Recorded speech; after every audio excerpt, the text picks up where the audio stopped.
something real, and I'll give you everything. Every now and then we can smile. You know I can't help myself. They play around with me for a while, keep tearing me up until there's nothing left. Ooh, it's obvious to me. Yeah, you love to watch me bleed.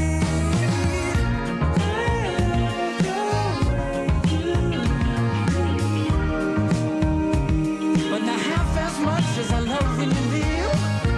I hate to see you go. But I love to watch when you're walking away from me. Yeah, yeah.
up in blue.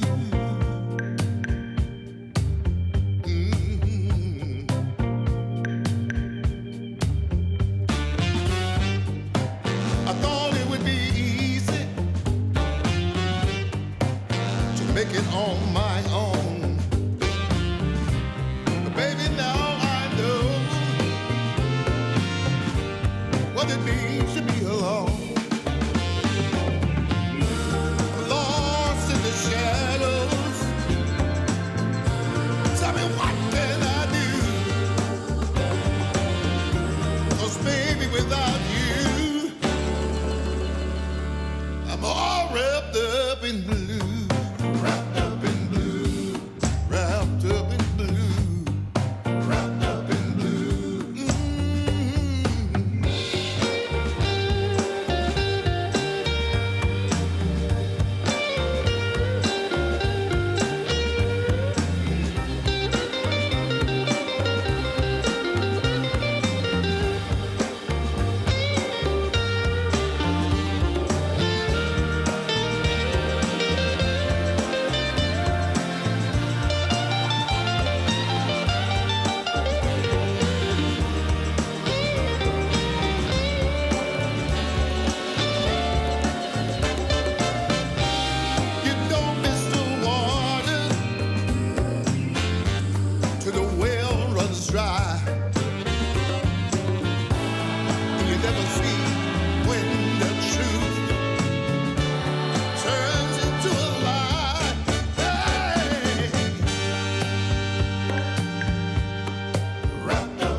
DreamLeague Season 26 is brought to you in part by DHL, 1xBet, and Anthros.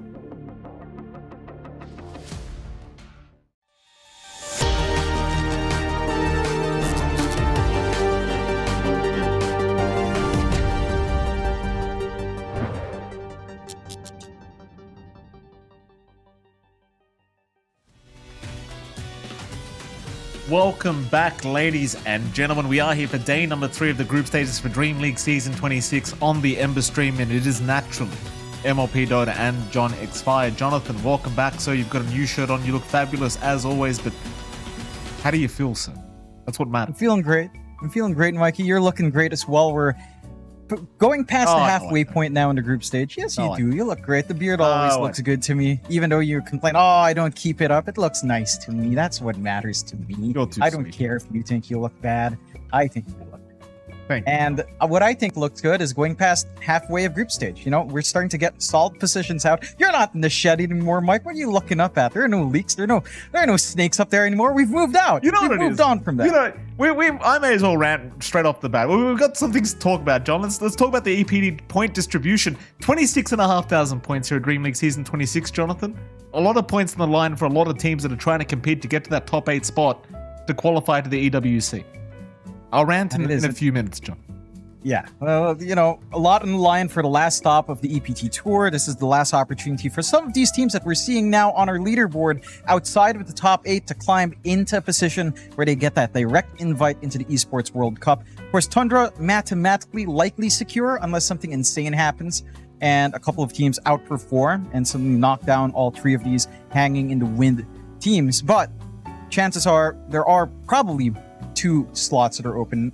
Less likely 3. So this is the last opportunity for that. And again, all of these teams need to perform well. Halfway through group stage, a lot of VCUs are starting to count. You know, day 1 fumbles are fine. Day 2 fumbles, a little bit more correctable. But if you fumble here in day 3, your shot into the playoffs, into group stage 2 is just going to be a lot harder than you'd want it to be. So this is the kind of the start of the make or break moments for a lot of these teams here, Mike. Yeah, I mean, absolutely. You're kind of looking at that bottom 4 in Group A right now. Like Team Liquid, they probably don't care that much. You know, they're already qualified. They're fine. But, you know, the other 3 teams in there probably not feeling too good about themselves. And like you say, day 3 is going to be a very important day, at least for those 3 other teams in Group A. How's Group B going? How's it going, John?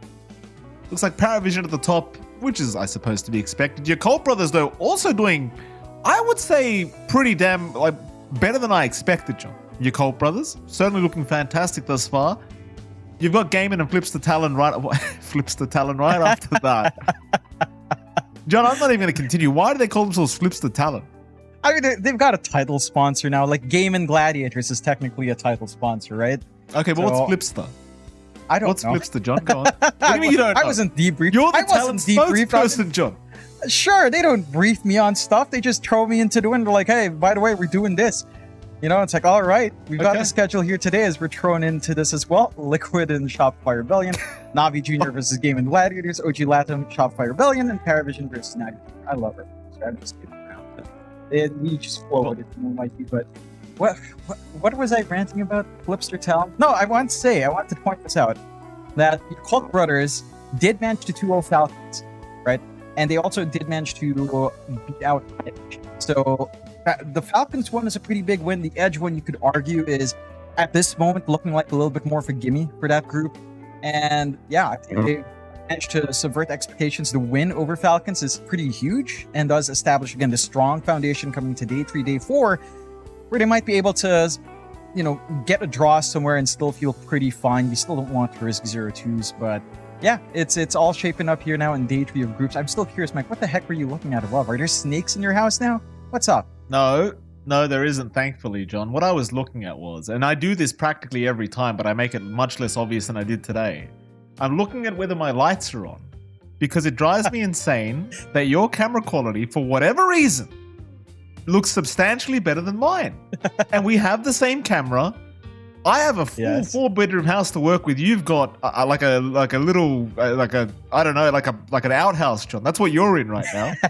Your room's that small, and somehow you always You always outdo me. It upset. I feel like you're doing it on purpose to me. I'll be honest. I feel like you do it on purpose. Because you set up all the tech. I just call you when I need to set up all the stuff. I don't do any work, John. But somehow all my stuff ends up being just slightly worse than yours, and I don't know why. Are you being malicious, John X5? No, I'm not being malicious. You have gone to the room. You saw the big lights I had. I have 2 of them, and that kind of helps. Like, you know, it's my animation background, I guess. I can't really give it much credit for anything in life, but it has taught me some basics like 3-point lighting. Look at me, John. So you've got the key, you've got the fill, you've got the backlight, basics of production. My backlight isn't that good, as you can see my green screen every now and again. But, you know, we could walk through a course of lighting at some point, Mikey. We've done it before. We can do it again. Why does it look like I'm in the... You know what I mean? It looks like someone's shining a torch on me right now, John. I don't know why that is. Yeah, because do you have 2 lights? I'm curious before we actually talk about important stuff. John, I've got more lights than you can imagine here, Jonathan. Too many lights, apparently. Can we talk about the team, Jonathan? Let's highlight some teams. How about that for a segue? Well, Team Liquid. Can we talk about Team Liquid, Jonathan? They're not doing too flash hot right now. Then again, they're qualified, so who gives a crap, John? They can take a holiday for all I care. They're qualified for the EWC. What do you think about these boys? Why are they suffering here at DreamLeague Season 26 thus far? I mean, there's a couple of factors. I think Liquid has been kind of vocal to an extent. We're talking about how fatiguing it has been to play in this new format post-DPC. You know, they've said that it's been non-stop, going into LANs, playing online, going into LANs, constantly on the move. So that could be one factor. They are also playing with a stand-in in V-Tune. You know, Mike's not here, so that could be a factor as well. And I'm trying to sort this team out as we are highlighting V-Tune. He's had pretty decent run, and his stats are pretty damn good. You and I, when we first saw V-Tune on like Navi all the way back, he did look good. And in some of the tournaments we could see him come onto, he has always looked to be a very strong player that maybe doesn't get the most chances to perform on LANs. This is another opportunity for him, at least on a bigger stage, again, that we haven't seen him be on in a while. But it also plays a factor. Again, it's that adaptation for Liquid. It's, you know, you're playing with a stand-in, you're already qualified in, like you mentioned, Mike. They probably aren't giving this as much weight. And again, there's a factor of fatigue perhaps setting in, a factor of playing a lot of Dota in the past few months. So that could be a couple of things weighing down a team like Liquid. That shouldn't take away from any of their opponents that did manage to find those wins. Liquid is still a strong team. And for Shopify, which we'll find later, they're going to have a rough time if they don't respect the power Liquid can have. Well, thankfully, sadly, Jonathan, it sounds like your microphone currently sounds like it's underwater, John. But thankfully for us, we do have a bit of a video content here about Team Liquid. So let's head over to that and see what they had to say while you fix your mic. In 2025, Team Liquid find themselves barely finishing in the top 8 for most of their appearances. At the same time, however, they are currently the back-to-back PGL Wallachia champions, beating Tundra and Paravision in the grand finals of Season 3 and 4 respectively. Sticking with their stable members of Insania, Boxy, Nisha, and Mike, together with their newest recruit, Saberlight, this team is capable of showing up as the best in the world. They're also capable of being eliminated in the group stage, like in DreamLeague Season 25, and DreamLeague Season 24, 23, and 22, 21, 20... An additional challenge facing Team Liquid for this season of DreamLeague is that they are attending with V-Tune as a stand-in for Mike. He has big shoes to fill. Well, not literally, Mike has quite small feet, actually. Anyway, despite having an inconsistent year so far, you would be a fool to underestimate Team Liquid. Things might not always fall their way, but when it does, it is truly beautiful. As we go into DreamLeague Season 26, which Team Liquid will show up? Is it the champions that teams have feared many a time? Or is it the team that GG's in 15 minutes? A lot of questions there, John X Fire. I'm not 100% sure what the answers are here, as we are looking at V-Tune on probably a phone camera, John, by the looks of it, by the looks of the shape. What is it? Are we watching TikTok or something here, John? Is that I is that what's appreciate happening? I mean, notice, look, it's a camera from the phone for sure, but look at the quality. It's much better lit than a lot of our player webcams. It's wide enough to actually capture his face instead of being in the corner somewhere. This is excellent. VTune knows what to do. Don't talk to me. Don't talk to me about camera quality, John. I don't want to hear it right now. You're talking about camera quality and lighting, and don't talk to me about that crap. I don't want to hear it. You know who's really well lit? Insane. Look at that. Insane looks like looks like me. There's like a torch shining right in his face. Look at that, John. I mean, it happens. There's a window open, and Liquid all look fantastic for us. We have to talk about Shopify just a little bit. This is a team that we've been watching for the past few days on this stream. They've done a little bit of touch and go, right? Like, again, they've got the Vailama, and they had some good results in the Universe play-ins very recently, but their group stage so far in DreamLeague has, at a word, been inconsistent. I think I wanted to really highlight Tamato. He's done a pretty good job in the safe lane. He's been a very stable win condition so far. And in comparison to VTune, his performance has been maybe a little bit tighter, considering that he's had a lot more appearances on LAN, coming out from NA for a lot of time. So he has a lot more built up in comparison to VTune. And I think that's going to be interesting to see. And I'm keen on seeing what adaptations we see in the draft, because every now and again we see Shopify Rebellion kind of get to the point where they run this Ricky support. I did say draft. I did mention. Did you? Because I think we better hurry up here, Jonathan, because I think I hear a draft that has begun here between these two sides. Apologies to interrupt you. You know, if I don't stop you talking, John, you just never stop. And you choose the worst moments to keep talking. The draft's going, John. Yeah. Throw it in the draft. Fill in. I mean, it's fine. I didn't want to talk about Coddle ban, Bristleback ban, and Tinker ban again anyhow. We've got our openers, and this time again. I mean, look, how many times can say, oh, Coddle, oh, he's so good. Oh, Tinker with a heal. Wow, amazing. Holy Locket, Guardian Reeves. Oh, it's been so, we haven't seen these heroes in so long. It feels like only yesterday. Oh, the Storm Spirit. It could still come out because you're looking at Bulba in the camera again in the exact same pose. This man does not leave a seat. He is glued to that seat. For DreamLeague 26, this is contractual obligation for Bulba to be in the exact same pose every single day and pick Storm Spirit or Pangolier for Yopaj.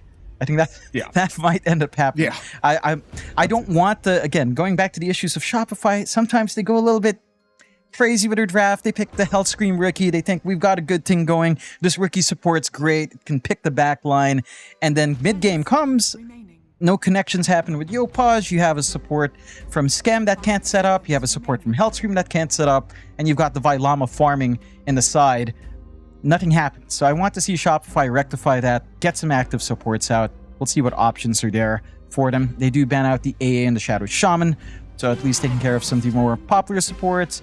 And Liquid will take care of the Morphling that the AA ban kind of signals for. Liquid going for the Tiny is pretty interesting. We did see Tiny coming out every now and again in our own streams. The hero has still been in meta. A little bit of a shift with support and mid, although I think the last time you and I saw it, it was on support, which did look pretty good for Boboka. I think the core Tiny mid can still work out, but you're picking it very early here for Liquid. Chances are you are actually just gunning it for a 4. We'll see, as they do pick up the Elder Titan on top, which has looked pretty damn good in a lot of games that it has managed to pop out in. You've got an Elder Titan to play up against. It can counteract a Medusa if Shopify Rebellion were thinking about that somehow. So it's not going to be too comfy to take the Medusa when that sleep is there and your Medusa is just stuck for like 5 seconds not doing anything. Not a very viable choice, and it saves them a ban slot in Liquid. So I like that. Very smart from Liquid. Just keeping their draft open with potentially just 2 support pickups early on, and also blocking out some of the meta heroes with those picks as well. Shopify. Clockwork will be picked up here for Shopify. First time we've seen that for you and I, Jonathan, so far throughout the games for DreamLeague Season 26. Nice to see the old Clocky boy wake up here as Shopify looking for their 3rd pickup for this draft.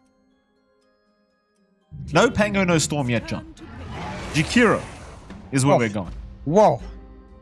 Is this Shopify Rebellion? Because I'm seeing 2 very active supports that can connect with each other. Unlike yesterday with like Ricky AA or whatever else they might have run. This looks good for Shopify. You have a very solid Darkseer lane now with a Clockwork in front.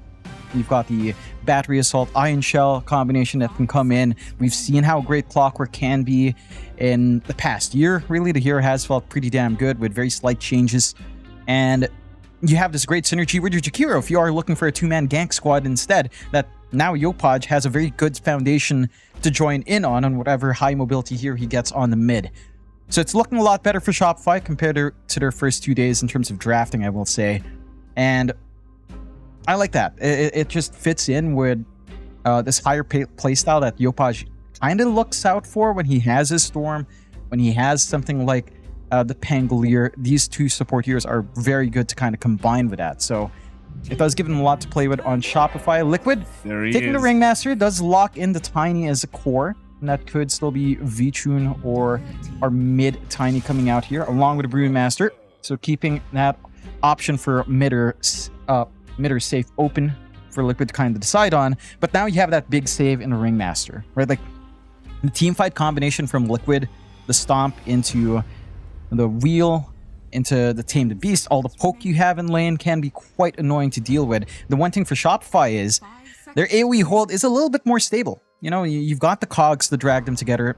If you do go for the cogs fast, that area denial is quite huge. You can follow through with the Jakiro quite nicely.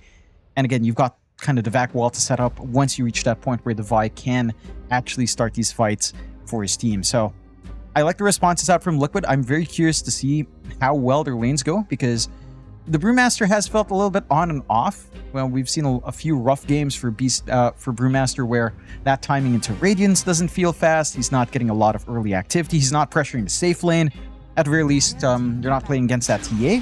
But you are going to have to deal with his Gyrocopter now from the side of Shopify. And laning into the Brewmaster, this is a really straightforward lane for Tomato. Play with Flak, stand back. You have an option to try to be aggressive with Rocket Barrage against a Brewmaster, a little bit too tanky for that. But with the Jakiro on hand, there might be enough damage in the tank for sure.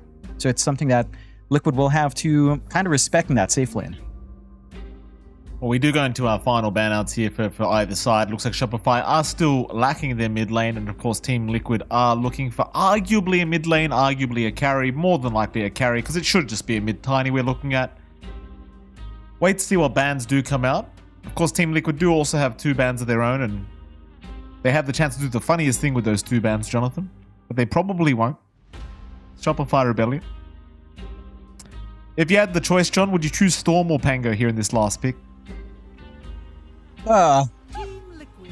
Storm, actually. It doesn't look too bad of a Storm game, right? Like, we don't have too many hard stuns. Yeah, chances are it's either or. And if Liquid ban both, then I think Yopaj gets sent to hell and is forced to play something like Kunkka. That's literally the 3 things I've seen from Yopaj and Shopify Rebellion that has stuck to my brain, and I'm hoping it's not the Kunkka, at least. So no, don't do that. I mean, Ember is there. They could go Ember, right? No need to be tempted by anything like Kunkka. It's fine. It's not. See, they even ban it out in Liquid, right? So that leaves either Pango or Storm that slides through. You see, thinking 5 levels deep here. You know, that's so smart, John. I forgot why. You know, I work with you, John. My apologies. How dare I doubt you? Go on. What's the next band then? Nostradamus. Pango or Storm. Pango or Storm. You called it though. I can't take credit for that, Mikey. You know, you've been harping on about that. No. I said Liquid had the chance to do the funniest thing, John, and they've already ruled that for me. Which was ban Pango and Storm. That was what I was trying to, imply. But they're worried about the Ember, Mike, because the Ember, we don't see it too much from Shopify. They always go for those 2. They're like, if they actually go Ember, we could be in trouble. Shouldn't they just be choosing Ember every game though? Like, isn't this Yopaj's most winning hero? Like, we never see the guy lose on this hero. Like, why are they just choosing it every game? Yeah, I don't know. I mean, you could have a word with Bulba, while he's strapped onto the chair. We did have a word with Bulba back in the day. It was a long time back. You might have forgotten already, Mikey, Oh, there's the Pango. There you go. So is it Storm for Shopify? You called it. You said Storm will be the last pick, John. That's what you said. You flipped the coin, you got it right, I think. I mean, honestly, Kunkka wouldn't be too bad this game. Against the Tiny, it's a decent... I guess you could argue the Storm's the same though, right? Like, laning-wise, you'd probably still have a good time as Storm against Tiny. That you would. Maybe CS-wise is a bit annoying. There we go. It's Storm. Surprise. Well, I don't know why you're laughing, John. Wow. It's the most obvious prediction of my life. Yeah, look, Bulba's contractually obliged to pick either of those heroes for Yopaj. That's why Yopaj is right next to him, to make sure those contractual obligations are met to the standard he requires part. for his mid picks. I think the best part is even when Ahmed was here, in-game Ahmed was always the captain, and now Yopaj is the captain. So it's almost like they're drafting their own pick, but it's not, you know? No, to be fair, I think Shopify. You're in-game captain, Yopaj. What's the problem? You chose the pick. You chose it. That was you. No. To be fair, you know, it's CEO Skem in charge. Let's not forget. True. Yopaj came in first, but Skem, every team he comes into, he turns into the CEO. And then good old Nico Iwano, Mr. Force, always PM Skem. It's like, hey, get me in. Skem's like, not this time. No, brother. But Nico is always on his case. It's like, oh, Skem's in, CEO's in. Get me in, baby. There's the Sven pickup. All right. All right. Huh. Here we go. Last time we got to see Sven, it did not work out. I think, was that Paravision we were watching? I think it was. Might have been, yeah. I think in this case it makes a lot of sense. You're up against a Gyrocopter. Flat Cannon's not going to do too much now, at least. So Vichune's going to be feeling pretty good once the Warcry's up. If he can get his shard up, you've got enough armor that no one's dying on the side of Team Liquid from the Gyro. You could still die to all the magical damage coming out elsewhere, though, until Saberlight gets his aura build-up. Maybe he gets his pipe up, as the damage from Skem, Hellscream, and Yopaj is still significant, and the magic damage of Tomato is not to be underestimated. I do like the lane coming out here for Devi. Again, shoving out Vichune pretty hard, but it is a melee hero into a Darkseer with a double melee to play with for the Iron Shell. So there's a lot of damage that can come out here from Shopify to apply pressure onto that safe lane, which is something that I felt like teams have not been able to really do. Like, it feels like every game the safe laners tend to have a pretty good time overall. So in this case, at least Shopify has the setup to make that a little bit more painful for Vichu and try to slow him down a tad bit. Big part will be maintaining control and denial of stacks. With a Clockwork on hand, with flares, you should be able to get some vision down early. So Hellscream should be able to spot out, and they might be able to contest that source of farm. Overall, memeing aside, I do actually like what Shopify's cooked up. It'll work in for Yopaj.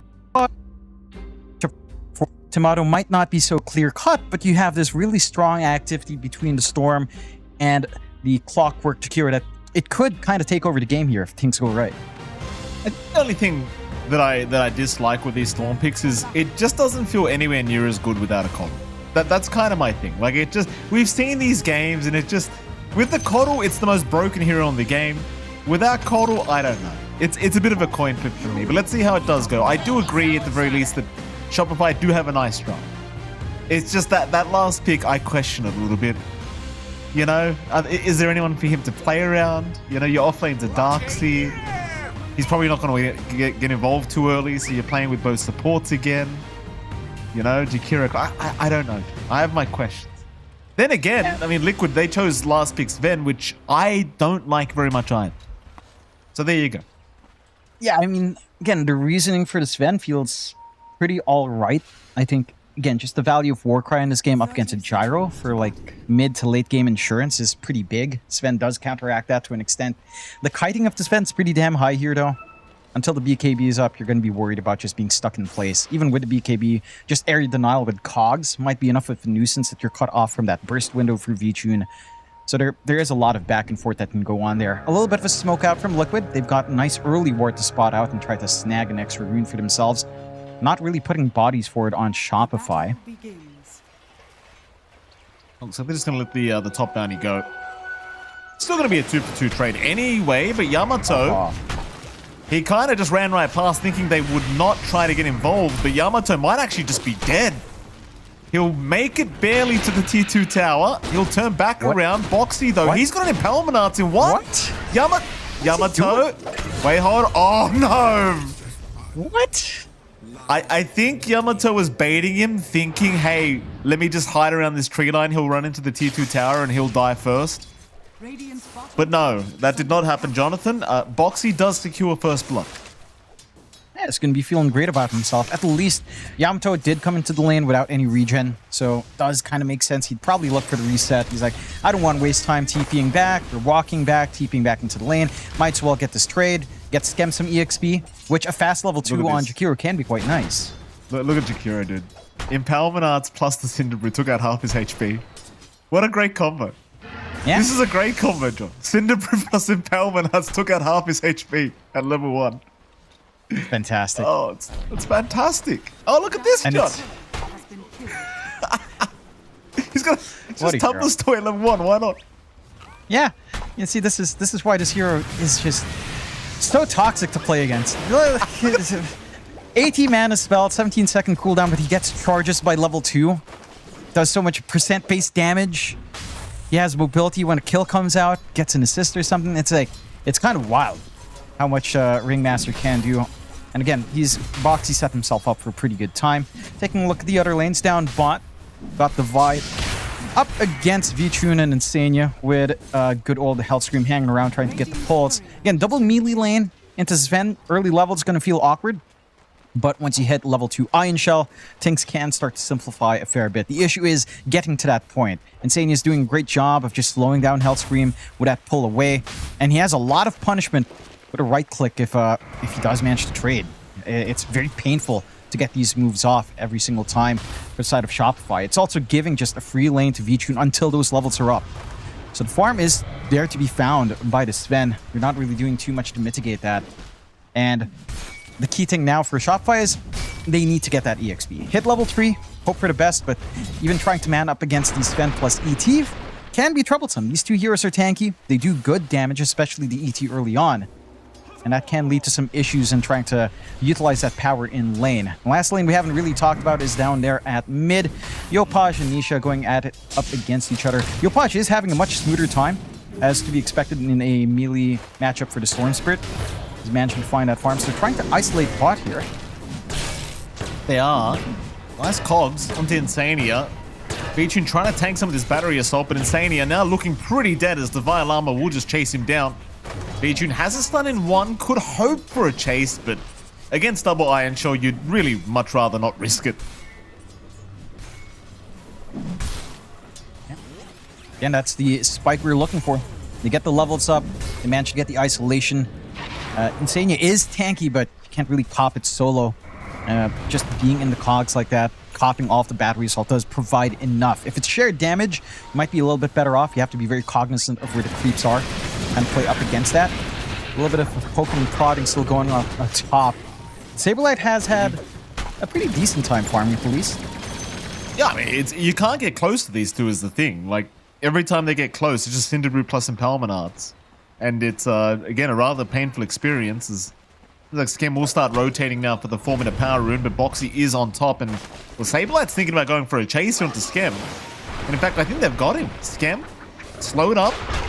They'll get the Cinderbrew burn as well, and Skem has no choice but to just try and fight this one out. Naturally, or actually, he actually finds Boxy before he dies. Well, there you go. It works out in the end for Skem. I mean, you're still happy for Saberlight. He gets solo EXP, hits level 4 off of that. A little bit of an EXP advantage in comparison to the Gyro. So you're going to maybe ramp up to that 6 a little bit faster than you'd expect. For the Brewmaster, you'll have that safety net at the split. Maybe an opportunity to be aggressive there as well. So far, so good. We're trading back and forth. And you aren't feeling too bad here on the side of Liquid, but Shopify are finding things to be happy about as well. Again, the mid lane has been really good for Yopaj. Probably the best we've seen from the past 2 days of groups for Yopaj in the first series of the day. Like, he's controlling that lane up against Nisha. The melee matchup for Nisha just doesn't feel too great for Tiny. And he's had pretty decent rune control as well. Like, nothing being denied away from Yopaj, but all the action in the side lanes is providing a 1-to-1 rune opportunity, which is very beneficial for the Storm. Can do a little bit more with that mana, with the range he has. And the threat from Nisha, it's going to take a while to build up. And the supports are coming in now, but there's a very nice sneaky ward. Does at least spot Boxy walking across. Although they are still kind of hanging around for that 6-minute. A little bit early on here. And setting up. From Hellscream now, just trying to chase down Insania, seeing if you can find nice little cogs with the Iron Shell, but not going to quite get there. And indeed, everyone is very early to this mid lane. Just so many supports around the area. Very important, though, when you've got a Tiny versus Storm matchup, that you try and secure that first power rune. You've seen the emphasis from a lot of teams on these mid runes at the 6-minute mark. I think it was, even Ducalis yesterday was really just unhappy with the power rune situation in the current meta, as we are seeing Hellscream block off and does secure an amp damage rune for Yopaj, as now they do also think about going on to Nisha, but just a quick dual breath out from Skem, that'll do. Level 6 already up for Yopaj, so the aggression can pile on, and that's leading to this deeper movement Nisha, here. they're jumping.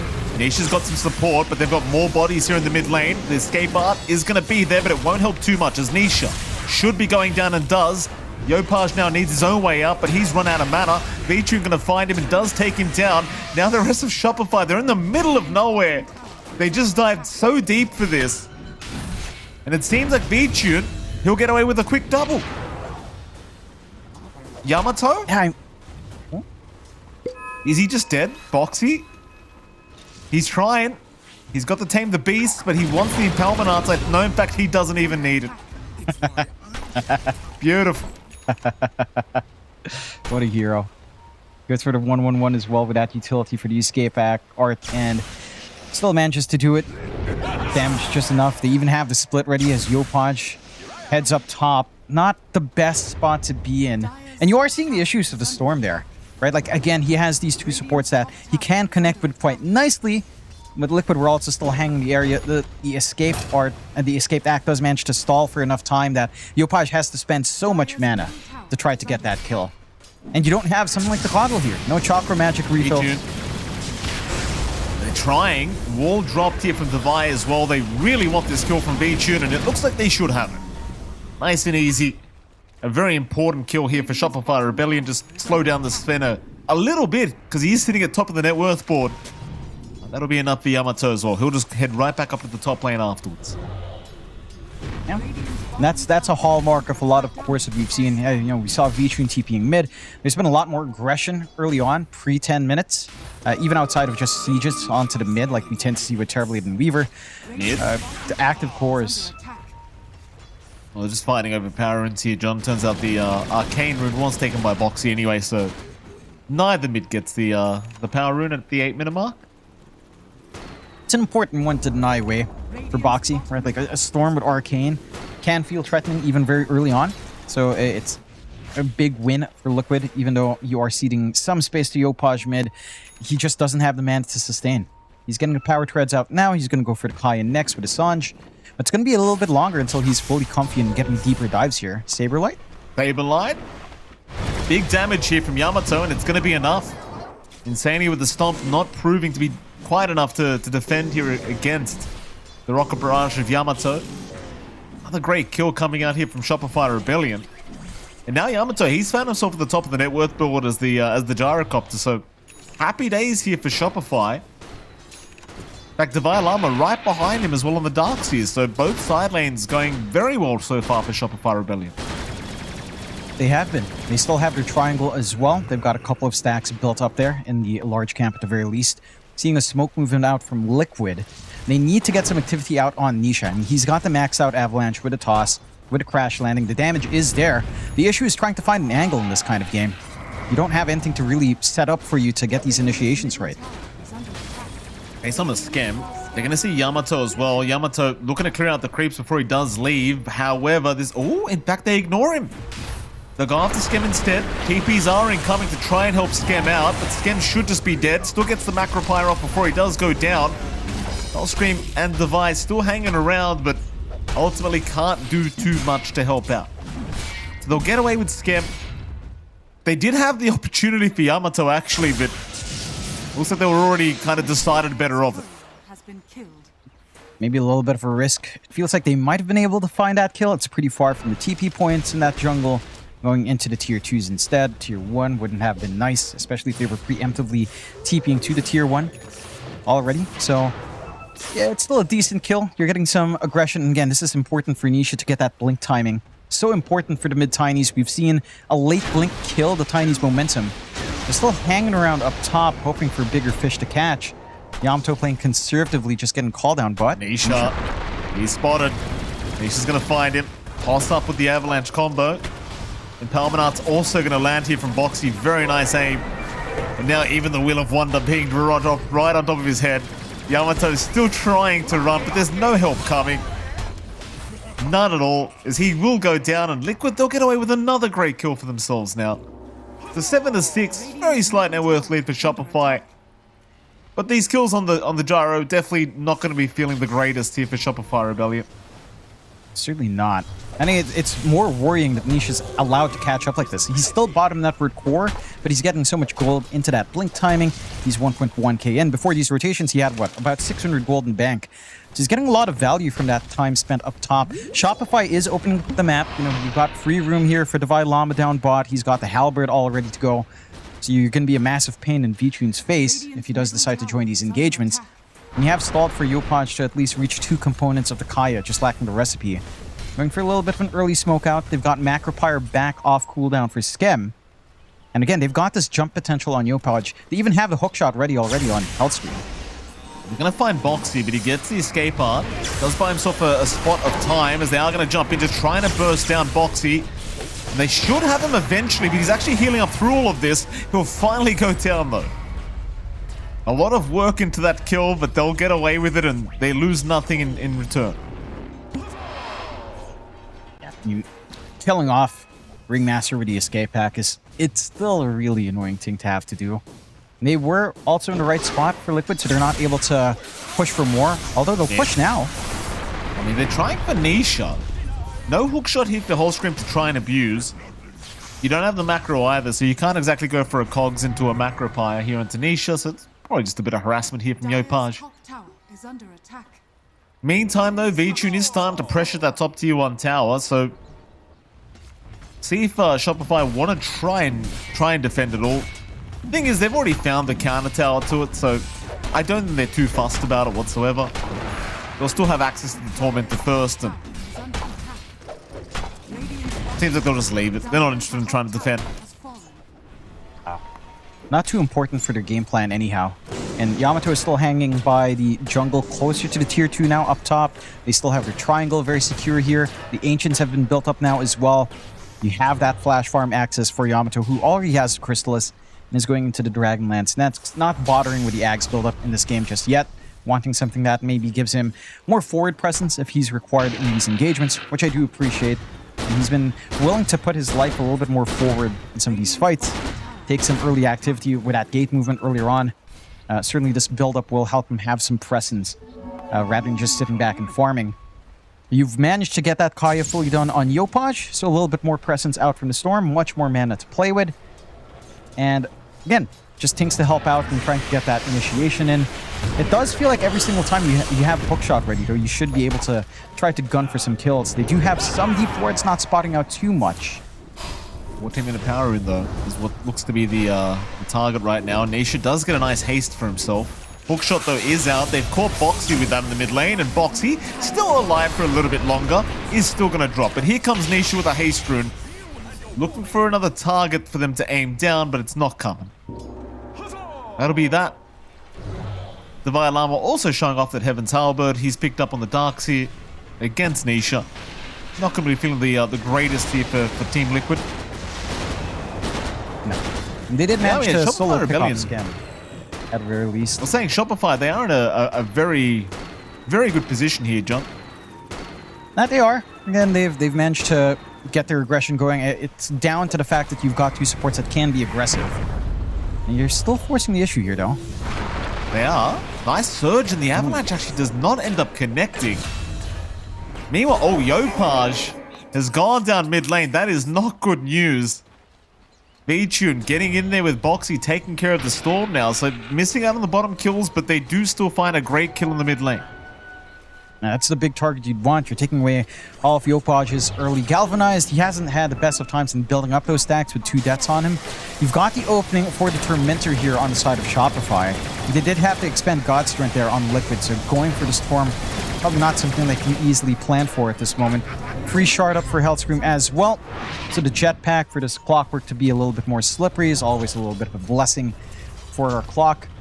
9-8, 5k lead up for Shopify. They have been really efficient across the map. This also just goes back to how aggressive Nisha's having to play. Again, he's got this blink on Tiny up. The burst play is available. But it's not like he's playing the same way as Yopaj is, who's hanging more in the jungle, maybe looking for an opportunity here or there. He's not even really joining his supports all the time. Hellscream and Scam are smoking up. Ace is on, Blink is up, but they can't get the vision on Yamato. They didn't quite see him, so Nisha couldn't make the blink in. Instead, they're going to try for the mid lane, but there's a big group up from Shopify. This could be a risky defense to hope for Team Liquid. And it seems like they're going to give up on it preemptively. As in fact, it's a hook shot in from Hellscream from a mile away, landing onto Insania. Nisha's going to try and help protect Insania, but it's not looking too good. Insania will go down. And that'll be enough for Shopify Rebellion, as they'll go back for that mid-tier 1 tower they eagerly want. Yeah. Again, not able to find big cores, but it's also just a rough game so far for Liquid in getting this counter initiation. It's what, twice in a row now we've seen that Nisha is not able to fully latch with the Avalanche to break up these engagements. Not able to catch out even a softer support. It's been slower start for him from lane. The blink timing, not bad, but not the fastest they catch Devi. Yeah, Devi's got a bit of help around him. Hellscream's going to drop a quick cogs to try and block them from that area. Devi, though, with the surge up, going to continue trying to run. Gets the pipe off as well. Here comes Yopaj now to try and help out. Devi, though, will finally go down. Has Shopify overextended. I think they may just as Yopaj, one hit away from dying, will barely get out for now, but Nisha right in his tail, has a toss available, just needs the range. Damage. Oh, it's not enough. Oh, Nisha, can he get away? He cannot. He's down. But now Yamato could be in danger. They've got the vision with the spirit. Skem's around to try and keep him alive. Looks like they'll try for Skem instead, but Skem's going to be able to outrun them. Still a really great fight, though, for Team Liquid. They got a 3-for-1 special. They'll even force a buyback commitment out of Skem. It lines up in their favor. Again, maybe just a little bit out of position for the side of Shopify, not respecting that damage coming through. I mean, you do feel tanky with that type. So they might find Saberlight here after picking up this shield rune. Wall down, escape act is out. Saberlight, though, still burning. Not having a great old time as they'll drop the wheel. Saberlight, though, still looking very unhealthy as they will take him down. Yopaj does not look done yet. He wants a bit more. He's found Boxy for his trouble. Even Hellscream getting lost to V-Tune, but it won't matter too much as they are finding the better trades here for the side of Shopify. Yeah, maybe make it really work out, finding this punishment as well. On to Saberlight. It feels like our offlanes have been playing a little bit forward. Same thing for Devi earlier on. Quite forward from his team. Doesn't respect the damage and the mobility from Nisha. This time, Saberlight plays poke. Doesn't respect the fact that Yopaj did manage to get a reset and still have that, have the mana pool to kind of go forward and fight. You also don't really have anything defensive here for Saberlight, right? Like, it's the Radiance Rush Brewmaster you tend to see. Nothing like a pipe, not the old durability buildup you used to see from the Brews. All of this damage coming in from Yopaj is just unmitigated. It's not counteracted by any means. And he has a lot of output, tying in with those supports with magic damage as well. Devi running a little bit forward again, but not going to be caught out yet. Doesn't end up moving in. Instead, they're looking at Saberlight again. Hellscream's got a hook shot, but they've lost vision.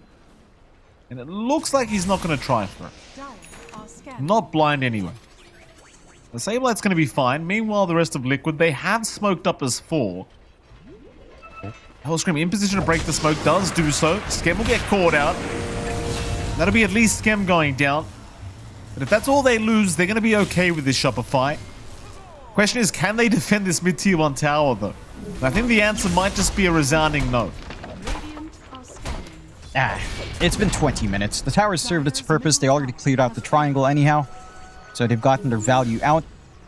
And they're just fine kind of taking the opposite side of the map. Yamato is down bot, clearing out this forward expanded jungle. You've got room for Yopaj to still farm up top as well. Going for the BKB rush on the Storm right after that Sanj and Kaya.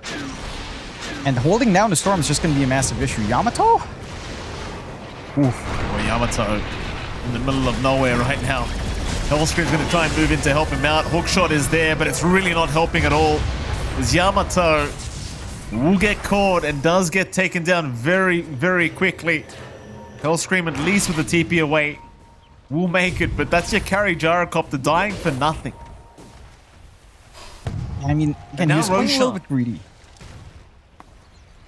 They've got all the tools on Liquid cleared out. They were playing pretty greedy on Tomato. Like, he was standing so far forward. He was doing fine with these two camps, but the ward spots him out. He even drops the call down, tried to clear out a little bit on his way out. Just not enough to stop. And no D wards coming in. Defensive wards do pay off. They are still squabbling over the Shrine of Wisdom where Roche happens as well. Looks like Foxy does get caught. Roshan's still up. There is a little bit of time, but doesn't seem like Shopify are going to try for it. The Divide hanging around, but Roshan is indeed gone. Aegis will go the way of V-Tune. Team Liquid, they'll still get away with it, even with the death of Boxy. And Shopify, it's back to the drawing board. Lesson learned here is you can't really afford to lose Yamato like that anymore. No. At the very least, you need to ensure that the vision game is in your favor when you are farming that forward. Again, didn't have any D wards. Yamato just decided to take that area by himself, which is fine for the two relatively safe camps closer to the Tormentor. Not so fine when you're right by the tier 2. And Shopify, this is still favorable game for them. Like, Aegis on Sven, it's not the scariest thing because he is a transformation hero. So if you decide to play aggressive on Liquid, it can kind of backfire if your Sven does die with God Strength in the first life. And if he doesn't pop God Strength that first life, I don't know if you're supposed to play aggressive anyhow. They'll try to play around with smoke here on Liquid. They've got a good spot down bot, but they do manage to already slip away. The Vido. Down to the Darkseer. Defy Llama. No man's land right now for the Darkseer. I mean, he's a tanky boy. Nice back wall onto 4 heroes. Does he actually get out of here? He's going to try and buy some time. Blood Grenade does not actually end up landing, so Device still on the run. Has another surge up. He'll continue. Nisha is going to toss one in. There's Sableye as well. Now the Stomp, not going to connect, but he's still going. Devi with the Halberd. Now the Harpoon dragging him back, making sure they get the kill. My goodness. That's a lot of space coming out from Devi. Again, they already managed to bail out most of their supports there. Devi decided to hang around, had the TP ready, just couldn't quite clip it in time. The Avalanche was on point from Nisha that time around to at least cut him off from getting across the bridge. But you are getting a lot of space out. Again, tier 1 bot, not the biggest objective at this point, 23 minutes in. Just kind of equalizing the map for Liquid. And they're the ones under pressure to play a little bit aggressive with his Aegis. They know they don't really want to utilize it defensively. They want to retake map space. They've got some good forward wards as they spot Saberlight here. Sure do, Saberlight. Jumping in on Skem. Skem actually surviving just barely thanks to Hellscream. Saberlight starting to lose some of those Brewlings as we do see the will drop to ensure that they protect the Earth one. So nobody really dying out of this. The Team Liquid, they are still trying to move in for a big team fight. They've still got the Aegis for another 2.5. Skem's going to TP out though. Everybody else has run directly northeast. And it seems like Liquid not going to find anybody else. Maybe they stick around for a tier 2 tower, though chances are they're going to just head mid instead.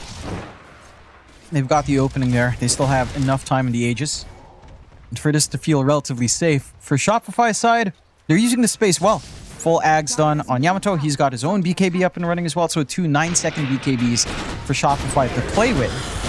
It's just a matter of finding these angles now for the initiation, which you've got a Storm, you've got a Clockwork, you've got a Darkseer that can just surge in and try to vac wall follow-up. There is a lot of potential here for Shopify to dictate how these 5v5s go.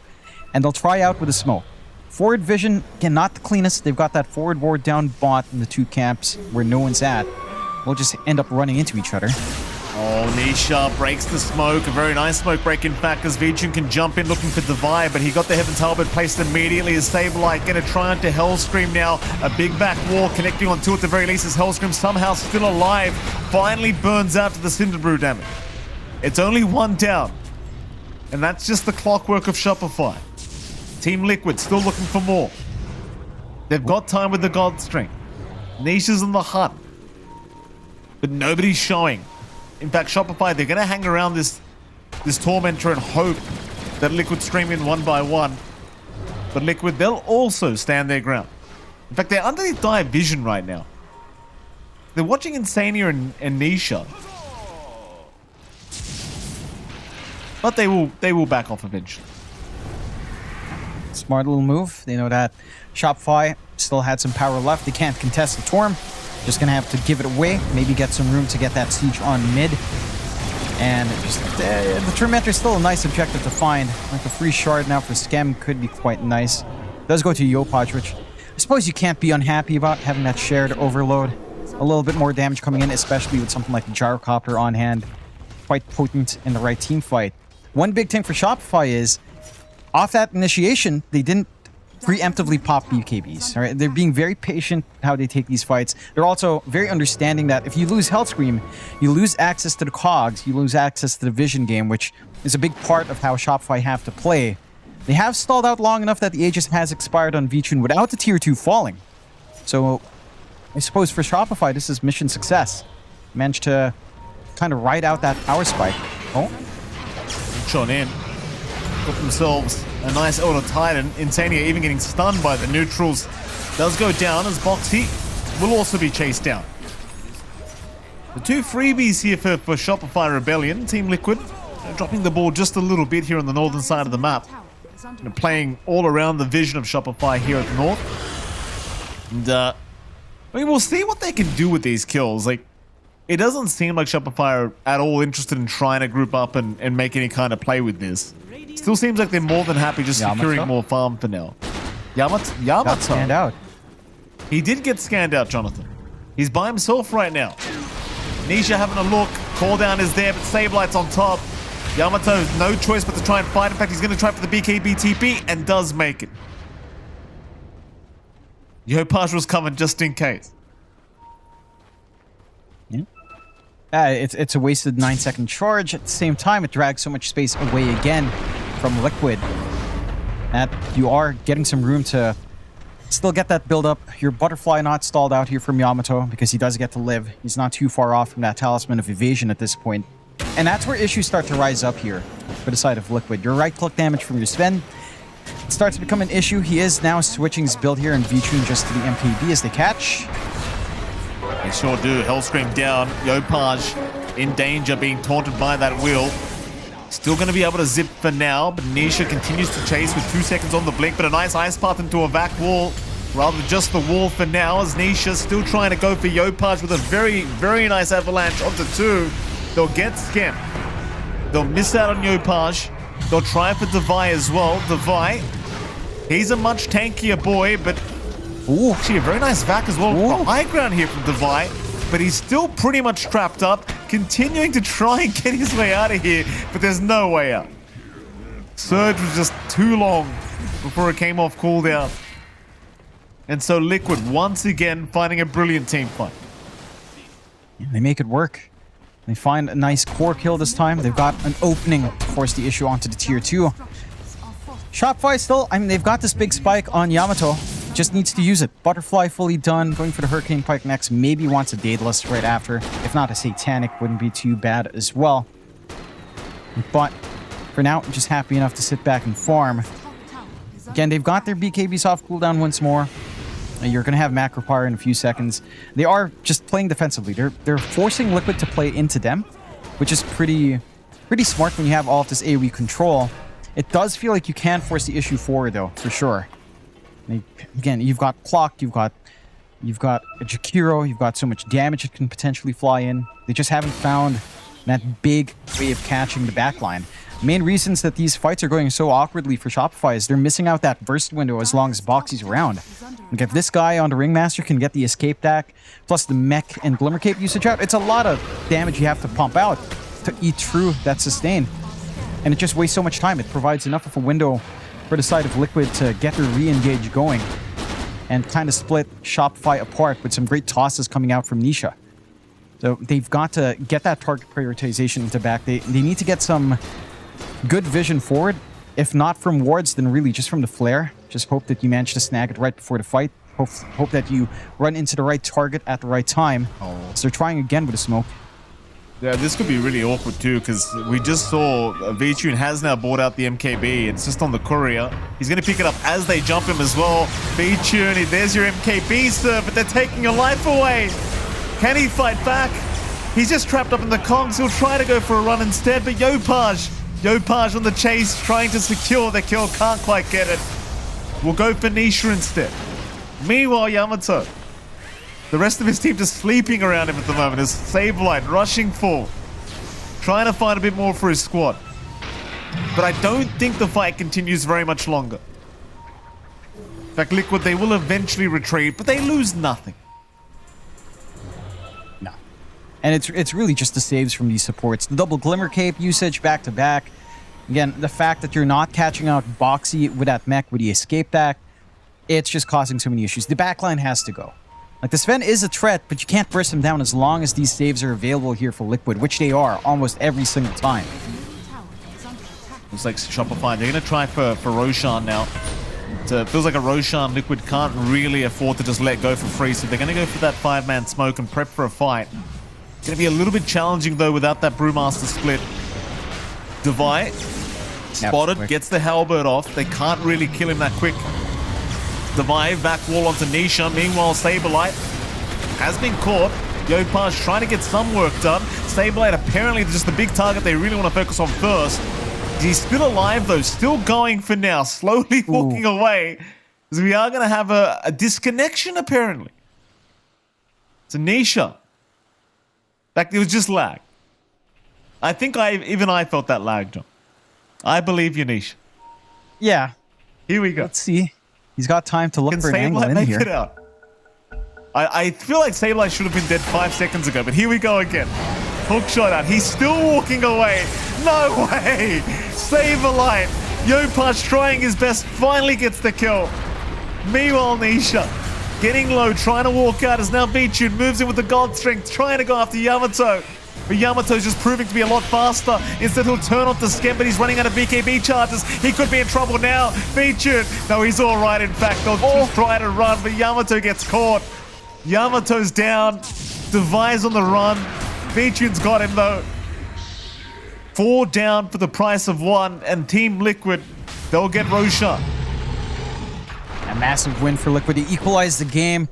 For Shopify, it's back to that target identification.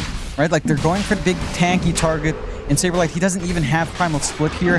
They're being so disciplined on Liquid to just allow Saberlight to stay up front, to buy them that space, to get all of that focus away from the back line. As the Glimmer Capes fly in, the mech usage is on point, the staggering of the Glimmer Capes is just on point every single time. And Shopify just can't dig through it fast enough.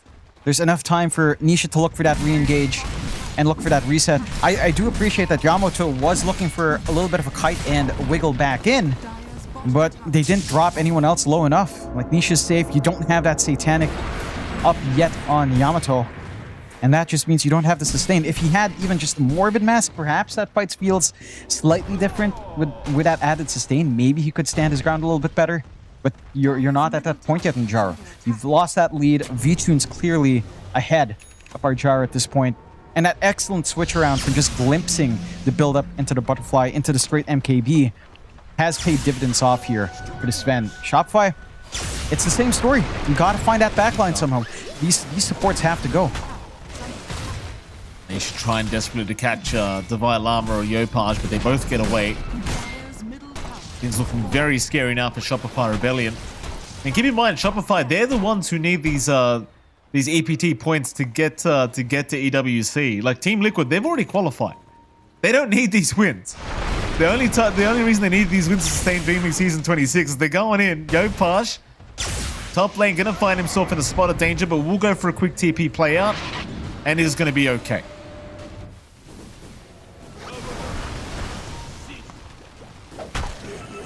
Like I was saying, John, very important for Shopify Rebellion to try and find some 2-0 victories here today to keep their standings looking a little bit healthy going into the playoffs. What they do, it's just, it feels like they've missed their window a little bit. Does they catch more? Saberlight. We're gonna find Skem. Jump in from Yopaj, but thinks better of it. Devi now with a vac onto 2, but there's really nothing else. Oh, Yamato, I'm not sure about that. He's okay. The Harpoon was on cooldown. Meanwhile, V-Tune, or rather Yopaj, jumping in onto Boxy, but Boxy's going to be just fine with the escape back.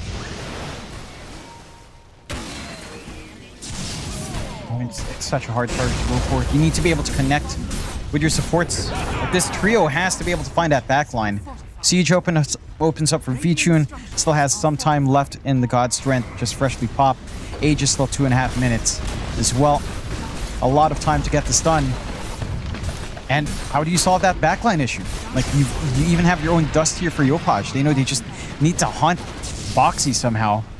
It just feels impossible with the way Liquid are playing. Always up front, not fearful of anything. And for Shopify, again, their window feels like it has slipped past. They're playing farm. They were in the lead for quite some time. They never managed to get that connection with this gank trio that we were talking about past, say, 15-20 minutes. And because of that slowdown, Liquid has recovered nicely. 7k up, one set of racks up for free. Full AC up now for Inisha, so you can start to do some right-click damage as well. The smoke from Shopify. We've seen this one before. They have to look further back. You can't just jump the first thing you see. You have to look for better targets.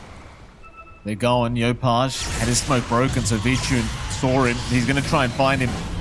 Can't find much at the moment. Still, they are trying here. Boxy going to go for the Glimmer Cape, but he is caught in the cogs. Meanwhile, Yopaj, he gets caught, but a Hurricane Pike or other Force Staff does save his life. That Will of Wonder, though, holding down Hellscream. The Hellscream still running away thanks to the hook shot. So Scam now the target. Nobody dead somehow.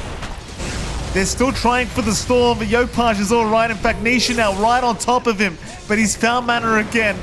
Yopaj, he dies. The tree throw. Nisha guesses, and he guesses right. Divine Llama also to die. Another great fight here for Team Liquid. There is buybacks on Shopify, and they probably are going to have to commit. Although I guess there is still a tier 2 top tower, John. They could still just hope to hold on to one lane of barracks. And they could. Side of Liquid can also just maybe go a little bit ham and start to pressure tier 4s, force something out here. Don't have the most time on that Aegis to really feel secure in that, though. And I want to talk about that last fight again. You had a good position there for Yamato. He's standing right center. He had a BKB on. They are forcing the issue. Buybacks will have to come in, as this doesn't take too long with Saberlight getting the split off. They're going. They want Yopaj to buy back.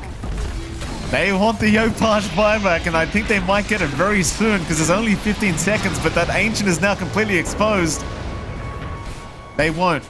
The buyback gets held on to, but they've got the mid-racks. They've taken both T4 towers out. There is still the top barracks, so Mega Creeps are not incoming yet. But there's just so many ways now for Liquid to just finish out the game. Whether they go for Megas, whether they go straight for the Ancient. You can never really be safe knowing those T4 towers are not there to buy you some time to realize that the Ancient is being taken. And it seems like Liquid, smelling blood in the water, they want to try to go for one final team fight. They know Divide just committed his buyback, so it could be an immediate dieback for him if he does get caught. They've got God Strength up as well. Like, everything's available for them apart from the split, which is up in 20, and he has a refresh anyway. Jump in. Nisha on to Yamato, but they found another instead. Divine Llama, he's already gone. No wall drop available now for Shopify Rebellion. This is Yopaj. He's trying to make some magic happen, but there's nothing he can do on his own. He's got to get out of there. To the perfect target, John. They got the dieback on the Darkseid. And they're just playing so smart in Liquid as well. They know there's a ward in that cliff. They don't push forward. They'll try to isolate. Again, they're going to try for Insania, but they're in really dire straits right now, I think, Shopify. Here comes Yopaj. Hellscream's dropping low. Insania finally goes down, but so does Scam. Meanwhile, Yopaj in a bit of danger, going to continue trying to fight the supports towards the north. Yamato's being chased as well. V-Tune and Saberlight, they've got the Gyrocopter locked down, and Yamato's got nothing to survive with. That might be it. I think it is it. 90 seconds without your Gyrocopter, and they'll call it. GG. Game 1 will go to Team Liquid. And they play it so smart in here. They're drafting nice and clean. Maybe a little bit rough for Nisha in the laning phase for sure. Again, it was a little bit slow for Liquid coming out of those lanes. Mid-lane matchup for Nisha. Yopaj did manage to get control. But in the end, just the way they were positioning themselves here on Liquid, using Saberlight as this meat shield to buy them time every single time and just bait out Shopify to get that full commitment onto the Brewmaster. Never really panned out for Shopify. Again, they had this duo in the Clockwork and Storm, plus a Shakir who can stand pretty far back with a Magnifier that you could have hunted for these softer targets first, but are always going for the meteor ones. Like here, Boxy's right there. They could have focused on him first. They do manage to find that heal on Nisha, but it just takes so long with all these stalls. And they get punished. There's enough time for the TPs to come in. Boxy as well had a really sick start, right? Like managing to outplay Yamato, getting that kill before dying himself. Yamato not being able to really fully juke out. And for Shopify, as this game went on, there were some serious damage issues there as well. Like a couple of fights, Yamato did actually find a really good position to leverage the flat cannon, but with Warcry and the AC up at that point, there was just no damage. Nothing was happening. This Gyrocopter as your gold sink was just completely counteracted by the Sven, which, you know, you could theoretically say the Sven could have been kited out a little bit more, never happened. So in a direct fight with all of that extra armor, you just had a lot to play with for Vichun, and you didn't have the same here for Tomato. You certainly didn't. Certainly a fantastic performance here from Team Liquid. And, well, like you said, the Sven clearly working out very, very nicely against the Gyrocopter. Shopify Rebellion, John, these series really matter right now for these boys. They're already one game down in this best of 2 series, so at best hoping for a tie to keep their lives going here at Dream League Season 26. I mean, I know there's still another day of groups, John, but you don't want to risk it. Day 3 is very important. We'll see what happens. We've got to go to a break. And of course, right after that break, we'll be back with Game 2 between Team Liquid and, of course, Shopify Rebellion.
Just ask yourself, am I ready for you? 100% now. I'm ready. 100% now. Yes, I'm ready. Eyes wide open. I'm ready to move. 100% now. Take a chance in a new direction. Any place you wanna go. I don't have all the right answers, but one thing I know, I'm so ready for you. 100% now. I'm ready. 100%. You know I'm ready. Eyes wide open. I'm ready to move. Well,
Welcome back, ladies and gentlemen. We are back once again for this series between Shopify Rebellion and Team Liquid. Of course, we are going into game number 2 as game 1 does go the way of Liquid. Jonathan, I do wonder what you think Shopify need to change up here to force it to a draw, because again, it's pretty important for them right now on day 3. That it is. I feel like the last game had a solid draft. I don't think it was too rough in the draft, even though you're playing Storm without Kotal. It didn't look too bad for Yopaj. It was a little bit more of a struggle for these prolonged fights, which is what Liquid did manage to achieve. They stalled these fights out with the double Glimmer Cape usage, with the Escape Act coming out there from Boxy. And the key thing was that Shopify couldn't find the backline. So I think for the next game, I want them to be able to kind of shake that off, kind of look at the issues in execution rather than draft, because the draft was very playable. It's just that they didn't hit their timings right.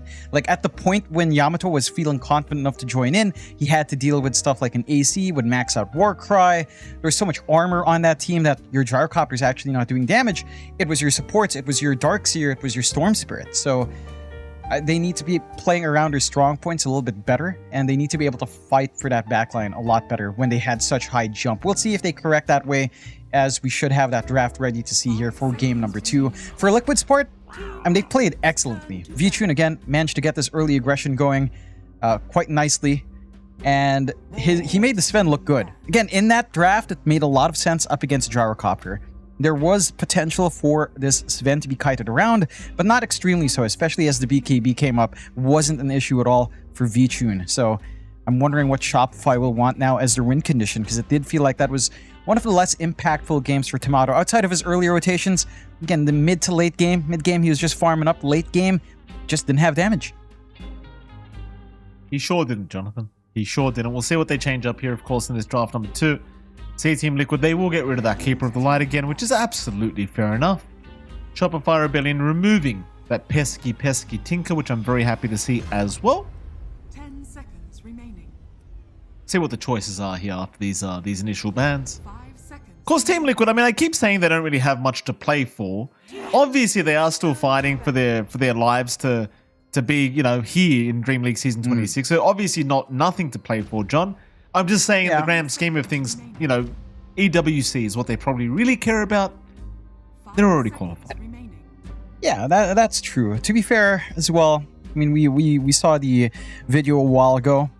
Our narrator was memeing on them for constantly bombing out of groups in every Dream League. So maybe they don't want to keep that trend up. I'm pretty sure Liquid's the kind of team that would be like, yeah, we should be performing better. At the same time, again, you have a stand-in, you have Vichun. That can affect things as well. See the Darkseer being banned out by Liquid with an instant pick on the Ancient Apparition. So somewhat covering themselves up against potential Morphling that could come out for the side of Shopify. We'll see what Shopify will want. They tend to open up with the Vi Llamas here at this point. So I'm curious to see what, or if they go out of that same drafting order now. Again, no Darkseer on hand. Sand King's been banned out by themselves. You don't really have that big gimme offlane that you can kind of take. Maybe something like the Enigma, which tends to get banned out later. You could protect it by banning out the Silencer in the next phase. Could be one way to go if you want to go about that for Shopify. Could be. Yep. Okay. Enigma it is. First pick Enigma, it is what it is, it's here. You like it, Johnny? I take it. It's not that I like it, it's that it's the one pick for Devi Llama that makes the most sense at this point, right? Because, again, Shopify, what they've been doing is just picking Devi Llama first, kind of throwing him to the wolves and hoping they can get better stuff for Tomato and Yopaj down the line. This is the best point to pick Enigma because you can ban the Silencer and you can pick it, because usually at this point it also gets banned the second phase. So if you wanted to pick Enigma, it has to be first, and we'll just see if they can set the foundations for it. I think one big thing that makes Enigma pretty damn good is the fact that Rubik has been relatively dead, so you only really need to worry about Silencer in this meta. And again, that's likely what Shopify will ban out next anyhow, although I'm not sure if you're too concerned. Like, yeah, you're not going to get Black Hole, but if Liquid ran AA Silencer as a support duo, it's also not the best duo. It's somewhat passive, doesn't really have control. You're banking on your mid and off and safe to kind of give you control to play with these two supports. So it could also be rough even if you don't ban the Silencer here for Shopify. I think it's still a playable Enigma game. A hard one for sure, but not something that you can't deal with. And the trade-offs for Liquid are pretty high if they will think about Silencer, if it's not banned by Shopify. Okay. Final ban to come. 10 seconds remaining. 5 seconds. Sure, I mean, the Silencer ban you keep mentioning, I mean, it makes sense. You really don't want to have to play up against that crap if you've got an Enigma. Radiant team. They'll ban Gyrocopter. Oh, Okay. Nisha loves it. interesting. Yeah, he loves it. He's chowing away as well. Nice to see on cam. We do miss our players eating on cam. You know, we used to get the Whitemon mukbang camera feed every single time when he was on. Seconds remaining. Yeah, some time ago. It's I miss that. He doesn't eat noodles anymore, as we've heard in his interviews before. Makes me sad. Unfortunate. Very unfortunate indeed, Jonathan. You know what I think they should do? I think, you know, a little bit off topic. I think Whitemon should bring that standing fan. You know what? I think Shopify needs that fan. And I just give them something to ruminate on when they're going through these drafts. Like, how do we work this draft? How does that fan work? As they get the Ringmaster. Nice and simple. Yopaj looks like he's in pain for whatever reason. Like, mental pain. Well, I mean, you know, I don't know if he's wondering what his pick could be this time around, Jonathan, but, you know. 5 seconds remaining. And the Vi Yeah, again the with... same jokes, the same memes just been here for like the last decade, John. I can't keep Yeah. making jokes about it. You know? Yeah. It's tasteless at this point. It's tasteless, Jonathan. It is. See the Tiny coming out here for Liquid. So if it works, why not? Again, still some flex here. Wouldn't mind us for Boxy on 4, actually. With a AA5, it does make a lot of sense. You've got a support that can kind of front line if you will go that way. Again, if the lane matchup works, Nisha's going to take it again. 5 seconds remaining. He did have a rough time up against Yopaj's Storm, but I don't know if you go back to it for Shopify. They will also pick up the Wind Ranger, so it is looking like a core Tiny at this point. The Wind Ranger, of course, we've seen a lot come out from, and I feel like this ties in really nicely with an AA. Think about it, right? Like, you get the blast off, you might not be able to kill someone instantly, but if you get a power shot through, you get vision with the Ice Vortex, can be nice and simple. There's the Ember Spirit we were yapping on about last draft. So Yopaj will get his pick early. Matchup against the Tiny, a little bit less strong in comparison to the Storm. So the Tiny is in a better state in this matchup. I'd expect Nisha to keep this a lot more even in comparison to game 1, at least in the laning phase. We'll have to see if Yopaj can kind of carry that momentum through, because it does look like a decent Ember game. Outside of your mid matchup, which is a little bit less ideal, the two supports don't really stop the Ember Spirit from just going into the back. They're very squishy as well. The Ember can easily clean up either support.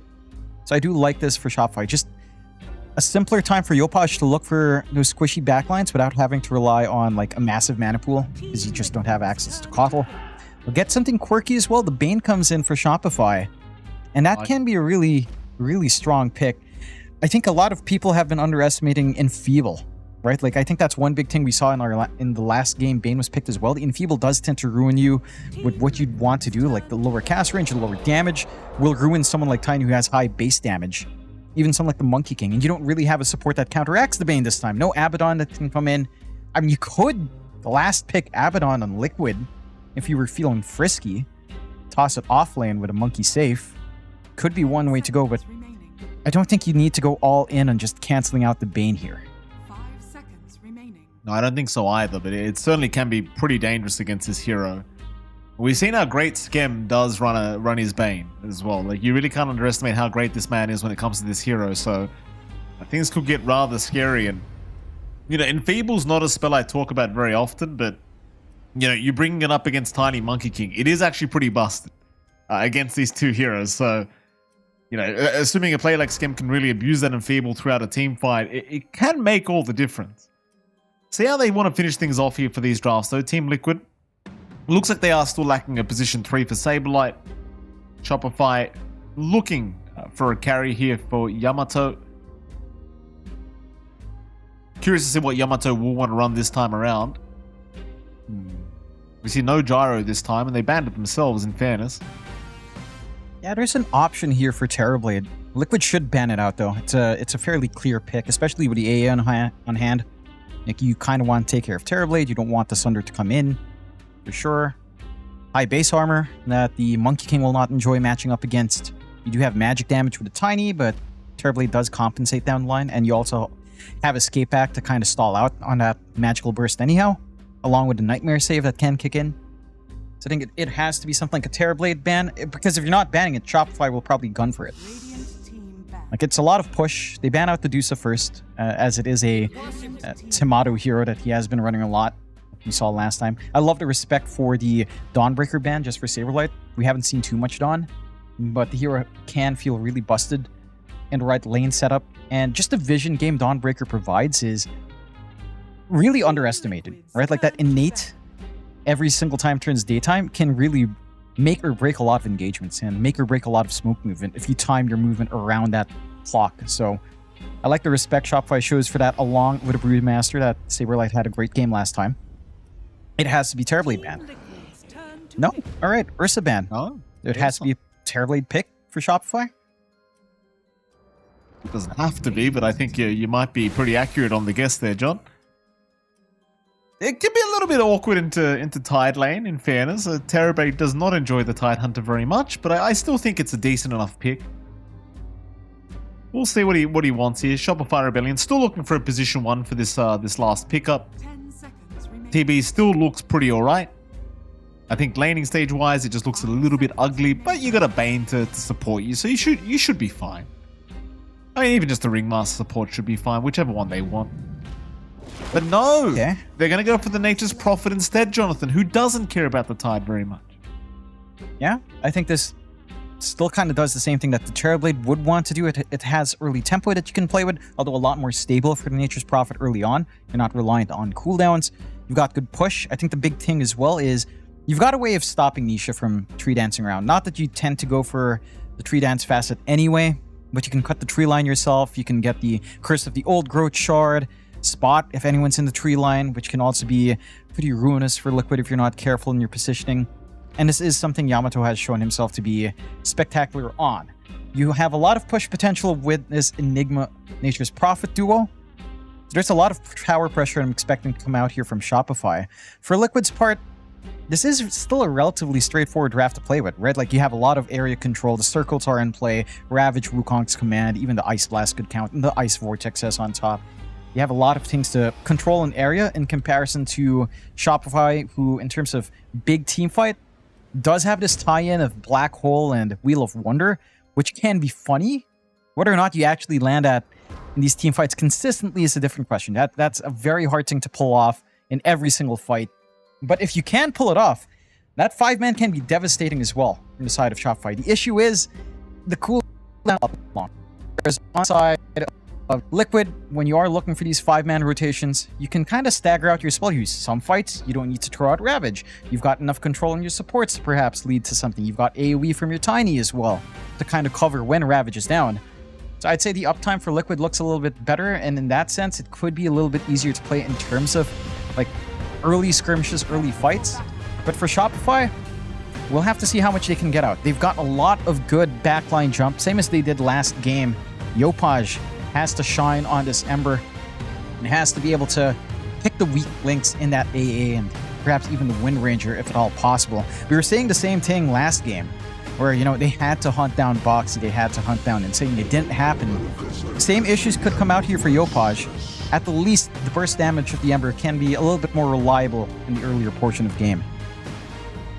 No, I gotta say, like, I do like this style of draft a lot better from Shopify as well, because like these are the kind of active drafts I enjoy watching them with. I don't like the drafts where we have two side lanes that are just farming the whole time, as we are looking at a mushroom, Jonathan. Yeah, a smoked mushroom, mushroom, I believe. Is that smoke? Is it? I don't know. Is it? Yeah, I mean, it's smoked up. Yes, I thought you meant like the model was of mushroom that was smoked on a grill. I was like, what? How do you know it's smoked? What? Yeah, I don't know. It is actually. I mean, you just said smoked mushroom. I was like, how do you know it's a smoked mushroom on a grill? Yes, like it's smoked in game. Yes. Yes. I get it now. Smoking mushrooms, John? What's happening? I didn't know you could take it easy, grill. I mean, you could grill a mushroom. I don't know if you'd smoke it in a smoker, you know?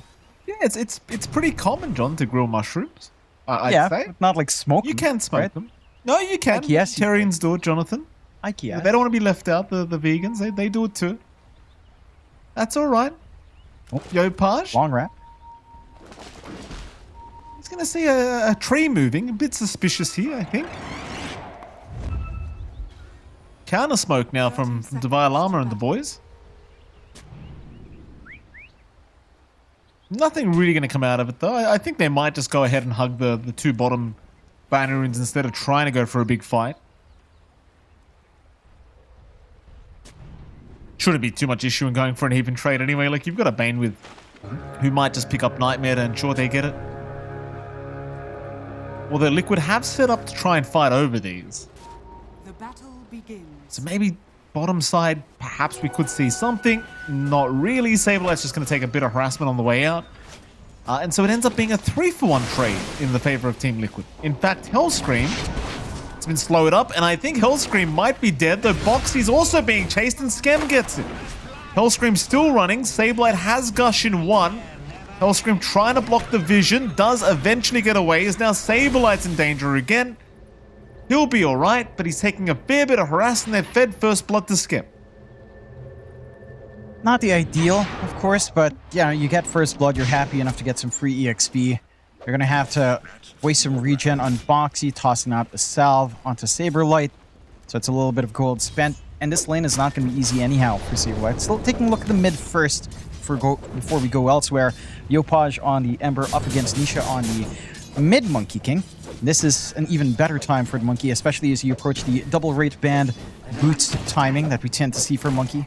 It is just going to be a little bit tougher for Yopaj to try to zone him out. Like, melee matchup for Monkey always feels great. You do have that poke back, but a slight, at the very least, double impact will ensure that some form of damage is constantly flowing onto Nisha.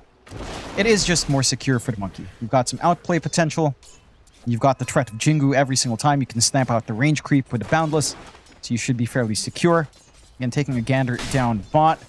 This lane for Saberlight should be stable. It's still maybe not the comfiest time. It's a ranged matchup for him on the Tide. You're going to have a lot of room here for Yamato to just effectively farm. And you can't really deal with the Treant early on. At the very least, once you have Anchor Smash, its damage output just falls away. So you don't need to worry too much about it kind of poking too hard. But it is going to provide some good spacing. And they didn't manage to really block off the camp either. So Schem will be able to control lane quite nicely here to ensure that Yamato just gets that steady build-up he'd want on the Nature's Prophet. Absolutely. So now he's going to have a great old time as well here on that Prophet. No real qualms with going up against the Tide or the Wind Ranger. How's that top lane going? I mean, V-Tune, he's having a great old time for now. Obviously, as the levels do go up into Violama, we do start to see these Enigmas get really annoying with this Eidolon spam, but at the very least, V-Tune with these first couple of waves has had a very good time sitting at top CS at the moment on the board. Again, I do anticipate it might slow down just a little bit, but then again, I guess it is a tiny, so you might not have the worst time just clearing out the Eidolons with your combos. Yeah, and you do have enough ways of clearing, and I do like this positive feedback loop you do have with AA plus Tiny. Ice Vortex down with an Avalanche, damage can really pile up. As you're seeing in just trying to clear the Eidolons. A little bit late for Insania to get that initial amp up, but it's just making the laning presence of that Enigma be a lot harder to find for Devi. He's getting some steady build-up as well. It's not amazing, though. We're going to see the Saberlight going down now. Yamato able to pick up a kill for himself, so happy days for him. I don't think Schem was even really there to help out either, so Yamato just catching the Tide with his pants down. 2-0 already the way of Shopify Rebellion. Laning stage already going very, very well for them. Top lane, Hellscream is going to go for a run, but does get taken down. So V-Tune able to find a trade across the map. Going to be a lot better for Shopify and just finding that off-lane core, of course. A slower start for Saberlight. We've seen Tides have to sit back and farm. They can recover quite fast in the jungle. You're going to have to start to build those resources up, though, on Boxy early on. And the large camp was already blocked off with an OBS. Really heads up move out from Shopify to ensure that the recovery is going to be a little bit slower. Boxy does have a sentry on hand. Should be relatively easy to spot, at least. But again, you're having the strong start for Yamato. He's going to get that build up into the power treads, into the Maelstrom. And even with the Maelstrom, you can start to make these plays across the map. We'll say the mid matchup has been a little bit more even than you'd expect here. Yopaj holding his own up against the Monkey King of Nisha. Double rate band timings there, not quite at the boots yet, but he is having a little bit more pressure come in. The runes haven't really been fought over too hard. They have been able to trade equally on both water runes so far, and that is allowing Yopaj to sustain. Same thing for Nisha, he's not really forced out. Again, this matchup for Monkey should be pretty damn good. So far, it's not like he's winning out by a huge margin. Yopaj is playing smart with pullbacks. But he's also making it maybe just a tad slower there. He does another kill. Boxy now getting caught by Yamato as well. So another nice kill here for the Prophet as he's starting to hand tips out now. Boxy not going to be too impressed with that, I'm sure. But again, you do want to avoid giving all these kills to the Prophet. Like, he's already having a great old CS time in this bottom lane, but you know, it is Prophet. The more farm he gets early, the more detrimental this hero can be to your side. A Sableye again going to be harassed out. Skem going to force him to walk backwards with this Nightmare. Yamato hoping for some blocks. Meanwhile, Divine Llama dying across the map. Sableye still in trouble. Looks like he will live, but his courier will die. At least he already got the items out from that courier. Nothing too big being sent out, just components. So far, the double gauntlets plus the Ring of Krot. Not going to have that full soul ring, but does have a little bit more to play with. Top lane being slow for Devi. It's not too bad. Like, he's dying, but he has the full drums up. This is the key timing now for the Enigma to pressure into a tier 1 or even for a kill if you kind of play out of position here. Absolutely. 6-minute power runes. Spawning up as well. He's going to be down bottom. It's a regen rune that will be picked up eventually by Nisha. Though Nisha's getting aggressive now to Yopaj off the back of Boxy. And Yopaj, not level 6 yet, really doesn't have many places to run to. And he'll try to juke out, but a great rotation from Liquid. Ensuring they find a kill onto Yopaj prior to that level 6 mark. And that allows Nisha to hit his own level 6. I'm a little bit surprised that Shopify didn't opt to put that importance onto the mid rune. Especially since it's a lot more important for the Ember anyhow. They don't have that coverage. They tried to focus on this rotation from Scam top, which again didn't pan out. But they are getting that room to at least shove in a top tier 1. Triple range creeps, not going to take too long to siege creep as well. They're cutting off the creep wave. Scam might be paying for this though. Would be. Scam pretty deep. Gets the escape back here from Hellscream, but well, he's actually buying himself a bit of time. Nightmare out onto Nisha. Divine Llama also still hanging about. They do get the T1 tower, and it seems like everyone actually makes it out with their life intact. So there you go. It's just the presence of Devi proving to be a little bit too intimidating, and that'll be about it. They'll just have to watch it go down. Yeah, nice little freebie. Again, great timing with the drums being up early on Devi, as you tend to see from the Enigmas down nowadays. No sort of shenanigans again up around the Shrines of Wisdom. This is straight 1-for-1. Insane, yeah. Devi's still chasing here for the AA kill. Not going to quite find it though, sadly. So pretty nice position from Shopify thus far. Like, especially the farm that you've been finding on your Prophet. The V-Tune's been finding pretty much parity though. Divine Llama now, with the setup of Scam, might try to move in. V-Tune does juke out the Empowerment Arts, and they don't have Black Hole yet either. So there's no way they can commit that big spell to just ensure the kill onto V-Tune. Yeah, and they're sharing that EXP up top. Devi's having a slow ride into that 6. Some room down mid again. Yopaj. Level 6 this time. Nisha does have a Boundless though, and we'll throw it out. A lot of damage, but won't be quite enough. You gotta appreciate that pressure coming out onto the Ember. We're talking about what Yopaj would have to do in this game. He has to hunt the backline. He has to have the damage and the durability to kind of take those risky plays. With his start in mid now just getting nullified with all of this aggression from Nisha and Boxy, you're not getting that snowball start you'd really want on the Ember. Phase Boots and Orb of Blight is a decent enough kicking point. There is some good damage there, just not enough to contend with the Monkey. And now a little bit of an opening for Liquid. They know Yamato has been left down bot solo for a long time. He's a sitting duck. He is. Yamato, can he find a way out of this one?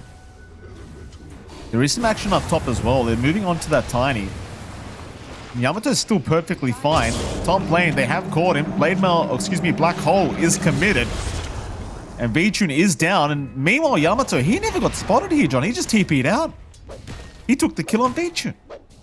Yeah, really heads up to use this tree to scout around.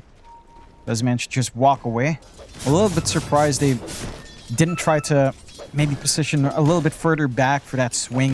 You know, maybe further down south into the expanded jungle to get a rear flank. But they missed that opportunity. You're very happy here in Shopify. You're still holding on to your bot tier 1 as well. It has not been pressured whatsoever. Been a very slow game for Saberlight to get that done by shoving in the creeps.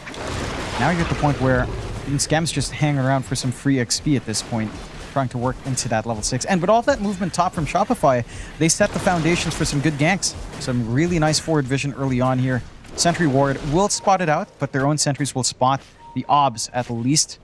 Their own obs will be spotted out as well outside of that.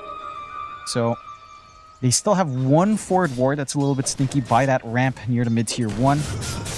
And for Shopify, they just need to ensure they don't bleed out in their course. Like, Yopaj is the biggest sitting duck. He's been kind of sacked. All the attention has been going towards Divine Llama top, which has been a good launching point.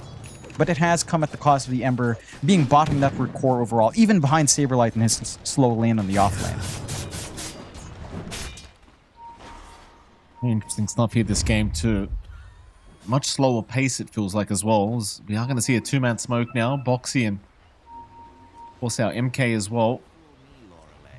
Just running up towards that top lane. Nisha looking to set up. Is going to find Skem. Skem though with the escape out from Hellscream. Going to survive. Is now Divine Llama trying to move in. Nisha's dropping really low here. Still drop the Wheel of Wonder. Nisha, he can't get away. And here comes Yopaj looking for V-Tune. Oh, he hasn't got enough. He has not got enough in the tank. Meanwhile, Yamato found Boxy as well. Beautiful TP rotation. Tips out immediately towards Boxy. Not sure what Boxy's done here to Yamato, but yeah, Yamato's given it to him. Oh, Yamato's been on it since the laning phase, hasn't he? He's been tipping way earlier on. And I don't know, maybe just hyping himself up a little bit. Maybe some pub stuff or just some history, you know, from the times they've played against each other for all these years. But nonetheless, Shopify are finding those openings. They're starting to get that work done. All of this investment on the Vi up top has paid off. Even without the black hole, again, they're working these team fights well. It's mainly down to the fact that Saberlight can't join in. Like, your Tidehunter is just not ready. He still needs the Vlads, and he's probably gone for a blink or if not more aura. The Vi, though, a little bit of a sitting duck. Yeah. Let's go down. Nice pick up here for V-Tune. The funny thing was, he got ice caught about for Yopaj. He got ice blasted and decided to still demonic summoning. It's like, yeah, it's fine.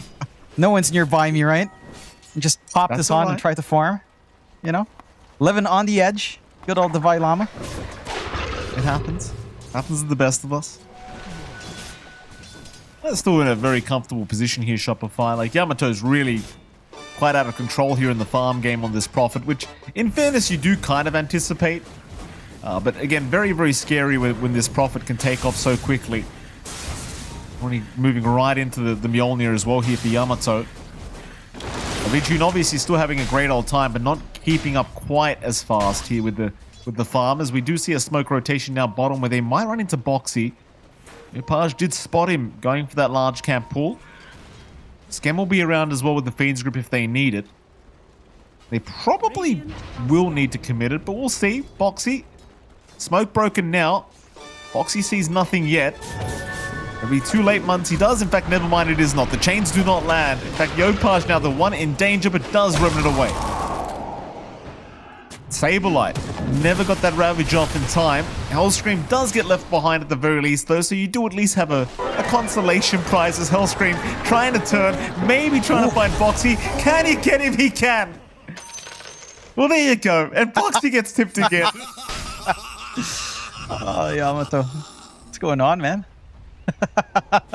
Feeling frisky today towards Boxy. Maybe he got annoyed in pub, or again, maybe he was annoyed by the ringmaster last game. It's like, all right, Boxy, it's your turn. Experience this. You know, get a load of this. What a hero. Oh, grip. Fiend's grip. Nisha? It's caught out Nisha. That's a big, big boy. Nisha, he's going to go for the Wukongs to try to protect himself.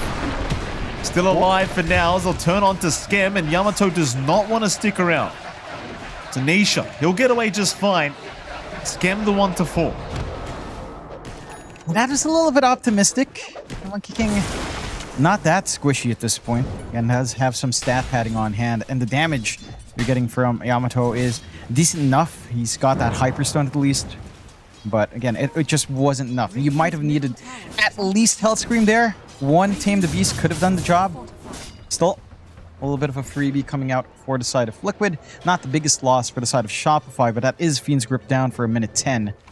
That's going to be a little bit of a window where Liquid probably don't need to worry about some shenanigans like that. Timings for Yamato is still lining up. Mjolnir fully done now. You've got the recovery for Yopaj, that full Mage Slayer not too far off. So the early spikes for the Ember Spirit still being met. And they've got control of the Tormentor. No forward vision here from Liquid. They're all the way across on the opposite side of the map. So they should find themselves that free shard for their troubles on the side of Shopify. And that gold injection you get nowadays as well, which is not insubstantial. See who gets the luck of the draw.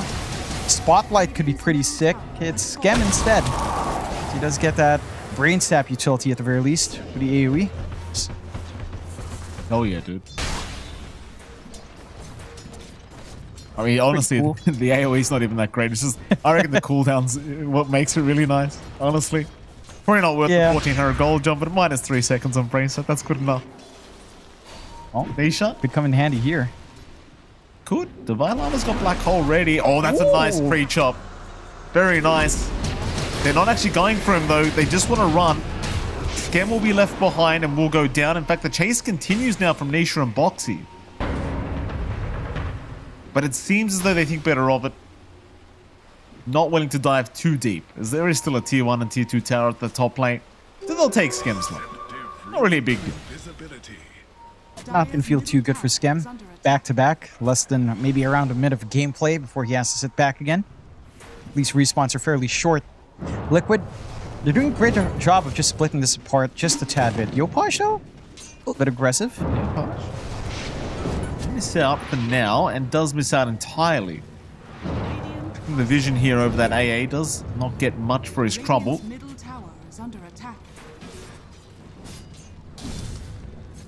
Still very slow here. 7-7 is the scoreline. 17 minutes in almost.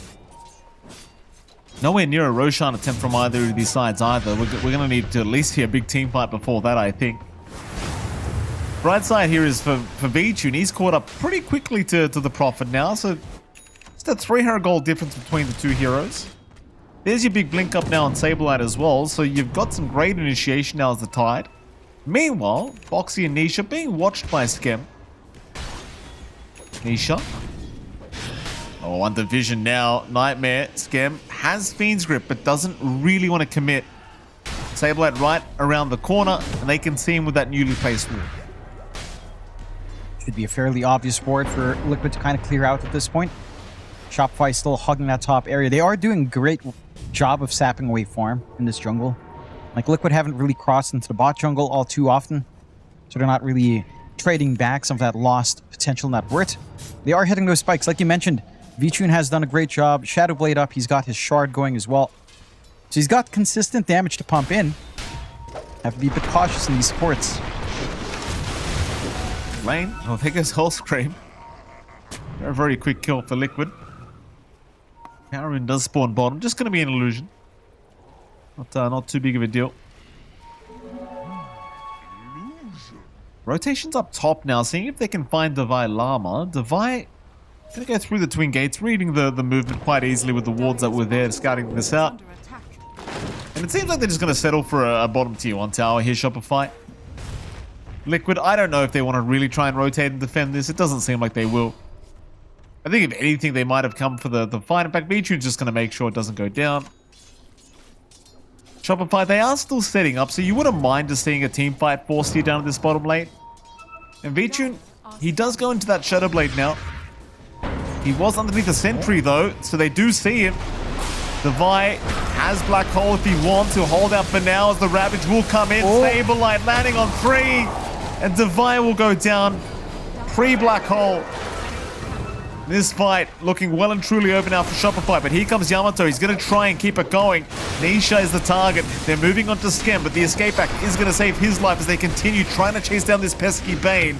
Skem still somehow alive, but finally will die. And sadly, Shopify could not quite confirm any kills thus far. The Yopaj is incoming once again. They'll try another time. Yamato going to TP in looking for Nisha, but Nisha's still running his way right directly north out of here. And it looks like no one will die from Team Liquid. Just really unfortunate timing there for Shopify. It looked like good setup. Not seeing the backline, not seeing Saberlight with that blink though.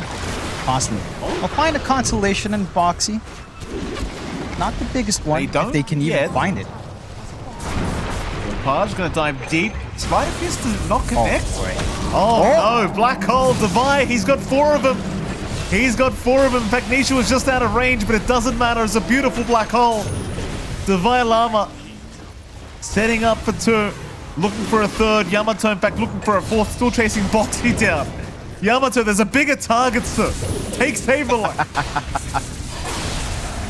Well, what did Boxy do? What has Boxy done to poor old Yamato?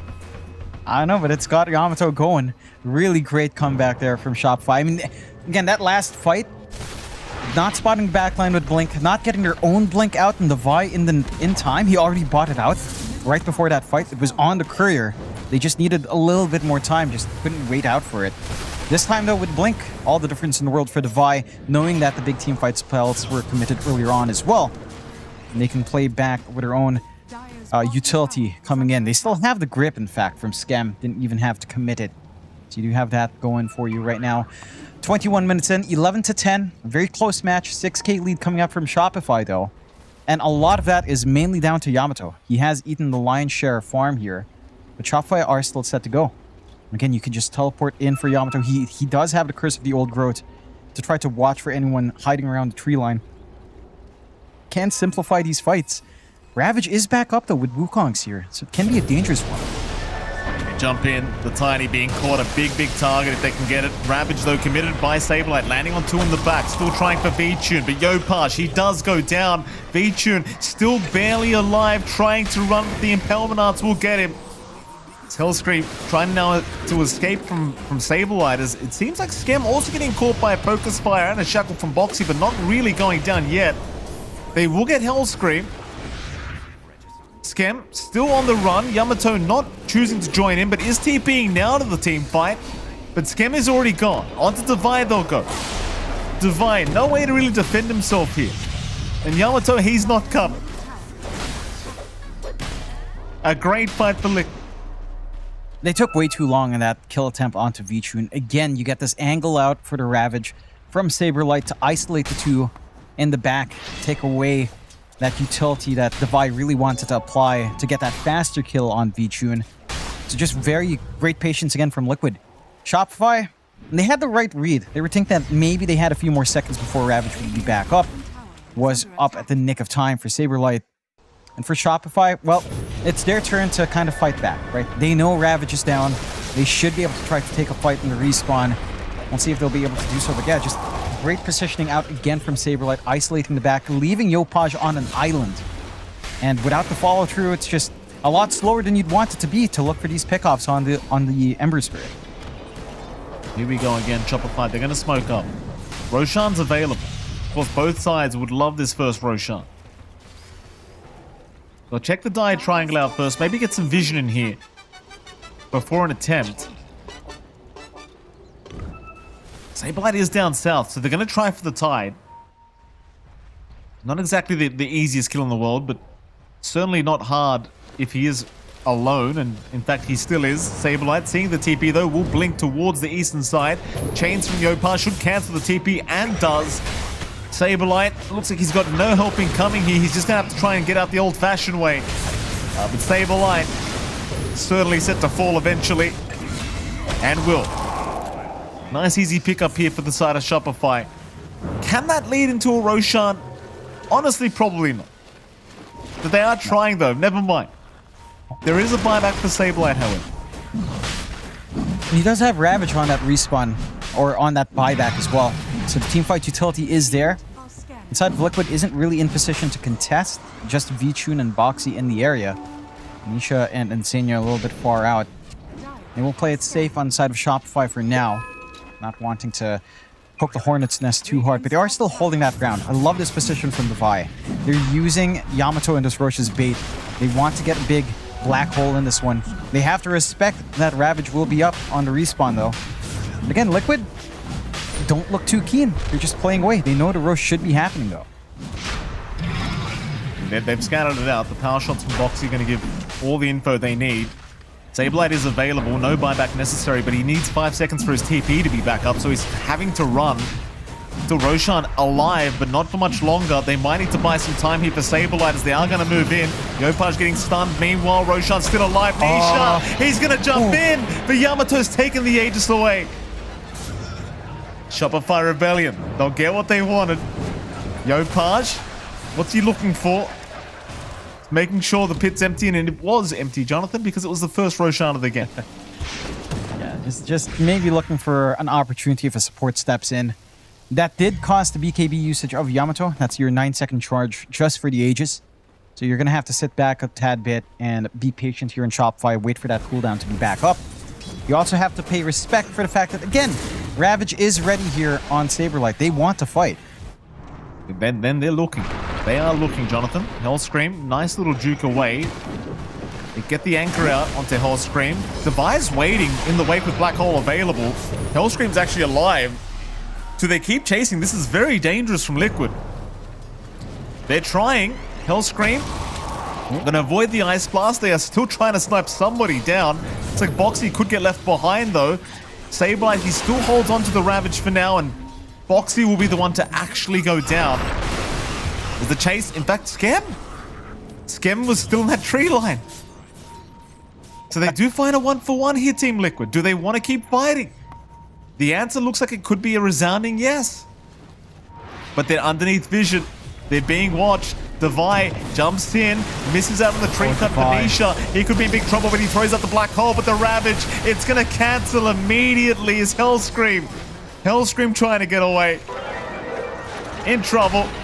Does throw out the Will of Wonder. Maybe he gets himself an AA, but he does help out Yamato. But he will die. And that re-engage is just so awkward from Shopify. Again, the Vi going forward like that, he was banking on a tree cut on Nisha. Just getting that Midnight Pulse down just to see if they can catch them when kicking out. Get a quick pick off without having to pop Black Hole. Doesn't catch Saberlight as well on the edge of it. And they lose a lot on the back of that. Just very forced movement out from Shopify. Didn't need to take those risks. They lose the Tormentor on top. They still hang on to this Aegis advantage at the very least. Yamato. Out of tips for waving him goodbye anyway. Meanwhile, the Crocus, Jonathan, not allowing Nisha, or rather V-Tune, to finish off the job, is now V-Tune getting chained up here thanks to Yopaj. Beans grip out. Skem's held him down. V-Tune, not like this V-Tune. He's going to drop. Yamato with a double kill and a godlike streak, Jonathan. Still very concerning here for Team Liquid. It is. And he's just scaling up. I like that he's leaving his options open as well for the itemization here. In fact, no, he's going all in. Revenant's Brooch is the call, and it's the right call in this game with all of the armor you're dealing with. You know, craggy exterior, all of the armor you're getting from Bro. Yamato. He's got his team behind him. They're moving in. A nice chains out. Nisha, he'll be able to get away for now. They're just trying to chase Insania instead, trying to get one of those supports. And Yamato, he's going to find him. Insania, though, barely alive, but Yopaj on the chase does catch him out. That is one, as Yamato now TPing in forward, looking for more. Unable to get there, though. So it looks like it's going to be a tier 2 tower. Although I say that, Liquid, they are still posturing. Problem is, the vision of Shopify just keeps tabs on exactly where they're moving to. Nisha, they saw it. They saw the tree jump. Nisha's been caught. Yeah, righto, Jonathan. He's been caught. He's down.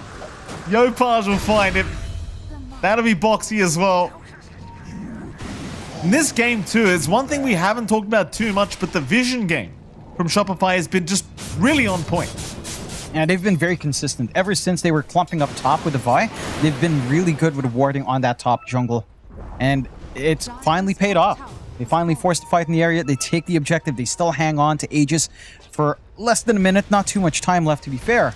But they've gotten max value. They're still hunting around. Skem's very far forward to get that vision down right now. He is. He's not that easy to kill, though, especially when you do have the Vi. Oh, never mind. He's pretty easy to kill if V-Tunes are in.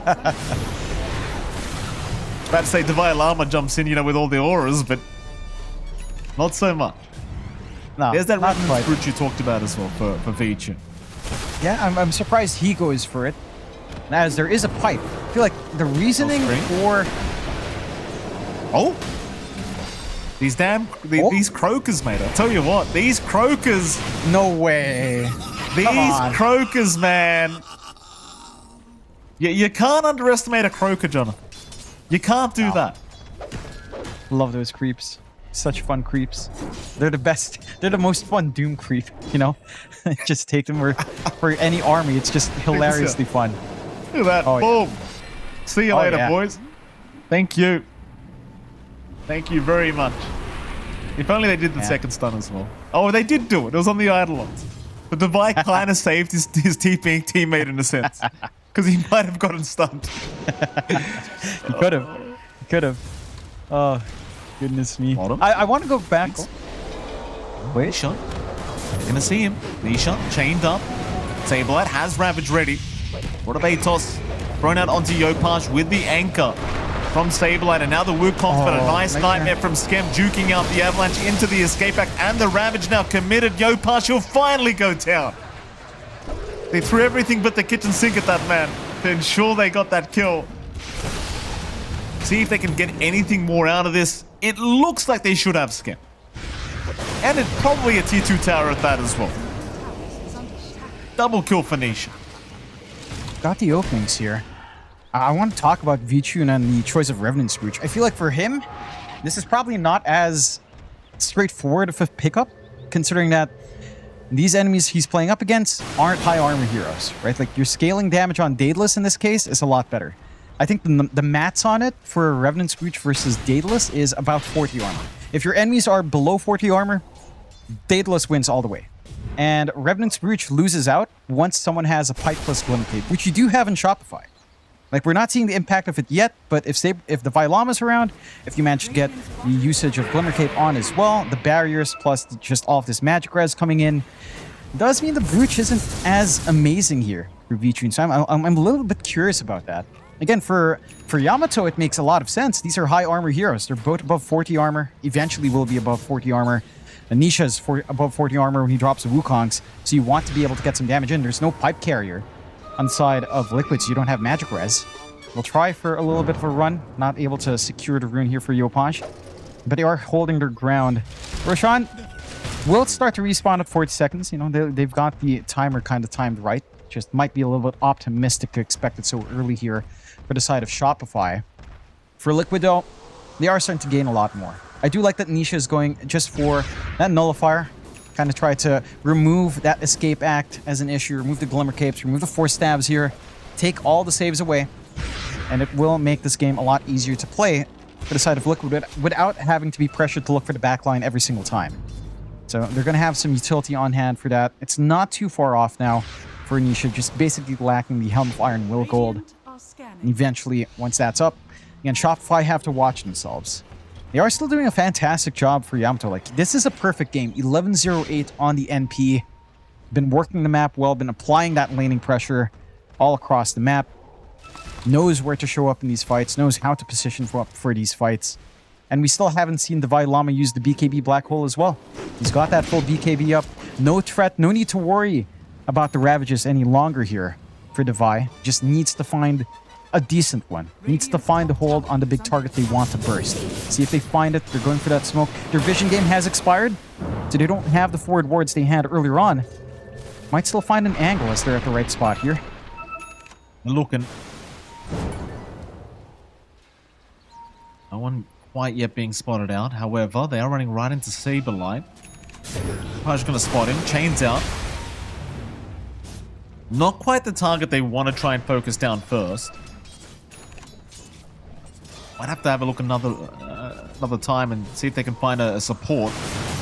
Bit of awkward timing too, because the BKB was just picked up from Nisha as well, so he wants the fight. Just coming out on the courier.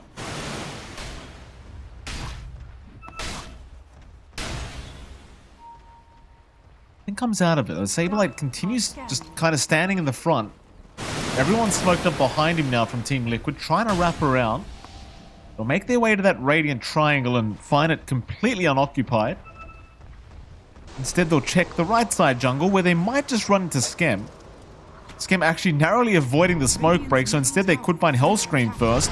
Vision down, they'll see him, they'll move in. The Glimmer Cape was there here from Hellscream, trying to survive a little bit longer, but it looks like he will go down to that Devi. He's jumped in for the black hole. He found 2 great targets with that, and no one's cancelling. V-Tune's down, Nisha. Nisha is gone. Oh no. Where were they? They were. I guess nobody was left to cancel.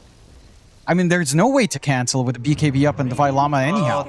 That's a timing, right? Like, he's had it for so long, he hasn't seen the opportunity to do so, and he gets out. He gets it out in a big way. A massive black hole onto 2 key targets, Tiny and Monkey right in front. They commit so much onto just trying to kill off Hellscream. Yeah, they force the buyback. They also get the fight split up by Skem, distracting in the side. Oh, Skem was holding him. And it's just beautiful. Yeah, he split that fight up perfectly. And again, it's just a lot of factors. Like you said, there's nothing they could have done to cancel it anyway. Don't know why my PC didn't show that BKB or a thingy, but anyway, doesn't matter. It's alright. I only paid $3,000 for this PC. It's a beta game, paid 3,000. Yamato. Yamato. He's okay. Fiend's grip on Boxy. Oh, no, he's not, John. Yamato. Is he gonna make it? Oh, barely. Oh, he's made it. He's made it. Get out, Yamato. Oh, he's still there. He's alright. Oh, man. That was on knife's edge again. Good old Yamato. Maintaining that perfect streak, though. 14-0-10. Calculated from Yamato this game. So you should be able to go back and clean up that Roshan now. This is where the differential for Liquid and Shopify in drafts and what they can do start to really appear. You've got 2 BKB piercing spells on the side of Shopify. And that BKB you were talking about, Nisha, might not even matter. Like, even if Black Hole's not there, Grip is still there. You're not going to care for this spell immunity on Nisha whatsoever. Saberlight. Skem's caught him out with a Nightmare. Again, this is not necessarily the target you want to start with, but they might be forced to. The V-Tune, he will show himself, but actually it's a lot of damage. Saberlight, he goes down. Yamato's hitting way too hard. Now V-Tune. V-Tune trapped in the tree line. No way to get out. And now the Croaker. Nisha gets the BKB up eventually. Nisha's still going down though. The Eidolons are chasing him. He's gonna make it. They've got to stop fighting around these Croakers, John. They're a menace. Still going. Insania. He's gonna make. Funnily enough, Nisha's actually still being chased by a Croaker. Look at that. What are these Croakers? Never ends. What's wrong with them, John? They call Team Liquid as well, John. You'd think they'd be on Team Liquid's side. No, they want to be the Liquid, you know? They don't want anyone on their Liquid. They don't want anyone claiming that Liquid, Mikey. Clear out the mid. I will say as well, there's a little bit of an itemization issue here from the side of Liquid. Again, you know you're playing up against a Revenant's Brooch, Nature's Prophet. You do not have a pipe. You have 1 Glimmer Cape on hand. There is nothing stopping this magical damage. Again, 1 Glimmer Cape plus a pipe ruins Revenant's Brooch, which you have on the side of Shopify. You do have that full pipe on the Llama. You've got Glimmer Capes on 1 support. Second support, Scam probably going to pick up way later, trying to go a little bit greedy first, maybe gunning for something like the Ags. But this investment for Liquid, you see how much damage Yamato is doing. Like, it just goes right through. Tiny would grow, no problem. What armor? Under Wukong's command for Nisha? What do you care? Right? Like, it's just not enough. The BKB active, that's when things can get a little bit spicy with a 60% magic res at the very least. But when you don't pop it on, you're sitting duck. And Yamato knows that. And they've got some great items being picked up as well on the side of Shopify. Full Ags up now for Divine Llama. So you've got the Event Horizon pulling you in. And that Black Hole upgrade, probably my favorite Ags in the game. It's just so fun. It's just cool, you know, the little pull-in. Always love that. And I love seeing that pros are appreciating just that added control and damage now as well. Take the Tormentor on top. Spotlight now up for Hellscream. Now your Invis here for V-Tune. Not going to feel too good. With an easy way to check out. You had the gem anyhow here on Yopaj, but it can preemptively scout quite nicely on Shopify. And this game just... It's so difficult for the side of Liquid right now. The ideal is you find pickoffs, right? You do have high mobility on your side. You can try to look for one hero to just lock in, especially since you've got the Sight of Vice plus Dead in Water on Saberlight. Two really big key pieces of control. You just need to find... You need to find Shopify isolated way. Easiest target is likely Yamato, funnily enough, as he is playing away from his team, playing around teleportation. But he is playing very smart on that Nature's Prophet. Not easy to spot out. They try to go for the gate movement and don't really find too much. Shopify are hiding away. They've got that black hole ready if they want to use it. Nisha, Yamato, he's been hexed up. Maybe they can do with the Prophet. Oh? They've got him the first time. And that'll be enough for Liquid. They don't want to risk it a second time. They'll happily leave. Meanwhile, towards the north, Skem also gets caught. Yopaj gonna at least catch out V-Tune. Yamato will TP in after him. V-Tune in a lot of danger here. V-Tune! The damage output. Yamato doing a bit too much here is Boxy. How could we forget Boxy? He's gonna make it. Does get the run. Man, I did not expect them to still manage to net Yamato, as I saw him in a much more protected area near the tier 2. Goes out to the creep wave, does get punished, but you know, Aegis didn't have too much time anyway. Like, if it was still around at this point, it would have expired in like 10 seconds. You still get value here. And for Shopify, I mean, they hold on to that black hole. It's still there on Devi, still has the Ags reveal. BKB still set to go. Going for the refresh next on this Enigma. And for Liquid, again, they're playing to their strengths. They need to kind of do that pick-off game over and over again. And like, if not Yamato, then chances are you'd be very happy with actually just blowing up the Vi as well. You see the Graded Treant, dude? Graded Treant just taking Raxes? Yeah, it's just great. Well, why does it have 230 full damage? Yeah. Why? Talents. Level 25 talents, you know? Can you imagine if you had a solar crest? Well, we can't have Necrobook though, Jonathan. No. Have that. Yeah, this is your consolation prize, Mikey. That and Book of the Dead, you know? Where did it go? 4k HP. 3 heroes have to stand here, and, well, 2 of them right now, but you get my point. Look at them, John. They can't deal with it. Yeah. Oh, get the hell out of here. This is still going to right-click in. This should be making you happy. What do you mean? You like this gameplay. I don't know why you're so upset, Mikey. Prophet, John. That's a you problem. I've got standards, John. I don't play Prophet. Look at this, John. Look at me. That's the carry, John. V-Tune versus the opposing carry, apparently. They just can't deal with it. No. Again, there are cheeky people who go like Solar Crest just to buff it up. You get the drums on yourself as well. Drum it up. Just run it in. More HP. It's got more HP than anyone else on the map. Yeah. Hey, look. At least the EHP isn't that high. He has 0 armor. Right? 8% magic res. Theoretically, EHP isn't as high. He's coming. What's that Rax, boys? He's coming. And they can't go out. And they can't go out and try to shove a wave to look for a smoke because the Raxes are exposed. It would just fall to the Treant and Yamato if he does decide to show up. You're just stuck here. You're stuck in Dota hell. For Liquid. This is hell. And they're living it. And they love it, John. They love it. They love it. They can't be enjoying that. Oh, this is something Team Liquid would do, John. You know that. This is a strategy they would run 100%. Sure. Look at it go. I can see it. I can see it. You may not like it, ladies and gentlemen, but this is what peak Dota 2 looks like right now. Oh, dude, no. You know what peak performance is? If you had a Venomancer with Plague Carrier, and you put on the tree, You run it up. Where's the defense? They've smoked up. Oh. Can they ignore it? Oh, they're going to ignore it. They're going to go after Skem instead, but Skem, he does get saved by the escape bot, and the melee barracks goes down. Two treants now. Two treants on bot. It's gone. Oh no. The Go, range boys, is gone. go. 3 hits. Oh no. Throw everything. 3 hits. God bless. Oh, it's beautiful. Good.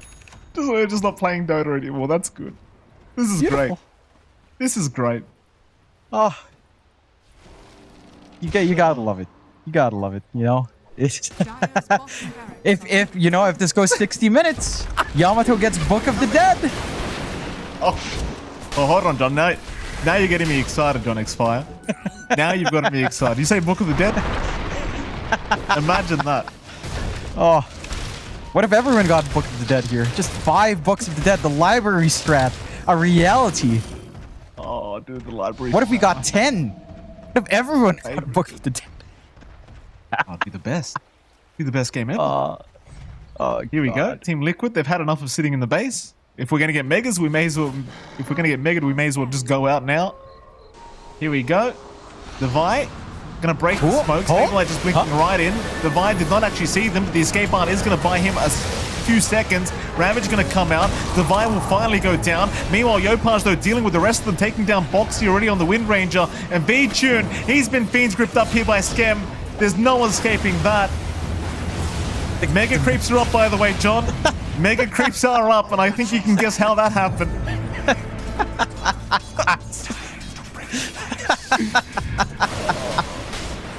So, Paul was in a green room somewhere just shedding a tear. Paul was very proud of himself with this one, I'm sure. Oh, good on you, Bob. Treant. You've done it, sir. Oh, so disgusting.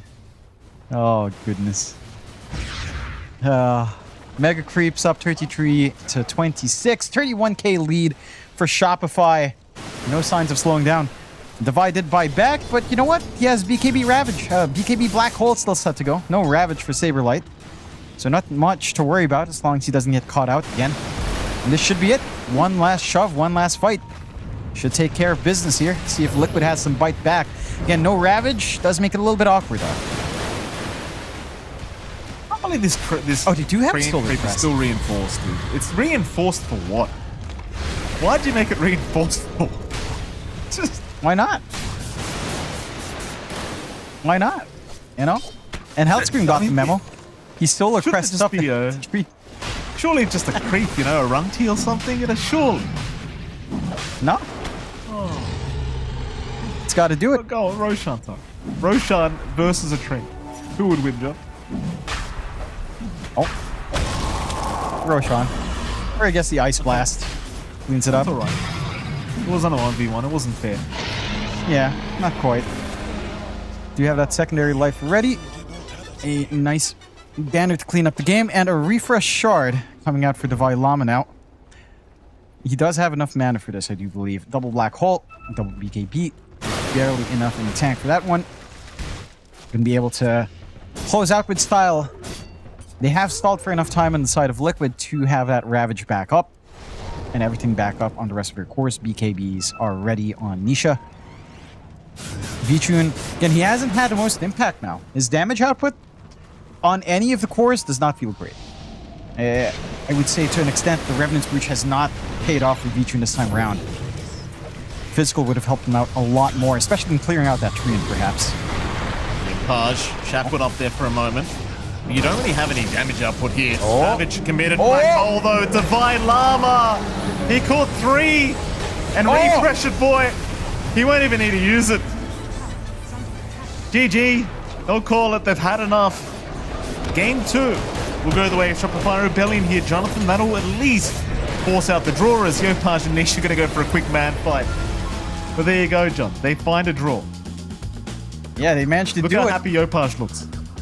Look how happy. Yeah, he looks very excited about. He's very excited that way. Yeah, he's feeling as it. happy as he gets. This is the happiest I've seen Yopaj since his time in Boom Esports. Truly peak emotion right here. Devi looks hype. I mean, you know, hats off to Devi. He had some pretty See that sick black black hole? holes. He should feel good. Tomato also looks pretty happy about winning with the tree He's instead. ashamed of himself. He's ashamed of himself, Jonathan, and so he should. He knows what he did. Go to your room, young man. You can't be running that crap again. Here we go. We'll see some highlights here. Of course, Skem drawing first blood. A couple kills this here and was there. Didn't look... This was pretty sick. Boxy dying. We've got to ask as well, no matter who we got, John, what's the drama here with Yamato and Boxy? You know? Well, what did Boxy do to Yamato to deserve all those tips and the high fives and everything else? I don't know. Yeah. He was the Crota special. It's always around that area, huh? Right by the Oh, tree. there he Look is. at that. The MVP coming There's up. the MVP. Look at God bless. Damn. 3 hits. Oh my! 3 hits. Does it have a divine rapier or something? My God! It's your 3-man black hole to end the game here. Beautiful from Devi. Doesn't even use it a second time. Pretty sure he ran out of mana. Doesn't really matter though, because game 2 does go Shopify's way. Geez, Tomato ends up 18-0-14 on that profit. Disgusting scoreline for him. And I mean, props to Shopify, John. It's just game 1, not the hottest. Game 2 seemed pretty hot.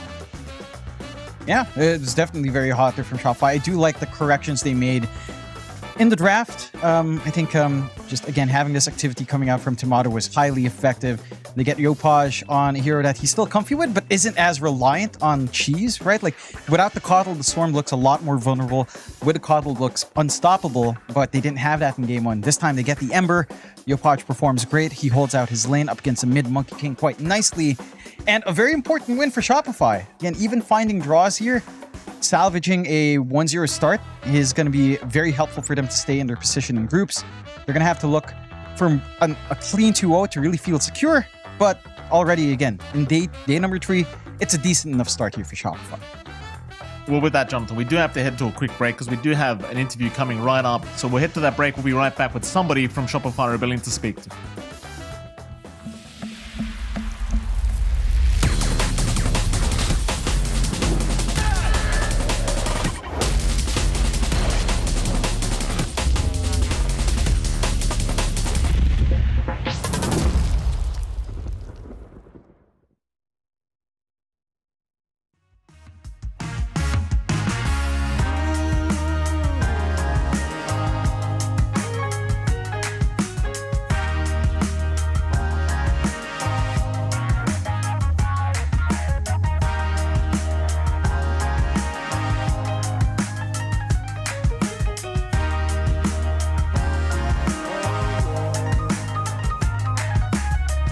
Turned on the dime when I saw you walking by.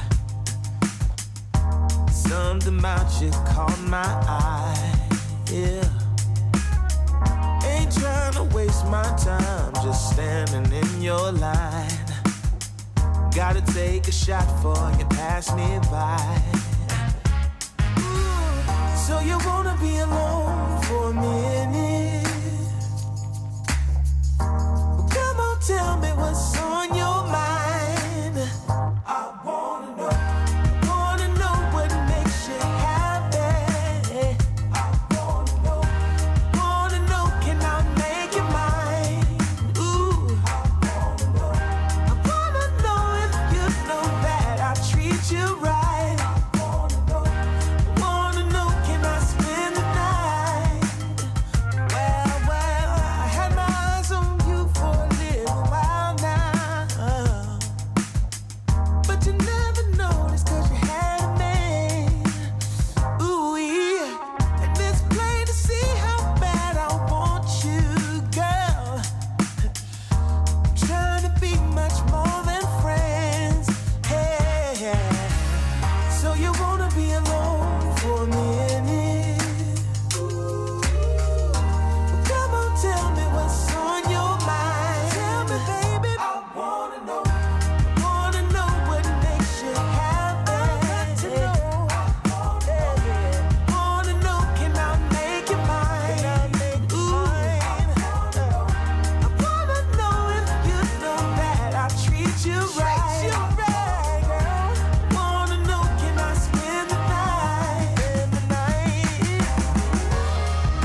Welcome back, ladies and gentlemen. We are back after a short break. Of course, if you weren't tuning into that last series, we did end up in a 1-to-1 draw between Team Liquid and, of course, Shopify Rebellion. Shopify ending up getting that game number 2 victory in quite a dominant fashion, I want to say.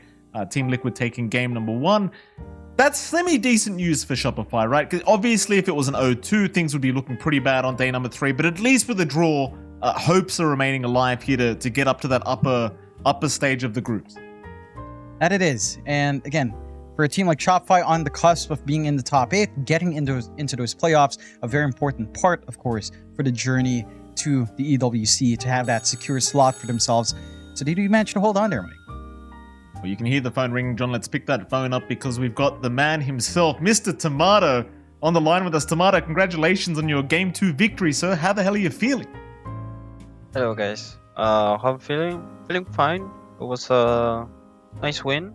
Feeling a bit stressed after Game 1, but luckily we managed to win the Game 2 and we stay afloat. We still have a chance.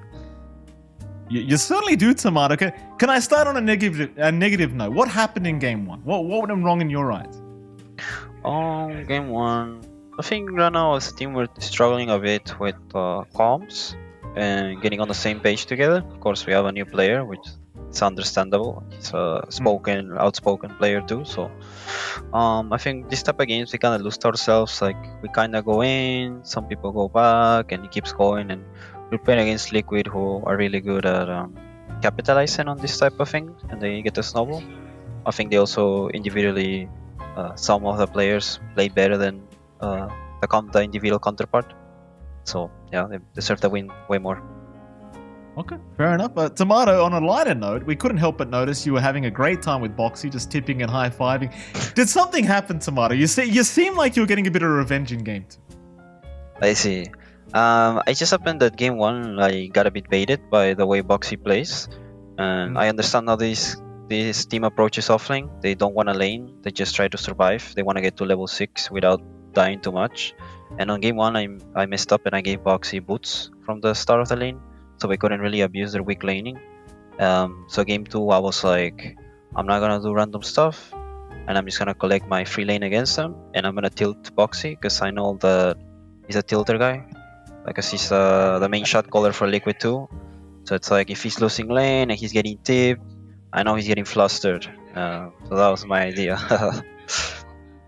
I love the mental warfare. One more from me, Tomato. Do you feel bad running that Nature's Prophet, that level 25 talent? Do you ever feel bad sending just treants in one after the other?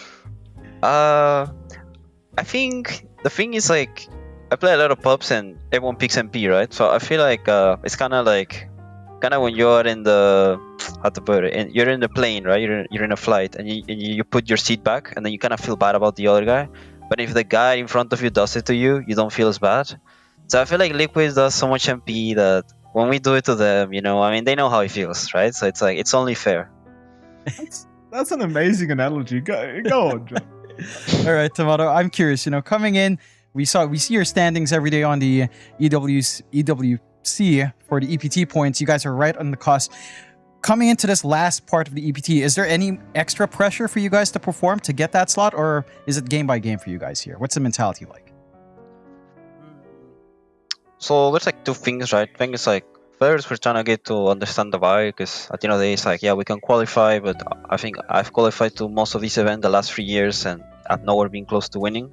So the mindset is like, we want to get a good team and get in good shape so we can actually contest top 3, top 4. So qualifying is like nice. It will be a reward of us playing good. It's definitely at the back of our heads because winning is nice and it's addicting. But at the end of the day, like our main focus is to just play good Dota, because we know that we listen to each other and we stick to our concepts and we have good individual performance.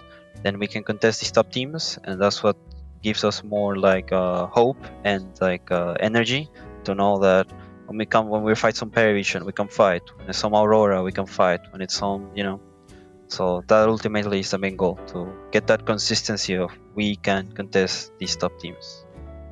All right. And on that point, I want to get a vibe for you. You mentioned it a little bit earlier. You have the Vi, he's outspoken. How different is it for you guys to have the Vi in comparison to when you had Mangekyo or when you had Pakasa on the team? Well, what's the difference now with the Vi? I think the team's getting a bit crazier now. I think before we had a lot of shy guys, quiet guys, and now like the mix of the C players plus the Vi's, like sometimes they're going too ham, or like they both wanna like one guy wants to back, then the other wants to freeman black hole, then the Bane wants to kill the tide, but the Enigma wants to farm his BKB. So Rana is a bit hectic, but it's nice because he's really try hard. I think he works hard. I think he's a smart Dota player. I think, from what I think in his career, he's improved a lot. Like we both kind of played in the NA tier 2 for a while, and he's won a tournament himself. You know, he was on Night Pulse contesting like a lot of top teams. So I think he's a player that it's nice working with him so far. I think things would only get better if we don't like ruin each other. You know, like get too frustrated at mistakes and just keep progressing. All right, thank you, Tomato. That was some great answers. It certainly was some great answers, Tomato. We appreciate you speaking to us. We do have to go, but thank you so much for joining us, and best of luck in your next series, sir. Thank you guys. Thank you so much. Bye-bye. Well spoken, man. My goodness, Tomato. You gave us some great answers, John. Thank you for fixing your head shape, by the way, John. I appreciate you made it. You made the bobblehead too, so I'm not the only idiot on the stream. Yeah, I remember it. I remember this time. I remember it. I back you up, Mikey. And man, I love the answer to Maba. He's always so good to talk to, always so well spoken, and he gives us such great insights. I can't even imagine the vibe in the background, that chaos of having the Vi and 2 C players who don't want to do whatever the hell they want to do, right? It must be kind of crazy to be that man who's just farming in the side, and so he's watching the team fight from inside. I'll let them deal with that. I'll just TP in at some point. And then NP certainly does fit that vibe quite nicely there, Mike.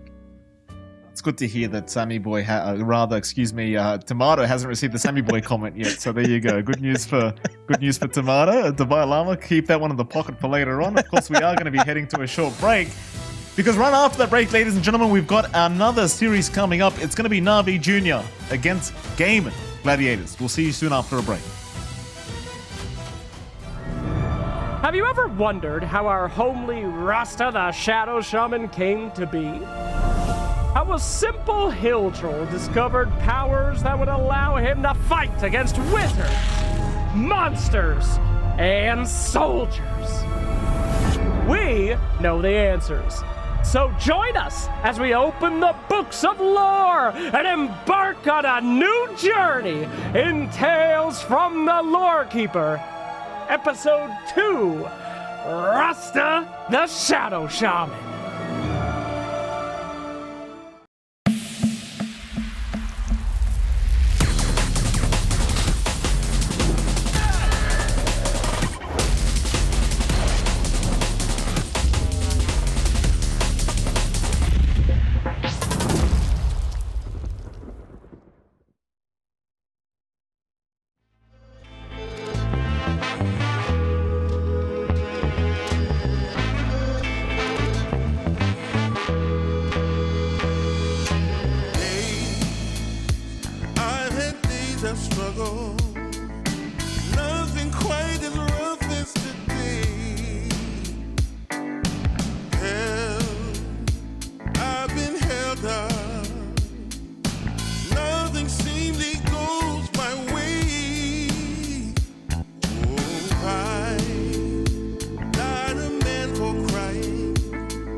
Cry, not a man for crying.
when it's feeling this good.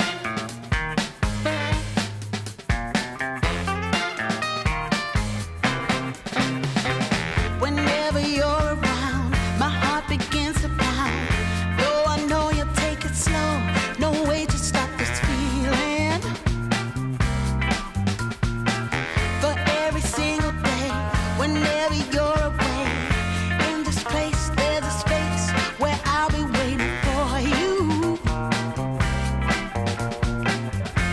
And I just can't believe in this new love I have found. Yeah, I don't want it to stop when you know you got a good thing that makes me feel fine. Ooh, wherever it leads me, you know it's all fine. I never thought that this could sweep me off the ground. I don't want it to stop. No, I don't want it to stop. I don't want it to stop when it's feeling this good. Feeling this good. Feeling this good. Ooh, feeling this good.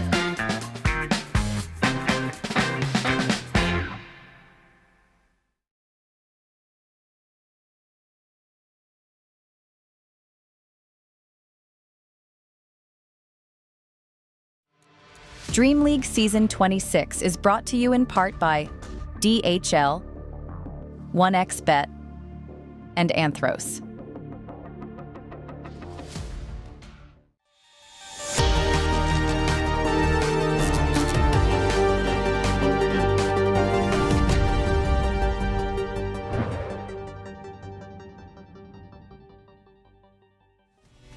Welcome back, ladies and gentlemen. We are here for our second series of the day for the Ember stream. It is, of course, going to be Game and Gladiators up against Navi Jr. And it's MLP Dota and John X5. Jonathan, I forgot yesterday that I was meant to allow you to do the introduction for once, so maybe next game you'll have to do it.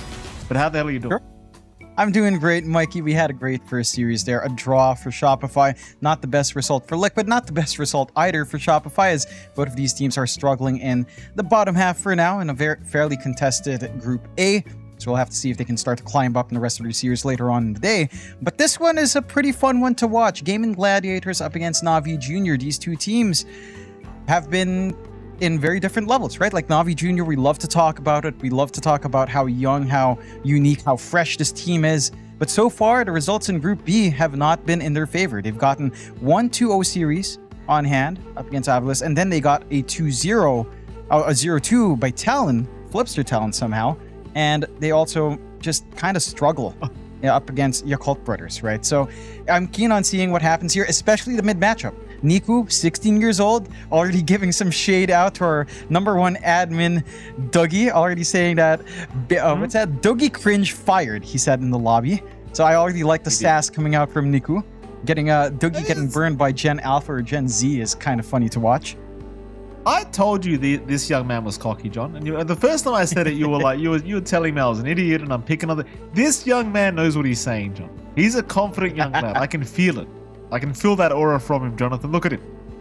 How can he not be confident, Jonathan? The man's got green walls, Jonathan. That reeks confidence. Yeah, and it also saves setup time for a green screen setup. He just needs some lights, and there you go. I guess you're set. Right? It's smart. Players don't do content, John.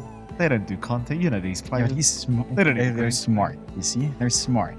They don't need a green screen because, hey, they've got it already. If they're going to stream, cut out the background, boom, nice and easy. Very smart play with green walls.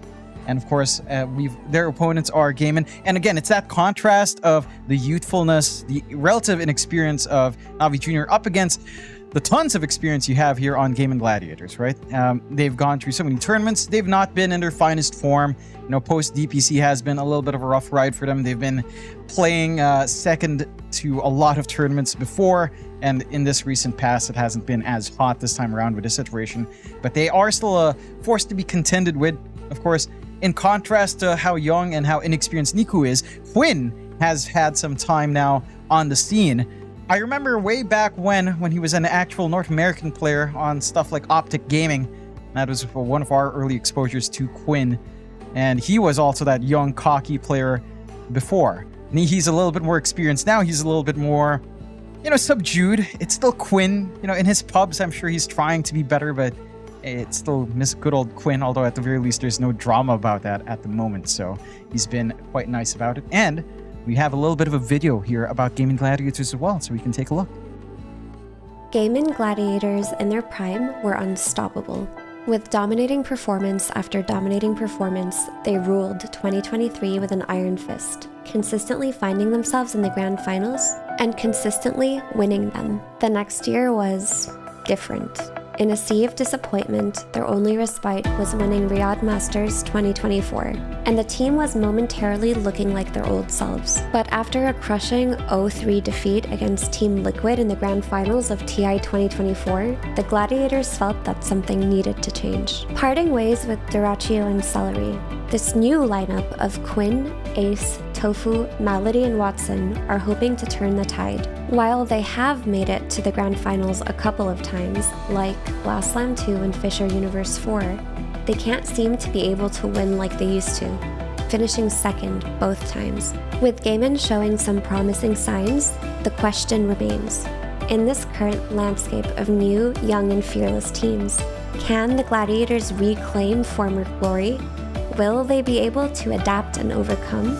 Or will they be relegated as a team of has-beens? This is what we hope to find out in DreamLeague Season 26.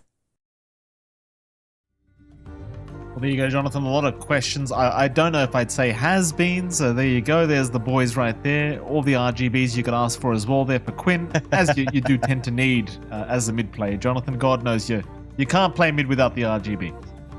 No, you certainly can't. You know what they could use as well on that? I'm not sure if it's fully glass, but could use some airflow, not just the sides.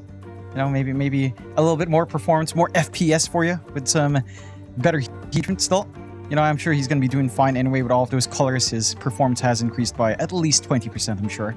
And again, for Gaiman, this is a team that you can't underestimate. They've had some highs. They've had a lot of lows as well. They haven't hit what they feel is their full potential by taking the big crown yet. And again, this year has been a bit of a tumble for them so far. It's been a bit of a struggle post-Duraccio. It's been up and down. So we'll have to see if they can carry through. Of course, draft developing already. We can look at what Navi Jr. and Gaming Gladiators have to present for it in our first game. Position-wise as well in the group stage, Navi is hanging around 5th place in the bottom half, tied up with Avulus. The side of Gaiman is in a comfy 3rd position right now. So in the upper half for now, as we are starting Group B in this part.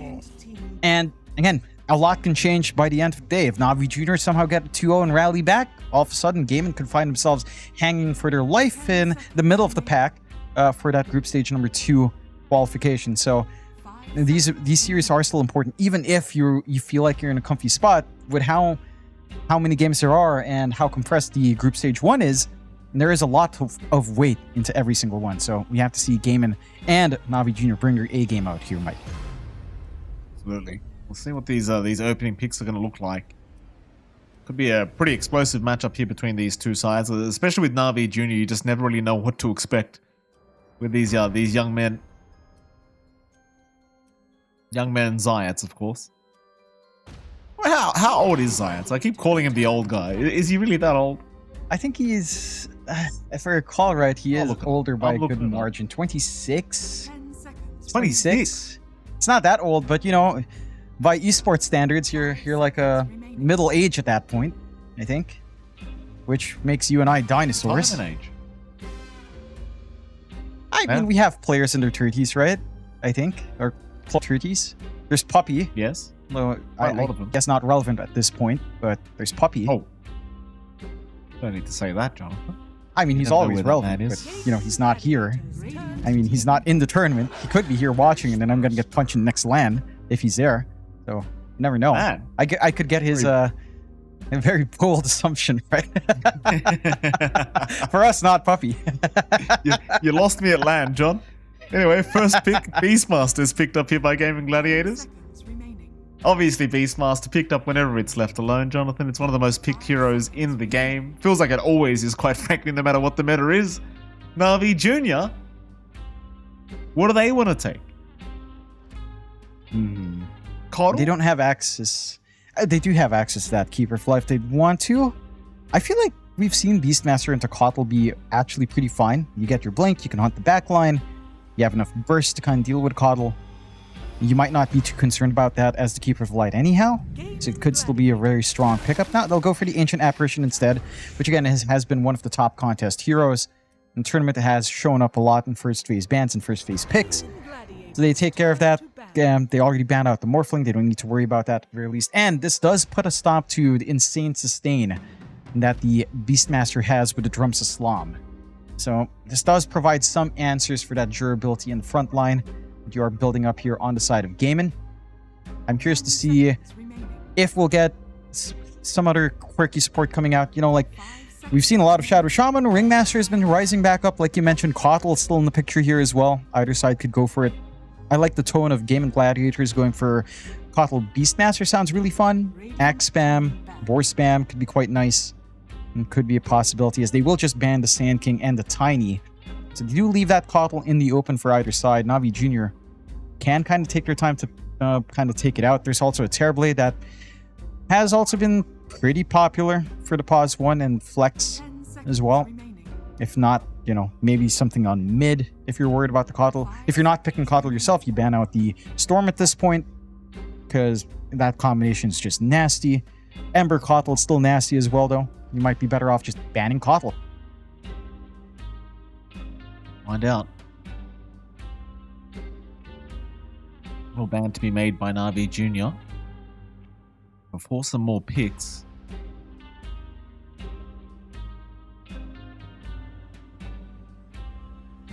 A lot of reserve time being used up for this one. Heavy thinking here from Zayat, who still appears to be at that train station we saw him at yesterday. Yeah, I think he's fully set up in that train station, Mikey. That's just free where he plays Wi-Fi, now. probably, John. Free Wi-Fi, you can't say no to that.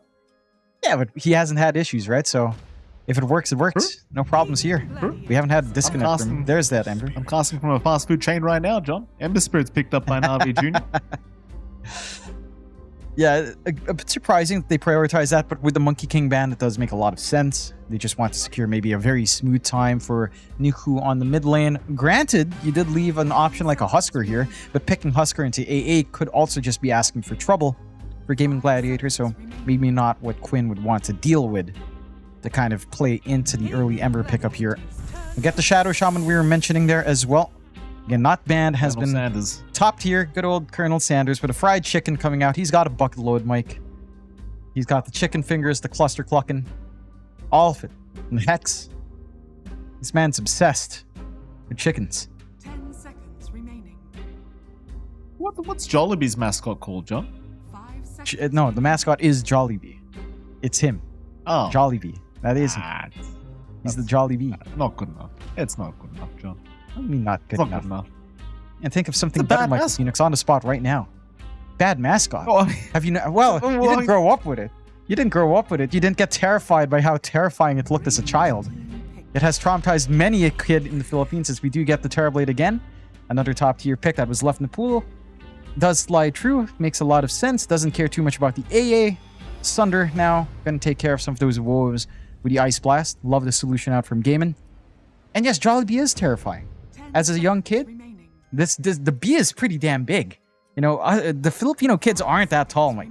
So when you see that big bee looming in a birthday party, it's kind of terrifying. I'm not saying there's anything wrong with the bee, Jonathan. I'm simply saying that calling the bee Jollibee is kind of, you know. Do I dare say What, cringe? McDonald's and Ronald McDonald? Cringe? Colonel Sanders and Kentucky Fried Chicken? That's a classic. I will not have you slander that name, Jonathan. How dare you? It's not What, Jr. We'll McDonald's go or- for an Abaddon. Yes, Which one am I Ronald, slandering? Jonathan. You can't talk about Ronald like that. But Jollibee mascot being Jollibee is bad, but McDonald being McDonald's fine? That's some double standards right there, Mikey. Live on air. We're getting that double standard right here. His first name Yeah. is Ronald, John. What's Jollibee's first name? Earthshaker's picked up. He has no first name. He's Jollibee. He's Jollibee. Why does he need a first name? It's different cultures, Mike Was he- Phoenix. Doesn't have parents, John? Is that what it is? He's a bee. No He one has named one it? mom. No one cares about the dad and bees. They care about the queen bee. Know your biology, Michael Phoenix. This is like the birds and the bees. Nobody ever cares about us, John. Gaming. What are you making me depressed for? Going into bee analogy. Or bee biology. Whatever you want to call it. I don't know. Anatomy. Whatever. Anatomy. We're not Wrong with going into the anatomy. I don't want to go that deep. Do you I'm want throwing to... words out, Jonathan. I'm confused. You're trying to find something that sticks. It's all good. I don't know what's sticking on either. What's sticking is Navi Jr. with their 2 picks. I mean, the Abaddon can be quite nice. Saves you from the Roar. Can somewhat save you from the Shadow Shaman as well. So you do have some counters. Along with his Shaker pickup that can just stop the Shackles from a long way and try to block some area of control. So I do like these coming out from Navi Jr. The question is, what positions are you running these heroes? Chances are now you're looking at something like the support Shaker, which we don't see too often, or you get something crazy and you go back to the pause 1 Shaker coming in, you run the Abaddon, perhaps in the off lane, keep that Ember Spirit on the mid. Still a possibility. The matchup against this Pangolier for Gaimin, not too bad, and I know it's a long running joke at this point, but the fact that Quinn is playing Pangolier at this day and age is still, you know, the irony speaks for itself. Yeah. Insanity. Insanity from Quinn. Props to him, you know, keeping the meme going. Doesn't look very happy, Jonathan, I might add. Just look at him. He's literally staring at the RGBs. He's not even looking at the monitor. He's staring at the RGBs. Hoping to go blind because he doesn't want to play Bango anymore. Maybe if I get temporarily blindness, I won't have to play this game. That's the idea. You look at those RGBs, Quinn. That's your mid player in a nutshell, John. That's all they do. They just look at colorful things. Look at him. Look how entertained he is. They love their invokers now. That's why they love to play invokers. So many colors. Wow, so many spells, so many colors. Wow. A lot of things happening. They're doing stuff. See the Brewmaster being respect banned. The green screen, the readiness, you know? The prep. Bold colors as well. Like orange, red, and green, Jonathan. They're very bold. It's nice. It's different. You know? It's bold. It's bold. Yeah. I like it. It's not too bad. 10 seconds remaining. I do like the Brewmaster ban as well. So they're expecting Navi Jr. to do something crazy here. They're trying to, I suppose, again, figure out if Navi Jr. is doing some flex, running Abaddon 1 perhaps, or the Shaker 1 here, which again, you can kind of get done on Navi Jr. Or maybe you go back to potentially safely an Ember, a mid Shaker into the Pangolier. That's not a bad matchup at all for Navi Jr. They kind of have to hedge their bets here in gaming. They do seem sure that it might just be a offlane last pick, as I would tend to agree. Again, even if you're, chances are if you're running one of these 2 picks that they've made on Navi Jr.'s core, you're likely not wanting something like an offlane Abba. And they even ban out the Husker. So they are expecting something, like a flex on the Ember safe, something different here to come out. Okay. You love some flexibility. Radiant team pick. Oh my. Well, would you look at that, Jonathan? It was left. The old man on his old horse comes out. I mean, it's still always a good pick, dude. You get that shards up, which is basically guaranteed if you kill the Tormentor for Coddle players for whatever reason. And things become really, really stupid. And it does. And they go Timbersaw to close out Navi Jr.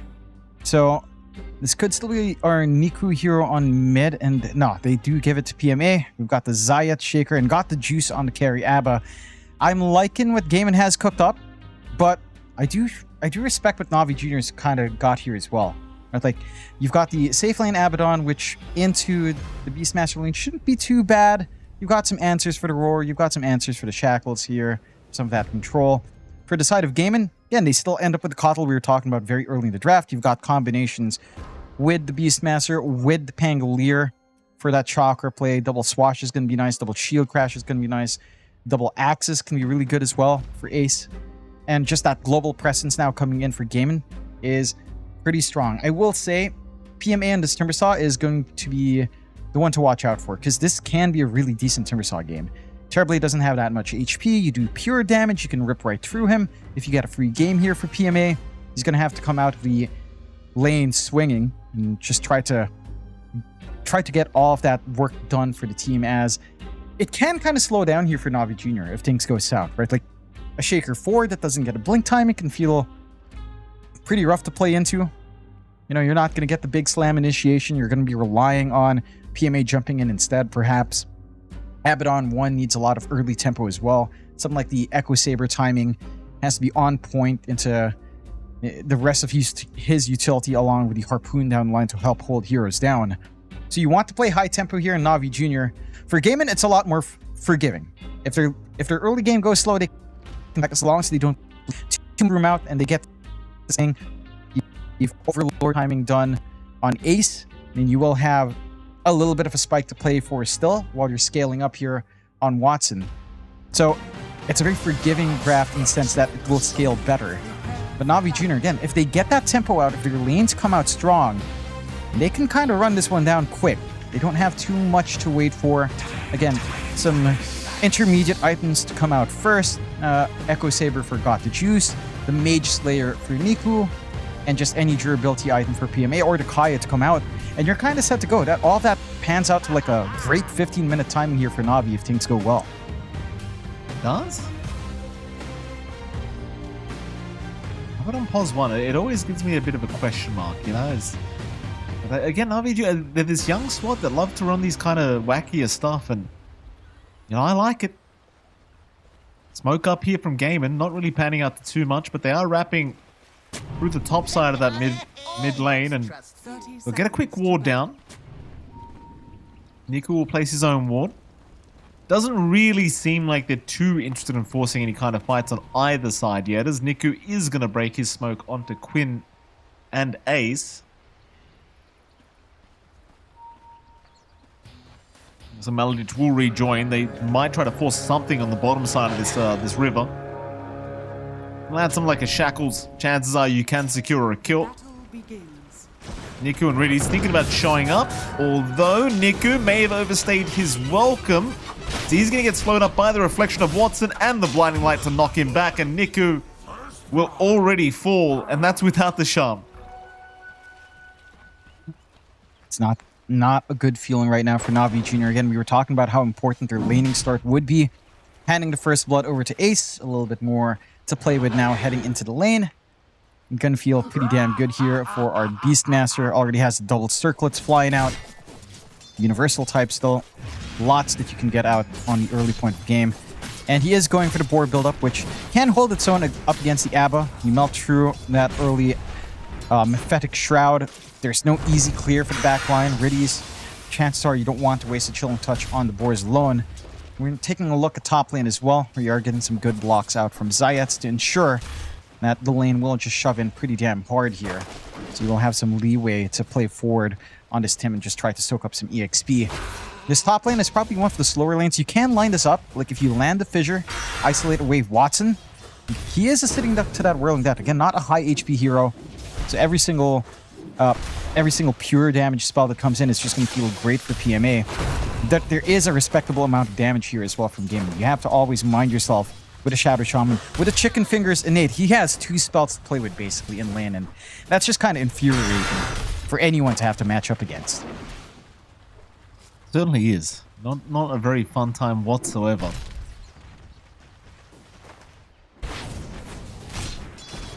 Got the Juice, obviously not really stressed too much here. He is playing Abaddon after all, so chances are, no matter what happens, he's probably going to be just perfectly fine farming creeps here down bottom.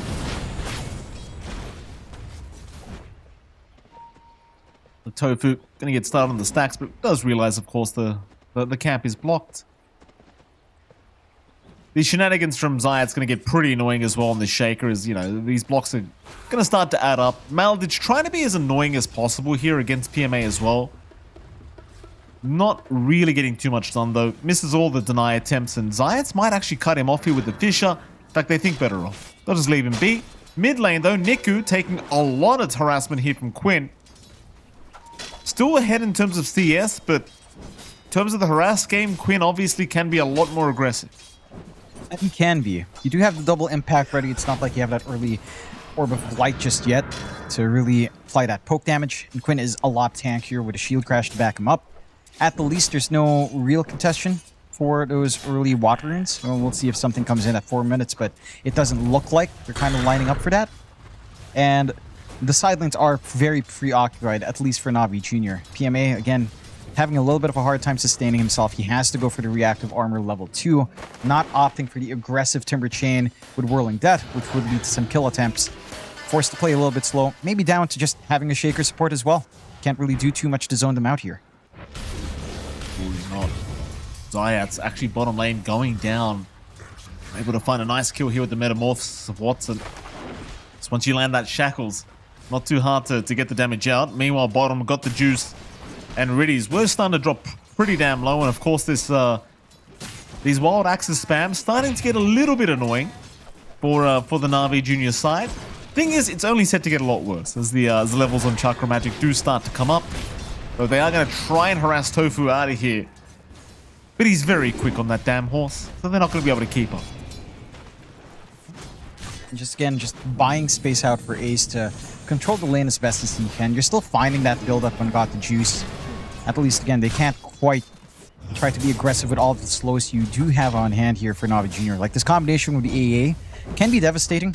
Having Cold Feet on top of the Chill and Touch plus a Blood Grenade slow should lead to some kills with a couple of right clicks from the ABBA. You're just not able to find the spacing to do so. And overall, very stable start for Gaiman. You are, again, still finding that CS here in Navi Jr., but the poking and prodding from the side of Gaiman has been keeping them at bay, at the very least, as the lanes haven't gone that smooth sailing we were looking for. So if this keeps up, you know, you head into the 6-minute mark with Niku falling pretty behind on Quinn now, things start to get a little bit serious. You know, you need to get these power runes under your control. Your side lanes aren't doing well enough to kind of feel secure in that. Zayats might make the movement out later on. At least the Fissure can be quite useful in those contests. But you already have the coverage here from Gaiman anyhow. Early wards to spot any sort of movement onto the mid lane should provide a lot of breathing room for Quinn to kind of make these decisions as we reach that 6-minute mark later on. Oh, absolutely. So far, very good start here for Gaiman as Niku taking harassment over and over again here from Quinn, almost going down, but not quite. A lot of pressure here on this mid lane though, as Melodich has shown himself as well now on the Shaman. Zayats keeping tabs on what the Shaman is up to. In fact, they're going to try and maybe see if they can go for something here. Melodich going to be okay as Niku proving to be a little bit too low on the HP department.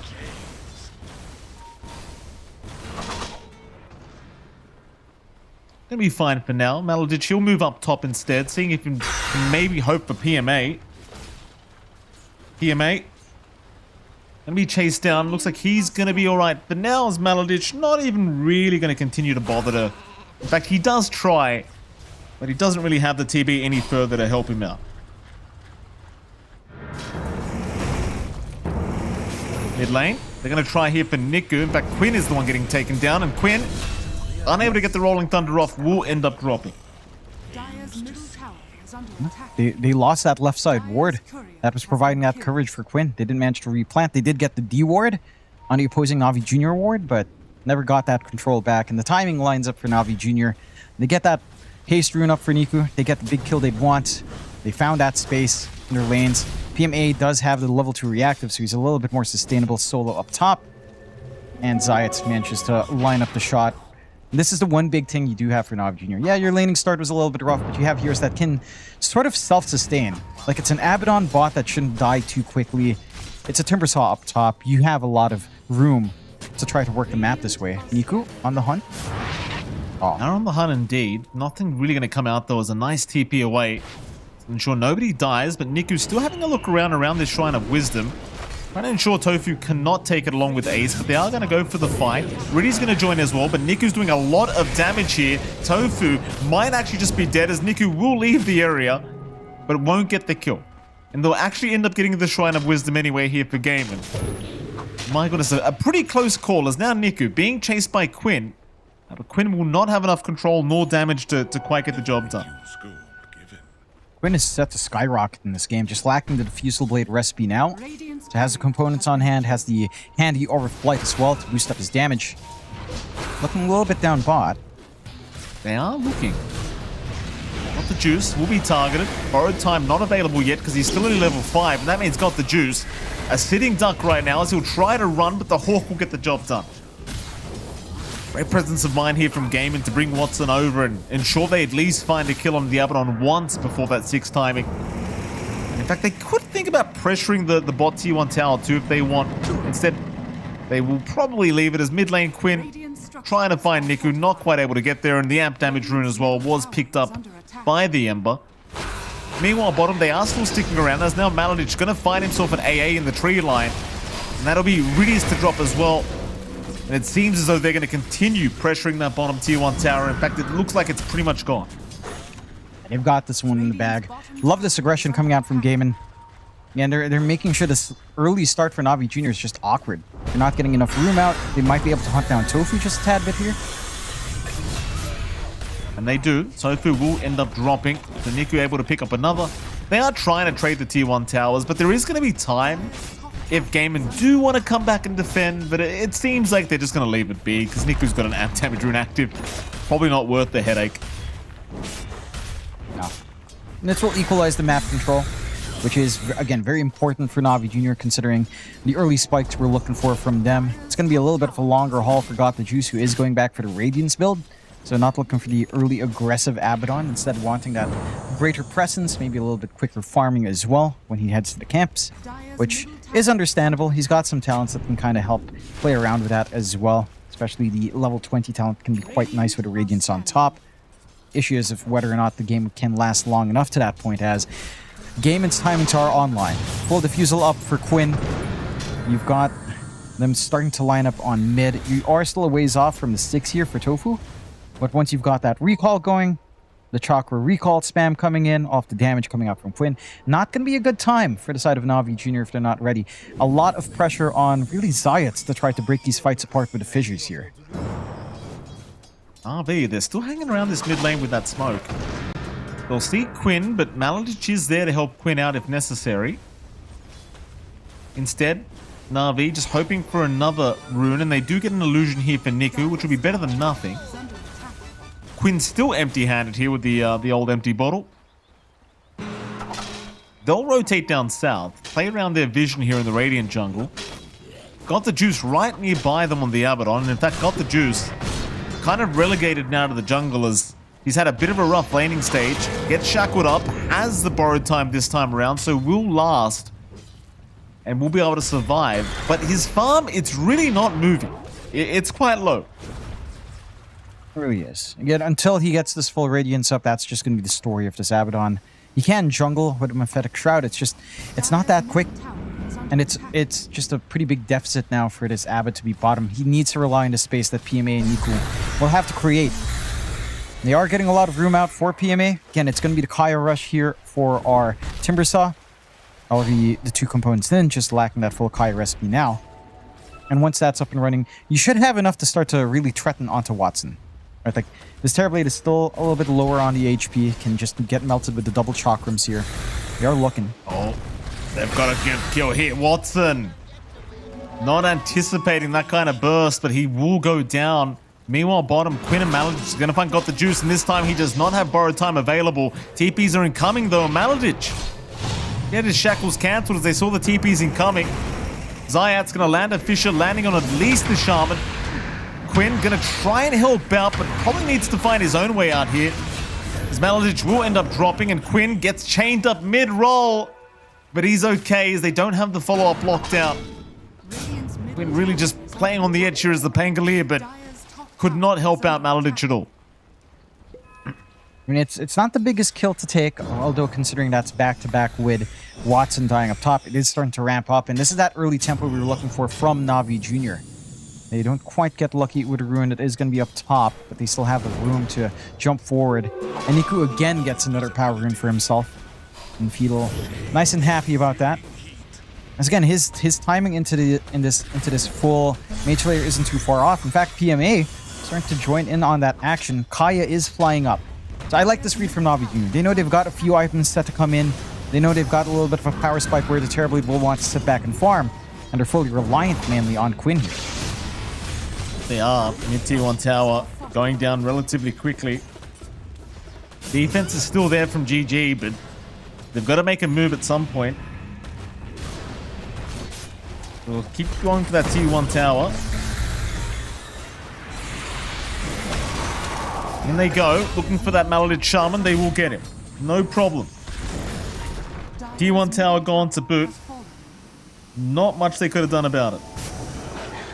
No. In fact, they're going for more even. Into the dire triangle they'll go. Oh, that's a lot of fun. And they get more. Quinn, he's going to try and turn with a Rolling Thunder. Looks like he's doing pretty good so far. As Zayat's going to get caught, does end up going down, but the rest, they will run their way out of there. And that's so worthwhile. He slammed up this huge stack in the Ancients, got enough gold for his blink off of that. So you don't care. You got what you wanted here on Navi Jr. Trade 1 hero life, but he already bought out that key item now for the support Shaker to really start to contribute in even bigger ways here.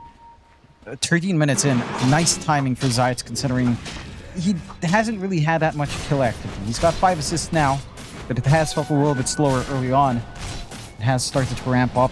5-5 even kill board, still looking. They certainly are. Who they're going to find though, it's going to be Tofu. Going down already. Nice quickie. Borrowed time. Also proc down bottom. Get the juice is going to be just fine. He's alright. Meanwhile, mid lane. Who have they got? Maladin. Also caught out. Trying to escape on his own. But it's not looking good for him. Maladin, he will also fall. And does go down as Navi Jr. unrelenting with the amount of pressure they've been applying. They just understand that Gaiman can't play at this moment. They do hit some item spikes now. Ace does have that full Ags up. Would likely want a Blinker BKB to really feel secure. And that's still a window for Navi to play. Look at this aggressive smoke across into the backline. They know where Watson's hanging out here. Certainly do, Jonathan. Won't be able to get him quite yet. The smoke not really panning out. They're still wrapping around, but they're not going to find the targets they really would have liked. With that, they will retreat for now. Still having a gander though. Watson is by the T2 tower. That'll be about it, I think. Watson, he'll remain safe, and so will the rest of Gaiman as Navi Jr. continue to hunt him down. Tormentor though being taken down by Gaiman. That'll make it pretty obvious that it is literally only Watson up north. Every time. And of course, they've got the cottage. John? Of course they do. Just nuts. Come on. It stops being funny. Surely. You know? It stops being funny when it's every time and you just see this crap going on. And look at this. Wow, Quinn. Get the recall. Get a free chakra. Woohoo. Whoop-de-doo. Woo! Chakra for everyone. More axes for you, Ace. Just keep them coming. Eat all you can. Feast all you can right now. The best hero. Yes. It could be pretty game changing. Like, just the amount of mobility you get with the shards up now, it's just kind of stupid how mobile your whole team becomes just because of this one old man. Gaming. I mean, they get in there. Like, you look at the net worth. Like, even though the fights have not been favoring them recently, net worth wise, Watson and of course Ace, they've been having a brilliant time. And in fact, they're going to run right into Zayats, who kind of ran into them. That Quinn, he's found another. Riddy's and Niku getting caught, but they will jump in onto the Beastmaster instead. Ace being the big target, and Ace is down. Riddy's in trouble though. Riddy's, he will drop, has got the juice now, looking to go after Quinn, but Quinn's going to roll his way out of there. They'll continue the chase, however.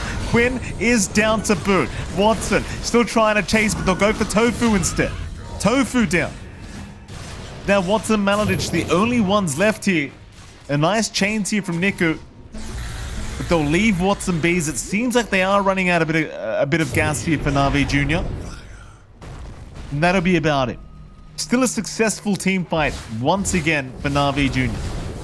And that equalizes the game. That slight net worth advantage you had in Gaiman completely gone. You're equalized now with PMA keeping up on Ace and Watson's farm. Still a ways to go for Got the Juice and Niku, but this Timbersaw is the one to kind of try to carry that pace as we're seeing again. That fantastic reaction. Everyone was at the right spot for that encirclement coming out there from Navi Jr. And you trade very favorably. You don't really care about the Shaker and the AA. You already got the Ice Blast off. And the AA counteracts the Kotal in such a good way. It just removes Illuminate healing as a factor if you do manage to get that hold. So that is something that Gaiman has to be very aware of. You don't have that insane sustain if you are caught in the blast, and Riddies has been fairly on point with all of the blasts he's had so far. Here we go again, another 3-man smoke. This time Gaiman gonna trying to be the initiators. They are looking towards that mid lane where Niku is currently hanging about, and you've got the blink from Ace to try and jump in with a roar. Maladic is the first one to show. Here comes Niku now as well. Maladic has been left behind. Gaiman do not like what they're seeing. Niku, in the meantime, he wants more, but he won't find more. It'll just be Maladic to drop for now. Ace is thinking about jumping in with that Ags though. He's got the roar and the blink up. Here comes Quinn, but a nice juke out from Niku. Ace is still right behind, ready to go whenever, but he's not looking confident. They'll jump in now, but a nice Fisher. Zayat! Oh, it's going to be costly. Ace is down. Quinn in trouble. Quinn is gone. Oh, the perfect lineup for Zayat. Yeah, you get Niku, but man, it costs you heavily for game. Those are your two tempo heroes. They still have PMA caught out though. Oh, another nice Fisher. 3-man Fisher, that time from Zayat, and Watson at least can stick around for a tier 1 mid tower. Even that's not looking too comfy at the moment, so they'll drop the Serpent Wards down to get it done. It looks like Zayat might just have to let it go. And they will go down eventually. Maybe it's an eye. Beautiful. Nice and simple. You gotta appreciate just how well Navi Jr. is working as a unit, especially your supports, Riddies and Zayats. Again, Zayats has been finding all the big fissures, but the follow-through, the timing for Riddies to always get these Ice Blasts on top, you don't find these kills without all of those spells coming right on together. And Gaiman keep going for it. Like, great kiting from Niku to really force Ace to put his body forward for that roar, because he knows how slippery that Ember has been. And that just puts them in such an awkward position for the engagement. 13 to 8, you still have some good gold flowing in here for Watson. Yeah, they found the Shaman once again. Maladic just not having a game here on the Shaman whatsoever, as he will go down another time. Niku really getting out of control now on that Ember. Looking for more. Navi Jr. running north through the dire jungle, looking at Quinn. Zayat's got the vision. Fisher going to land right on the edge, and PMA, look at the damage output. Quinn will still Rolling Thunder away though. Just barely there. Sadly, Riddies actually held on to that Ice Blast. He did not end up throwing it out onto Quinn, and that could have been the difference, mate. Probably would have been. Could have been. They still have a good ward. They saw where Quinn went. Can't just can't kind of close the gap and hunt him down in that area. Look at how aggressive Navi Jr. has been with her positioning. Again, they had that one aggressive ward. They got Ace caught out. Nothing by himself here. Gets the ES kill onto Zayat, but his life is worth a bit more, I think. Ace maybe feeling a little bit desperate, gets the ES, but ends up costing his own life. Yeah, not a great trade. Not the trade you're looking for. It's a good chunk of gold coming out. Zayat, again, has managed to farm quite a fair bit. But their gains from you, they're stuck together. You're a 4. You've been #1 in net worth along with Watson, making some huge sacrifices for that solo play. You are buying space though. And while all of this is happening, Watson's farming down bot. Watson's using his illusions well. He's got the Manta Dragonlance going for a Hurricane Pike to get that repositional play out. And he is doing a great job of just working the map while the rest of his team buys him space. Like, this investment should be able to pay off. The Hurricane Pike alone isn't enough to fix all of the issues, but it certainly is a start to at least bail him out of trouble here. For Navi Jr.'s part, they have to keep this gravy train going. They smoke again. They've got the slam ready. And their forward wards aren't quite there. No vision in the triangle, but they've got a good read as to where Gaiman would be hanging out. Maladic again, ready to tank the gank for his team. That's not a bad death whatsoever. Of course, protecting Watson. Watson able to run away thanks to Maladic tanking that. He's an amp damage rune as well, just waiting there for good old Got the Juice. We'll be very happy seeing that, because they are looking at Roshan now. Gaiman, I mean, I say this a lot, John. They're not quite in a position where you want to allow Roshan to go for free. Problem is, I don't think they're quite in a position to try and fight back either. Not yet. I mean, again, you're not fully ready on Watson. The Hurricane Pike's there, but damage would still be a bit lacking. You have that Roar, but there's no protection on Ace just yet. And Quinn is kind of operating in a vacuum. Right? Without another core to connect, he can't just solo kill any of these unless it's just supports you're killing off, which is not the ideal at this point for Gaiman. I mean, you'll take what you can get, but you'll want to start punishing some cores. Maladich does find Zayat, but I don't see anyone around here. Yes. I mean, he found him, but he never got the shackles off here, John. Ward dropped, and poor old Maladich, he might be in the middle of nowhere now. Links away. Looks like he is going to make it. Nice attempt, I guess. And uh-oh, Quinn, I believe, was spotted by Niku. Chains not coming out yet. Quinn's going to get the Rolling Thunder off. He'll roll north, hits the ledge, though. Tofu's going to TP, and Quinn will do the same. Everyone perfectly fine. Gaiman doing a pretty decent job of buying space, allowing Watson to keep that farm going, but that's about all they're doing right now, is just giving their TB time. I don't mind that too much. They have this read that Navi Jr. is a little bit too tanky to come into, right? It's Abaddon plus Timbersaw. These heroes are not easy to burst down. You don't really have the best magical burst. I mean, Roar plus the Drums of Slom can be quite good, but these heroes are just way too thick. Especially, again, if you don't catch one, then Aphotic Shield comes in, you start to have issues, you're clumped up with Fissure on top, 2 melee heroes, 3 if you count TB out of his Metamorphosis. There's a lot of weaknesses here on Gaiman that they have to cover, and it's just allowing Navi Jr. to play to their strengths. There is late game scaling, though. Again, this Terrorblade can carry this game through. The Abaddon does have a little bit of a fall-off point as a core. Universal type damage has been nerfed to the ground, so it's not like that damage is scaling. And eventually, once BKBs are up, PMA's damage starts to also drop off as well. You just need to hold out to that point where you do have that BKB protection on your cores, and Watson is just going back for that. I mean, you already have it on Ace. Watson skips out the Chrysalis for his own BKB. Walks right into the smoke, though. Uh-oh. Watson. Watson. Oh, wait a minute. Oh, they messed that up? They messed that up all right.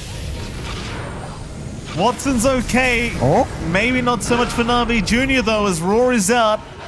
They're going to catch just the AA with that Roar. Reedies, he'll go for a run. Meanwhile, Ace chasing him down, hoping for a kill, does at least get one. Here comes the rest of Gaiman now, trying to really capitalize. The echo from Zayat only on Watson, not doing enough. Zayat is down.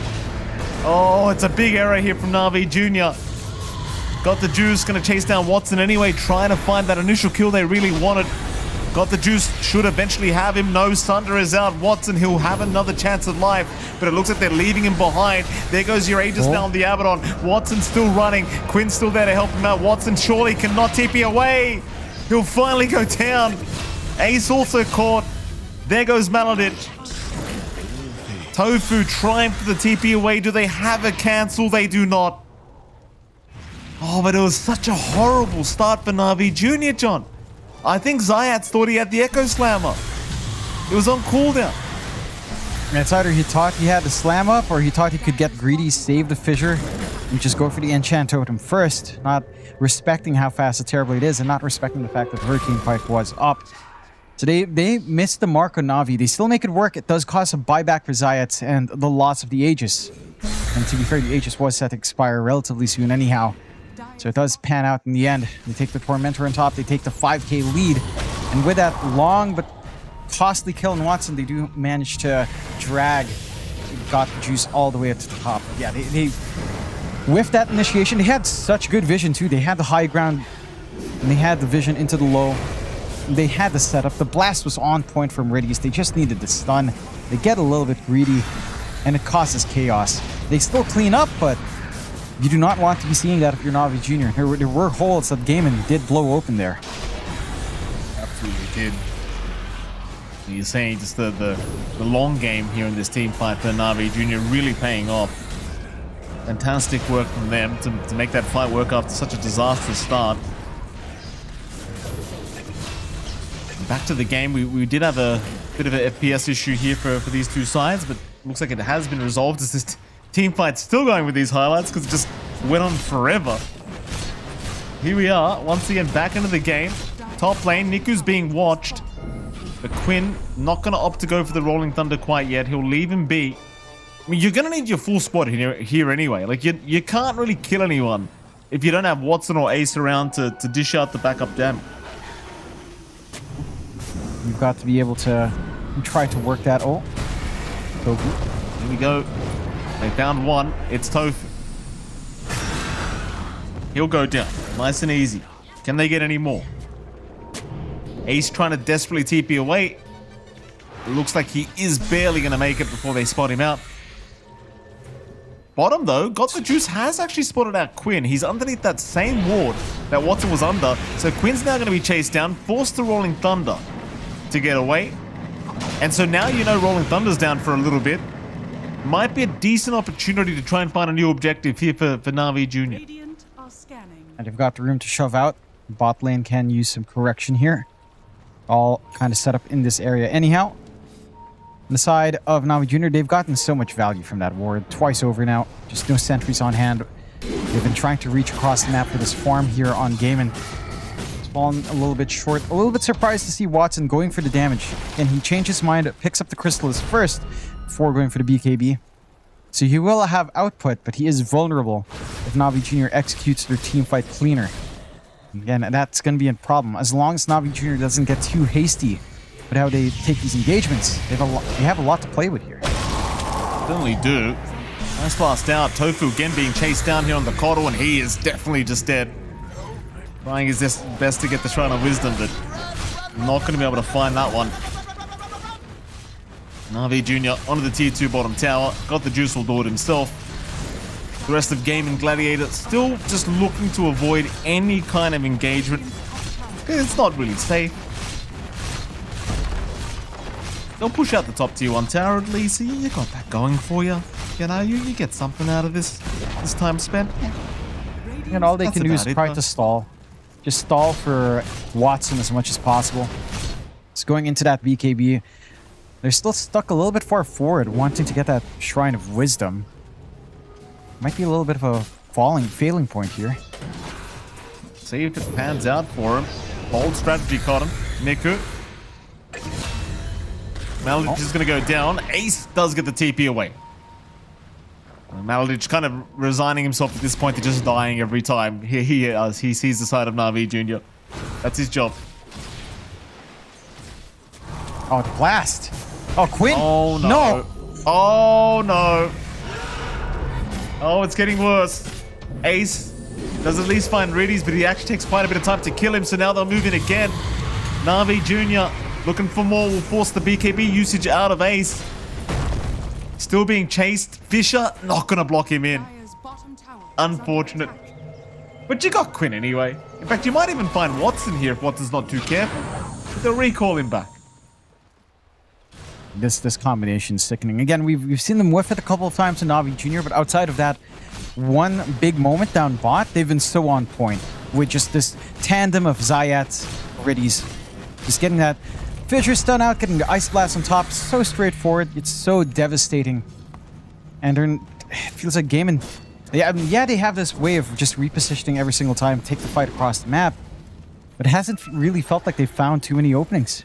It's Navi Jr. playing with their own wards forward. It's Navi Jr. taking control of the map. And for Gaiman, they just don't have the information to really play off of. In fact, it just doesn't look like they want to take these fights yet. They want these items to flow. We're seeing the Nullifier build up for Ace, which can help them control. Maybe even put a damper onto PMA. He's trying to play up front. Again, BKB for Watson as well, which looks to be fully done. Flying out in the courier, does get assembled up. So he does go back for the BKB, stays on Chrysalis. There's some damage, and now there's some front line here for Watson. It's just a matter of, is the rest of the team ready? And if they are, how do you find these angles? Your wards are not giving that much info. You've got the triangle ward that really they haven't played in for Navi Jr. in quite some time. They've just been hanging around the right side of the map. Look at their wards. Nice aggressive cliff ward, a nice ward right outside from the ramp of the tier 2 down bot. They've got such good vision they can play with over and over and over again. At the least, Gaiman, they take a smoke, not spotted out by any ward. So perhaps this time again, they can try to work this angle. They saw the courier, they pinged it out. They know it's moving somewhere towards mid. There's a Bashron got the juice now, which could make things a little bit awkward though into this fight as they do go in now. PMA, he got the Ags off in time, so he's not dying that quickly as Maladich is the first one to go down. Ace still trying for PMA, but he gets the BKB off and still just chains out of there. Meanwhile, in the back, Tofu in such big trouble, will end up going down as they still have not found PMA. He manages to get out, and now Quinn's a sitting duck. Quinn is down. Ace will be chased. Oh, packet loss is the call. Okay. Kind of scared we might see an RQ there for a second, but not quite. You know, I love Quinn, but I don't think we've seen a hint of good old CCNC in a long time. He's mature, Jonathan. He's a grown man. He doesn't do that. At least not in officials. You know, pubs. I think he's done better. You know, it's been a lot better. So, props to that. I do miss the CCNC days. Don't you remember that little dance on the TI-10 stage? And then the devastation afterwards? That was something. Of course I remember. It was great. Good old Optic Gaming. Oh. What a throwback. It's a name I haven't heard in a long time.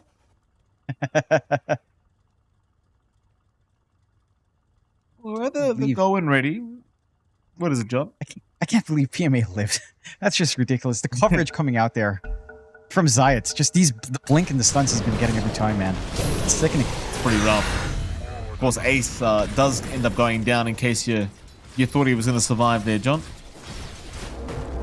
Yeah, pretty disgusting. I think this Zayats Earthshaker has been a real nuisance in this game.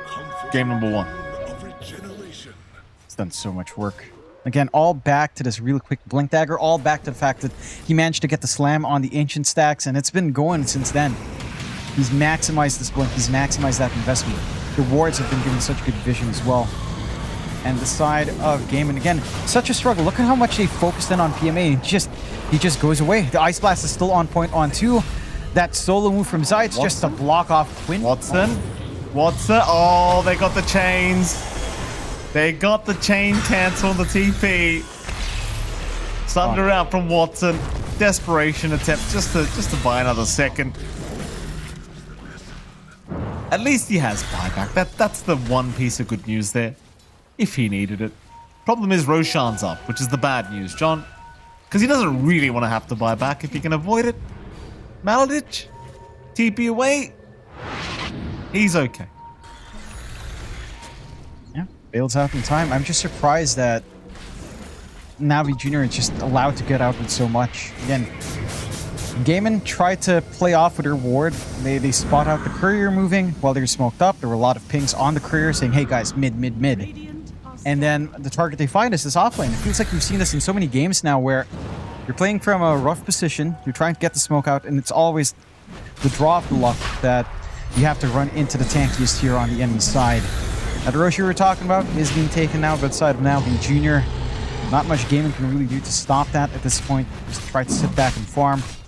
I'm not sure if these items they're building up to will be enough though. Like they already have the nullifier in Ace. Quinn switches up to an AC. He was queuing a nullifier earlier on. The Daedalus from Watson is going to be massive once he has that up. And he is relatively close to it. The issue is he's not going to be left with buyback if he does decide to buy it outright instantly. Oh, Ace? Oh no, they found Ace. He has a BKB TP though. He will be alright, but that'll leave no BKB available for him if they do intend on trying to make a high ground attempt. If they do, that is. Doesn't really seem like Navi Jr. are going to push it that far yet. Instead, they're going to... Well, they do go top lane. So maybe just opting to go through top instead. Quinn is already there, creep skipping though at that top lane, so it's not really going to be that easy to get the push going. But Zayats might have a hunt around, see if he can find at least one, and it seems like he is going to run into Maladich once again.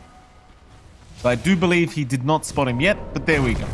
Sees him now, gets the Fisher. Maladich still got a TP to go, is going to try for it. Oh, he's down. Unfortunate. Yeah, quite. If he just had a little bit more HP, could have maybe finished that TP away, but tall thing to ask for. It also always feels a little bit awkward if you were supposed to die, but your TP just gets cancelled by foul play. You might find yourself thinking, would I have gone out in that same take? Ags revealed out by Tofu, but... Doesn't really matter. There's also an axe here on Niku, which is probably a lot worse as Ace. Still trying to fight here against Zayats, but Zayats just walking away as Ace just dropping so low so quickly. Watson, a sitting duck. He's got BKB and Thunder at least, but he needs to TP away. And that, of course, is going to leave no BKB now and no Metamorphosis for this next high ground defense attempt. So he does still have half the duration of meta, but without BKB, he can't stand there and fight. It's just such a massive risk. You're going to have Slam back up on Zayats. We used that earlier on. It's going to be ready, and this is just not a good position for the Gladiators right now. Do have the Fortify to stall. Full AC completed up here by Quinn, but it doesn't even feel like the physical damage is the issue. It's really just a lot of this magical stacking up. It's the blast coming in. It's you having to play into the Radiance as well. The durability coming out from Navi Jr. It's way too much to deal with. Another set of racks just going. They have a Will-O-Wisp at the very least to try to stall. Well, a little bit of time. Quinn, rolling Thunder in. Does get Niku and PMA with the first roll in. Finds the third. We've got the juice, but borrow time is going to be prompted. And now here comes PMA. Just no fear in the world. A great Ice Blast as well. Landing on two. Quinn, Maladij, and Tofu all gone. Is it time to call it? I think it is. Yeah. They won't yet. I mean, it's gaming. You don't expect them to call GG that early, but Navi Jr. has played a phenomenal game here. And, just some doubts about their draft. You know, I wasn't completely sold on the Abaddon 1. Felt like kind of answered a lot of things already, though. Lots of value there, as they will call the GG eventually with Quinn. And Navi Jr. take a very strong game on, a strong statement here to start things off. Gaming. Again, their spot into the Esports World Cup is fairly secure. Their spot in group stage, they're pretty high right now. But if Navi Jr. keep this momentum into the game too, they show us again some quirkier drafts that not a lot of teams are running, it might catch them off guard, and all of a sudden Navi Jr. can find themselves in a very good spot for the build-up into that second group stage.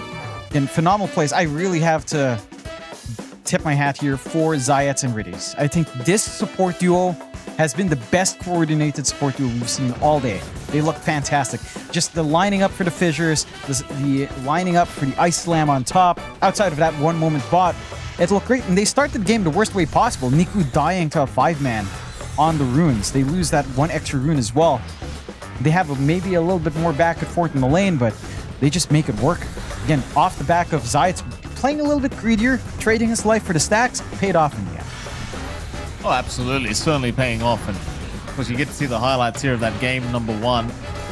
A game really never feeling like they got to take off here against Navi Jr. And again, Navi Jr., one of those teams where you can tell there's a hell of a lot of talent. They're all very young and they've all got very, very wacky ideas, I'm sure, as it kind of just ran all over game. What can you do? Sometimes it happens. Navi Jr. is just proving to be the better team for game one. And like you said, I think Zayat's really the standout here, as just the fishes and the echoes, everything was just perfect, apart from that one awkward jump onto Watson, down at the bottom lane. But that was like one mistake out of, 100 perfectly executed moves. So Navi Jr., props to them, John. That's game one. Gaiman, obviously looking to force a draw now in game number two. We will be heading to a short break naturally, and right after that break, we'll be back with game two between Navi Jr. and Gaiman Gladiators. We'll see you soon.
chance on me.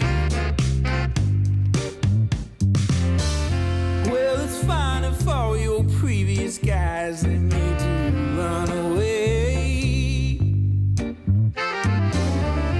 You can bet you'd only have one regret, and that's if you didn't stay. Walk my way. 'Cause baby, no one can promise you tomorrow. But today you take away all of my sorrows. You know I'd beg and I'd borrow for you, so won't you take a chance on me? Right from the moment we met, I knew that I couldn't let my fear get the best of me. And every moment since then has proven time and again that we're exactly where we're supposed to be. Yeah. Oh, won't you take a chance on me? Ooh, oh, won't you take a chance on me?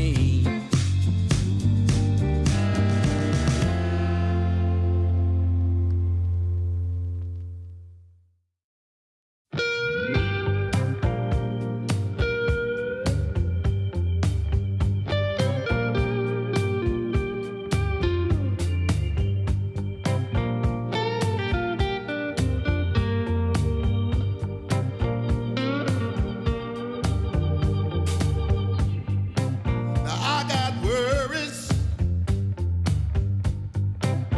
pounding in my chest. It's so hard to sleep, baby. I can't get no rest. All sorrow and sadness. Tell me what I'm gonna do. 'Cause maybe without you,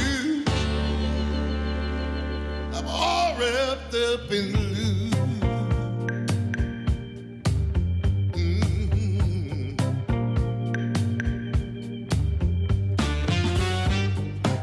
I thought it would be easy to make it on my own. But baby, now I know what it means to be alone. Lost in the shadows. Tell me what can I do?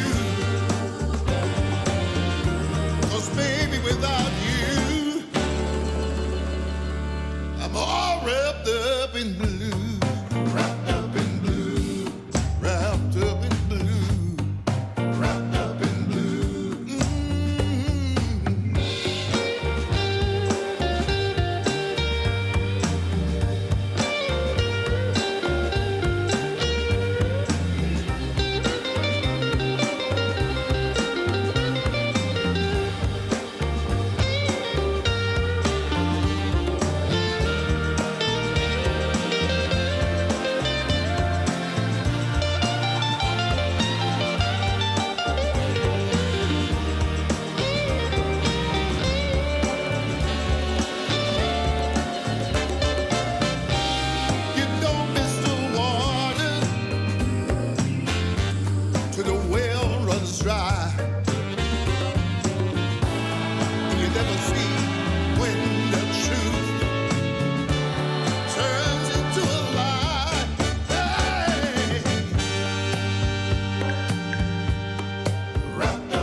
I never knew what others do.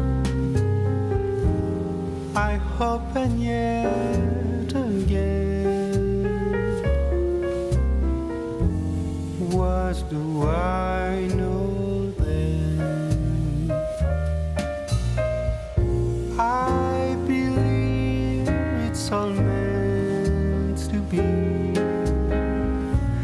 All my dreams are so out of reach. I fool around, but we never knew. I fell in love, but a long time ago.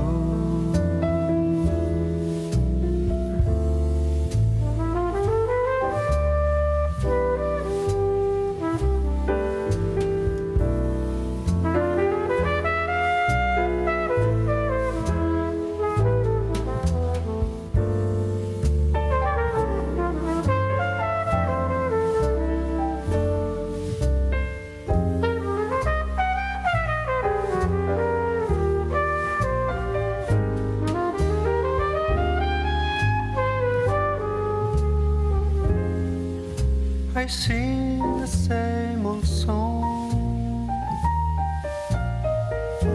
been going on for far too long. I hope and yet again, what do I know then?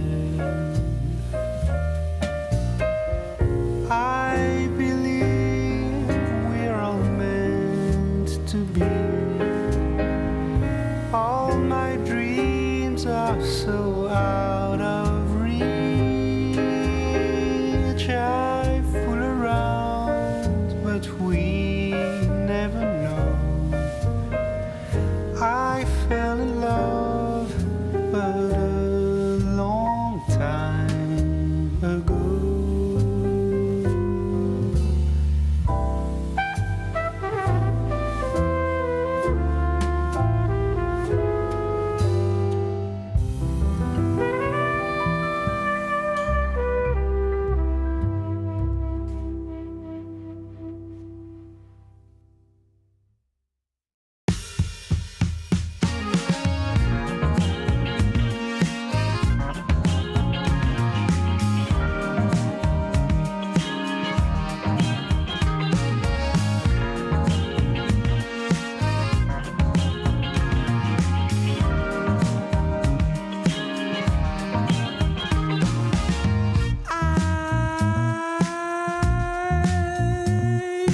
My eyes are closed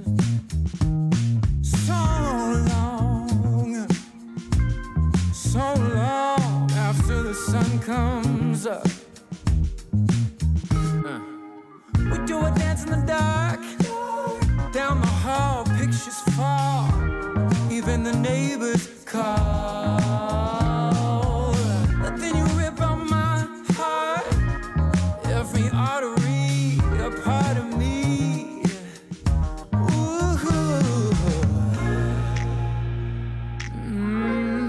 It's obvious to me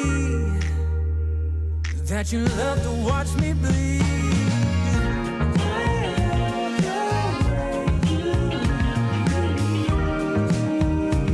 But not half as much as I love when you leave.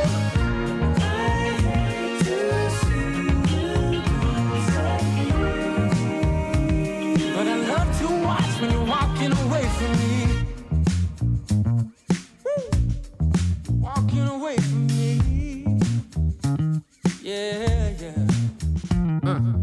'Cause I could be anything you want, I could be anything you need. Baby, tell me it's something real, and I'll give you everything. Every now and then wicked smile, you know I can't help myself. They play around with me for a while, keep tearing me up until there's nothing left. Ooh, it's obvious to me. Yeah, you love to watch me bleed. I love the way you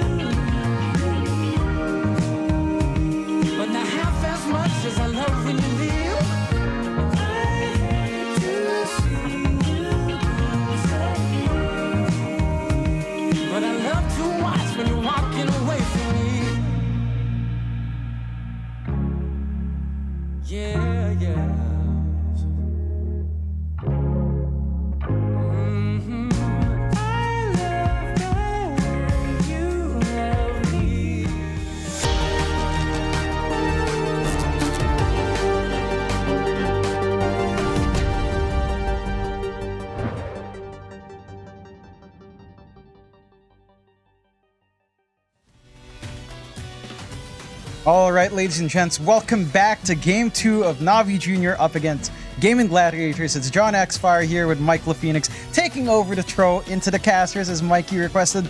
We're feeling great here in this set. How are you feeling over there, Mikey? I'm not too bad, Jonathan. The intro wasn't too bad. It sounded like you were out of breath there, almost like halfway through one sentence, John. So I feel like you got to work on your game a little bit, but it was well done. You've done well. Well enough. You've introduced us, Jonathan. Well done. Yeah. How you doing? Thank you. I'm doing fine. I got burned by Niku in the lobby chat. He was giving shade to Dougie. All he said was, "Damn, you're giving shade to the #1 admin," and called him base. And he said, "You're talking too much, John." I was like, "Damn," and I just shut up after. I'm like, "God, it's like he could hear us casting. It's like, oh, this guy doesn't shut up." Well, he's right. Not wrong. I don't shut up. He's not wrong. And I really should. No. But he had a fantastic play. He has the play to back the smack. You know, he certainly smacked Quinn around a little bit there, where his Pangolier didn't look effective. I'm looking forward to see how Gaiman fixes up their game, because again, they're in a decent spot. They're up there in the upper half of their group, but a 2-0 loss would mean that they start to get dragged down a little bit. They have to be a bit cautious. It's 2 days of playoffs that 2 days of group stage they've played so far. Not enough of a buffer zone to feel safe into that day 4 unless you have a good day 3. So we'll see. Should be ready with our draft soon here as well to see what Navi Jr. and Gaming Gladiators have prepped for us. And I'm going to be curious to see if they go back to the same strats. Navi Jr. do ban out the Ancient Apparition themselves, as they don't want to hand over to the side of game. We do have first pick overall. So very smart, very heads up. And again, I appreciate just how well Riddies and Zayats played that game. It felt like that entire game was off the back of these two supports. Just phenomenal work from the AA and Shaker combo. Oh, absolutely. Play some great work. Game and one more band to go before we can see some opening picks being made by these two sides. Might be one of those games as well for Gaiman where they might actually end up respect banning something like the ES here up against Zayats, because he was a bit too good when it came to those Fisher stunts. Yeah, you're thinking about this final one, and in fact they actually ban out the Storm, and it's right into the Monkey King. I can see why Gaiman like to open with a monkey. They do kind of work at this flex. Quinn can play it mid. You can just toss it to Watson as well. So it can kind of fit any position that you'd want here for the side of Gaming Gladiators. For Navi Jr. though, I think you're going to feel pretty alright about this. There's a lot of options still open. I think the best solution we've seen for Monkey, something like the Enigma, has felt good, and you can kind of ban to protect it here, as well as if you don't pick Enigma now, it's likely to get banned, like we discussed in the last series. So if you were looking for just nice, easy tree breaks, easy area control, Enigma would give you all of that, and you can ban the Silencer right after. No problems here for Navi Jr. if that is what they'd want for PMA. The one thing as well into the Monkey King is that it allows Nature's Prophet to also be a choice, as we saw again in that Shopify series where Yamato looked like he was having a fantastic time. His build-up with Revenant's Brooch was fantastic. I think any carry that can carry a Revenant's Brooch is going to feel great into the Monkey King. So either one is going to be good for Navi Jr. They play it safe. They pick the Ringmaster up themselves, so they get to have this nice, silly support with a lot to play with early on their side, not going for something big like the Enigma. I'm curious to see if Gaming Gladiators will want to ban that out from PMA, as again, the tree clearing has felt devastating for a lot of Monkey Kings so far. Oh, it really has. It certainly has. See if they do opt to do that. More bans to come. They'll get rid of the Phoenix.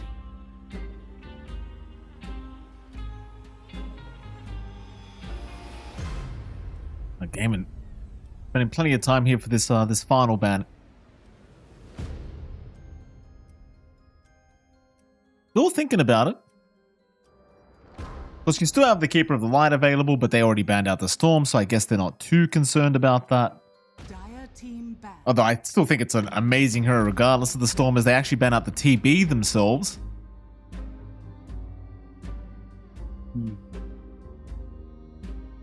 It's an interesting one, because I feel like it doesn't necessarily win in the Monkey King matchup. Maybe just worried about some sort of flex. We have seen TB offlane still come out every now and again. It could be a lane where playing against Reflection as a safe lane monkey wouldn't be too comfy. It does leave a lot of big options for Navi Jr. A big one that's hanging here is something like Morphling. Completely ignored, can be picked up. It's decent against the Monkey King, especially if you get a shard up in the morph. You turn into Monkey King, you have that Jingu, you have so much mobility on this Morphling on hand, switching around. Wouldn't mind that too much here for Navi Jr. Forgot the Juice if they'd want that. We'll see. Still taking your time on this last ban before going in. And again, if you want an Enigma, which wasn't banned by Gaimin, they banned Morphling themselves. Rather interesting. I felt like it would have fit for Navi, but again, they're respecting the flex of Gaimin and running this Monkey King perhaps for Quinn mid. So just taking care of some stuff that Watson's very comfy with. Enigma option still there, but you didn't ban Silencer. Go with a Tiny pickup first. Not necessarily our Niku mid. And we have seen a lot of great Tiny plays. I wouldn't mind this on Zayats, considering how well he was playing on that Shaker as well. Kind of the same philosophy. You try to isolate a hero. This time you don't block them off. You just kind of toss them around. Could kind of work out here for Zayats if you'd want that. But Niku can also just run this mid if they're confident in the matchup. Monkey King versus Tiny mid. I would give the Monkey King a slight edge. Tiny can kind of tank through with a craggy exterior innate. So there is a little bit of durability, but not much early in the game. Still going to be very comfy for a Monkey King in that 1v1 matchup, unless you overstep by a fair bit and get in the firing line of the Avalanche Toss, which shouldn't happen. They've got the coverage now with the Jakiro as well. So very stable sort of team fight. Good area denial coming out from Gaimin. Would want something like maybe a Clockwork. Just go back for like the Clockwork Jakiro support duo, which didn't work out for Shopify, but I think it would fit Gaimin quite nicely. You already have the Monkey King who can also follow through from that combination. You just need something that can follow through outside of a Monkey King. You know, something that's a little bit more low committal and coming in to play and set up for the Jakiro to get those stuns to give you that window to kill. Absolutely. See what they do on a pick up here for Gaimin. Reserve time starting to fall a little bit on the lower side here for them, but they'll get there eventually. Just another support pickup to be made here by Gaimin Gladiators. She's taking this matchup a lot more, I'm sure, after that first game, because Navi Jr. proving to be just such a potent style of team. Still thinking about it, this third pick, but eventually they are going to go back for the Wind Range, which has been fairly popular amongst many teams, and not too surprising to see it popping up once more. It gives you a stable way of bursting down the Tiny. That kill shot does work really well with high HP heroes because of the percent-based threshold. I think on anything below, like, I think the math is around 2.8k HP. The kill threshold is basically your damage post magic res anyway, so it's a weird one. But on anything above, like, once you're nearing 3.2 to 4k HP, that's when it really starts to count with a kill shot. And I guess, you know, you can just fire a low power one, hope for the best, and get someone bursted down if it's proportionally correct. Curious to see what Navi Jr. will want. They have so much room in this draft. Back to the Abaddon, which it doesn't feel too bad. It's something that the Monkey King wouldn't mind playing into. At the same time, the mist is going to be annoying for the Monkey if he's focused in. And they'll go for the Snapfire as well. Again, very different from Navi Jr. here. They've done this in game one where they go for the Shaker that we expect to be core instead of taking its support, which you really don't see, making it work. Now, back to the Abba, which could be pause one, forgot the juice again. With a Snapfire that you don't really see too often outside of like Phoenix counters, Navi Jr. is really thinking differently. And again, we talked about this in the pregame, Mike, but that's the one big strength of this lineup. Gaimin will go for the Medusa pickup and ban to protect now, taking care of that AM. They've got a sneaky pause 1 or pause 3 lined up here from Gaimin already, flexing that Medusa with the Monkey King around just a bit. Maybe, again, ending up on Ace Medusa, which wouldn't be too bad. For Navi Jr., this is going to sound a little bit insane, Mike, but if I was Navi Jr. and I saw the Medusa come in, I would say even as a support Snapfire, you could consider like a third item pickup Diffusal. Like, it's weird, but it can melt through the Medusa's mana. I mean, you know what, John? I don't doubt it. Fun. I guess the safe bet is just Abaddon going for it, right? Like Echo Saber Diffusal wouldn't be bad. Maybe a little bit full committal for 2 intermediary items instead of a medium item into a larger one. But it can kind of work out. So you have a couple of solutions there. If you were thinking about Tiny 1 and offlane Abba, that's where the matchup makes less sense. Tiny's not going to be able to take care of the mana pool. He does have fat stacks of damage, so he can still melt through the mana that way, but not as quick as you maybe want to really kill that Dusa off. Yeah, I mean, we've got options as well. Like, you know, as much as we hate to see it, Pangolier, probably a decent idea here up against the Medusa if they just want to run that. I was about to say Doom might be an alright idea as well, but Navi Jr. actually banned that out themselves. Wait out these final bans before we can see what the answers are going to be from Navi for this Medusa.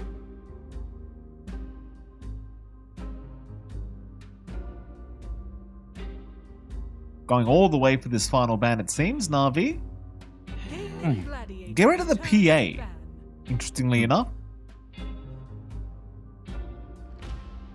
So they're expecting just the Monkey King mid and the Dusa off lane at this point, I'm guessing, with a PA ban out, which makes some sense. I'm curious what they'd want in their off lane if PA is a concern. Was Beastmaster left in the pool? Beastmaster is somehow in the pool, isn't he? So that could be the way they close out. Don't want to have the PA playing against the Beastmaster, which is a fairly playable lane for PA. Could be one way to go about it. If you're not running Abaddon off, again, you're running Got the Juice on the Abaddon again. Could be the way to go here. Could be, Gaiman. Oh, there it is. They're going to go for a Razor last pick, which, you know, if it is a pos 1 Abaddon, obviously Razor, pretty good answer to it. There's a core Tiny as well, so it kind of works both ways here. The Razor does feel like a very nice fit for what Gaiman has. It does. It plays nicely into all of this control you have. It can be relatively tanky. His facets are great. You generally don't go Dynamo though. You do want Thunderhead. The strike backs are going to be huge in this kind of match. And they'll just go for Timbersaw again.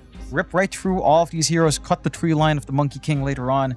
I don't mind this too much from Navi Jr. It is a little bit harder to play though. I think this coverage with Watson on the Razor, you know, a tournament or two a while ago, I think maybe in Wallachia or Rally, I kept calling for the Razor pickup because it felt like it was good against all these cores. Like you mentioned, it's really good against these two melee cores you have in Navi Jr. You have a way of just sapping away at Got the Juice. You don't care if he's coming up to you. You don't care if Niku's up. Maybe you care about the toss more. That could be the one issue coming out here. But Gaiman has stitched themselves a really steady draft. Right, like this mid lane match for Quinn should be pretty stable up against Niku, unless again he puts himself in the firing line somehow, pops an avalanche toss combo way too many times, but shouldn't be happening for Quinn. Should be able to take control, get the double rate ban timing into the boots, and be just fine. For the side of Navi Jr., I'm very curious to see what kind of timing they're looking for in terms of tempo, right? Because it did feel like Got the Juice was a non-factor until he got Radiance. He was sitting back, he was farming, they were buying space out for that Abaddon, and that was off the back of PMA having a great start. This Razor lane into the Timbersaw is not as easy for PMA to try to pressure. Razor's, you know, has a little bit more HP, less armor, but it's not the factor that Timbersaw really cares for anyhow. So it's going to be a little bit more work to pressure Watson in this game. He can turn around as well with that early static link. There's good magic damage here from Gaiman. I'm not completely sold Navi Jr. can replicate that laning success from game one, but they've got a interesting draft to at least lay on to us here. I love seeing these different picks coming out from him. Well, this should certainly be a more challenging game, as we do have Game 2 now underway. We'll throw into that, but it does feel like, at least for Navi Jr., it should be certainly a much more challenging game, especially with that Razor last pick that I don't think any of us were anticipating. So, see what can get done. It is a pos 1 Razor as well. I think it just completely, completely counters out the Abaddon Tiny and even the Timber. Abaddon probably not going to be enjoying the presence of this Razor throughout this game, but we'll see what they have in terms of answers, as they are going to find Riddies already. The grenade did actually end up connecting. Riddies, though, being a bit of a nuisance here in the small tree line. Still being chased down. They'll land on Liquid Frost. Riddies trying to tame the beast to try and get away. In fact, maybe they're going too far now. Navi Jr. going to turn their attention onto PMA. PMA, however, also going to be okay. Somehow, everyone survives here from Navi as they missed the power shot just barely. Just barely. That is on edge. They've got enough time to actually just reset in the fountain as well, and they have the late smoke for the move speed. This is actually ridiculous. They get the reset, they're still going to be able to walk into the lanes. They are going to lose rune access, but Niku and Got the Juice aren't letting go of this river one at the very least. I mean, last game was a 3-for-1 trade on the bounties anyway in favor of Gaiman, so they're not really missing out on too much. It's like Got the Juice still going to be able to find one up north in the Dire Jungle, so it's basically the same start as last game around.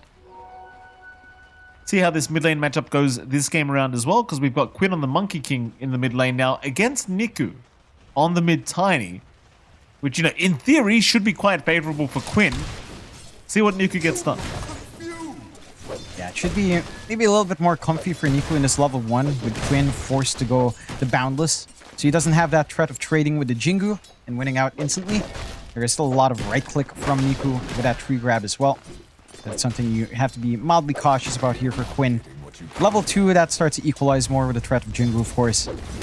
But Niku, again, will get access to the Avalanche or the Toss to kind of threaten onto Quinn. Rune Control, not the most important there for the Monkey. Lots more important for Niku to sustain with the mana expenditure he has to commit there. We are seeing a little bit of a back and forth up top. So if we're playing poke with Riddies already early on, not really feeling the best out of those trades. Again, forced to go level 1 power shot. You can't just casually right-click win trades up against the opposing support without that wind run. Mind you, you do have a decent time here for Ace, right? Like it's a melee matchup for Dusa. You can hang back. You can play with your Mystic Snake. Just farm up, nice and steady.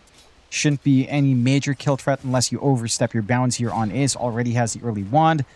Double null timing. If it comes out nice and quick, it maybe at least one null by 3.5 to 4 minutes. Second null by closer to 5.5. You're going to be feeling good about all of that extra mana here on the Dusa. So long as you're not slowing down, of course.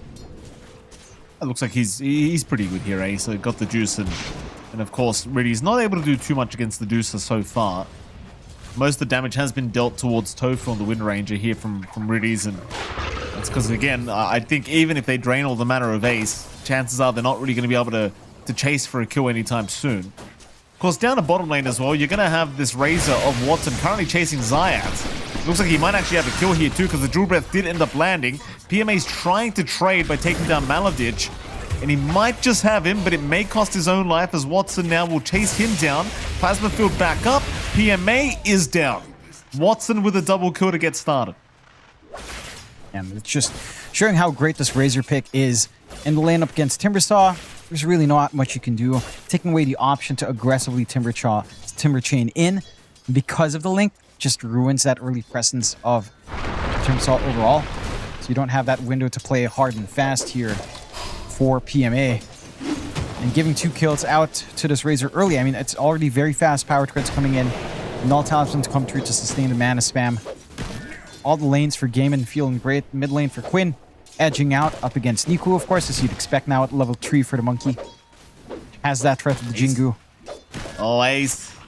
He's being chased completely out of mana. Not going to die, though. Will survive on 120 HP.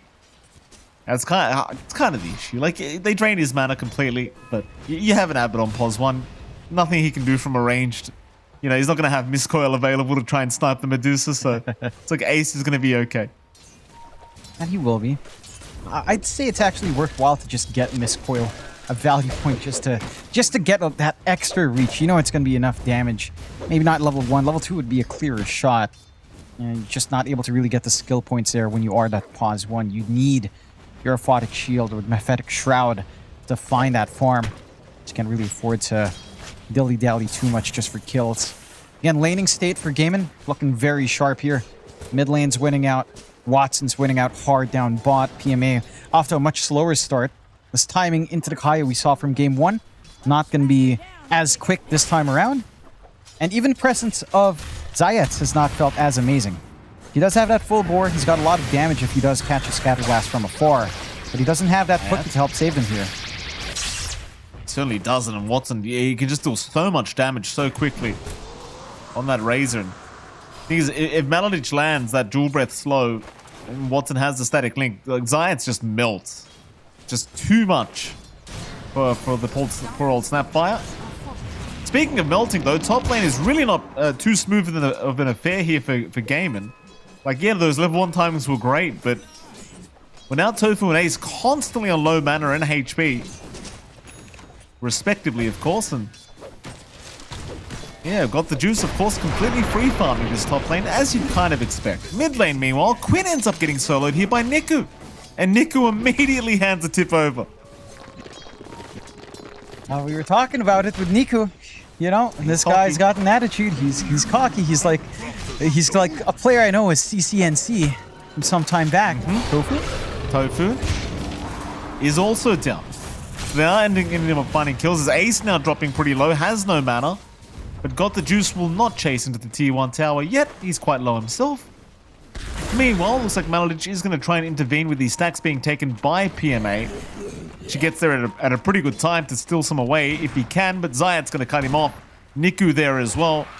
Looks like Malalich probably should not be able to survive, and hoping for a Roshan deny is not going to get it. Nice pick up here from Zayat.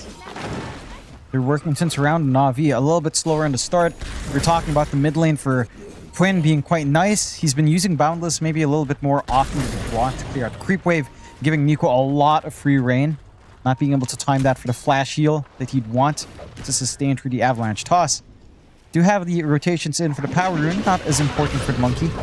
We'll get that top up for Nico as they are still poking and prodding across the map. Top lane has been a little bit more back and forth. Again, Got the Juices doing a lot to keep Ace low. They still haven't been able to find that Dusa kill. And the farm on our Abaddon is still relatively behind. Not quite doom and gloom, but certainly not at the top like Watson is at the moment, who still has a free lane.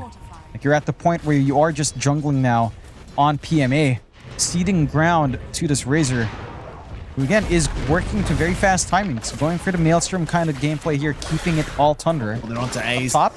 Ace, no mana here for Ace. Ace is gone. Niku with a great rotation on the Tiny.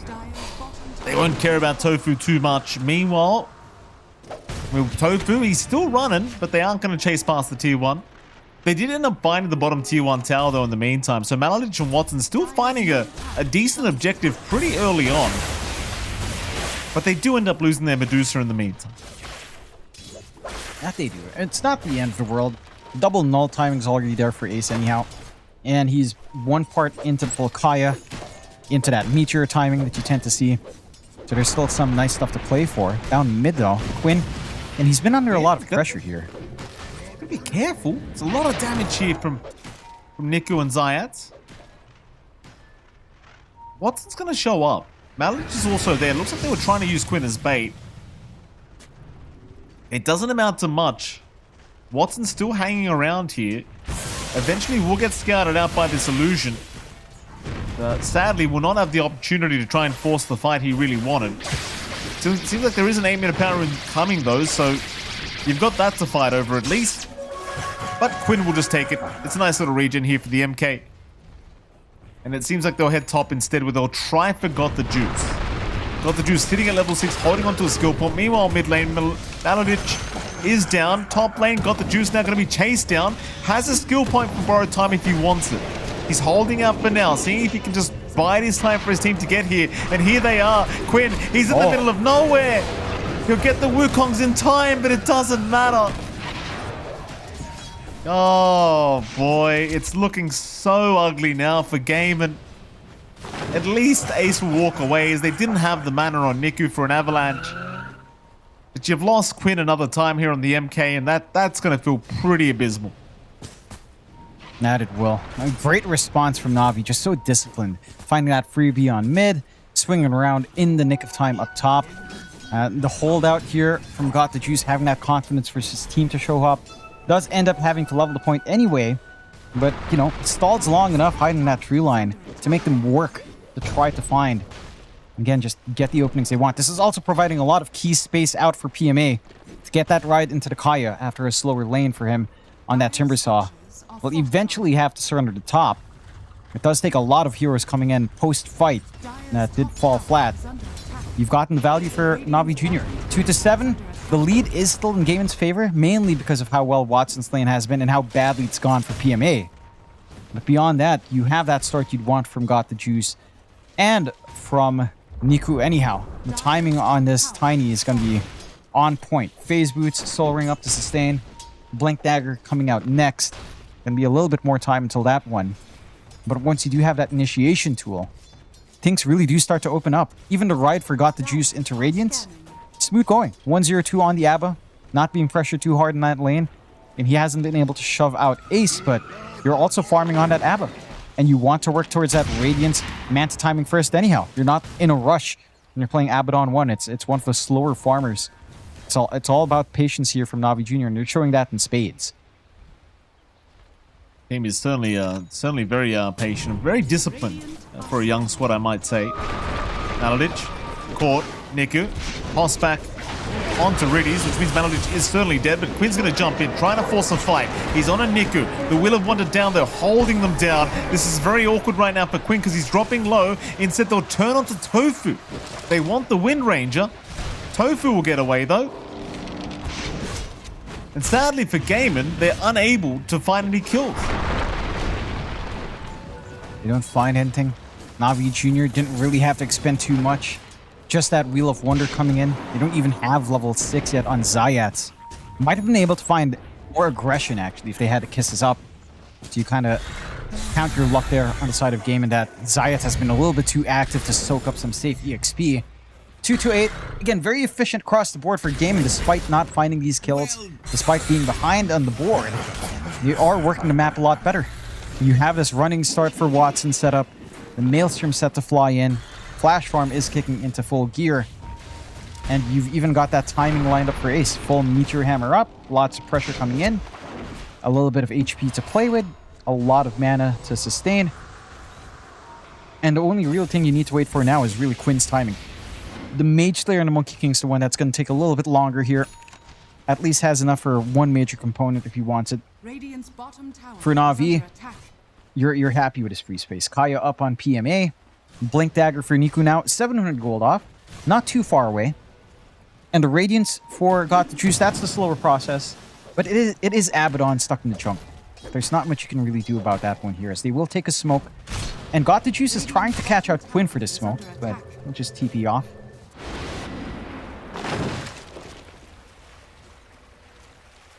Smoke's still going. Navi Jr., they're still on the hunt. Mid lane, they're going to see Tofu. Not the biggest target, but something they can certainly just take. Niku's just going to pop the amp. Damage gets in range for the Avalanche on the wheel, and there you go. Easy blow up of Tofu. Probably not going to amount to any kind of objective here, but nice quickie for Niku to take. Yep. Nice and easy. Don't mind that too much. Again, if you're playing the stall game, you also don't mind losing Tofu. You just want these initial items to be up and running on Watson, for them to be up and running on Quinn. Mage Slayer still 2 parts away. Until that point, you're just waiting. But it feels like Navi's power spikes coming in are looking better, although making this a little bit painful at least. Yeah, they're trying to defend the best they can, you know, it's tough. It's tough. It's alright. They'll defend for now. Bright side, of course, is the fact that Watson and Ace, they're still farming very well on this Medusa Razor. So, with all this action from Navi Jr. is one thing, but when Gaiman, they are still just free farming the side lanes this whole time. So you've got to be somewhat concerned about that if you are Gaiman, rather if you are Navi Jr. But here come Navi Jr. trying to chase down Watson. Niku's got the blink up, just needs a bit of vision. Gonna find Watson eventually when the Avalanche toss up. And the Tame the Beast, Watson, still barely alive, but with the kisses to come in from Zayat. It's just too much damage for the poor man to tank. And nobody rotated either. That's the... I think that's kind of the saddest part, is the tier 1 tower was still standing. There was time, but they didn't find the opening to actually save their carry. Yeah, I think it's also down to the fact that the mass TPs would take too long. They understand how vulnerable a Razor is, pre-Manta, pre-BKB. And again, you went full farm here for Watson's with a Maelstrom pickup, nothing for durability whatsoever. You can't really just 3-dance in for Quinn. No one goes for the 3-dance facet any longer because of the loss of skill points you have elsewhere. So it's understandable. But it's looking pretty bad. Again, in terms of farm, it's good for Gaiman, but this momentum from Navi Jr. is just insane. 2-10. Up against Gaiman Gladiators? If you tell me that a year ago, I would not believe you. Crazy. Definitely a scoreline we wouldn't expect as Mallow did. Oh, it's a double avalanche. They got the cherry on top. They just wanted Maladic. They found Quinn as well. It's just, it's sad when you're just trying to walk and you accidentally die. That's the stage of the game we're at right now for Navi Junior. They're just accidentally killing people now. Yeah, it's it reminds me of game 1. They were clumping up 2 times into a Shaker and AA. Now they're clumping up 2 times into the Timbersaw and Tiny with a Snapfire to boot. There's a ton of damage here with some good reach. Playing on the edge of vision. Now you give this guy the blink on the Tiny and it just all the action in the world now occurring for Navi Junior.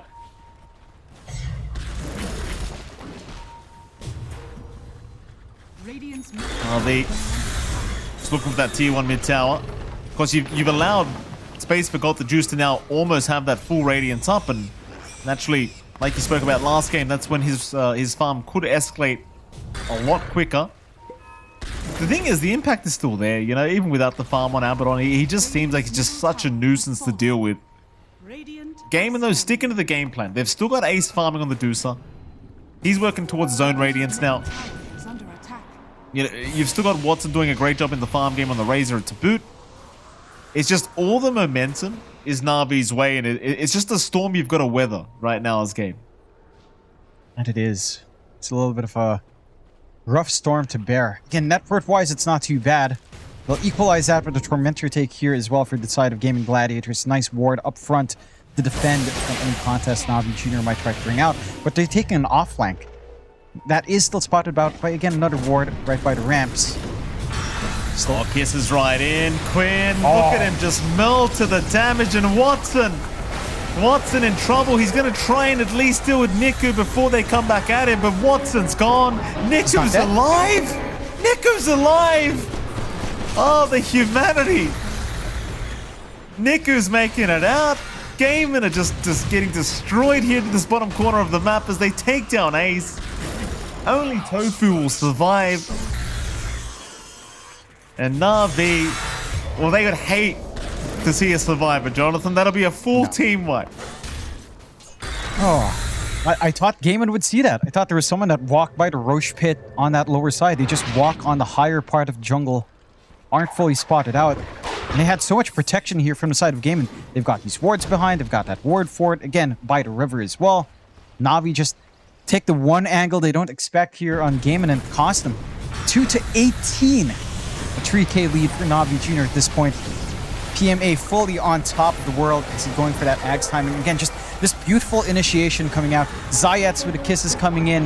Niku with the alley-oop combination with the blink on PMA on top. Maladic. Oh, so they actually... Oh, they find him. They found the Jakira. Watson's going to be a little bit cautious here as well, as they have jumped in. PMA very deep. Will chain away from the Wukongs, and... Well, that's all it takes, John, I guess. He wasn't that deep in the end. Just chains away. Yeah. They don't have the most reliable stuns. You have, what, Gorgon's Grasp? Maybe Ito's the best. Oh, they want Ace instead. Who are they actually aiming? Zayat in trouble. Got the Juice will protect. Now Quinn getting caught by PMA, taking a fair bit of damage, but the Stone Gaze is committed here by Ace. The Wheel of Wonder also dropped. Won't really land on much for Niku. Avalanche toss again from Niku. Yeah, that's why he's so cocky, John. Because he can back it up. He's making them measure their words for sure here. It's a throwback to a long time ago, if anyone remembers that one. But good lord. Maladic. Oh, more. Maladic is gone. Oh, one more kill. Give us the triple twos. Come on. One more, Navi. Oh, you're right, Jonathan. Well, you know, triple two, 3-2-2. And then give one. Yeah. Hand one back for tradition. For tradition. Absolutely. As it is. For the culture. They would understand. You know what? They're young enough that they probably don't know that reference. They're probably young enough they don't know about measure your words above the door sill. They don't know about the 322 memes. He's young. They're young enough that they don't. Zayats knows. You would have been aware. What do they know? Watson's just Watson. He was underneath the ward. Nice TP, Watson. They're just praying that they don't have the avalanche. Yeah, Watson ran underneath the water. Naturally, Navi Jr. There's no reason for them not to just chase him down. What is it, John? No. 2-2-2, Mikey. 2-2-2. Well done, John. Oh, we're going to hit Game in 22 5 minutes on. in short time. Wait. No, we have to maintain this for 2 minutes, 12 There's no seconds. Yeah, maintain it. Yeah, there's no way, Amazing. actually. They're looking...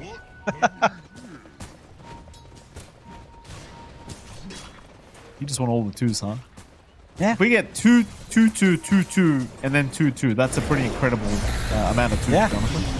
Forget it, John. Oh, PMA's found a the reverse. The reverse. Forget it. The reverse 3-2-2. Look at that as they do jump in. Ready's targeted, but he's actually pretty tanky on this Ringmaster. What's They'll drop happening? the stone gaze, but they're just walking away, John. That's what's happening. They're walking away. Maliciously. What is this Expeditiously, Jonathan. They're jumping in now. Navi Jr. Maladich, he's going to go down here to Niku. Niku out of mana. Watson right on top, but Watson, he just can't keep the attacks going. Zayats and PMA will take him out. Ace now slowed up by the Impelment Arts, going for a run. Can't really get away. Looks like he's set to fall. John, I would not blame them if they drop the GGs. I really would. Oh, yeah. I mean, it's not over, but I wouldn't blame Gaiman if they just said screw this game. Oh, yeah. I would not fault them whatsoever. We do break that scoreline very quick, 3-2-6. We have gone past the reverse or the official number, but a 9K lead for Navi Jr. This aggression has been quite a treat to watch. Again, slower start in lane, right? They were buying space out, forgot to choose, buying space for PMA. He wasn't joining in, even with the Kaya. And then he hits this blink, and he lines up with Niku's blink. And then all hell breaks loose for gaming. Like their backline's torn apart. This Dusa who had a decent start with a meteor hammer timing and the Atos not having any impact whatsoever. This decision for Watson to go into Mjolnir instead of something like a Manta, instead of something like a Sanjin Yasha for some stat res and stats, it's biting him. He's going back to the BKB now. Perhaps the game simplifies at that point. But him having the capability to stand in front of all of this magical damage Navi Jr.'s leveraging, as we're seeing in that highlight, BKB would make a massive difference. And he will have room. He shouldn't be able to not farm it before game's end. Like, I don't expect this to go too fast, although Quinn... Quinn. No, he's going to throw the Wukongs out. Doing what he can. TP away. Oh, he's made it. He's made it. It's all right. Wasn't even close. Quinn knew what he was doing. Maybe not so much for Maladich, though. That was certainly not close. No. Not whatsoever. I'm very interested in Niku going for this Octarine as well. And we say, oh my god, he sniped the Radiant? Oh, Are you kidding me? No. What? It's getting worse, isn't it, John? Tofu's down. Why did Ace Where did buy he it from the snipe, right John? side? It just walked through mid. It was coming from the right side secret shop, from the Dire. Oh, Why did Ace purchase there? He could have just bought in the normal shop. Was there a discount on the Dire side we didn't know about? That's a great idea. That's a good idea. That's a great idea. Daytime, Radiant Secret Shop gets discounts. Nighttime, Dire Secret Shop. No. How about this? Daytime, past 10 minutes, secret shop moves to the left side. Somewhere in the old middle shop position, right? Like, it's not it's right? With a discount, but it's a risky spot. There's a watcher right next to it, stuff like that. What if you did that? Yeah, but that's a good point.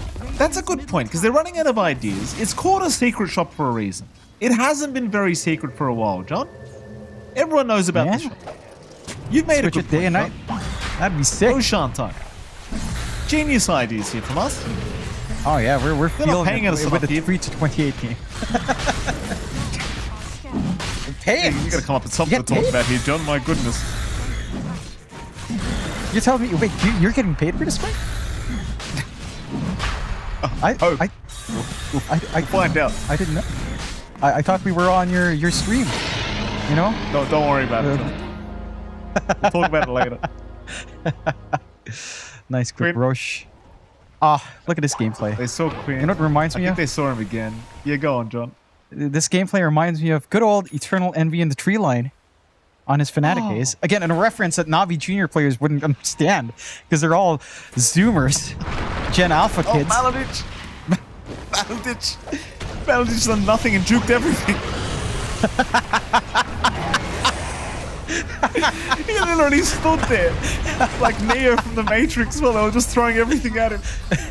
You know what that is? Again, this is some brain rot memes that it's not really brain rot, it's just stupid memes.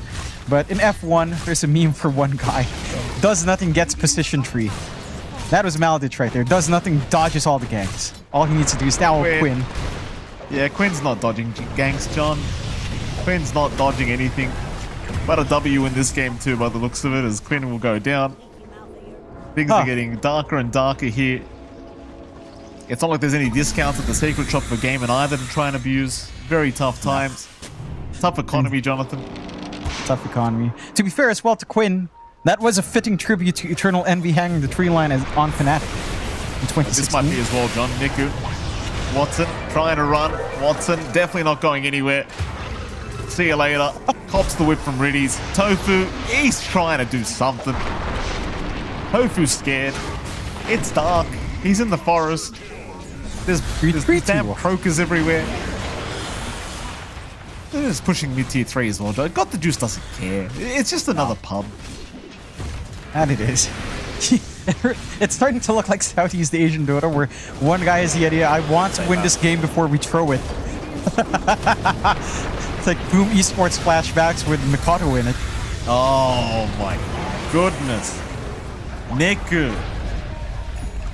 This man's a maniac. Talk about target prioritization there, John. Finds Quinn again. And you know, Niku's a nice guy. He stopped tipping Quinn. Yeah, he hasn't died once. 8-0-19. Okay. He did stop. He stopped. No, did he stop or did he run out? Mike. I thought he tipped him. I'm pretty sure he only tipped him once. Okay. Oh, so I'm pretty sure he stopped. Fair enough. Fair enough. But he has humility, as GH would say. Whoa. 3 to 33? Can we stall this for 7 minutes? No. And it's 8. 6. Can we stall it for 6 now? You idiot. How dare you make me look like an idiot? It was 6 a while ago. It was 26 a while ago. A few seconds off. Can we stall it? Navi Jr. They're not going to mean. No. Got the Juice wants this win, and they really do need that win on Navi Jr. To be fair, a 2-0 here elevates their position, of course, in the group stage 1. Lift those chances up to get into group stage 2, into the playoffs, into that deep run for the EWC, dodging out those terrifying EU qualifiers that they might end up in. I can't believe you're this bad at math, by the way, John. Got the Juice.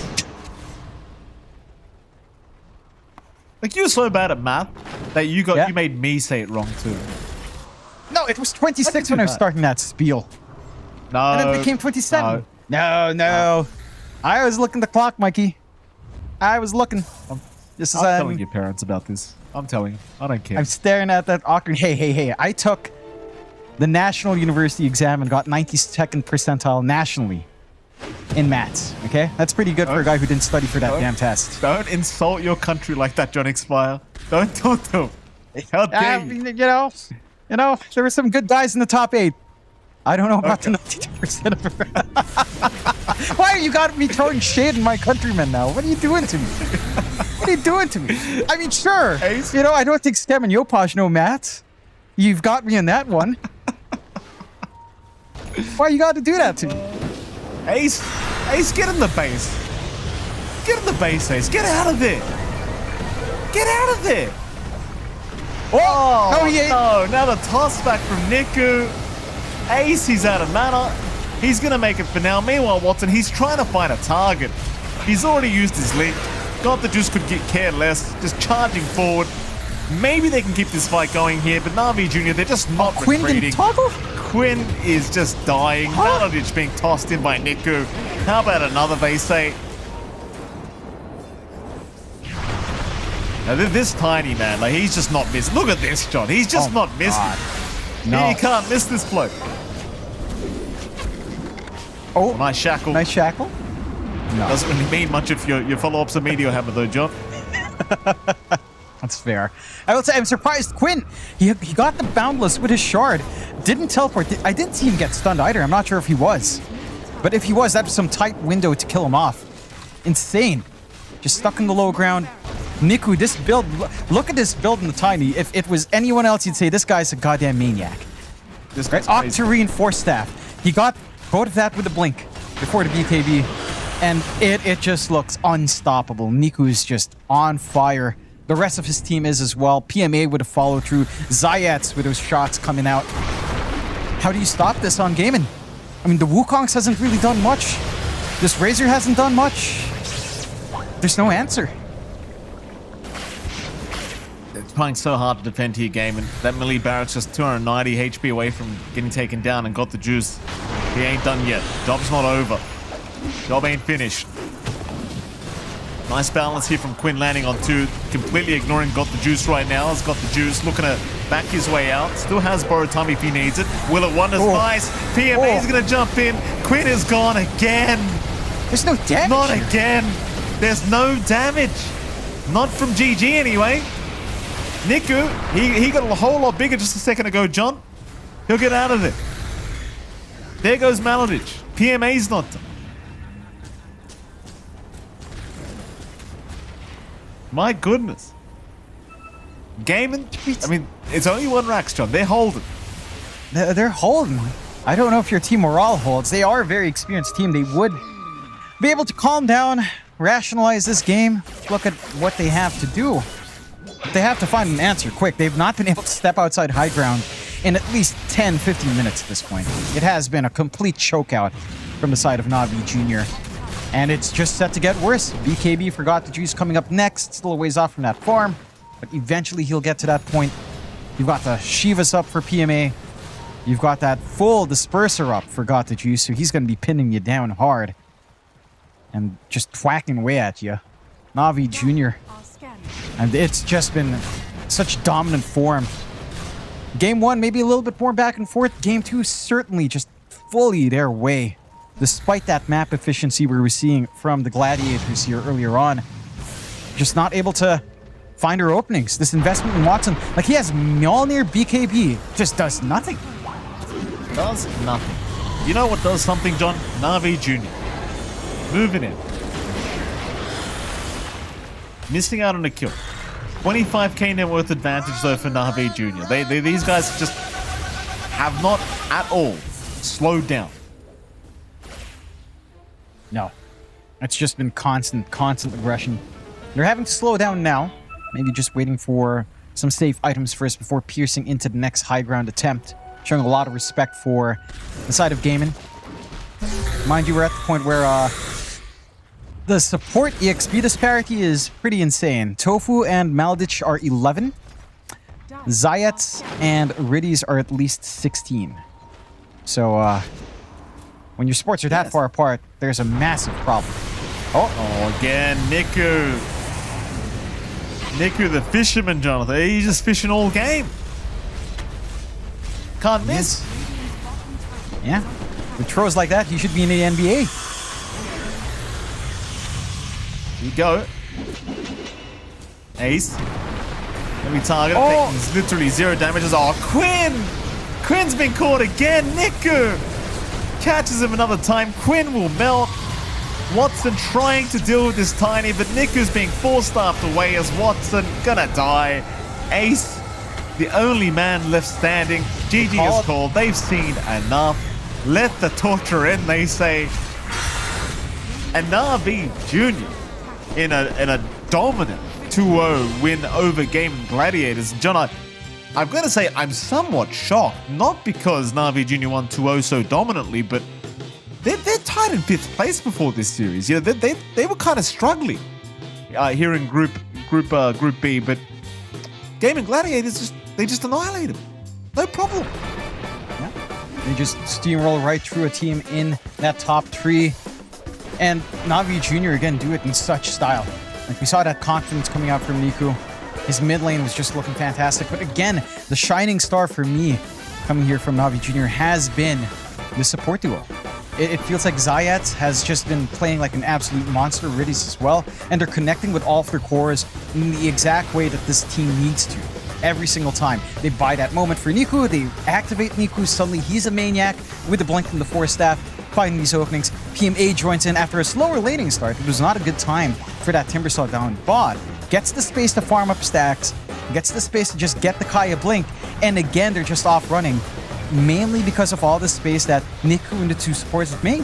Zayat's, Riddies, and Niku certainly bought that early game out from some rather rough clutches. Even though they were finding the better kill score, you were seeing that better farm coming out for Game and Gladiators. Just doesn't amount to in the end. I would say for Gaiman, a couple of things I didn't really agree with here. I think this itemization on Watson, it does make sense for a Razor that's snowballing, but when you're not, when you kind of need to back your team up in these fights, you want that earlier presence. The Mjolnir before the BKB probably cost him a couple of fights where the Razor could have held its ground, could have just BKB static link, hope for a win, pop that Eye of the Storm, and find some kills. Instead, he's back there farming into the BKB because he just couldn't sustain. He had Mjolnir, Power Treads, Null Talisman, would have won for such a long time. And that Quinn was just left picking the pieces, trying to connect with a Deuce with no damage. And there was just nothing to be done there for Gaiman. Very well played from Navi Jr. overall. What a spectacular series from them. Oh, absolutely. Of course, with that, Jonathan, we do have to head to a short break. But right after that break, we'll be back with hopefully someone from Navi Jr. so we can have a bit of an interview. We'll see you all again very soon.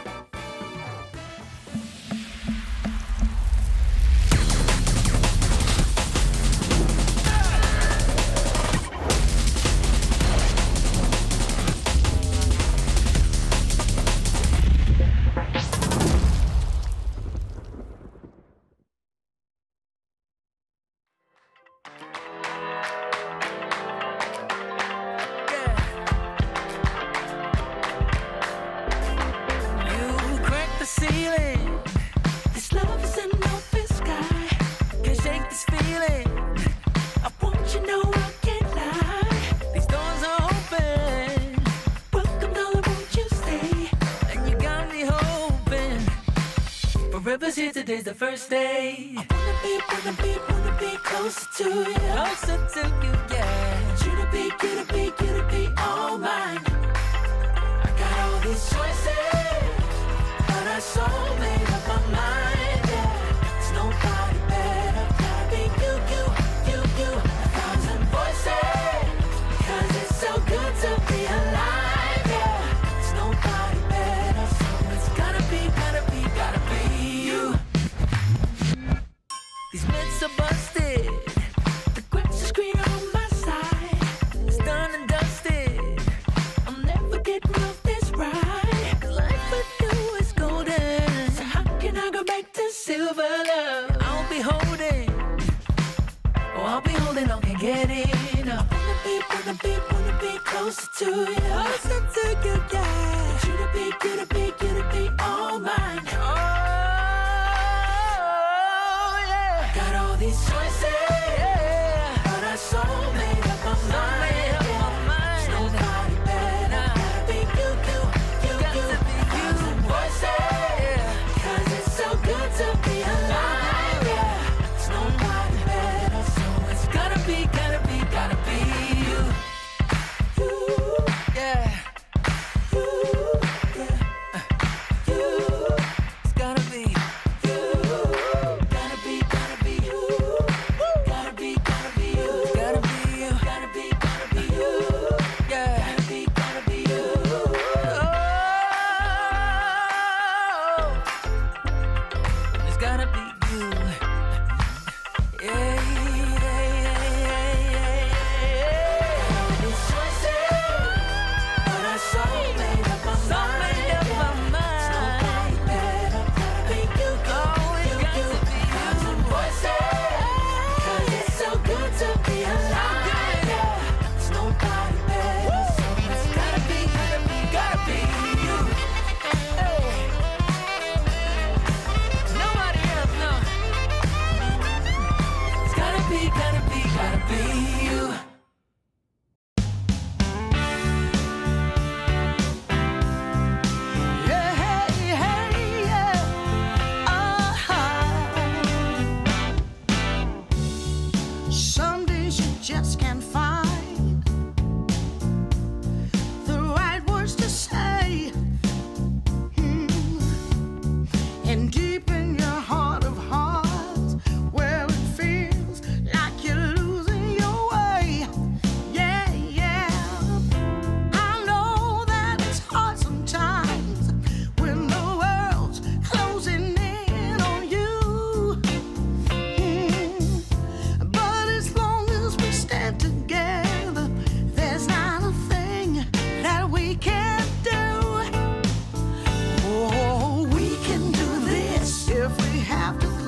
Sometimes you just can't see your way through the dark. And sometimes you're deeply hurt by some innocent remark. Oh, well, I know that this too shall pass, though I don't know exactly how. Yeah, 'cause as long as we stand together, there's not a thing can stop us now.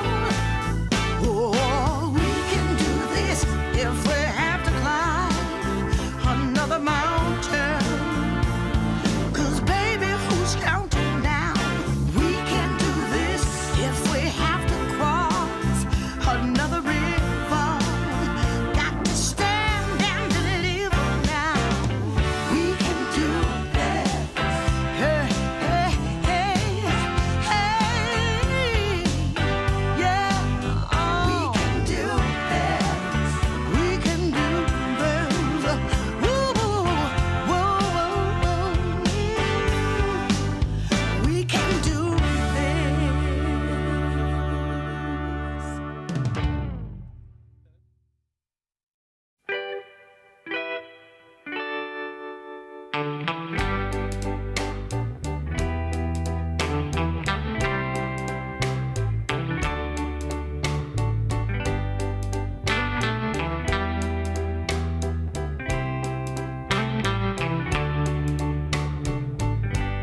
Sometimes I'll be foolish.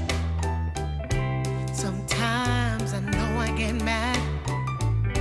Sometimes I say the wrong thing to you that makes you feel sad.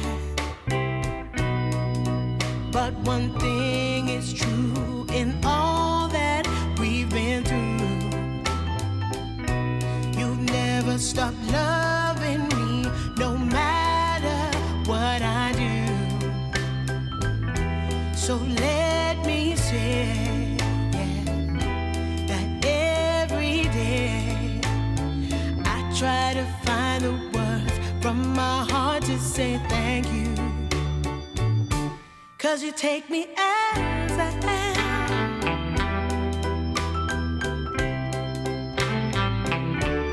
You take me as I am. Oh.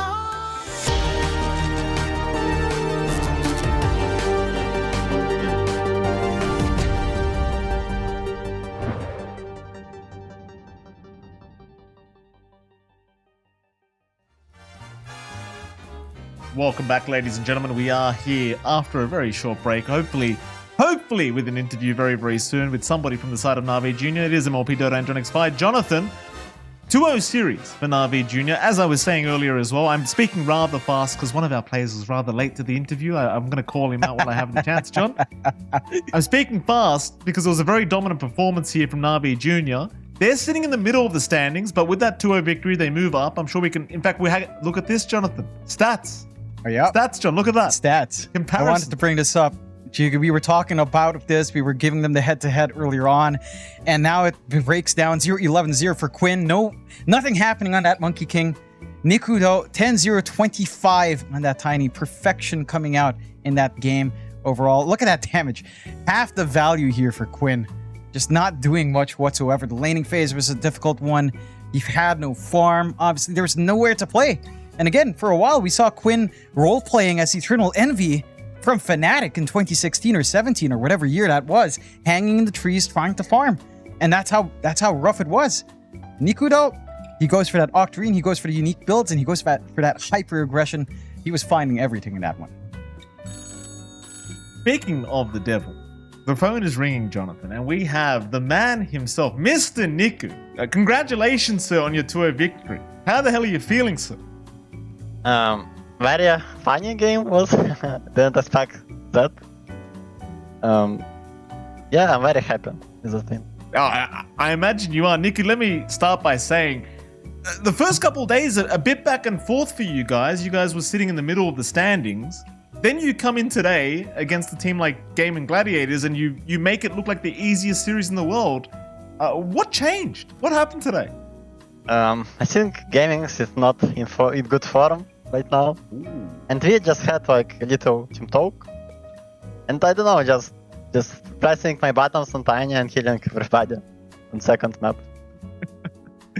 The second map as well. You had the last pick Razor from Gaiman. Were you guys at all concerned about that last pick Razor? I don't know. I bought Octarine first off, and I didn't feel anybody from them. Why'd you do that? Why'd you do that, Niku? Why the Octarine for? It's meta, I guess. Huh? Yeah, there you go. Go on, John. All right, Niku, Maybe I'm not curious, first you item, guys. but overall. Fair. It did look pretty good. You know, we were talking about what it was doing for you with the tosses. Now I'm curious, Niku. You guys are a young squad. You know, the run-up for the EWC is pretty tough for you guys. What's the expectations like for your team coming into this last top for DreamLeague? We wanted to qualify like to second group stage. Is there any pressure on you guys? Is it like, do you take it, what's the team like? Is there pressure? Is it just relaxed for you guys? You look very relaxed, actually. After yesterday, and now no pressure. Because we lost like to not the biggest teams, so now we have nothing to lose, so we just playing our Dota. Fair enough. Now I've got a fun question for you. You're the youngest player we have here by far. I'm curious how aware of you are of the classic memes. I'll quiz you in some. Are you familiar with measure your words? What does it mean? I don't know. That was an old one from Arise years ago. It's a great copy pasta. It's not very stream friendly, so we'll stop there. Shut up, John. But yeah, I just wanted to know if the age gap's there. Now I feel ancient. Thank you, Niku. This is why he told you to shut up in the lobby. This is why Niku said just be quiet. You talk too much. Okay. I'm done. Thank you for telling to shut up, by the way, Niku. I never get a chance, but thank you for that. That's the end of the interview, Niku. Congratulations on your 2-0 victory, and we can't wait to see you play again. Best of luck, sir. Yeah. Thank you, Niku. Bye-bye. Thank you. He looked terrified, John. I've never seen a pro player leave the Discord quicker than that. My goodness, he was terrified. He's like, well, what have I done? Why are our cameras shaking, Jonathan? What's happening? It couldn't process that overstimulation we were getting from Niku, the vibes. You know, he was just clicking everything. He wants to play everything, you know, and now we're twitching because of that. Overstimulation for us now as well, but what a fantastic... Oh, Niku. He's a good kid to talk to, you know, I have to say. From my experience talking to pro players when they're going for interviews for the first time, Niku is a natural. He's talking fine. He's telling us what's on his mind. Let me tell you, working with those Southeast Asians, I've lived through hell in those DPC media days, Mikey. It's not easy to get them to say anything interesting. So thank you, Niku, for telling me to shut up. He did indeed tell you to shut up, John. That makes him my favorite player of all time from this point on. With that, of course, our cameras are not relenting, Jonathan, so we probably should throw to a break instead of being unprofessional. But speaking of professionals, Jonathan, we've got Lyrical and Trent coming right up after a short break. Don't you go anywhere, because you won't have to hear our voices anymore. We'll see you all again very soon. Library of Lore Ipsum. Finally, you've arrived. You've been playing Dota 2 for thousands of hours, yet you seek something more. A deeper connection to your beloved heroes. You don't want an analysis of their power, secrets of their magics, explanations of their cosmic mysteries. No! You want lore presented to you in a new light! Each one of your favorite heroes has a past, boring to them through fate, shaping them into something greater and transforming them into the hero you know and love. Venomancer. Heroes which are cursed to a terrible fate! For in the world of Dota 2, any hero that grows enough in power, skill, and experience is fated to fight to the death, brainwashed by eldritch forces to fight against friends, foes, or annoying siblings. But of course you know all this, for you play the Battle of the Ancients every day. But what if we could show you how we got here? Show you the history of how it all began. The grand tale of the ancients, radiant and dire. Two halves of the same primordial mind, trapped in an endless conflict that spans very creation. Trapped in a celestial prison until they're able to burst forth, land on the broken world below a sentient stone, and bend the will of heroes to fight for them. In this world, each hero, through their skills, their strength, or their magics, shot out a path of burning destiny, shaping them into the heroes in ways you didn't see coming. So join us as we explore the stories of the heroes you know and love in a new way you have never seen before. See their stories, their secrets, and know the world of Dota 2. Welcome to Tales from the Lore Keeper, which is me. I'm the Lore Keeper, the DHL guy.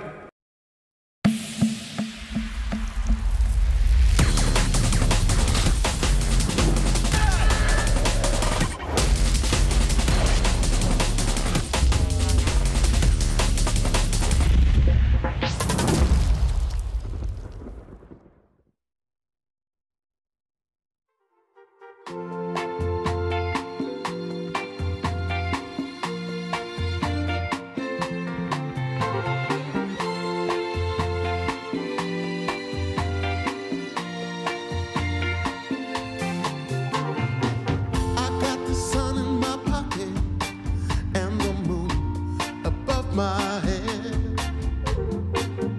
Got the whole world at my feet and there ain't a cloud ahead. There are stories I need to tell. There is laughter I need to share. Joy and love all around. I can feel it in the air. Whoa, nothing can stop me now. There's nothing at all that can make me fall. Nothing can stop me now. I'm standing strong while I'm singing this song. Fa fa fa fa fa fa fa fa fa fa fa fa. Fa fa fa fa fa fa fa fa. Let's get together now, baby. We will be the perfect team. Like the hand in a glove, like cherry pie and cream. There are stories we need to tell and laughter we need to share. There's joy and love all around, good vibrations everywhere. Nothing can stop me now. There's nothing at all that can make me fall. Nothing can stop me now. I'm standing strong while I'm singing this song. We're living the day as it comes. Might be tough for a while. Still rolling with the punches, and we do it with a smile. Fa fa fa fa fa fa fa fa fa fa fa fa. Fa fa fa fa fa fa fa fa fa fa fa. Nothing can stop me now. There's nothing at all that can make me fall. Nothing can stop me now. I'm standing strong while I'm singing this song.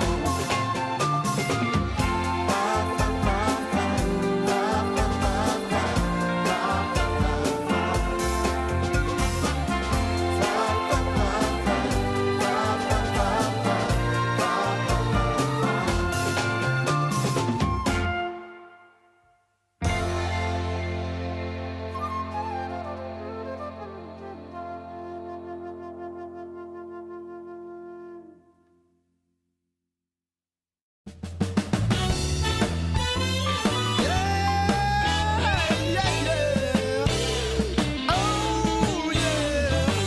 Take away my bag of butt, my camels and jack. Go ahead and take them all, I don't want them back. Those nasty things mean really nothing to me. Cause lately it's so plain to see. All I want is you. Honey, it's so true. Give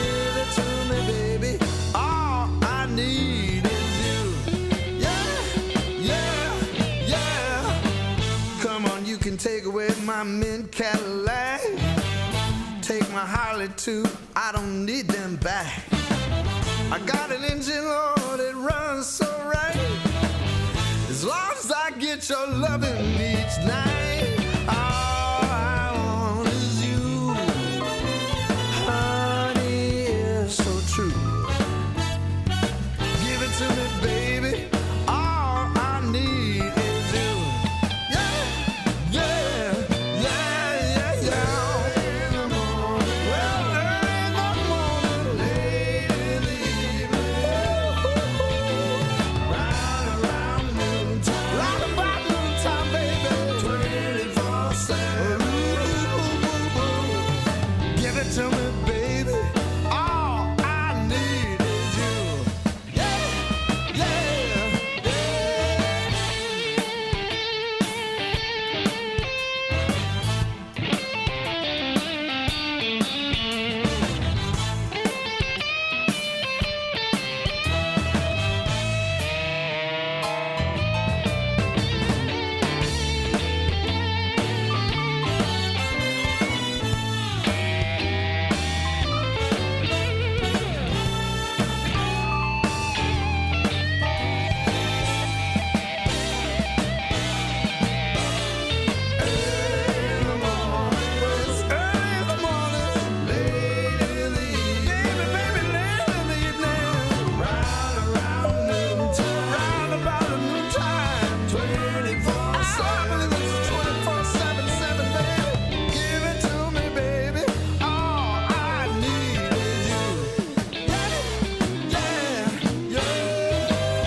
My camels and jack. Go ahead and take them all. I don't want them back.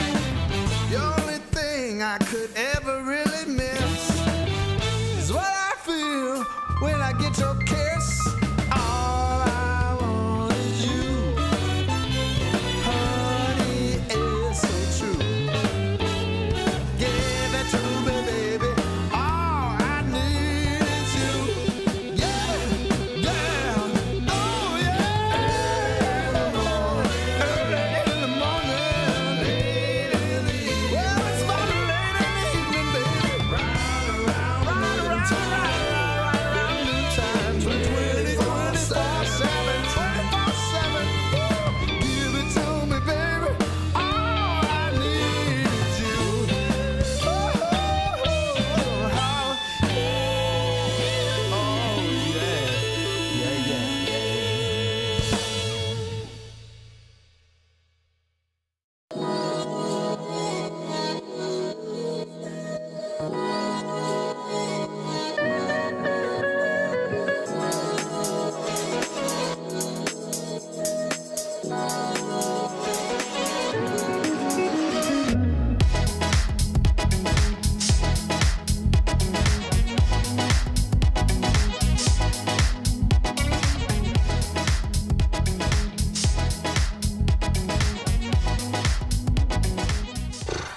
Content ideas, okay.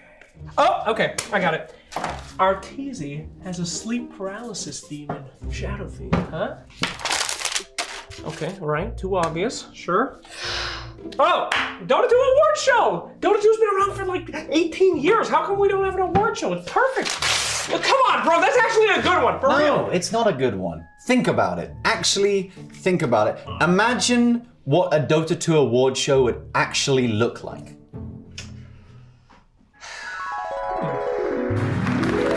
Thank you, everyone. Welcome back to the Dota 2 Defense of the Award Show for the video game Dota 2 Defense of the Ancients, Dota. We are here now to announce the winner, but before we get into that, let me remind you one more time of your nominees. Fear, 23 Savage, FY, and ATF. And the award for most excited victory celebration goes to Fear! Come on up here, Fear. Come get your award, buddy. Excuse me, where is he? Hello? Fear? Oh, he's gone. Okay. Oh, this is a huge one. let us now begin our induction into the Hall of Fame. This one is for those Dota players that have been around for so long, but are still here and kicking butt today. Ladies and gentlemen, you know him, you love him. Please welcome Puppy. Oh, he's not here. Okay, that's okay because there's plenty of other good old players to be inducted in his stead. Ladies and gentlemen, put your hands together for Kuroki. Oh, the Hall of Fame inductee is Sumail. Oh, it's Miracle. Okay, mind control. He's actually good. He's not here. I thought, great. And best seating position, Boxy, 33, Ramses, and Blitz. And now it's time for a crowd favorite. We have Team Fight of the Year. Your first nominee is gonna be Heroic versus Gaming Gladiators at ESO 1 Birmingham. Next up, BB Team versus the Tormentor at ESO 1 Kuala Lumpur. You know this one, it's Boxy's Lion Stun at ESO 1 Kuala Lumpur. And Gabi and Abed at the Blacklist International Team House. And the winner is, of course, Boxy's Lion Stun at ESO 1 Kuala Lumpur. Ah, look at that stun! Unbelievable! Put your hands together. Woo! Woo, God! And your final category of the night, thank goodness, is gonna be Least Retired Player of the Year. Your nominees are Crit, Ame. Oh. Get Ame's name out of your mouth. Hey, do you have something that you want to say about Ame, or I'm gonna give you a hug, or what are you doing up here? So, sleep paralysis demon? Yeah, sleep paralysis demon. Okay, let's go.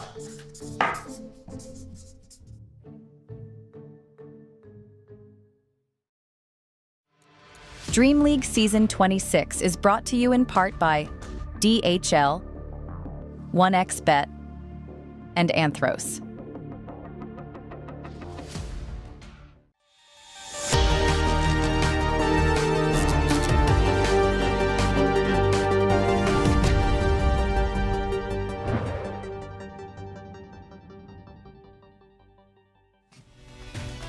Oh, welcome back, everybody. I messed up the intro one time because I forgot that there was an intro video. Trent, we're back again, and we got to see Slacks literally get slapped by Yadaro. There are like some people on Reddit right now that just, it's everything they've ever wanted.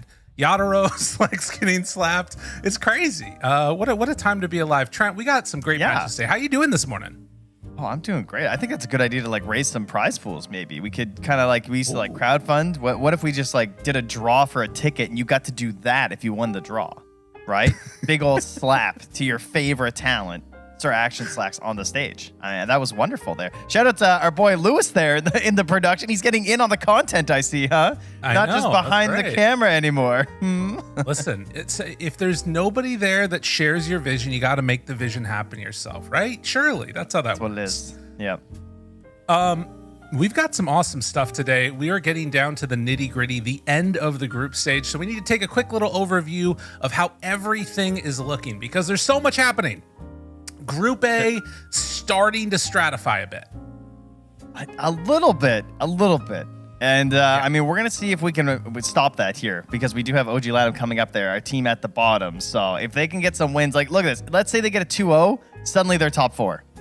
Yeah. So it's problematic, you know? It definitely is. But Nigma continuing to stay up top. I can't believe it. The Copium. Tanks are still full right now.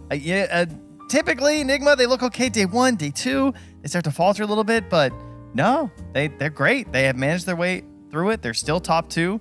And I'm sure it's not a guarantee yet, but man, it's, you get a couple more wins as Enigma, and you're making your way through this group stage. And then on the other side, Group B, we're going to be taking a look at them a little bit later. Navi Jr., we're looking down and not out yesterday, but pretty low down. Suddenly, they're tied with Falcons and Gaming Gladiators.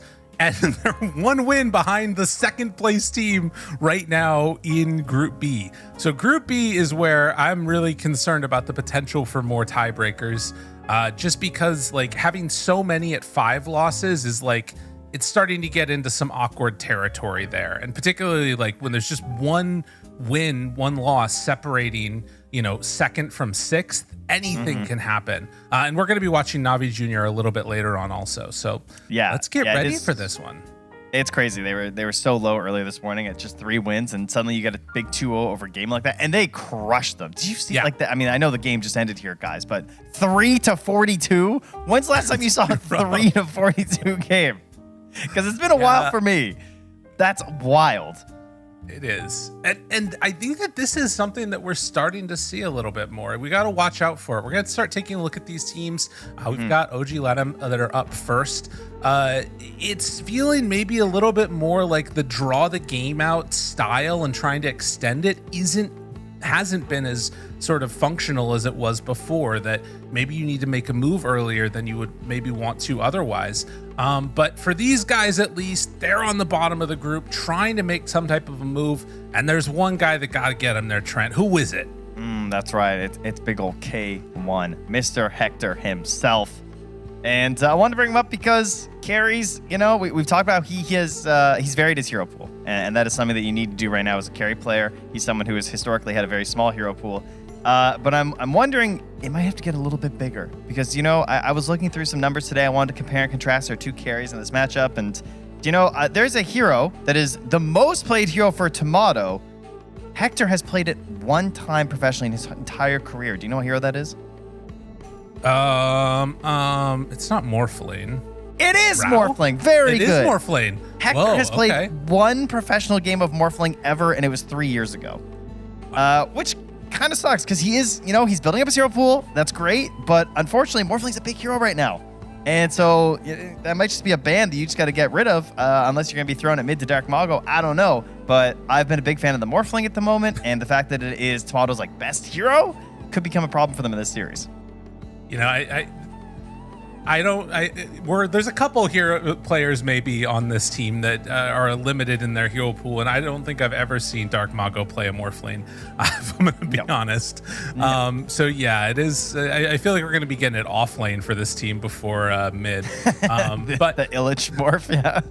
Right. A little bit of an intra-regional matchup that we've got here, though, as we hop on into the Shopify lineup. It's the Americas. They've been battling it out. Shopify Rebellion.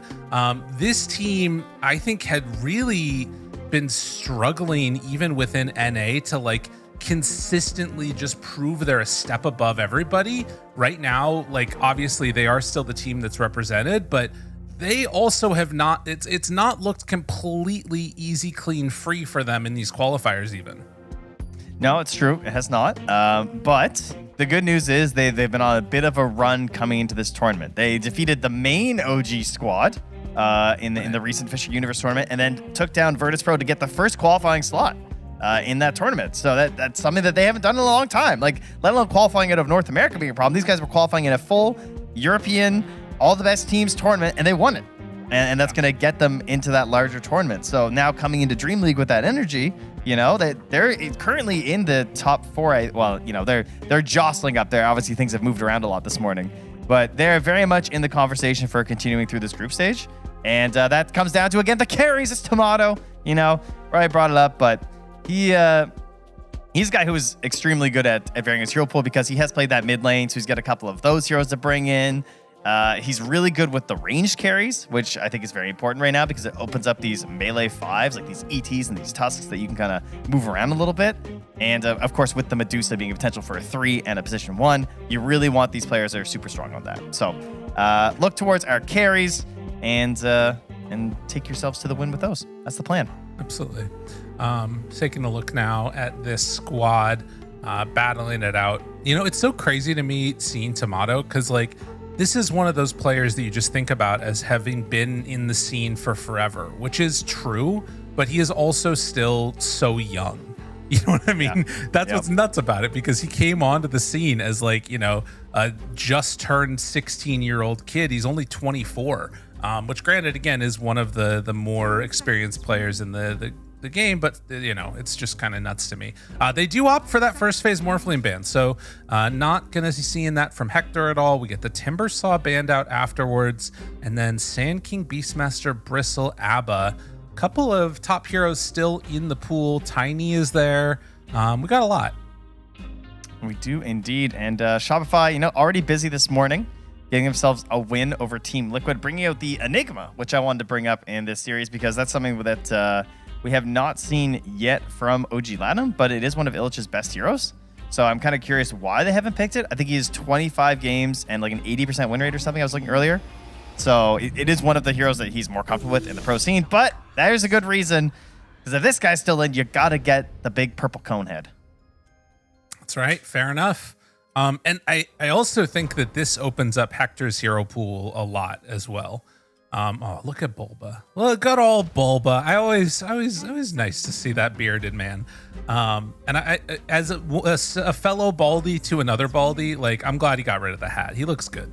Anyways, we're back into this game, Trent. Bulba's I'll tell my Bulba story. This is every airport. For some reason, Bulba and I are always on like the same flights back. It's like he spots me, and it's just like Bulba just comes over, and then I get to have my Bulba time in the airport on the way back. He's a fine fellow, This guy, you guys don't know something about Bulba. He has a memory for every single Dota game that he has been a part of, and it's actually insane. Yeah. You can ask him and be like, hey, do you remember that game that you were coaching like 6 years ago? And he'll tell you like what the draft was and where it was and who won and why they won. The dude is like, that's why he's so good at the draft, is because he can just combine all that together and give these good ideas to his teams. It actually is kind of insane. It's insane. Creepy. Yeah. I think it something in his brain just does work differently, because I know exactly what you're talking about. There's like a couple of drafts throughout the time that I've cast Dota where I remember it specifically, and he remembers those drafts that stick out in my brain better than I do. Yeah, exactly. Yeah. Like, these are pivotal drafts that like defined how I think about Dota, and it's like burned into my brain, and he remembers all of the picks and the orders in which they came. So anyways, we've got the Coddle that's coming out now in response. So this is kind of what we saw the other day too. Coddle enabling carries in that they can farm on the other side of the map. You bring them in. Darkseer enabling carries in that it makes those melee carries a better version of what they already were before. So kind of a cool couple of picks from both of these guys, and focused, at least for my money, around like a carry-ish type of build. Yeah.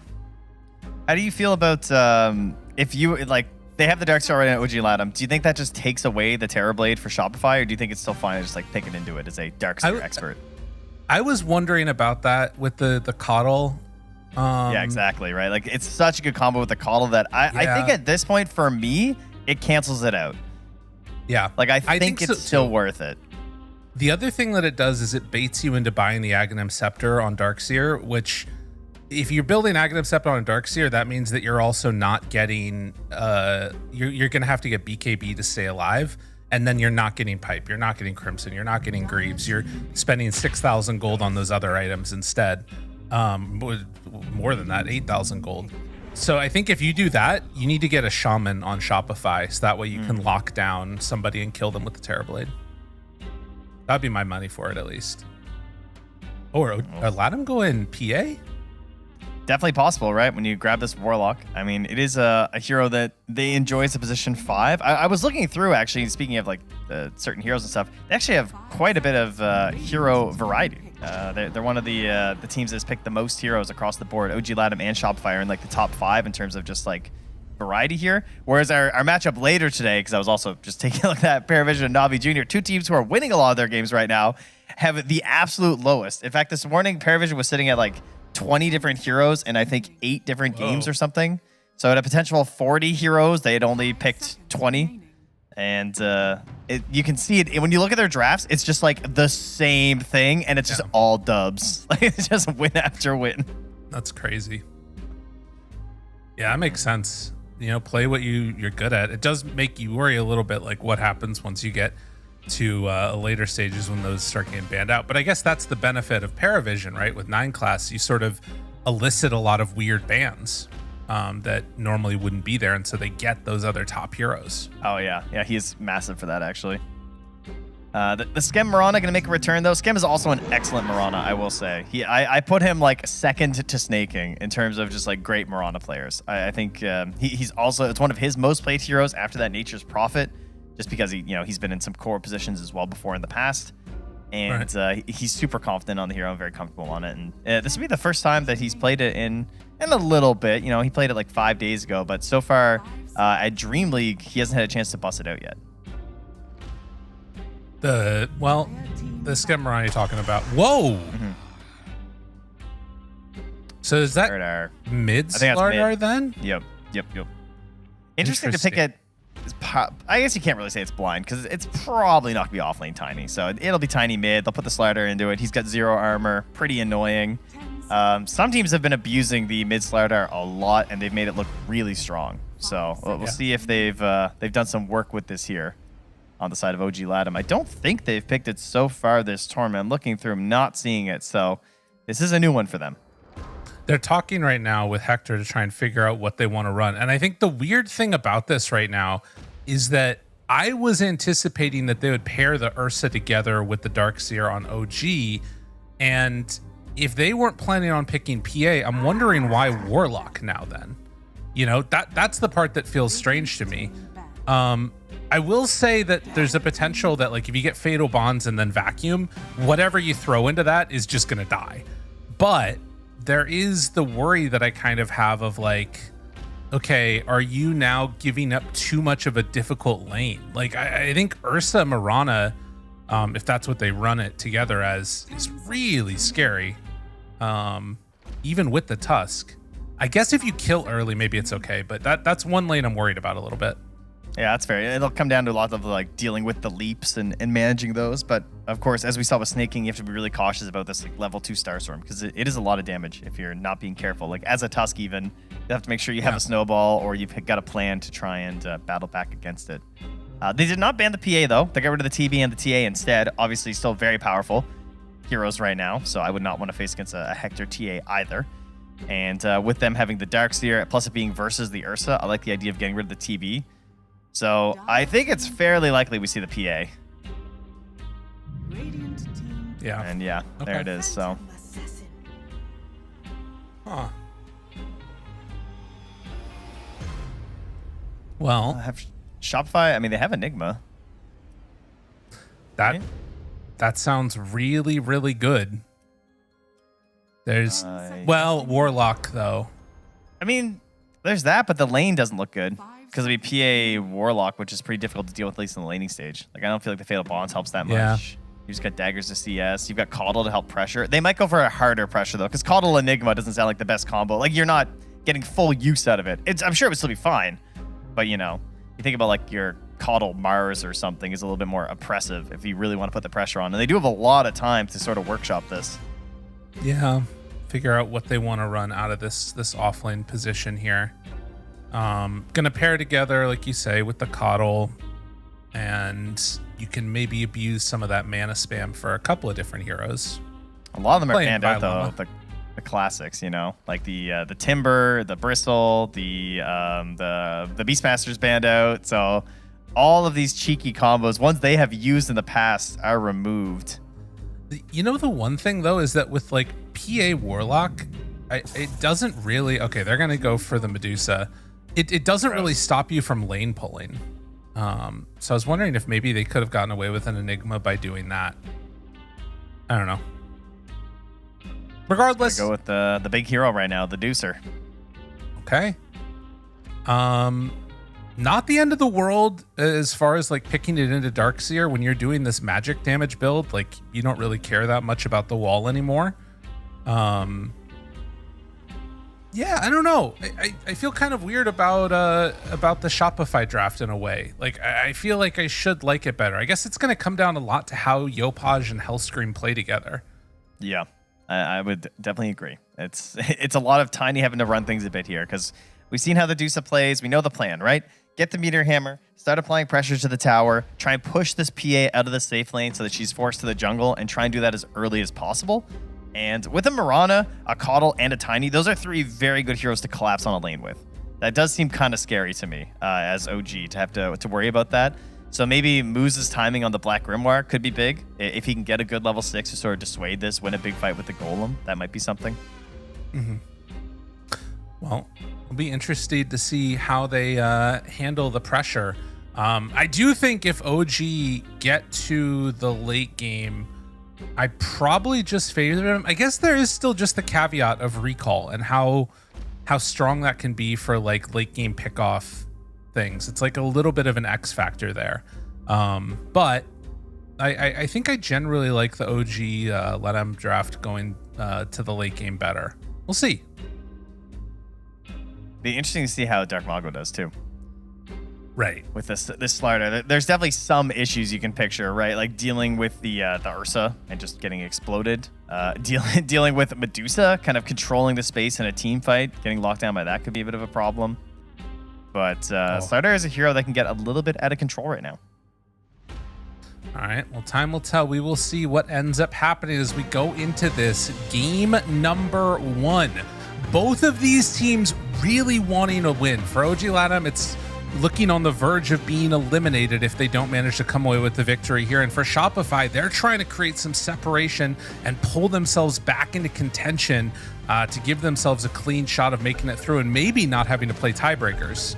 But we'll see as the pause finishes up. Everybody heads out across the map to their various different areas. Did I just see that we can vote for the next hero at esl.gg/lore? Is that what I just saw? What? Who would you pick, Lyrical, for a lore keeper video on? Probably Camilla is who I'm voting for. Oh, wait, are we talking about who's going to win Survivor? What are we talking about here? Damn, dude. This guy's in it deep. He becomes the dad who watches Survivor. Wow. You're gone. He's gone. Shout out to anybody that agrees with me. Yeah. Let's slow down. Yeah, I started watching Survivor and Formula One, actually. I'm Hey, did you see White Lotus last night? Yeah. Listen, you got to do what you got to do, okay? That's the problem. I understand. Except you can making normie friends at daycare. It's all over. It's what happens. Listen, dude, I built a pergola. What can I say? I built a pergola. Oh, shit. Divai Lama is surrounded. Speaking of pergola, he is in a lot of pergola trouble, which is the thing. Yeah, that's what you got? How have we not body blocked? Like, I don't understand. Well, it doesn't matter. Despite the undulation, it's still going to be Divai Lama. Imagine, though. Imagine. Oh, my God, Divai Lama. You're the 4 greatest. bounty runes. He's the best. I see. Freaking Divai Lama. Unbelievable here. Wait, tower kill too? Oh my God, they didn't even get first blood. Oh my God. He's incredible. That was insane. I mean, that's got to be worth at this point. Surely that's worth. 4 bounty runes. They don't even get the first blood gold. The waves are in a weird spot because they didn't have any chance to do any blocking. Yeah, that's pretty good. Dude, he was undulating for sure. So much undulating. They weren't ready for the undulations. That was the problem. So this down here is going to be an interesting matchup. So I think oh no, he fucked up, Village. All right, he didn't fuck up that bad, but having to drop that Ion Shell on there kind of sucks. It does maintain consistent control and pulling the wave back. The thing I want to watch for here is if they try and go all in on Ursa at like level 2. Ursa is killable if you can get him at that like early phase. And I think that's why Yamato actually, or why Tomato got a Fairy Fire. As top waves, Hell Screen. Oh, that's my fault. I was baiting the Observer. Hell Screen goes down to Hector, and then Hector dies to the combination. All right, there we go. We'll get some actual blood up here in this top lane. Some first bloods, not to the tower. And a little carried, or rather a courier delivery here from Hellscream. Divai Lama, keeping a little happier. But this lane up top, I mean, Divai Lama, obviously a Medusa, a great hero versus PA in the lane stage because of the power of the wand. You got a lot of value out of that mana charge. and she's just going to keep chucking them at you. So you've always got the fear of just being able to pop your wand. And on top of that, once we get level 2, there'll be a chakra, and he should be pretty much unkillable. Yeah, absolutely. Consistently able to stand in that lane. Shouldn't run into too much issue. But I also do wonder, like, if there's going to be a point, I guess with the Illuminate Blasts and, like, Mana Stake spam, they might be able to really mess with Hector a bit here. I mean, even little things like that where you take away a last hit with just one little Gorgon's Grasp is pretty annoying to deal with for PA. Yeah, Hellscream's even grabbing a couple of these CS on the small camp here, too, with these Illuminates. Very much a nuisance. And again, all this before even hit shock. Mid, Yopaj. Ooh, buddy. All right, he had a Fairy Fire and a Water Run. He's baiting. Sir? Oh, he was baiting too hard. Dark Mago caught him. That's not what you want to have happen. Oh, whoops. Man, he thought he had it, I guess, huh? Oh, yeah. Tower armor, not enough to keep him safe here as we battle up for the Lotuses. Divine Llama completely out of mana, but will... Needs 2. There it is. And they jump onto Hellscream. Not able to do anything else. Yeah, Divine Llama will just throw a snake. And I mean, you can see this is a very back and forth type of game up here where, you know, playing around the chakra can get really testy. Meanwhile, down bottom, we just have like a no real lane situation happening here. Yeah.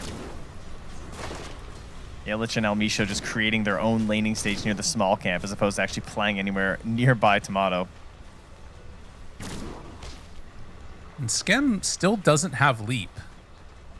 Yeah, I think that's why he's playing on the low ground too. He's just a little bit too scared going up there, and rightfully so.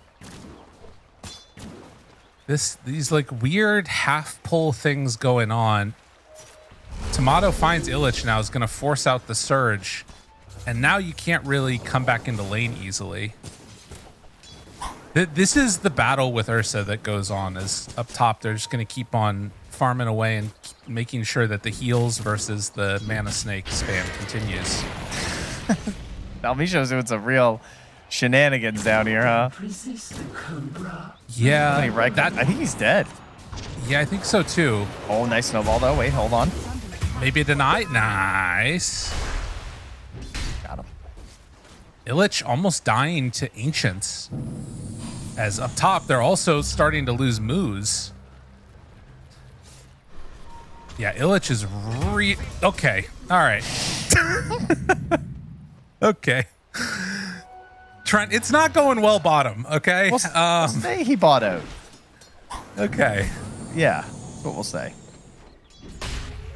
I mean, he was pushing to the limit. You know, he started jungling there with like 80 HP or something, I think. So, right. It was destined to happen.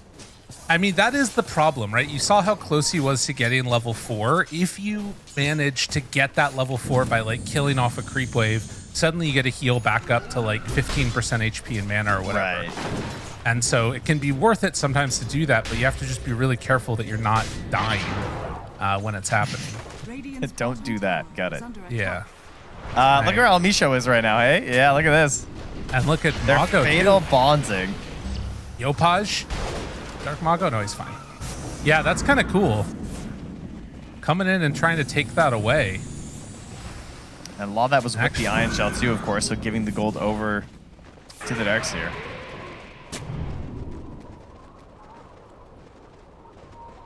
They got a lot of those. That was a nice little way to catch up there. Stealing these whenever possible. It's also with the Warlock being gone too, so we just have Hector on his own, but he's still free farming. It is going to start opening up some more farm here for Divine Llama. That'll be the trade-off, but I think he'll be happy with that if your PA is going to get to a battlefield in a decent time. Certainly a necessity on this hero. Likewise, Ursa, free farming, because Tomato has just been dodged this whole laning stage since we've talked about this Ursa versus Darkseer counter. The Darkseers don't like playing against it because it's so vulnerable to getting killed because of Fury Swipes. As we got one tap on that Courier. See you later. Mr. Windlace. Skem is doing a really good job of like being annoying this entire time. And you can see like these little denies that he's getting in there, super important. Not just for like, because you need all that experience to try and get to 5. And Tomato, oh, good shards block off. That is nice. And it's also all these nuisances that Skem is incurring upon them means that they never have a chance to go for those kills on Tomato, as you said. Because like there is the opportunity. If you have the Ion Shells, it can be done. Now they are going to go for the kill. They're bringing down Dark Mago with an Arcane Rune. They want somebody to die here. But I don't think it's going to happen now. I mean, he can chase, but yeah, underneath the tower is maybe a bit too much. Yeah, this feels bad. You would love to be able to make one of these kills happen because you've got Surge, you know, you have Sprint, you've got Ion Shells that can get thrown on, and just nothing coming of it. Yeah, he is, I don't know. I mean, I guess he's still doing pretty well, obviously. Like, he's still ahead of Yopaj, as Yopaj goes back for some camps right now here, as you can see. So he's still got a ways to go for his items. It's a little easier to rotate pre-blink on the slider in comparison to the Tiny, but it's not great, as we just saw. So they definitely need like a snowball and an Ion Shell and need to get themselves a bit of a kill here. I think one of the problems is that you can't go for a kill on Medusa, basically, right? Like, she doesn't care about the minus armor, and so you can only go on Tiny, which isn't like a great kill necessarily, or you can go down bottom for like the Ursa and supports. Yeah. They also just walked right by that ward and didn't be warded by the bottom runes. That kind of sucks. Dark Mago was like looking mid as his hero just like wandered past it. So no free gold for him. Motto. Ward. He's fine. Runs away afterwards. Yeah, I Dark Mago. Okay, am I crazy? There we go. What's going All on? right. He just walked by it again, but then he turned around and got it. The ward is down. So they do continue to farm up, and waiting for Illich's first item, I guess, is probably the play now that those early potential kills have not happened. So you can maybe make some type of a battle happen with a mech, maybe around that 15-minute mark when the Tormentor spawns. And definitely on the side of Shopify, they're not feeling under much pressure to get things done besides eventually Devi Lama taking this tower with the Meteor Hammer. Everybody's just farming. Yeah, I mean, Moves is like playing an RTS right now. He was pinging the Ancient Camp and told Hector to go farm that right now. He was like, you go farm that. I'm going to heal you. Told him to run over there. Now he's pinging the tower. Hey, Hector, come back. Farm over here. I don't know why Moose is in control, but that's how it is. He ate his Grimoire a little early. He's been holding the 6. Like he wants to do something with it, or he was a bit worried they were going to jump his PA maybe. I'm not sure. I'm just going to set some stacks as he comes to help defend mid. Maybe worried there's some pressure coming. It'll be an Invis Rune for Yopaj. This could be a freebie. Someone like a Warlock would die very easily to this. Yeah.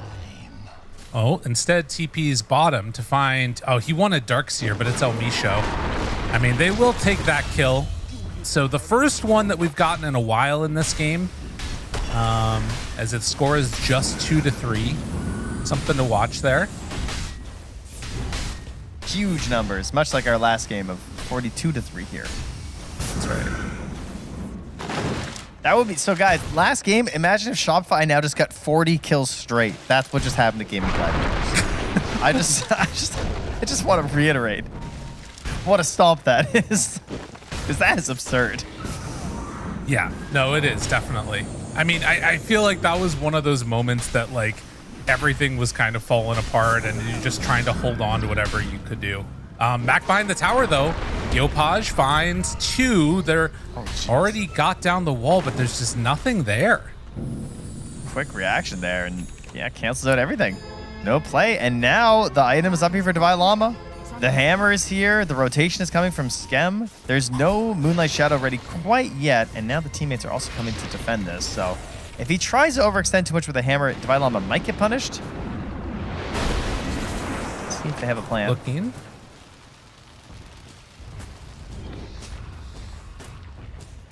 No plan. Easy tower. All right, Medusa game plan online. This is something that we have not seen in our Medusa cast so far on this stream, for us at least, is the Medusa having a successful laning stage. She has been shut down a few times. We've had the big Doom counter pick with some mana burn involved. We've had people just invading, taking her stacks and then pressuring from behind. But in this one, Divine Llama, they traded free farm for PA for free farm for Medusa. Let's see if that comes back to bite them all. Absolutely. And, well, they look stun, control. Dark Mago tries to get away there for a moment and will be able to. Arrow comes out, but they're not going to land onto anybody. Yopaj, the amp damage onto El Misho. A toss. I mean, they're kind of just bullying here and going to be able to go for the full commitment. There's a Blink Dagger on Dark Mago. There's Battle Fury's picked up on both Hector as well as Tomato right now. Do they want to reveal the Blink mid right now? I mean, you have the Golem. You got to feel like they want this. Is Darkseer coming? Illich, he's TPing. Okay, this is the fight. But the tower, it's getting low. Your hammer off the mark. They get the stun, the snowball for the follow-up. Divine Llama in some trouble. Hector jumps in, but look at all of the mana. Is it going to matter, though? Divine Llama still low, gets the ulti off. Vacuum back, connects onto 2. A Fatal Bonds, the runaway. And it looks like they do have enough. They take down Divine Llama eventually. Hellscream has already died. And OG make a move that was very much needed. Oh, wait, maybe one more? Close one. Okay, yeah, dude, big stuff here tower, for OG. That tower's so close to dead. Barely. Barely at 37 HP, not a big deal. Yeah, that was a good defense. And kind of scary, too, because when they ran back in there and we saw the chakra thrown on from Hellscream, I thought, uh-oh. Like, the turnaround actually looked maybe possible, but Hector didn't come. So, sorry, I mean, Tomato didn't come when Hector did. So the fact you don't have the Ursa, they're bringing the PA, they've outnumbered you. PA's got better mobility at this point in the game as well with the 4 points of Phantom Strikes. They're just going to be all over an engagement like that. Didn't really have a chance to fight back. And now they're on him again. No Stone Gaze. Divine Llama. Clean it up. Does he have a way out? Arrow connects onto Illich. It's not that much, and they don't have wall, which makes this fight a little bit harder. They actually come back in, and they manage to get the chakra off onto Divine Llama to turn this. So with 2 already dead, can they find moves on the way out? Doesn't look like it. Interesting. Kind of throwing in the body here from Scam, I think, to to get the save really on Divine Llama. And he is doing quite well. It's farming towards that Atos. We might get an earlier timing on that Radiance this game. The old 3rd item Medusa Radiance, which is somehow the standard build. Feels weird, but alas, here we are. These Meteor Hammer moves, they're getting done what they need to get done. I mean, the way it's going, I do kind of feel like if you can get into a decent timing on an Aegis for Tomato, there's like some very strong, like just end the game type of dynamics, or at least shut down so much of the map that OG could be feeling pretty bad. And it looks like they're getting set up to come and defend this Tormentor. What Shopify are heading towards already, they have Golem back up at 18. Can they get it in time? It looks like it's not going to happen. It's so quick with the Ursa. Yeah, definitely his biggest benefit of this hero right now. Mago looks like they want to fight for the second salvo. Yopaj, Abatos, Meteor Hammer lands, immediately gone. Oh, that was big. I don't know.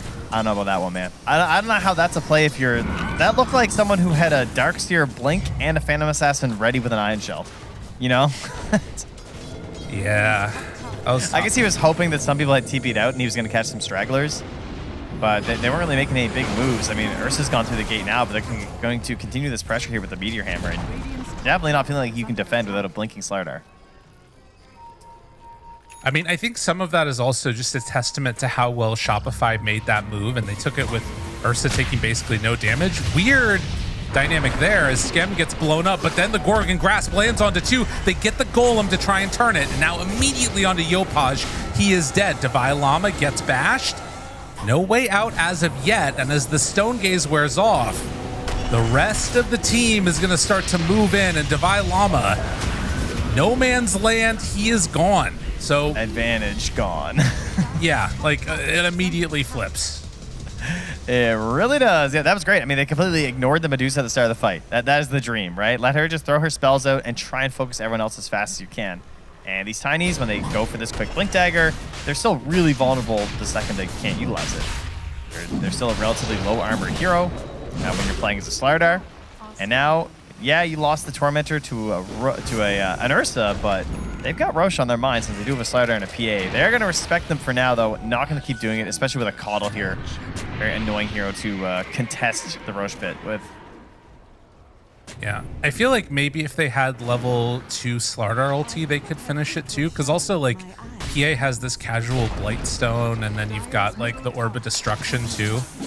There's maybe a chance you could have done it then, but instead it does look like Shopify are getting in position themselves. Yeah, and if you guys want to play Caudle, look what Hellscream just did, okay? He popped his ulti, he TP'd bottom, blasted out the waves that were coming for his tier 1 tower, then recalled himself back to the Roche pit, and then recalled someone else into the Roche pit. And this is the kind of stuff that we talk about, like lane control being super important right now in this patch. That's why Caudle's really broken. It's not just these chakra things. It's the ability to farm a ton of gold as support, and he's getting gold that otherwise would have been left out, like, on the map. Like, it would have just vanished into nothingness, right? He's not stealing from his allies. He's creating more gold for the team. Yeah, it's the Tinker effect, basically. But then also on top of that, you can TP to your allies, too. Yeah. Or you can get your allies to TP to you, too, rather. Yeah. Get to do all kinds of shenanigans. Well, 18 minutes and a 2,000 gold lead, 5-9. It is Shopify with the Aegis, but doesn't really feel sort of... I don't feel at any point right now like OG is getting shut out. I think that they could win any fight that they decide to take, even through the Aegis. It just depends upon what the initiation is like and how the fight breaks down. Yeah, we're very bursty from both sides, too. So, like, there's a chance that they just get the explosion onto Illich. Like, if the Darkseer falls right away and doesn't get to pop his mech, his pipe, his Essence Ring, that's going to be a pretty big problem here for OG Latam.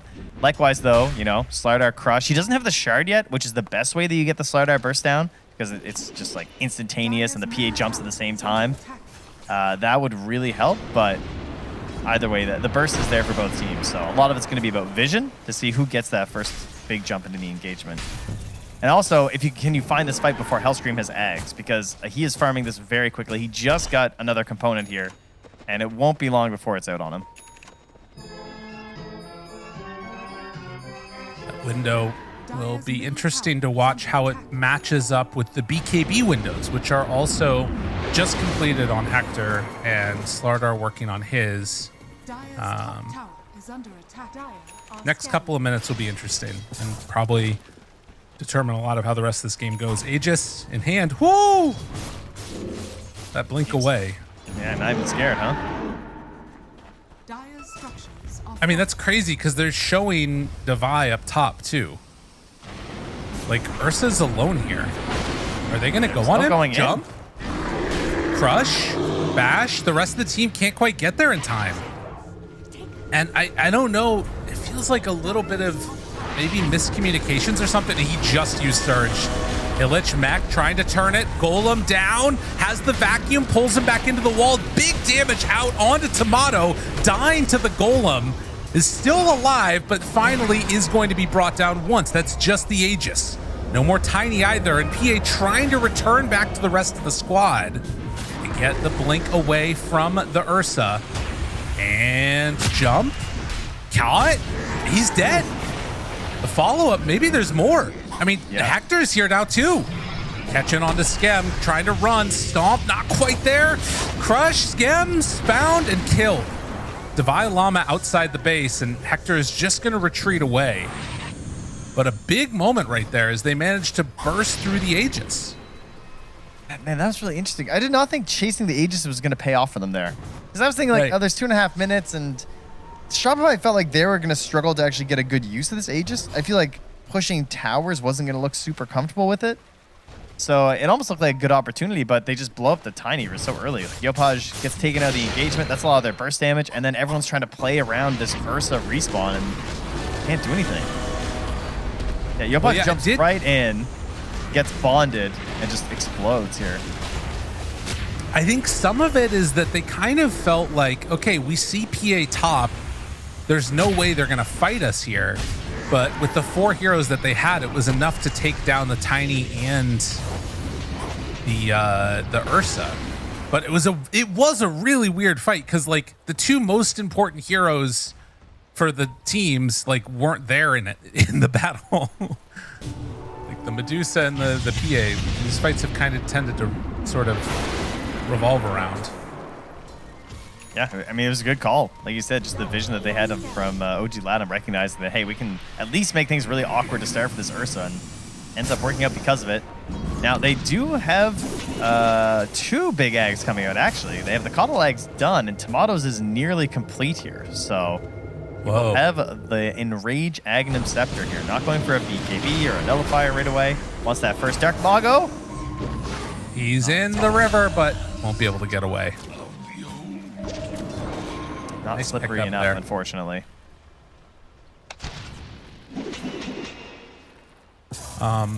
We are also seeing some from the side of OG try and go for those Yule Scepters. We're seeing it on the Tusk. And then Warlock has his queued up too. It's going to be a while for that one. But obviously a great answer for Ursa with no thoughts right now of getting into a BKB. Trust the team.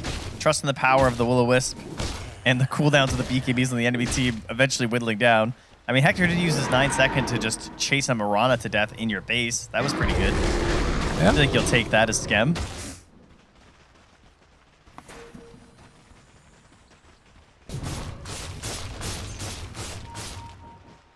Team on the side of OG maybe getting together for a smoke play? Yeah. I really like the choice of the Ghost Scepter as well for Illich. This idea of just, you know, he's recognizing how would I die in this fight? It's probably going to be Tomato, you know. Get myself some safety there. It's going to be a long time before he's a Nullifier. He's going for it next, but plenty of time to get good use out of this. Goals for the teams right now. Obviously, the Aegis is gone. The Tormentor's not back for another couple of minutes here. Getting a big PA is really the big solution here for the side of OG Latam, right? Like, that's just how you play a draft like this. And Shotfire Rebellion, though, you know, if they take their time pressing forward as OG Latam, Divine Llama gets pretty scary with the Scythe and the Radiance, which is now done. Skem's got one more lead. Whoa, whoa, whoa. They went in far. Now under Will-O-Wisp, Tomato finds, and they're going to kill the Tusk. El Misho is gone. Now, they are playing around this. Could cliff some people here. Divine Llama, not necessarily the person you want to throw up on the cliff, but they throw him up there. Now the Golem is dropped. No follow-up. Arrow connects onto Illich. 4 staff to the low ground. Oh, no. And Moo's also going to get caught. And Will-O-Wisp again. Dark Mago's playing nearby, almost thinking about something, but they're not going to go back in. Again, still no shard on this Slardar. He's still trying to get the BKB. He could buy the recipe in a second here and then disassemble if he wants. But I don't know if they're even going to be fighting enough for that to be worth it. Right.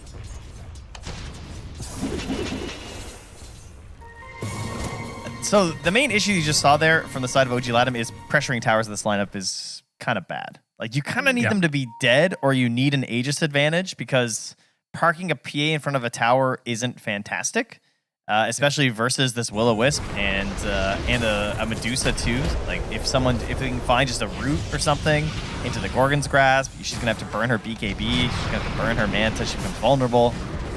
And now OG got to decide, like, how do we continue this game?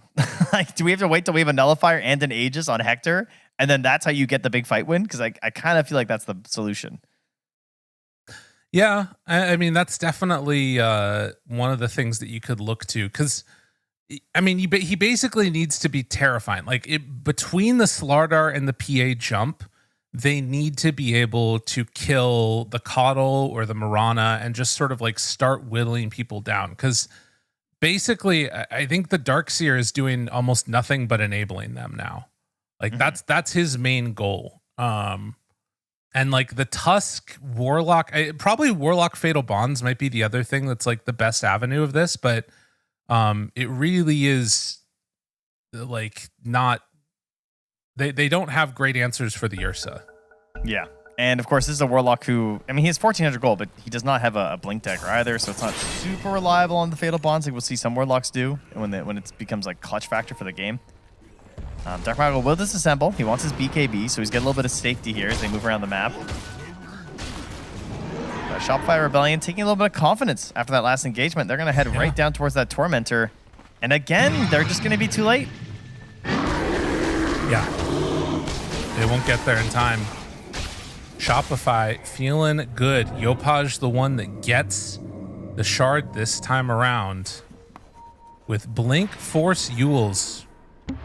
Tiny is such a cool hero with this. Like, it's just all mobility and little help things there. He's just got enough damage with the rest of his kit that it kind of doesn't matter.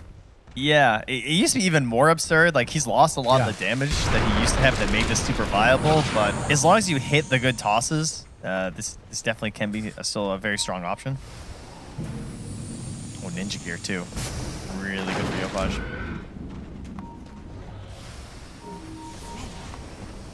Moonlight Shadow here. They got some ideas. They're hunting. Yopaj looking.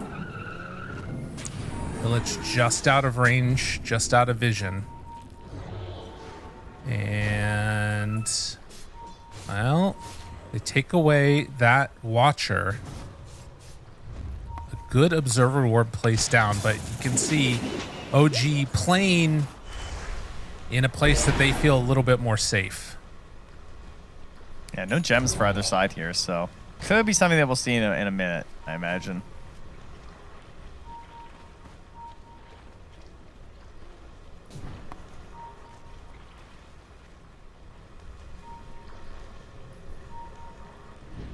Again, pushing out the bottom lane here on this Mirana.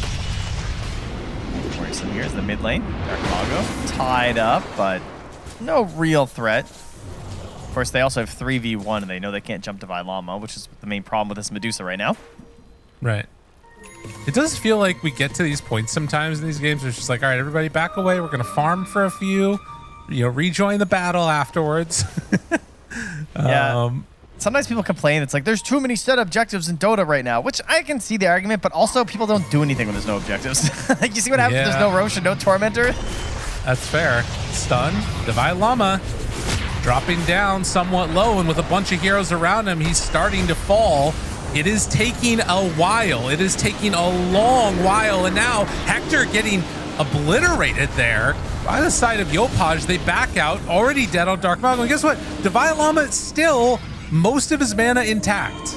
Yes, and he was still holding a 20 charge wand, and you had a recalling in Hellscream, and he was sitting on the backside just waiting to shock him again. So, very patient. Don't go on the Medusa. Don't do it. It's not worth it. El Misho going to die. And the rest will TP away. That sets up for an Aegis on the side of Shopify. Dude, last pick Medusa's dirty. Yeah, I think it got forgotten. I forgot about it at that point in the draft as well. It was a nice grab. Especially with a Coddle. I was thinking of all these Coddle combos. I didn't even go back to the Medusa. Like the most #1 right now outside of Bristle, I guess. And that, again, is going to open up an easy objective here for Shopify. And yeah, like you said, don't go on the Medusa. She is a very frustrating hero for this reason. That was also like the MKB completed as Ursa blinked in. Like, that's really unfortunate for Hector, the timing of that one. So a big moment there, and having these items now on Tomato, just blink MKB with an Ags means that even if you get the jump on him, you're probably not going to be able to burst him before an Enrage comes out.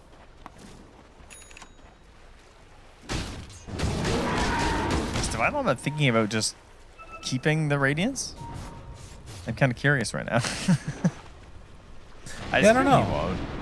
I feel like it's worth getting rid of soon. He'll probably wait till he has Scythe Gold and then disassemble, so he has Scythe and Nullifier maybe, just for like the finisher, like when it's waves are done, it's time to actually go high ground. That's probably the plan. I don't know why you can you disassemble Nullifier? I feel like I tried to do that the other day and I wasn't able to. No, I don't think so. You should be able to. Just Messed up. That would be a little too crazy if you could just go back and forth. I mean, maybe you can. Maybe I'm wrong. I don't think you can, though. Or else people would probably swap it back and forth over and over. Yeah. You definitely can't. Surely. El Misho. Goodbye. Oh, maybe a snowball. Maybe enough to stay alive. Maybe a blink away. El Misho. Okay, never mind. It's what they call fake hype in the biz, Trent. Dude, I'm gonna blow your mind right now. Are you ready for this? Yeah. The Reddit thread. Can we have a disassemble function for nullifier? Okay, guess how long ago this was submitted? This is gonna 4 hurt. years ago. 7 years ago. Oh god. Dude, nullifier is 7 years old. What? Yeah. What? Yeah, it hurts. By the way, she has one now on top of the Radiance. As Illich, Ghost Scepter will not keep him alive. On to Tomato. There's 3 cores around an Ursa. He's got an Aegis. Guess what? You're not gonna be able to kill him in time.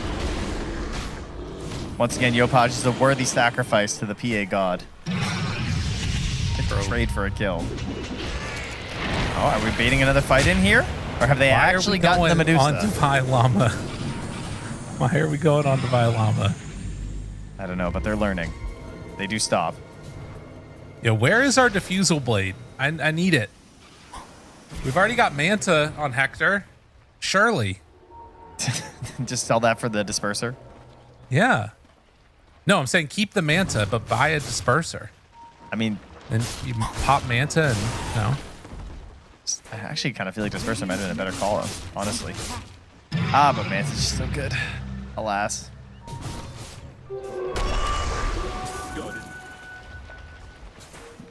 Does feel like we're going to find some solution outside of just trying to avoid and ignore the Medusa. You said it feels like they're going to find that, or they need to find No, they need to. They must. Okay, got it. That's a really super fast, easy peasy dead PA. Yeah. Yeah, it doesn't feel good. It's not what you want to have happen when your carry dies. No, that's generally considered bad. Oh my god, Divine Llama, Atos is the creep wave, so that way the Ion Shell can't push out the top wave. And now they have their creep wave here. Yeah, and he's just hammering the top while they hit mid. This is good. Oh my god, he dropped the wall mid. Why did he drop the wall mid? So they couldn't push it. That's unfortunate, Trent. And that is going to be a full set of racks going down. Shopify coming up with answers that were needed and presenting new questions. Oh, what a blink. He's living. Well, he was. Maybe we're going to see a Centaur stomp there, but doesn't look like it's going to happen. Moose will eventually be chased. In the meantime, Dark Mago back on high ground, jumps in, pops BKB, cannot get the kill, and now they're going to take another tower. Another set of racks. We are indeed. We got 10 more seconds till Hector can join his squad. Okay. I'm ready. 3, Need your hammer. 2, 1. Unfortunately, no wall means this is going to be a little bit tougher. Aegis down. It's go time. Dun, dun, dun, dun, dun. I'm glad we both decided there had to be some music there. Yeah. Gotta raise the spirits. I was going for Guile's theme, you know. Yeah, I like that one. It's a good That's theme. a good one. Hey! Oh, see ya. That's one. Schem goes down. Can you believe it? All right, now just don't go on Divine Llama. Whatever you do. It's just a wall there, stopping any extra action. Yopaj with the toss back. They buy back on Mirana. Dark Mago runs away, slept, pushed to the high ground. Atos catches him. Do they have any help? Warlock Golem is at the ready, but they get the blink out. Hey, Spears into a blink here. They could go back in.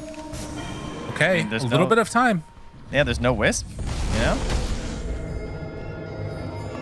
What is the fight that they're looking for? What's that perfect combination? They need Ion Shells on everybody. Divine Llama is... He's calling for it. He's saying they're all here, and he wants them to jump him right now. Yeah. And they're trying to jump anyone else. Oh no. No, Divine Llama. Gorgon's Grasp, Meteor Hammer. They scan. They know that they're there. Are they pushing mid? Okay. This is an interesting idea. Well, it doesn't work. And now Shopify are wrapping around themselves. Okay, but Illich has the blink, right? He's got the vacuum. They have a good We have board. blink on Warlock. This If is a they great get blink, board. vacuum bonds. Oh god, they found him. They found him. They found him. They found him. Lich, Ghost Scepter, run away. Eul Scepter, lift up onto them, but the big fatal bond's out, but it's not quite looking like it's enough. Wait, Satanic though? Hector's invincible. He's going. Backlines, going for it. But the MKB, the damage is out. He needs to heal up. It's not gonna happen. They managed to kill Hector again. Dark Mago tries to run away. The Nullifier takes off the Surge. And that is a dead Slardar. El Misho, take the DD, lest they use it against you. Another Nullifier combination. And Shopify take down 3. In the meantime, Tier 4 towers are falling in the base, and GG is called as they see the writing on the wall. Shopify take game number 1. I actually think that was a good attempt at a fight there from OG Latham. I think considering the state of the game and the way that they were pushing and pressuring and how the team fights are played out from Shopify, that was pretty much the best case you could get. And they almost had that. It was close. Like they hit the vacuum, they got the fatal bonds, but Shopify just showing that, hey, as long as we play straight, just make sure we get our spells off, we use our Medusa for the crowd control, then everything's going to be A-okay. And it was. A-okay. Absolutely. Shopify taking that game, and I mean, definitely feeling like they were never really concerned about the way the match was going to go. I think that there was just a lot of confidence coming out from that team and showing, you know, that they had a cohesive idea of how they wanted to play it. And for OG, I think that, you know, these couple of moments when the Medusa dies, it feels good, but it didn't end up happening that much as the game went later and later and later. They positioned themselves very well around the Medusa Shopify throughout this entire game. Like they have a very clear understanding of how they want to play these Medusa games, and it showed. And it made it really hard. Like this is one of their better moments, you know, was getting in here, isolating, taking away the Aegis, and again, who's not there in the middle of it? It's just all Medusa. Right. Man, so good stuff. That puts some pretty big considerations, I would say, heading to the next draft. Of just seeing that, and again, it was a late Medusa. It was a great pick. I think they got caught a little bit there. I think they kind of forgot about it. I kind of forgot about it. Daenerys forgot about the dragons and the army and the sea and the navy and all that stuff. It happens to all of us, right? Sometimes you just forget, and you get Dusa and you have a bad time. I think it's appropriate that a game started with the Llama getting chased all across, getting his team 4 bounty runes while dying. And then it ended in the fashion that it did. And his final scoreline is 0-3-9. Like, that is the most effective 0-3-9 I have ever seen. The MVP of 0-3-9, you don't often see it, but it was definitely the case. Kind of crazy there. I wanted to see what the total, like, damage received was. Like, 33,000 damage done to the Medusa throughout the course of that game. Obviously, a ton of it was reduced. Like, it's nuts. That's the problem. That's with 93% of it reduced. So it's just, it's crazy. That's she's a hell of a hero right there. Well, there's your winners. Look at them. Hell of a team. That's right. Shopify Rebellion take the first game in this series. We're going to go a quick break, and when we come back, we'll have game number 2. See if possibly they're going to be able to come up with a better result, or if Shopify can close it out 2-0. It'd be crazy to see. See y'all in a few.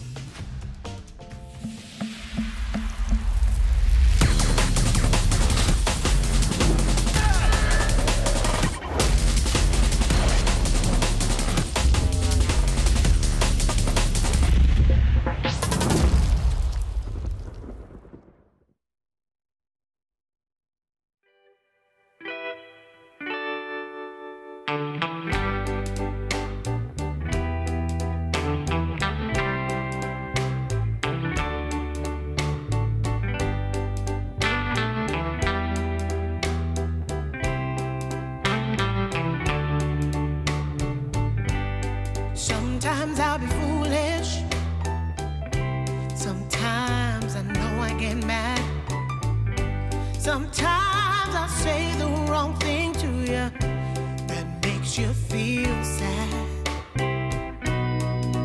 But one thing is true in all that we've been through. You've never stopped loving me, no matter what I do. So let me say, yeah, that every day I try to find the words from my heart to say thank you.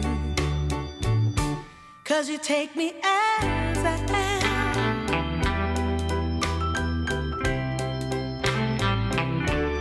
You take me as I am. Oh, baby. If you stop loving me, well, I would understand. But I won't take you for granted, no, no. When you hold my hand, your love makes me feel that I could fly to the moon. Not even the birds above can sing a sweeter tune. I needed to say that you find a way to make me feel anew. And I want to say thank you, 'cause you take me as I am. Oh, baby, take me as I am. Oh, Lord, take me as I am. Oh, take me.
when it's feeling this good.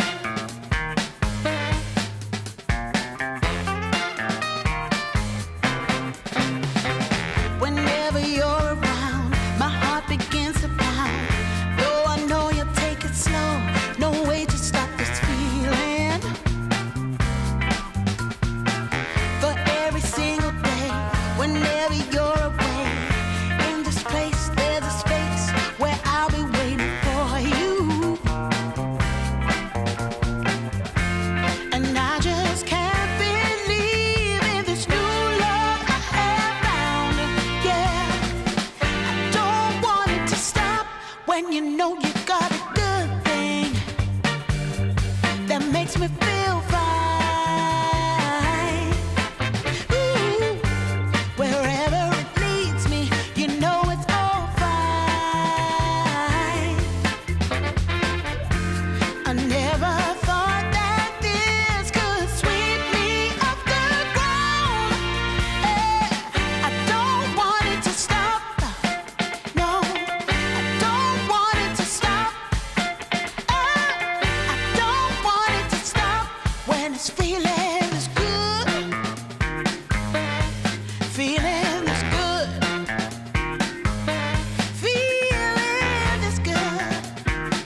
evening has just begun.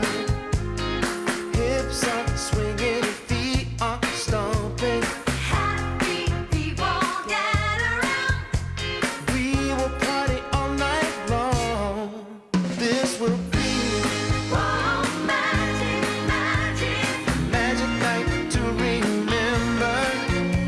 A joyful celebration for a whole new generation. This will be magic, magic, magic night to have together. No more limitation. We united as one nation.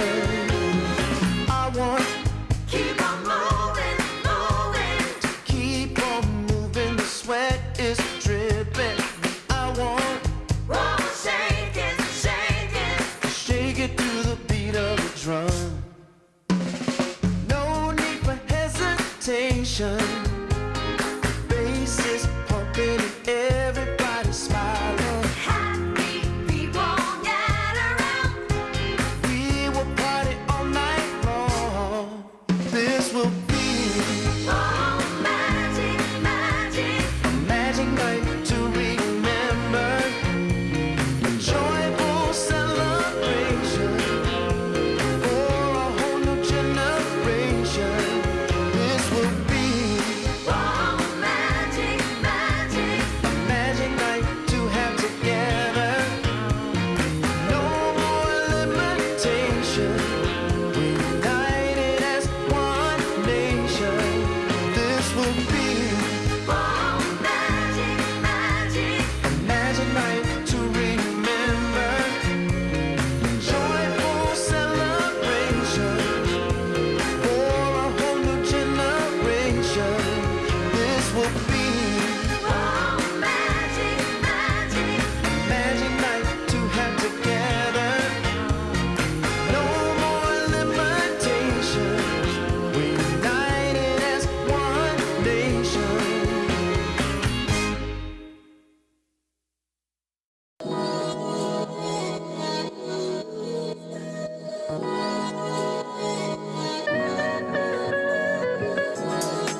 we are back, all you fine folks out there. It is game number 2 just around the corner betwixt Shopify Rebellion and OG Ladem.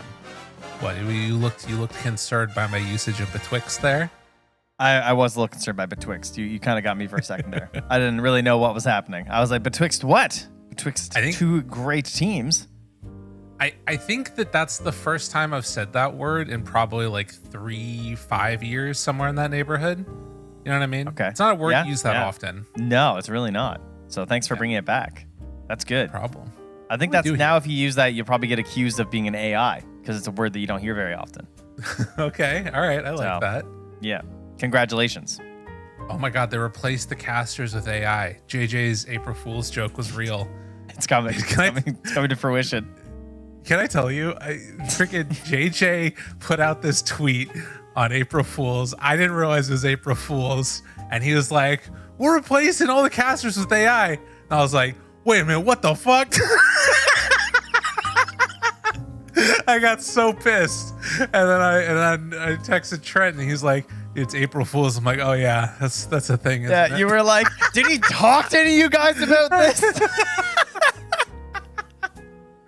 You actually got so had. I did. It's terrible. That was good. Screw April Fools. Anyways, let's get into the draft. We got a game to get underway with here. It's just a testament to how much I believed in him, right? That's how true. We know he's very powerful. He's terrified with technology. It's the guy that I go to fix my computer if things go wrong. And he loves it when we do that over and over again. I'm sure. Absolutely. All right. Well, we've got Beastmaster, First Phase Band, the Bristleback, the ABBA, and the Sand King. I wanted to open back up real quickly the Dota buff actually and see if there was any. I think this is all the same as last draft. Pretty Except much. the morph, right? Oh, Morphling. Morphling Timber. So the OG bands are the same from what I can tell, except for the Morph Timber. Or rather, the Shopify ones are the same. 5 seconds remaining. Nope, they're different too. All the same heroes are banned, except for the Timber and the Morph. Ember's taken out of the pool. There's Timber. They decided to take Coddle out. And that leaves us Ember and Bristle? Nope, Bristle's gone. Yeah, Ember, Morph, and Darkseer. And so this also, I think this is kind of what happened the last time we had a Coddle Medusa game and various Coddle games, but where the other heroes got blamed when really Coddle was a big part of the problem. And I think that OG Latimer are correct to recognize that, hey, this Coddle causes a lot of issues. So I think we just need to get rid of it because it's clear that they're able to just like move around the map really effectively with it, get a lot of good farming going on. I mean, other teams have been banning it first phase versus Shopify since they won that game versus BetBoom. Everyone else has just banned crazy. It. Yeah, and even before that, XG banned it in their first 2 games too. Like they all know that they're very scary with the hero, so they don't want to play the Hellscream Coddle anymore. Well, and we will not be seeing it here, of course. Okay. It is going to be the Darkseer taken out, and they run the TA, a hero not touched last time around. Okay. So that's the only real change-up that we've got on that side of things. So no Darkseer, no Coddle. First 2 phase picked last time. Do they want to take the Ember? Do they want to take the Morphling on OG Latum? Well, probably not Morphling. Probably not, no. They're not Morphling gamers. I would say with a TA, I mean, you could go into like a TB style in the earlier end, maybe. Could be something. There it is. There it is. That makes some sense here. Now, TA can be kind of scary for TV because of the potential for the pure damage. But you're hoping that by the time that Psyblades are interacting with you, you're not really in that danger zone. You don't really get Psybladed that often as TB with how the fights break down, but it can be a bit of a concern.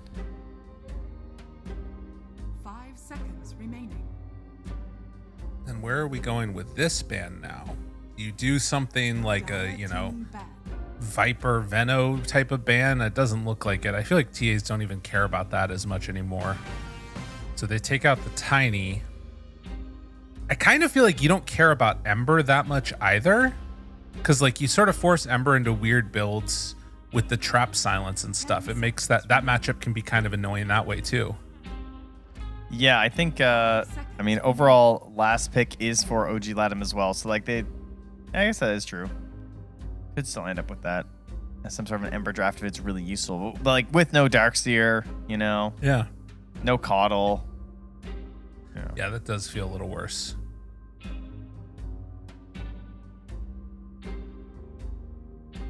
I mean, there's also, for OG Latham's ban, I'm wondering if there's any consideration for getting rid of that Morphling, because if Yopaj is a fantastic TA. This does not have to be a Tomato TA.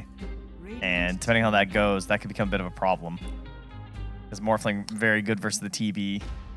Right. I do feel like the Kunkka ban last game might have been nice there for Shopify, because I think Kunkka actually has like a pretty decent matchup against TA. You get your rum going, you have a lot of instances of damage with Torrent that burn through refraction. And it's also definitely a Mago hero. Sand King's banned already. Yep. Okay, we don't have to worry about that. Maybe Ringmaster here? Against the Terrorblade? Yeah, or maybe take it too. Yeah, nice. That's true.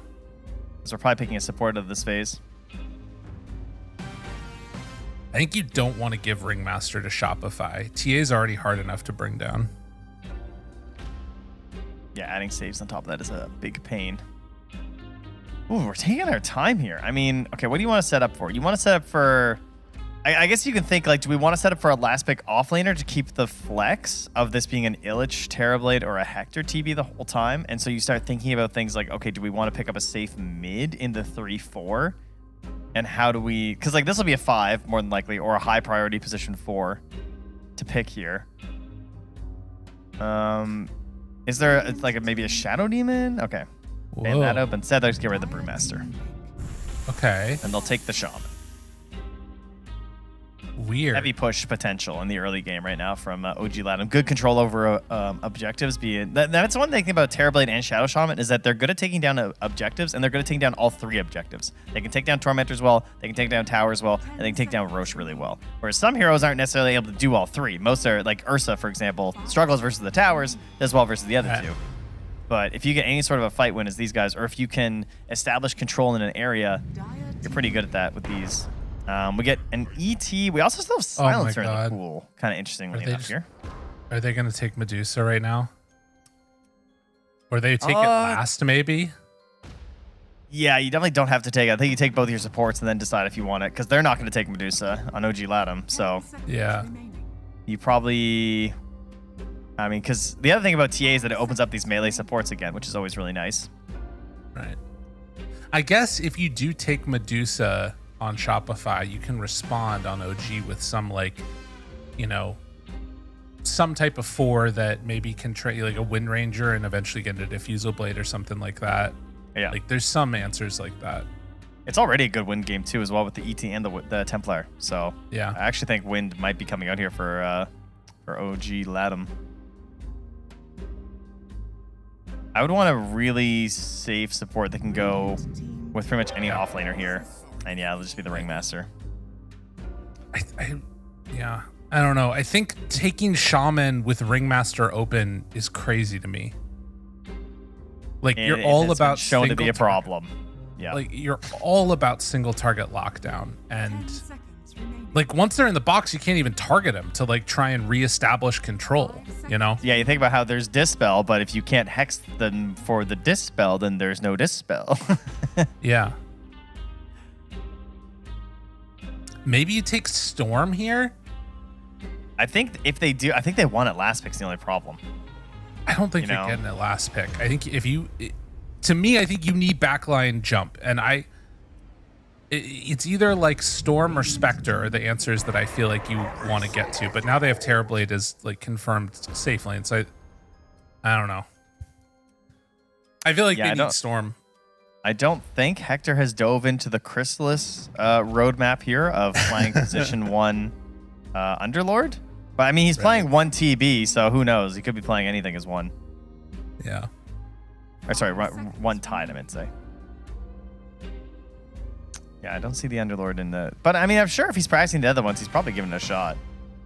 But yeah, let's assume it's position 3 for Illich, because it does indeed make sense. Does that stop you from playing your TA safe lane? No, not really.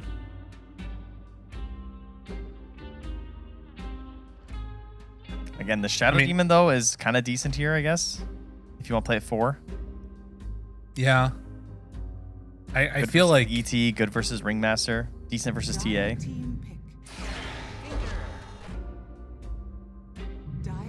Oh, wow. Immediate snap pick Enigma. Jeez. Okay, they are not scared. So this was what they got their win with earlier today as well, because it was a very early picked Enigma, if I recall correctly, I think, for Divine Llama. But he likes what he sees.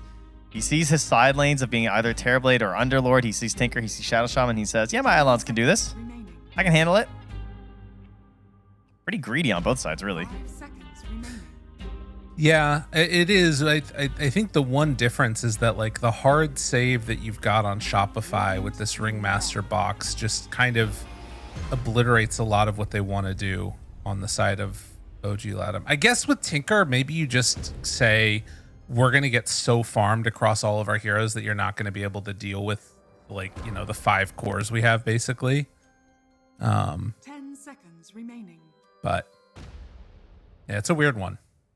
And as expected, there's no way they were getting Storm Spirit if they didn't pick it up here. So they have to wait, get their shot at it. Shopify will very likely have revealed what their mid is. It's hard to get a super flexible situation here with TA plus another.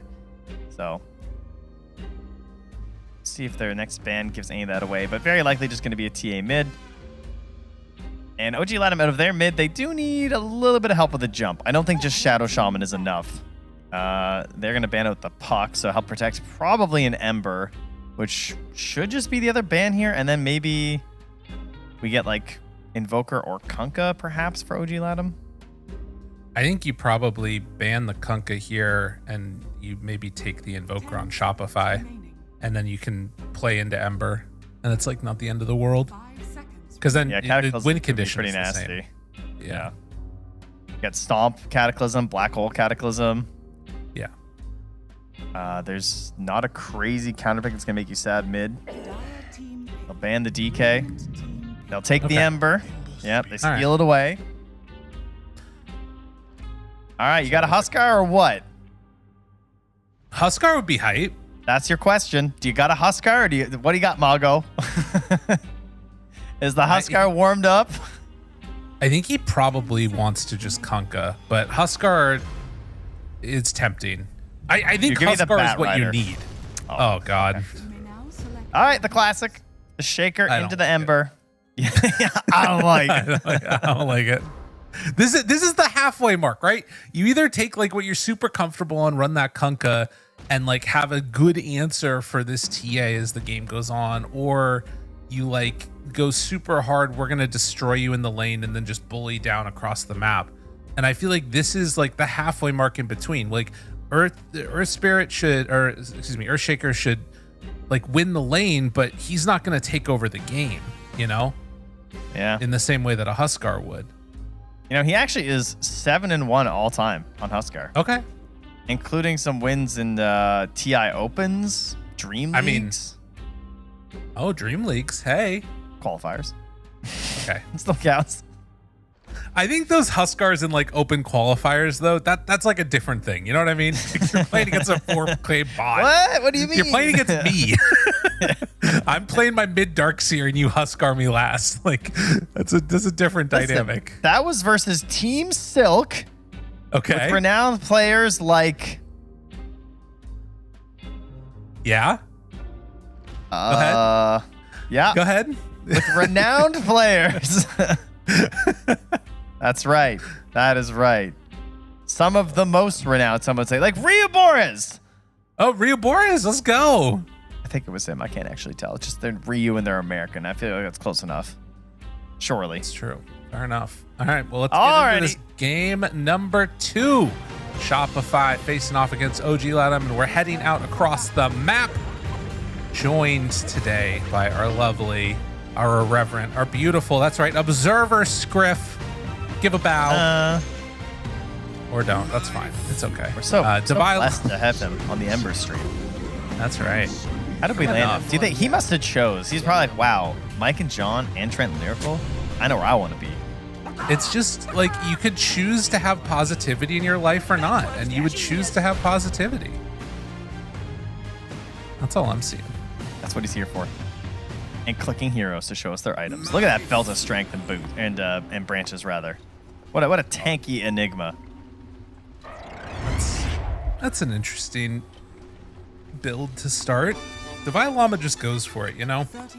Universal That heroes. type of fella. There's no punishment. They just do whatever they want. We need to stop all that. You know what? We need a fifth attribute. We need a wisdom. There's only three. You get strength, agi, intelligence. Let's get a wisdom, hero. Yeah, and you just get it based on how old your Steam account is. It's gonna help counter the Smurfs. You get a wisdom attribute. Oh, trading it out. Yopaj a little bit quicker. Oh, Yopaj Ember. This brings me back. This was back when he was everybody was talking about how dominant he was across the world. This was the next big mid to come out of anywhere. Let's see if he can pull back that again. Well. All right. Well, we do have the Underlord going into the Enigma, so this sounds good, right? I assume this is what they want at least. Very good setup here then from OG Latham. Yeah. I don't know how effective. I'll be curious to see how effective the Firestorm is, because they have the resistance and everything. I feel it'll be kind of okay. Some denies already. You're dealing with the Firestorm, but then also the March of the Machines, which is pretty annoying. Yeah. Hellscream is not pulling waves, though, so it does look like they want to try and play this straight up. Already some good denies coming out from the Tinker and the Underlord. At this stage, 2-2 on the Underlord, and not really getting much on Devi Llama, only one deny. This is looking much better for them down bottom. Let's see if it gets any better here. Is up top. El Micho just throwing in some chicken fingers. He's got the tendies. Oh, come on. Chicken him. Oh, look at that. Boom. Nice. Amazing. Well played. Ooh, not so well played, though. Loses the range creep on that one. Could not get the kill on the courier either there. Something to watch for. Should note that in the mid lane, currently 2-2 on the Ember versus Mago 7-6. I'm feeling like I'm eating my words here. Yeah, we also have him going for the, he went for the double impact, and he's taking points in the Flame Guard, whereas I believe when we last saw this matchup, we had the Chain Gang coming out from Emo. And he was going for Bolas as well, right? He was totally ignoring Flame Guard. I think it was versus a Shaker, at least. Yeah. No, definitely. It was some solid stuff. Dude, they did just kill off all of the Eidolons bottom, by the way. Still just level 1 on the Demonic Conversion. Excuse me, Demonic Summoning. Right, yes, we're no longer converting. Yes, we're crafting them out of nothingness. Or as my son tried to explain today, how do we know what color the air is if we can't get rid of everything behind it to see what color it is? And I said, what are you talking about? He said, like, you know, how do we know what color the air is if there's always something behind it? And I said, well, how would you solve that? He said, like, what if we just dug out a part of the world till it was nothing? But that might take years. Then we could know what color air is. And I said, well, what about looking up into space at the air? Doesn't that mean you can see what color it is? And he said, that's just the color of space. So I don't know. That's good. I don't know what his idea is, but man, it was warping my brain on the drive today. I like it. Dude, there's a battle going on. A heck of a battle, and they completely outplay. Devi Llama gets the double kill. Will lose Hellscream for his issues, but that is a good chunk of the way towards the drums. What a nice play. So this is a situation where you think you're more powerful than them because of what's been happening in the lane. You're throwing down the marches, you're throwing down the Firestorm, but then Devi Llama brings the fight over here, and you don't have everything up and available, and you don't have as much of a confined space to utilize your benefits, and he whoops you. That was a great Enigma play. was definitely nice. Yeah, I mean, if there was Firestorm or if there was March of the Machines, they win that battle, but both of them were down. And at the 4-minute mark, it does look like it's just going to be a trade-off of water runes here. Dark Mago can't actually go for it, though, by the looks of it. Oh, right. I thought that was Moose, but no. I mean, he was going to go for it, and then he's just like, oh, I can't. I think he saw Hellscream on the ward. Okay, that's just a rude dagger to throw. He like chucked that from the rune trying to hit Dark Mago as he starts playing. He smiles at Good. I like Get out of my lane, guys. Without help, bros. Wait, I just realized that I have Dark Mago muted. I should unmute him. That's tough. Yeah. Well, they are bullying back a little bit now. Some good moves to recover how this lanes has started. And yeah, Dark Mago having a bit of a tough time against Yopaj here. Jeez. He thought about He's got one Fairy Fire. If he gets a double impact on him, that could be trouble. Big trouble. And yeah, he's just gonna walk all the way back home on the Earthshaker. Can't really afford to do anything else. He still has a big CS advantage, to be clear. Like he's okay. He's still ahead gold wise. Does have a Fairy Fire for afterwards, but the Blood Grenade secures the kill. And Divine Llama at the same time going to be got down bottom. Illich moves in, and with this Demon's Reach is actually killing off the Eidolons pretty effectively. That's so much damage early. You never see like 100 at this point in the game, but getting the kills like that is crazy. Dude, I mean, now he's top of the board because he can just cleave through everything. My God, he hits so hard. He could just nuke this wave. Yeah, I mean, if Divine Llama summons, it's a really big problem. Yeah, I think he's hoping he's not summoning right now. As Mago goes down, and so too will the Ember. Big battle in mid as Scam chasing around, and the shackles are there with the amplify damage. It was almost enough. But a Tame the Beast came out. That stopped any extra action. Slowdown comes in. El Misho turns the chicken finger hit. They do have the Ether Shock. Punches coming in. Goes for the box play. Escape act and out. All right, we are just duking out in the mid lane, and we got a couple of 1v1s on the sides, I guess, huh? Yeah, kind of. How has that gone down for Hector being up here? He's doing okay. Again, we talked about how all this pure damage from the TA doesn't actually usually matter versus TB, but now they're laning versus each other, so it has. And I'm sure that's probably why he's getting the edge in this laning stage, because pure damage is very scary for a TB. Yeah. Dude, the fact that they might be thinking about going mid again in a second here too, because Mago got that kill without using Echo Slam. So something to watch for. As can they do it? Yeah, Black Hole. Catches onto both of them, damage out, and it's enough to kill Illich. Afterwards, Moose starts to fall, and body blocked by Divine Llama at the end means the Eidolons finish off the work. Guys, Divine Llama's 5-1-0 on Enigma right now. Yeah, this is crazy. This is beastly. You do not see this very often at all, especially in a matchup where they felt like they had an edge. I mean, they had March of the Machine, they had Firestorm. You're thinking, oh, nice, we got this Enigma shut down. He got a double kill on Underlord. And Divine Llama with the first Black Hole catches 2. Very confident that he was going to get him on that TP in. The other thing is that Underlord is currently doing this max atrophy build, which is good when things start going well, but once the atrophy stacks wear off, it means that you have a level 1 Firestorm and a level 1 Pit of Malice to play around. You know what I mean? It's kind of bad once the fight stops happening. Yeah, if the snowball ever melts, you're not gonna have a good time here.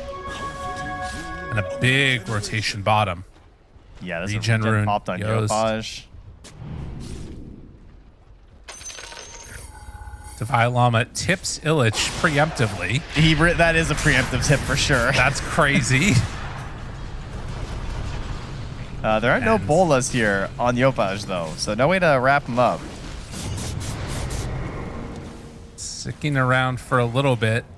I mean, if he can survive just staying down here with 4 heroes in the area, that feels pretty good. While that was happening, the entire Ancients and hard camp was taken by the Earthshaker. Illich backing all the way to behind the Tormentor. They killed the creep wave, and now there's nothing else. Moose is dragging the other wave and is just going to be able to clear through it. Oh, he's just running away with the potential TP as well.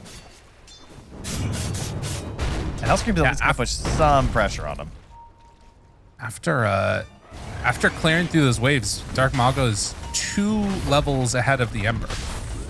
Yeah, already had a bit of an edge, but then going up there and doing that giant dunk in the neutral as well. I mean, you love it when the Shakers are able to make that work. Llama continuing the pressure here. Can beat the drums again here if he wants, but the march, the threat of the firestorm, and just the general cleave is enough to hold them back. Interesting. Yeah, they're holding it steady. I mean, it is still the Enigma that's top of the charts in terms of net worth, and working towards a pipe next means that the black hole isn't even completely necessary. It's like all these other, you know, aura items that you're getting. Gonna cause some issues. And an Invis rune for the Earthshaker. It's a lot of mixed damage on the side of OG Latham, you know? Like, the pipe's good, for sure, but then there is still a lot of physical damage that's going to be coming here, like, from the Underlord and from the TB, from the wards and everything. But for the most part, yeah, the pipe solid versus the Tinker, especially to let you actually, like, progress when they're trying to hold you back with nothing but spam. Yeah. This is a really cool build by the Underlord. Like, he hits so much damage this early. Just, like, has that casual Gloves of Haste, a lot of stats. It's hard to knock him out of here. And he's not going all in like Chrysalis does with, like, the Mask of Madness or something, because he is still the off-laner, you know? Right. He does still want to consider it, but just getting a little bit more opportunities to farm here. I mean, he's got to have so many Eidolon kills at this point in the game.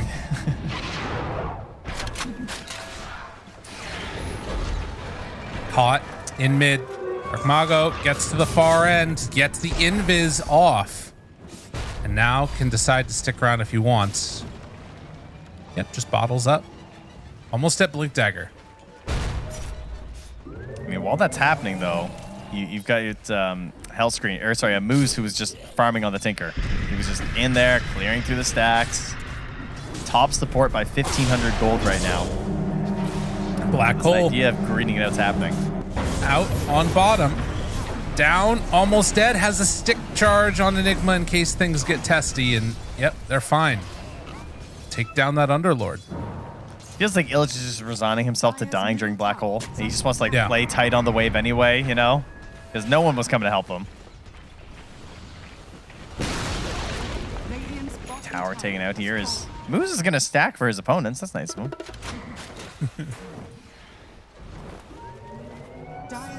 I'm not sure if they're going to take that one or not. Yeah, I mean, this is sort of what I was talking about, though, that, like, this window right here, you're sort of left in a weird spot as the Earthshaker, because you win your lane, things look good, but then it's like, what do you do at this point? They're going to try and go up top instead. They find this TA, good damage out, El Misho, but they box him, and Yamato turns around with the refraction, starts to hit onto Illich, and this is an Underlord in trouble and now dead.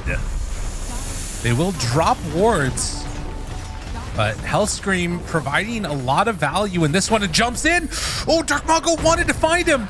Gets the block off there with the fissure. Does have Echo Slam at the ready if they want to use it, but put to sleep for the moment. Divine Llama gonna be chased down and killed. Yeah, fortunately for them, not able to get anyone else, but this is still a big win here. So they're able to just easily take down the tower. They're going to get a lot of space here. Moose is going to TP back mid to try and deal with this separate split push that the Yopaj is performing in the mid lane here. And Illich just returns to the bottom lane to keep this pressure going. Yeah. All right. Getting back. EKB Blink is looking like the plan next, though, for Divine Llama. You know, he's done his stuff. He's got a barrier. He's got his drums, and he's like, I want to win this game. It's a great game for it. I mean, they do not have a solution, to be clear. No. gonna be like Tinker, Blink Abyssal or something with Aether Lens. Perfect. I love it. Yopaj? No. He's fine. There are 3 heroes here. Black hole 30 seconds away. And taking a chance on Rune top. You get it? It's an illusion.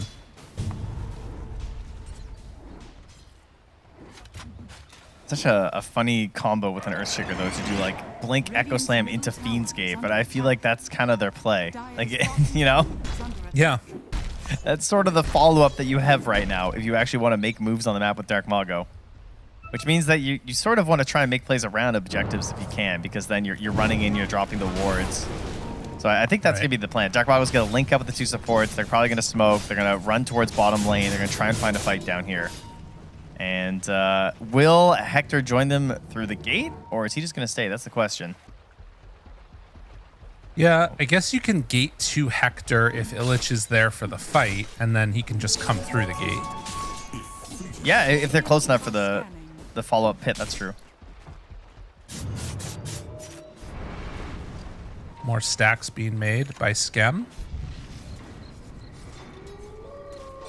All right, they send in some illusions here. There are some good dire wards, but they don't spot the way that Dark Mago's moving. So they might move into this high ground without knowing the Shaker's here. This could be a great bait with this Earthshaker illusion. If they manage to trick a bad black hole or something.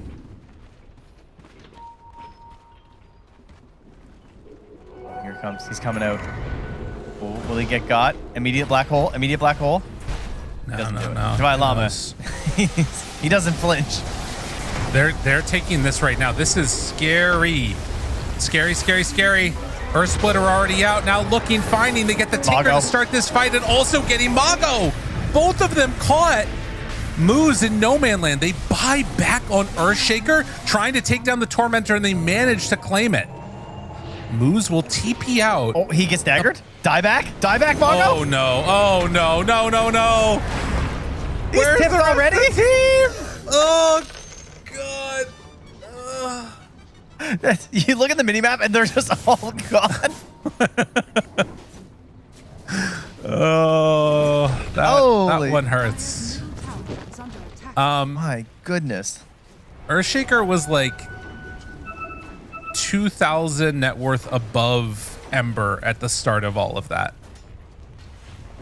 And now he's like 1,000 gold behind Yopaj. That was expensive. Oh, we don't want to see it again. Oh, no. Yeah, I mean, they tried to set up, tried to find a play. He was big braining a little too hard, I think, with the illusions. You know?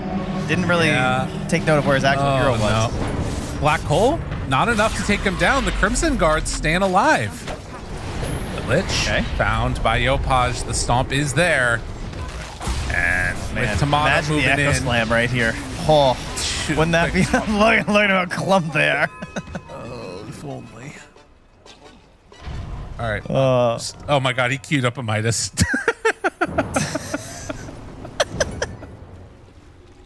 I feel the pain. I feel the pain, man.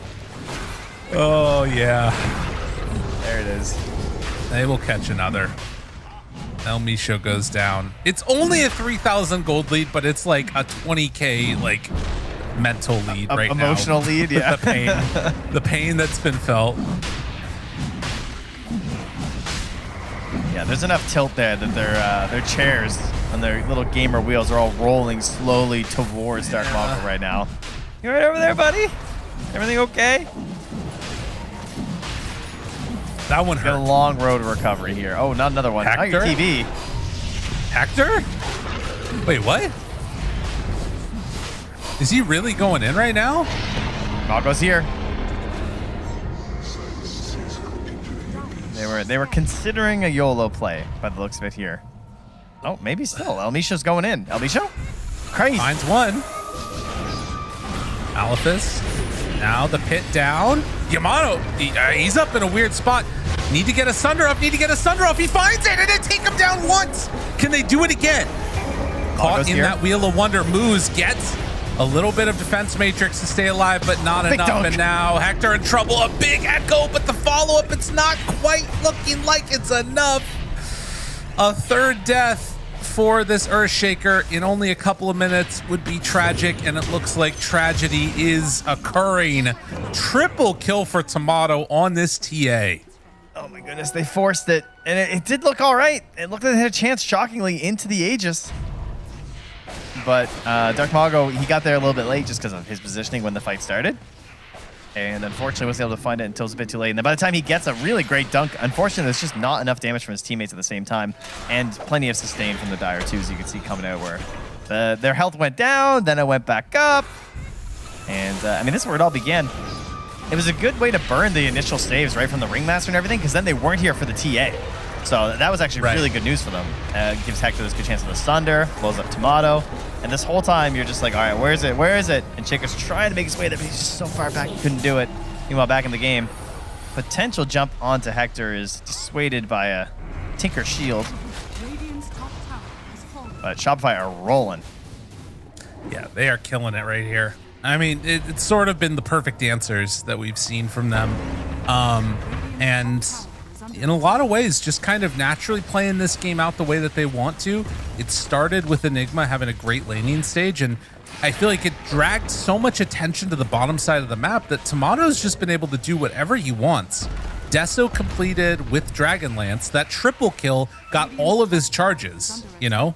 That was like the commitment that they had to make with him early. He's been able to do whatever he wants. Now, Smoke bottom. Oh, no.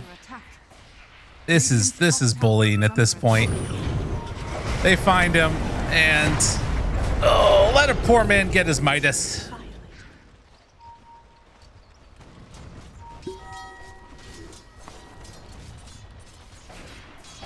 What a drop off. Yeah.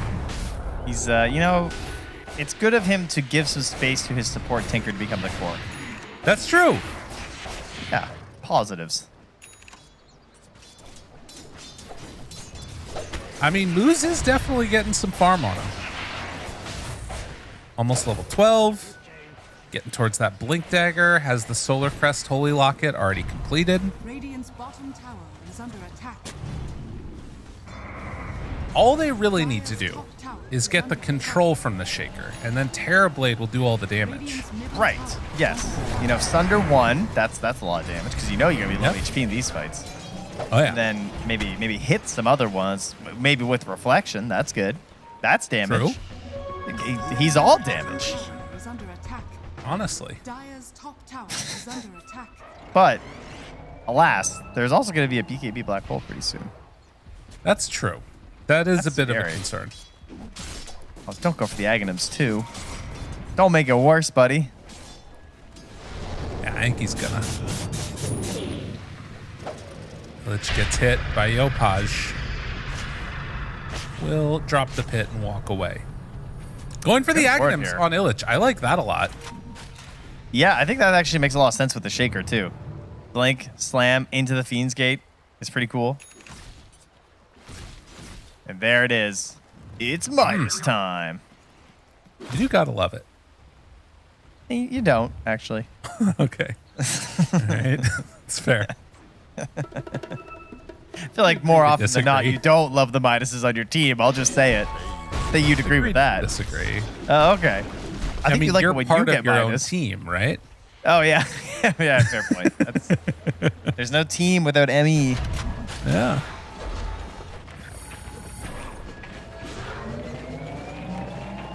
And so Shopify trying to do the normal things they need to do to close out the game, find these heroes around the map that you can make pickoffs happen on as they try and split it up. And this is another hero to pick off. So Dark Mago will die. A little bit of a tough situation. I just keep hearing the moves just TPing. Yeah. Yeah. It's just people, allies are dying, enemies pushing in, killing towers. You just hear whoop, whoop. All of this. Good impersonation. I like that. Thank you. All this pain on his fingers for what? Yeah. Dire's top tower is under attack. It's true. Every Tinker game, like, gives you just a little bit more arthritis. Yeah, no, I can remember like playing Carry Naga for a little bit, and one game went like an hour, and at the end of it, I was just like, I couldn't just do this. I could not play this all the time. That's the real pro gamer stuff. Yeah, you know? they've earned it, honestly, when they're playing those heroes. I think sort of like horse, right? If you get an A, an R, and so on, to just when you fill up the board, that's when you have it.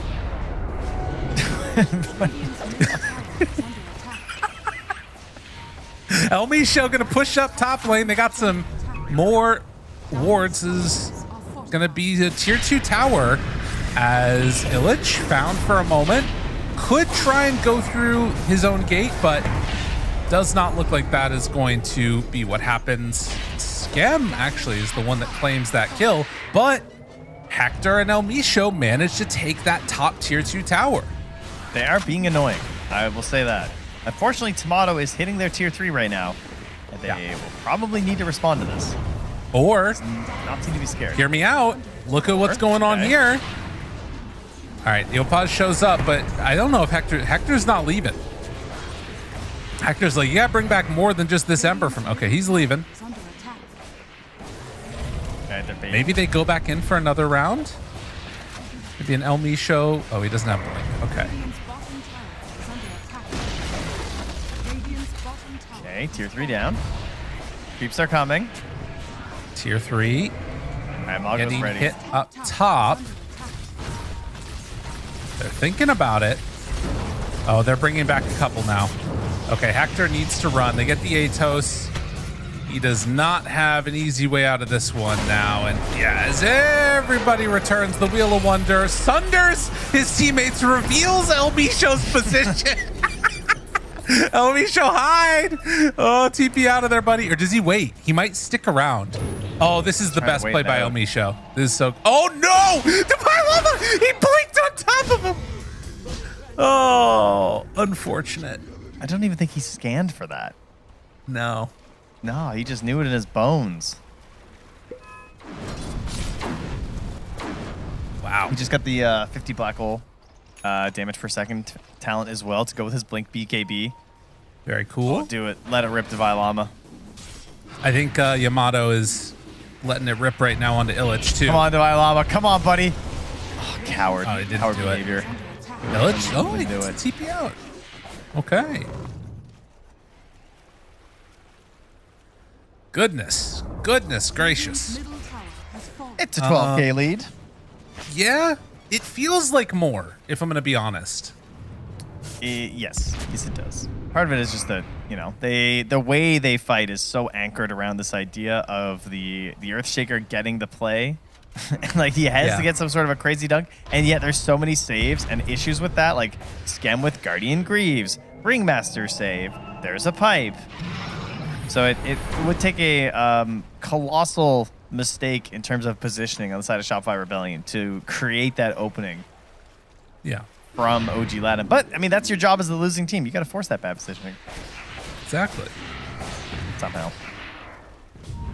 Pull them across the map, make them feel uncomfortable, and eventually start to pressure them around here. That's one thing that's good about Tinker, right? He's sort of providing all this like passive little bits of annoying, pressure that you don't want to have to deal with as the side of Shopify. And they are going to even drop snakes now, forcing out a glyph. The TB illusions are going to tank a lot of the tower hits, and Yopaj, he's going to find Hector. Saving the chains. No, pops it now. Hector runs right into Divine Llama, and with everybody else there, that's going to be enough. But always a bright side. Tier 3 tower is down as we lose Elmisho, and maybe going to get a range Rax. The first Rax of the game going to the side of... Can they get it? No, they won't. Divine Llama's here. Nah, surely not, right? They hit pretty hard, but not that hard. Can he get aim denies on his snakes, though? That's the real Does not test look here. like it. No. But 2 didn't die. And they do have the most Rax damage. Yeah. Let's see, with 364 on the Radiant range racks, 209 on the Dire range racks. Like, whoa. Big lead here for the Radiant right now. Please ignore the gold lead and everything. Yes, thank you. Thank you, Scriff. All right, we have BKB. We got another one. My llama's Shaker. on the chase again. Oh, Look at God. this 555 movement speed through the river. Zooming. Oh, he got teleported. He warp flared him. That was sick. That was so good. He gets the blink out. Moose, what a god. Oh, man. That's cool. Fabulous. All right, they've done a great job of keeping this lead here. Yeah. It should be bigger by now, for sure, with how this has gone. They've actually given themselves one more fight. This is actually, I mean, him dying is a big deal. Wait a minute. There's actually an opportunity here. He's getting greedy. If Dark Mago can get a decent jump, this actually, because there isn't that hard save now. Stuff to do with BKB Black Hole. So good, though. Yeah, all right, this is not it. It's over. No. It's over. That literally is the end of it as soon as he jumps in right there. I mean, are you denying this tier tier 2? Are you denying this tier 2 right now as Radiant? I'm denying this. Don't give it to him, gold. Hector. Get the gold. Like, come on. Get the gold. Go for gold. It doesn't look like it.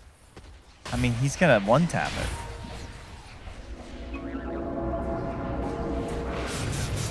Don't deny your own buildings. Don't give him the satisfaction. All right, fair enough. Well, isn't that not giving the satisfaction by doing the deny, though? I feel like that's how I take away the satisfaction. I guess that's true. Maybe I hadn't thought this through all the way. All right, we got a shrink ray. We do. Now, here's the thought. Like, can you simply shrink them enough that Echo Slam squishes them like they're a Goomba? I like that. I feel like that should come into play. I don't know if he's going to be able to do that exactly. Hector, in the meantime, is pressuring bottom tier 1 tower, has a catapult there too, and immediately Force Staff runs away. So some good pressure being mounted on this bottom side of the map. They're going to run through and try and catch him. Scan connects. That one was actually on Dark Mago, though. So Hector farming up this camp, it's going to keep him alive. While instead they turn to Dark Mago, he will... Oh, the BKB. Not going to matter against the black hole. Yep. Yeah, that's not the way you want to use the first BKB. Little unfortunate. But Divine Llama lets it rip. Just want to give it to him for free. Up top, though, on the TA, Tomato, he's going to lose the Aegis here. An opportunity. He gets Warp Flare, pulls back in. All right. Maybe an opportunity for more. They bring in Yopaj, does have his BKB back up again, so it's just going to be the Aegis. Still, an Aegis and getting away cleanly is a big deal. Can they chase down this terribly? Silence. Bad one. No, he's good. He's got his Manta too. And nice use of the Fiend's Gate to just escape out after. Almisho runs past and will go for the next wave by the looks of it here too. So he's going to cut here. They're buying time. They really are. Oh, they saw him on the TA annoying. trap. I mean, even if he dies, it's given time for the Shaker to come back, and he is by. Right. Gives up on it, though. He has someone showing this wave. He's waiting for the next one. Very tactical the other from thing, Almisho. Him staying up here. Oh, God. Blink away. Blink. Mission impossible here for Almisho. Dun, dun, dun, dun, dun, dun, dun. The spotlight was on him, too. He lived. That's awesome. I love that. Oh, my God. They're actually cutting into the lead. It's going down. Yeah. It's shrinking. I mean, this is what you need. This is what Tinker provides for you, too. Because Almisho being up there also is like gives Moose a target to TP on. Hector. How about Hector this whole game? Yeah, his positioning has just been fantastic. He's constantly been in enemy territory, and he's only died 3 times somehow. Dark Mago, bottom man. Mostly because of this. Yeah, mostly because they're just after Dark Mago the whole time. And like, as much as we were clowning on him, it is actually working for him too. This Midas is paying off for itself. Like, he's getting to the Aghanim Scepter. I don't think that they were in a position to be able to fight before either. So like, you know, it's not terrible. They go towards mid, drop down wards again. Tier 1 tower is gone. Now, there is another issue. TA just got Aghanims. Really? That makes it a lot harder to do this splitting around the map, doesn't it? Yeah. A whole lot. And harder to kill her. Oh, they're smoking bottom. Illich, you're dead. Drops down the gate. They hit him, and he is gone. So well, that was a quick use of the TA Ags. Yeah. Very big reveal. And the full set of racks is going to go down this time. They can spam out the heal bots, but obviously with Roche's banner there, not going to do much. Enigma, Blink Dagger, back off cooldown soon. They are mid-tier 2 pressuring. Yeah, the mid-tier 2 going down. They're going to take the tier 3 mid, though, a little bit bigger, but then Hector makes the call to go up top and get a lane of racks themselves.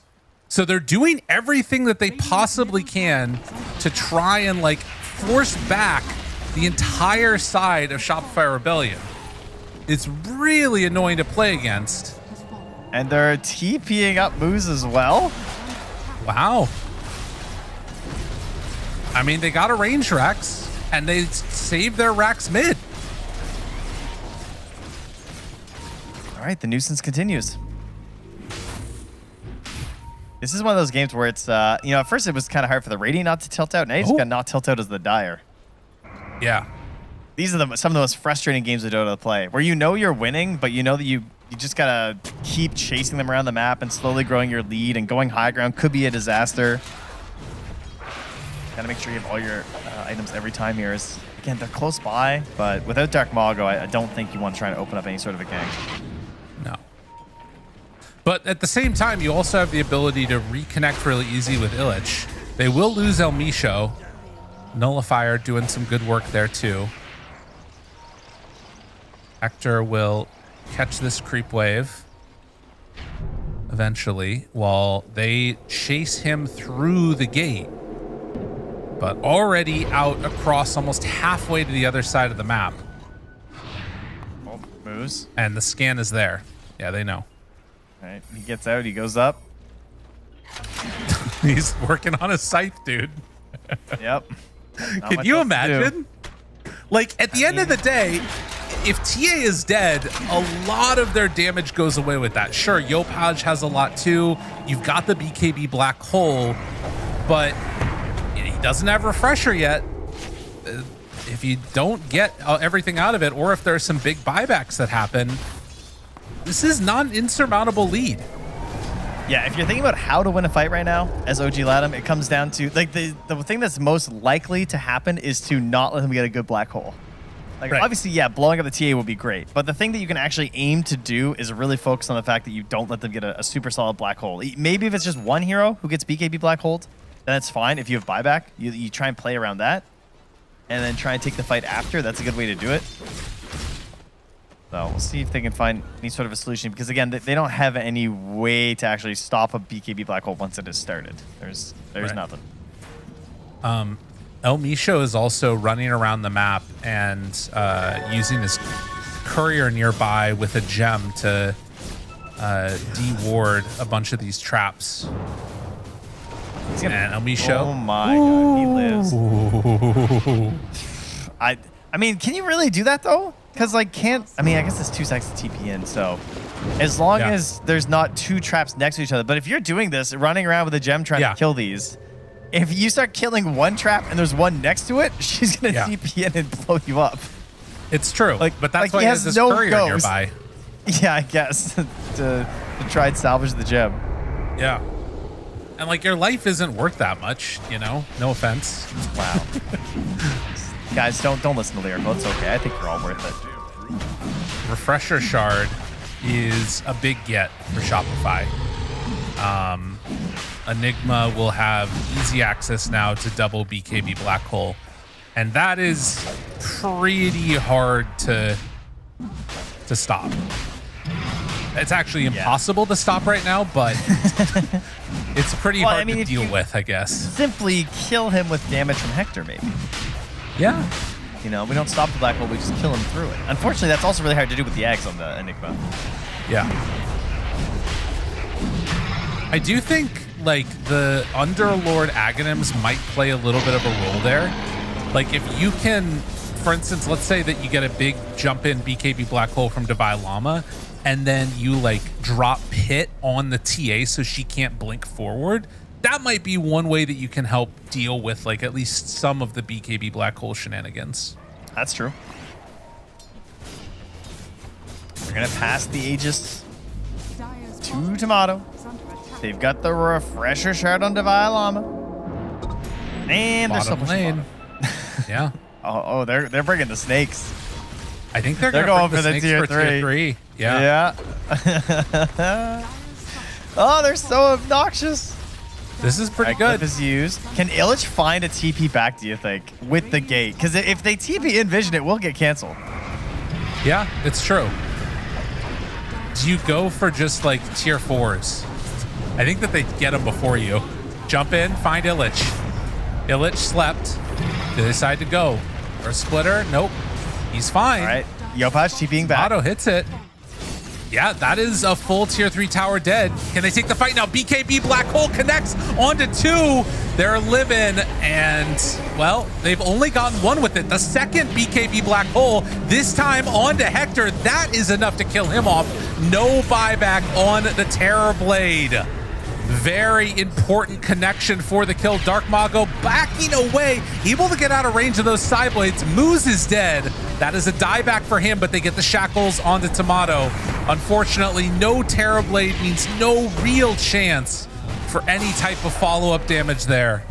BKB out from Illich. Everybody still alive on the side of Shopify Rebellion. They are going to finally put an end to this nuisance of a game. As that Refresher, it did its job. The fresh BKB as well, unable to be used. For sale, BKB never used, you know. The sad sight. And I meant no buyback, so as long as he hit the black hole, Enigma did 2015 total damage terribly. Congrats. Yeah. Yeah. Well, they do chase out and kill Dark Mago. A rough game for him for sure. And GG is called. They have had enough as they are going to claim a 2-0 victory on the side of Shopify Rebellion. This is exactly what they needed. You had to get something like this to continue on in this day and try and pressure forward, make things work for the team. An impressive performance as Shopify take the victory, Trent. Well, they do indeed, and that's gonna, keep them up here in the upper echelons of this group stage. And that is, of course, OG Latam already at the bottom and now making things just a little bit worse right now. So, depending on how the other games have gone, this at least puts them closer to the top 4 for Shopify. Just because I'm not sure how the Boom series went, but with the 2-0, that puts them at 6 wins, which ties them with Bet Boom at the very least. Maybe if Boom picked up a couple L's, or if Bet Boom did, they're either going to be tied or possibly ahead of these teams. So, making their way for a shot at contesting for that top 4. And it was a long game. I mean, you guys kind of saw it coming for a while. Yeah. And credit to OG Latam for dragging it out. Yeah. No, agreed. And there were moments where it was like, okay, maybe they got something here finally that can work. They've delayed, they've gotten some towers, but like we were saying, that eventually it just comes down to this. And Hector, I mean, TPing in there was a pretty bold move. Maybe just not anticipating the Refresher Shard or something. Whatever ended up happening, he didn't even get really a chance to play. Nor did this guy. Poor old Mago. But what can you do at the end? Shopify Rebellion, 10-0-12 on Tomato. He showed up today, had a hell of a performance. Divine Llama with the big black holes and having the perfect answers throughout. Yeah, and man, he was super clutch this game, actually. He really got a nice Enigma pick and then just kind of played the game nice and clean. It's amazing when you have an offlaner that can pull the Enigma out like this and get the lane pressure and just use that to sort of like run the whole game down, because they found a they found a time later in the draft where they could be pretty confident that the BKB Black Hole is also going to be effective, which just adds that like second layer of Enigma that you always want. You want like the comfort of the lane, and you want the BKB Black Hole if you can get it, so he's not just an aura bot. Well, an impressive performance from our winners, Shopify Rebellion, that managed to take the victory. We're going to be hearing from one of them in just a few, hopefully, as we get ready for an interview for all you folks out there. While we're getting that ready, grab yourself a snack, sit back and relax, and we'll be back in just a bit and get ready for our second series as well. See you on the other side of the break.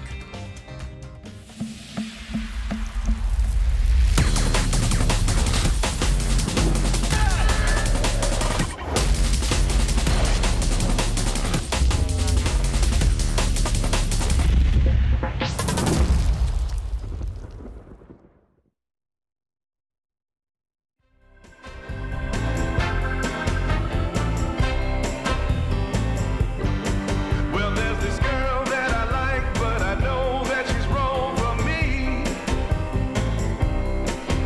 But as hard as I try, you know I can't seem to break free. Well, I don't know what I'm thinking of, but I can't get her out of my mind. When she walks in the room, I take one look at her, and all I wanna do is make her mine. But you know that you don't go messing around with a girl like that, a girl like that. You know she's gonna take your heart, and you're never gonna get it back. She's only 5'3", but she's got a little spell on me. All she does is snap her finger, and you know it brings me to my knees. Yeah, I don't care what the people say. She's got everything I need. She makes my heart grow weak with everything she does, right from her head down to her feet. But you know that you don't go messing around with a girl like that, a girl like that. You know she's gonna take your heart, and you're never gonna get it back.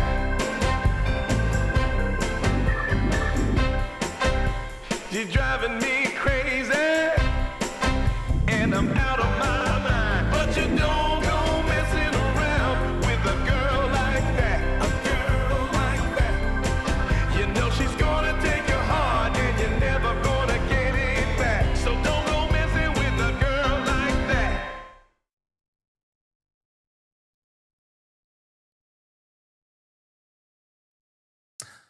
Welcome back, everybody. We're here getting ready for our second series of the day. But first, Trent, we got to close out our first one. Shopify managing to get the 2-0 victory. Exactly what they needed at this point in time in the tournament.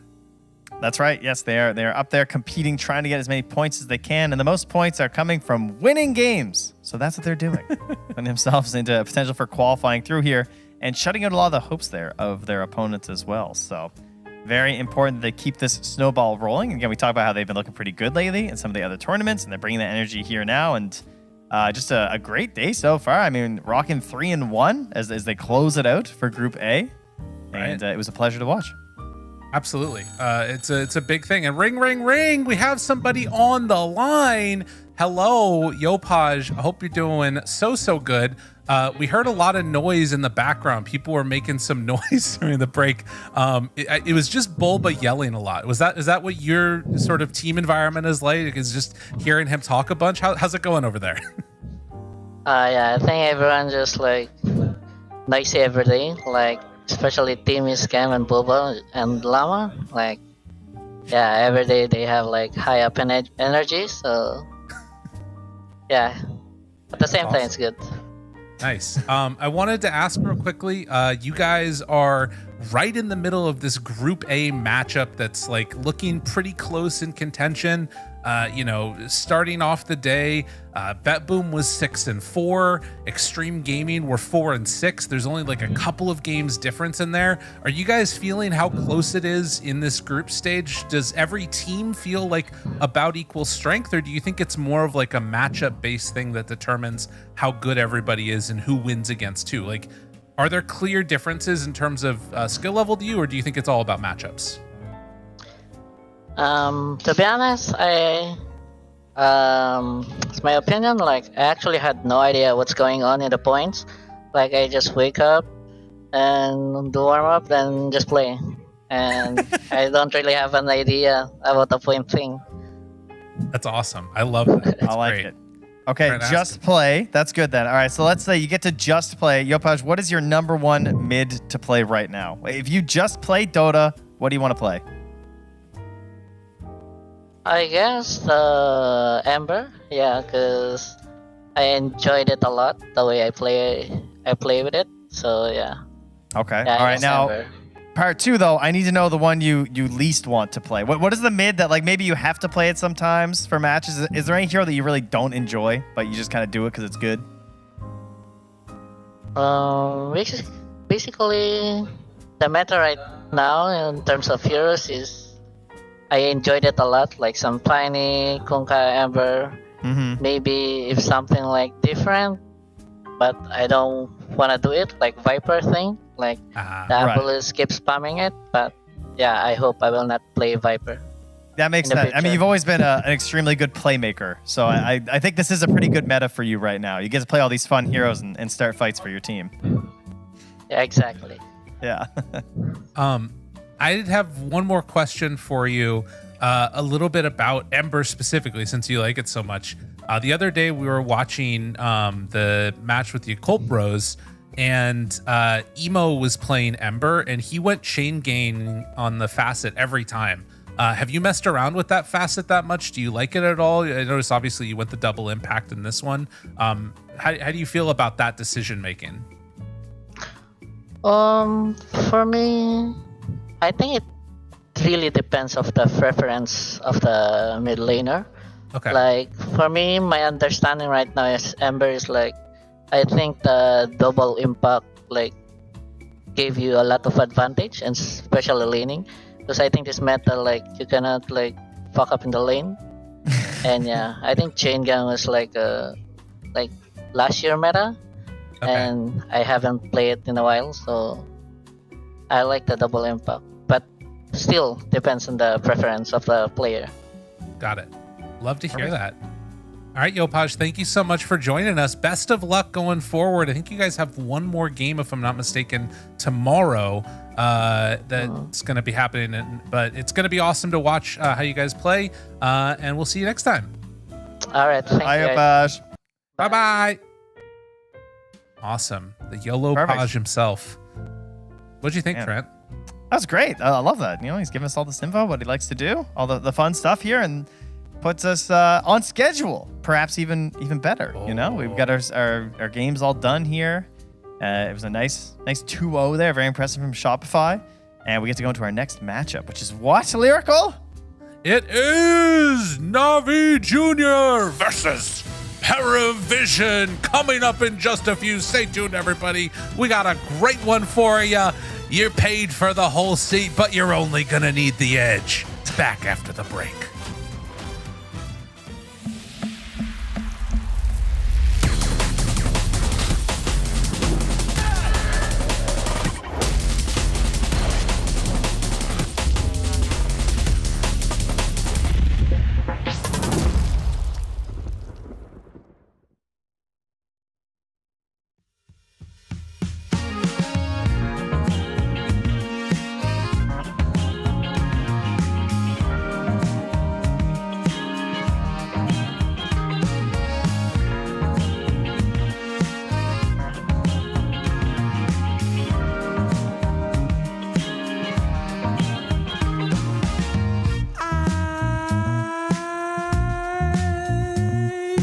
My eyes are closed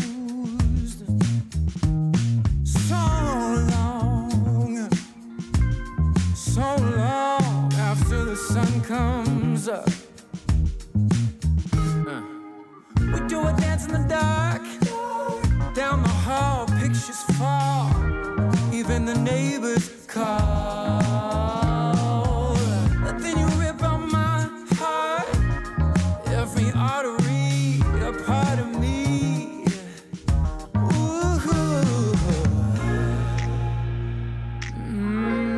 It's obvious to me that you love to watch me bleed.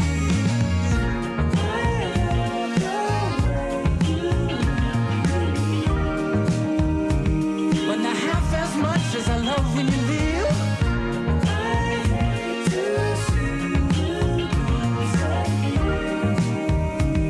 But I love to watch when you're walking away from me. Walking away from me. Yeah, yeah. 'Cause I could be anything you want. I could be anything you need. Baby, tell me it's something real, and I'll give you everything. Every now and then wicked smile. You know I can't help myself. They play around with me for a while. Keep tearing me up until there's nothing left. Ooh, it's obvious to me. Yeah, you love to watch me bleed.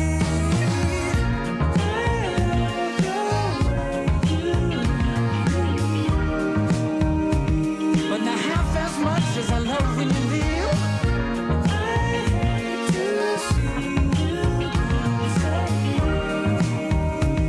But I love to watch when you're walking away from me. Yeah, yeah.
Something about you caught my eye, yeah. Ain't trying to waste my time, just standing in your line. Gotta take a shot before you pass me by. So you wanna be alone for a minute? Well, come on, tell me what's on your mind. I wanna know.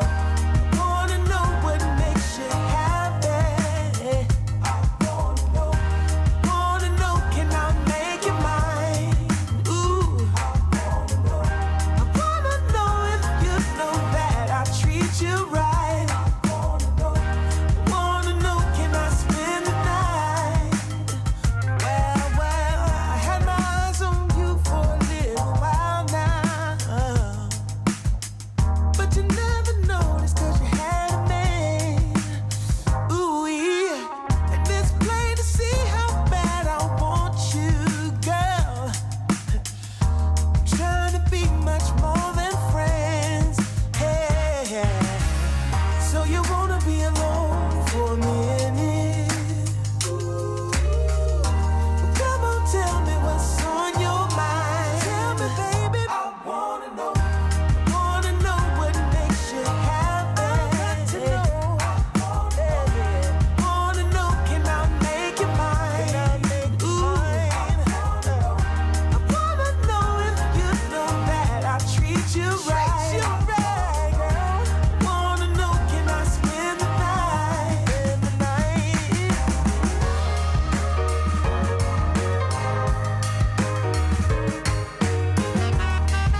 DreamLeague Season 26 is brought to you in part by DHL, 1xBet, and Anthros.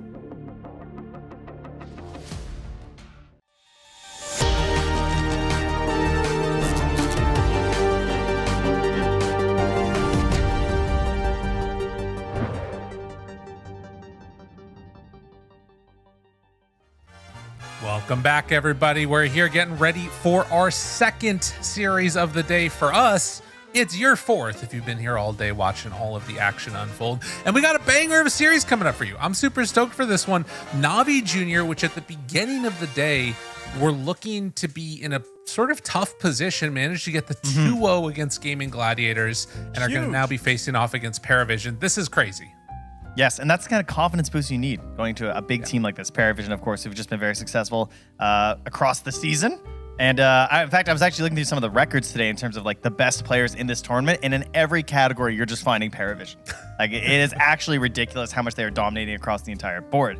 And in fact, this morning, we were asked if we had any content we wanted, some graphics to maybe throw up. And so I did some research and I looked at like the heroes that are being played, and I went through the teams and stuff, and I found this. Lyrical, I wanted you to tell me, what do you think this graph represents? This is a quiz for you, my bud. Well, it looks like their pick percentage over time. Can you read some of those dates maybe? Do you see this? Let's see. Maybe those numbers on the left. January. Yep. Oh, that's hundreds. Okay. January 2021. Interesting. 7.29. What are these? What's this thing we're seeing?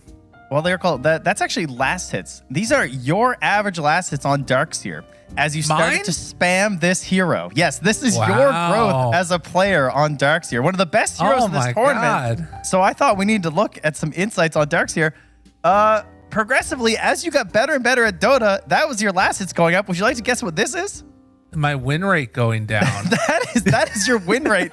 That spike is when you watch Snaking cut waves as Darkseer, and your win rate went from approximately like, what was it, 48%, I believe, 46% at its lowest, to a shocking 70% by doing nothing but by cutting waves and dragging creeps into neutrals.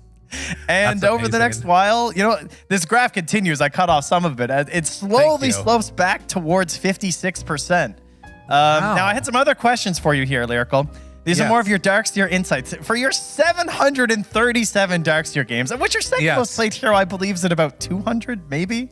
Yeah. These are your win percentages at different timings. How do you feel about these? I feel pretty good. If it's over 30 minutes, we get 63%. Oh, wait, no, sorry. That's if it's less than. Yeah, it does start to drop off a little bit as we get later in there, doesn't it? Yeah. Bounce back a little bit in the post 60 minutes, though. That's right. Yeah, absolutely. Get your refresher online. Do you think this is a Darkseer thing, a Darkseer insight, or do you think this is a Lyrical insight? I actually think that my hands are worse as it gets later and later. Okay. Yes, more buttons to press means you're more likely to lose. But there is something to be said for that pre-30-minute timing and how strong it is hitting everybody with that mech, with that pipe. I'm with you. I love that we did this through the lens of me. Yes, I thought it was important because, I looked at the teams and I was like, they played like 8 games. The stats will all be different by the time we start. And Darkseer's been such an important hero, finally, for every team, including these two.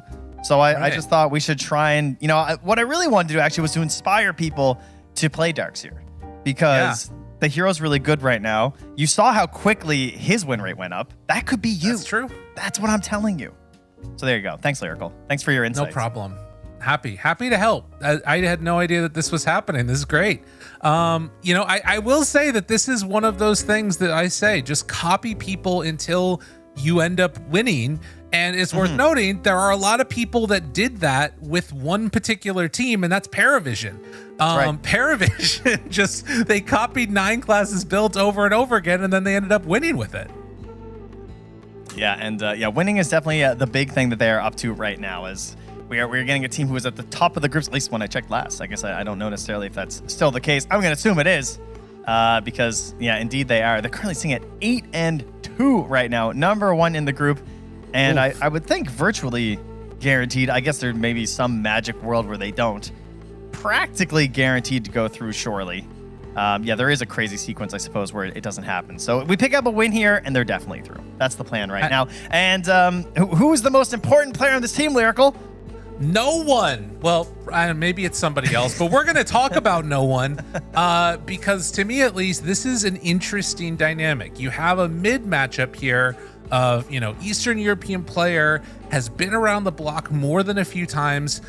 He was one of the guys that everybody sort of thought of as the young gun that was coming out of the Eastern European region that was going to redefine how it played and had all the success, and he did have a tremendous amount of success, was at various points thought of as the best player in his position in the world, on the best team in the world. Couldn't pull it together for TI, obviously, but now you really had to bring that up, huh? I mean, listen, now he's the older fella and battling it out against the young guns. So no one gonna be needing to sort of carry that mantle. And I'll say, for what it's worth, he still absolutely destroys out of the mid lane. You gotta watch out for no one. Yeah, but definitely a laning focus guy here. And of course, his opponents here on Navi Jr. No one, he started his career at the age of 17-ish. Niku, the mid over here that you're seeing on Navi Jr., 16 years old. Lots of young players on this team. That is definitely the big thing that defines them, really. It's basically Zayat and his crew. It's very much a, the old man having a good time. We had a chance to talk to Zayat, and he was talking about just he definitely does have a lot of leadership in this game, in this team. He is the captain. It's more than he's done before, but it's certainly something that he feels comfortable doing, and he seems to be really enjoying his time with these players. I think so too. He had mentioned Got the Juice is another shot caller, but Niku is the one that we're going to be taking a look at and kind of highlighting the mid matchup. It seems like it feels like it fits. 16-year-old player coming out of mid. He got interviewed earlier today as well at the end of their 2-0 combo and looked really, really good. I think that for what it's worth, the big thing you want to watch for is how does his hero pool deal with it? What is going to be the early movements that he makes around the map to try and set them up for success? Because we've seen that when the Night Class and DM lane get off to a good start, you need that mid rotation to move in there and help him out.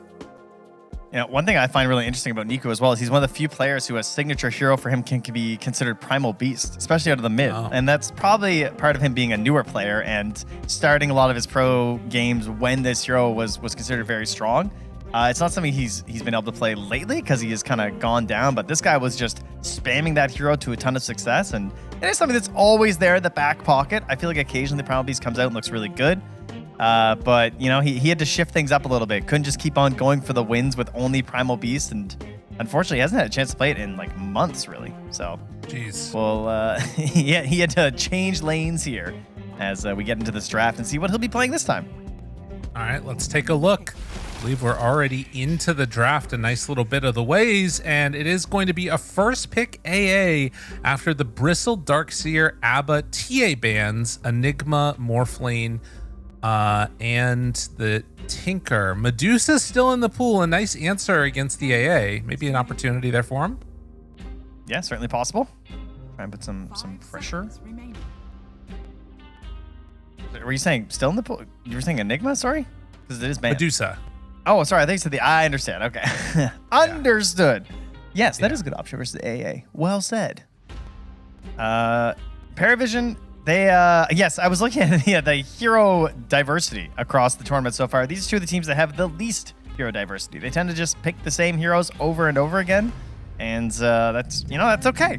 So it's not the biggest deal. Obviously, if it works, it works. And well, this is one that many of you are very used to seeing if you have watched some of their games. The Slark for 9 class, a very obnoxious pick that has become quite popular across every team, not just them anymore. I think the thing that's interesting about this is that Paravision, like you said, has basically picked a very few amount of heroes. And part of the reasoning behind that, I think, is that they get a bunch of weird bans against them. And it feels like Navi Jr. is not really, they're just saying, okay, 9 class, you get what you want. You're going to play this support Slark. A lot of other times it has been banned first phase against this team. And they're going to force them to say, or they're going to say, we think we can beat your best, is basically what Navi Jr. is saying right now with this. Yeah, unfortunately, that did not work for Avalos this morning. They did the same thing. They handed it over, and they did lose, and then immediately ban it in game number 2. So we'll see if it works out a little bit better here for Navi Junior. But again, they're coming off that extremely dominating performance versus Gaming Gladiators. So can't really ask for much of a better mentality heading into this one. Right. Paravision going to pair it now with the Sand King here. Okay. Great ways to poke into these fights, find some vision, some angle of attack, and then Sand King just bursts you open. Obviously can be mid or off lane. I feel like I probably like it mid more in this case. Not necessarily. What? You don't think so? I like the DM Sand King more than the no one Sand King. I mean, no one does play it. You're not wrong. I meant more just based upon like Slark Sand King as a lane together. That feels a little rough to me, but they have done it before. So we'll see. I'm sure a lot of that coming down to the fact that it is, the final pick of the draft for Paravision. So depending on just how valuable that potential is out of the mid lane, that's really what's going to make the big difference maker here. And a classic difference maker across this patch has been Ringmaster with his very annoying save of the Escape Act, as well as just the daggers as he rotates around this map, whips people for a big nuke. He's really got it all right now. His ulti is probably his least useful spell, and it still comes in clutch a couple times in these fights. Yeah, it's pretty crazy how good this hero can be. And that's even before you start getting into like Strongman Potion or Whoopee Cushion or whatever else. Yeah, right. But two really good supports at having answers to Slark, even when he's in Shadow Dance, is the other thing I'm noticing. That both the Tamed Beast and obviously an Ice Blast. Yeah, those are very good tools to have. That's true. And Navi Junior, now we got to reveal a core more than likely. They went for the Abba twice this morning, but it's been banned out, so they don't get a chance of that. And they'll have to take the Ember a little bit on the earlier end. But again, earlier today, they also took it pretty early. So they feel confident enough in this hero. They didn't even bother with some of the bigger bans previously during the day. They didn't opt for like a Huskar ban or anything like that. In fact, it was actually Gaming Gladiators that banned it out when they had the Ember, thinking the Navi Junior had something really sneaky up their sleeves. Okay. That's very interesting. I'm curious how that draft panned out like that. Well, they have that option now if they would like to take it, but I think also Sand King is a decent matchup you're talking about there. No, I guess the question now is, do you think that you need some type of a save on the side of Paravision outside of the Depth Shroud we can throw out there? Yeah, I think it comes back to this Ember and this, because everyone wants to pick Shadow Shaman versus Ember, but we got the Ringmaster to cover him, which is probably why they felt pretty good about picking the Ringmaster in that situation. So instead, Ducalis, he's not going to go for this like greedier 5 of the Shadow Shaman. He's just going to pick up the Warlock, which does not offer much in the way of control, but is, of course, your big teamfight button. And then do you pair that with the PA? You think about going for a Gyrocopter, maybe? I mean, the weird thing about the Navi Junior draft is that with this AA, you don't really have like... you kind of get owned by 4 staffs, is what I'm seeing so far, right? If you try and get a Chains into like an Ice Blast or something, it's going to be hard to pair those together absolutely perfectly. So I kind of feel like they need some other like big lockdown thing. Maybe end up getting a Magnus 4th pick for Navi. That'd be kind of interesting, yeah. Get the Empower on your Ember.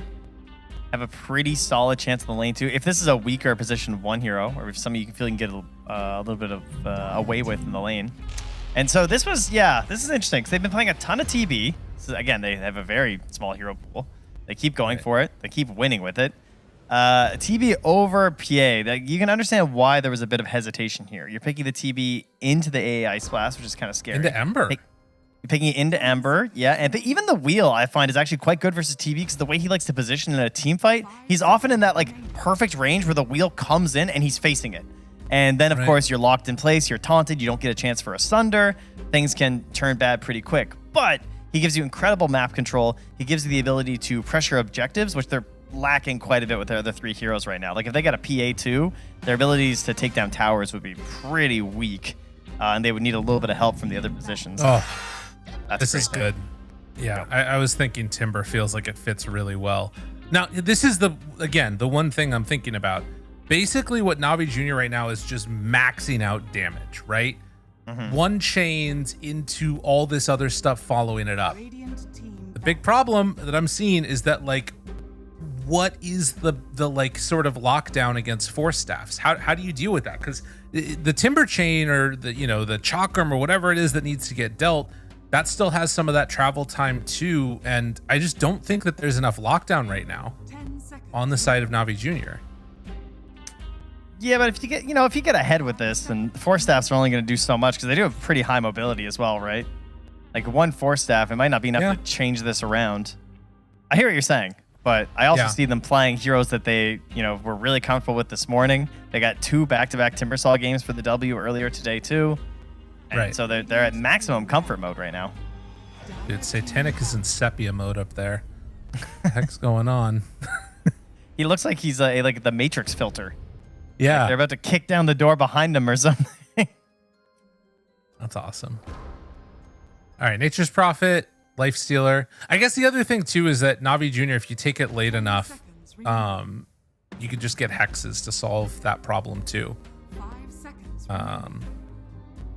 Which can be pretty nice.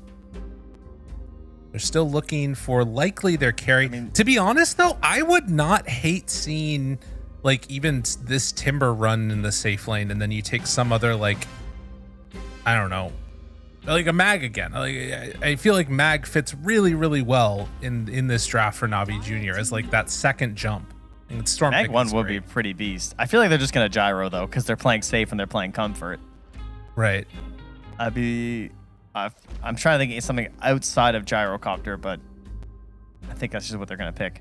Ooh, maybe Doom? Oh, well, I mean, there are Sunder saves. That could be kind of sick. There's also the Doom, like, into, meta thing that always goes on. Some people like the Doom against Terrorblade, some people don't. Yeah.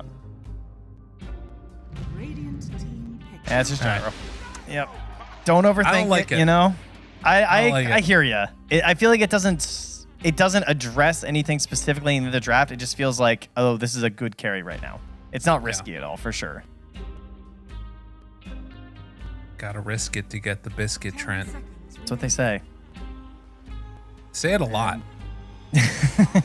Well, let's see what the mid biscuit is here, or the offlane biscuit. They banned a couple no-one heroes, but obviously we could easily send this mid versus the Ember. It wouldn't be the biggest deal. If they have some sort of a big win condition hero for DM, he is talking right now. Trying to figure out, like, is there... his Brew is... Oh, is Brew still in? Does DM want to play Brew? I mean, it's into Gyrocopter Timbersaw. I don't think he wants to play Brew. This looks like a miserable Brew game. You could Primal.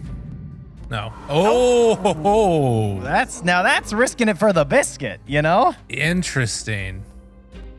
All right. Now, they were not the team who picked OD, right? When we were talking about this earlier, I think. It was someone else. I'm going to look, actually. Because we know there was at least one other OD as we were checking out the games near the start of this tournament. Looks like this will be the 3rd game for Outworld Devourer / Destroyer / Outhouse Decorator. BetBoom had a win over OG Latham, but then they also lost to Nigma an hour ago, actually. Dude, wow. Nigma beat BetBoom. What is happening? I mean, that's not that back? surprising in the group Nigma's stage. back?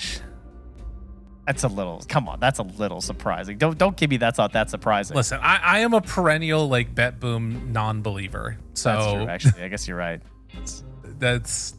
I get it. Oh my god, they're in second of the group. They're 7-3 on Nigma. They're owning, man. This is really the type are. of momentum you want to. Can you imagine if they won TI? How crazy with the everybody stars. would go. It all started back when they had the star theme going, and everyone's That's right. Perfect. It's all set up. Conquer the galaxy. All right. Well, game 1, series 4 of day 3 of DreamLeague 26, and we're going into this one ready to go. Trent, ready? Excited about all those numbers? I love numbers. I love numbers. I love games. I love Dota 2. So yeah, I think that's perfect. That all sounds really good. Let's get into it. Some tips right to start, right on to Niku. I have heard on occasion that 9 class does sometimes build up rivalries with players. Not sure if Niku is one of those or not, but tips to start the day. Gotta love it. I think, unfortunately, the better you perform in the pro scene, the less salty people get about you being a dick in pubs.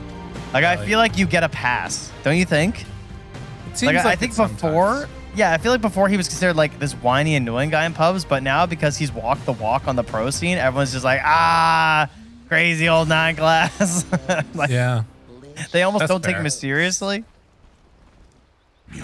Yeah, I guess that is true. He like becomes a known entity.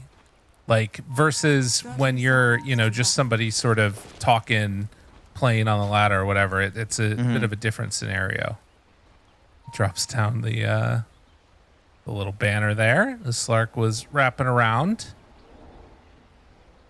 All right, well, let's see. When's the last time no one picked up the OD? I mean, back in his day, this was a hero that you really needed to have on lock. It was maybe the Huskar of its day. I guess not enough people play Huskar still either. But yeah, we busted out for a lot of melee matchups. Did they really not pick that up? Okay, they got it now. Going for Niku, trying to bring him down, and they will. Ducalis gets the kill. And now 9 class walks up the hill, realizing he's in some trouble. He's already taken Essence Shift, and that is a return kill by Zayat. Manages to get himself a strongman potion. All right, well, to put in perspective how dead OD is as a hero, no one, this will be his 54th career game on Outworld Devour. He last played it 1 year ago. When they were Cloud9 playing versus Nigma, it was a loss. Previous to that, he hadn't played it since 2021. So in the past 4 years, he's played 2 games of this hero. So that's how dead OD is. Now, prior to that, for his whole career up to 2020, he played 50-some games, over 4 years. He was averaging I guess that was over 7 years. Oh my God, we've been around for a while. So for 7 years, he played 50 games, and then for 4 years, he played 2. So dead hero, but perhaps it's back now. I think it is one of those, what's a good example of this? It's like a pipe wrench in a way, Like, it's not often needed, but when the time comes around, you want that pipe wrench. That's right. how I feel about it. But you're not really using it. I feel like the pipe wrench doesn't even get used for the pipes more often than it does as a melee weapon, really. Yeah, exactly. You're like beating somebody to death with it. Exactly. Oh, thank God, my pipe wrench. Yeah. I mean, that's literally what I was thinking about with it. Oh, good. That's kind of what no one's going to try and do here with OD. That is basically the goal, is to try and make your opponent as miserable and demoralized as possible on this OD. I guess the other thing that's indicative of this is like the main line that everybody thinks about with OD is drop the hammer, which I think comes from AC. That's right. So, another example of how long it's been, as no one so far doing really good against Niku. And DM getting some pressure up there by Got the Juice. 9 class having access to that pounce if he needs it, is taking a good chunk of damage from the AA there.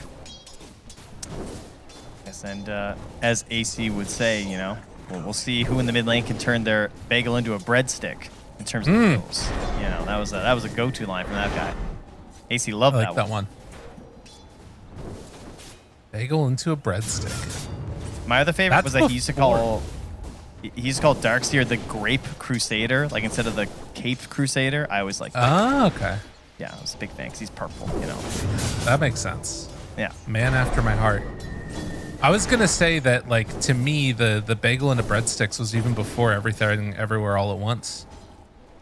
Oh, yeah, definitely. Way before. Yeah. They stole that. He invented it.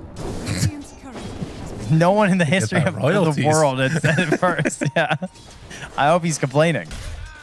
Oh, Riddy's got the 9 class's courier here and able to keep his own alive as, again, some extra pressure being trying to keep that lane from being pulled in, it looks like. But they're also dropping fairly low in the mid lane. There shouldn't be any kills there, most likely, as down bottom, just Warlock spam of the Fatal Bonds onto PMA. And it's just going to be stacking up some camps while trying to get access to that Water Rune here by Zayats. I mean, there's definitely a lot of inexperience in this mid matchup, though, going both ways. Like, there's not that much OD anymore, and the last time no one played this, Ember was an extremely different hero, so to call face deny right in Niku's face to stop that bottle. There's the Water Rune, and bringing over a Tango from top lane. Will salve. There's no chance of getting it either, so. Interesting. And no mana on Ember, so he can just salve up and feel safe here. Very cool.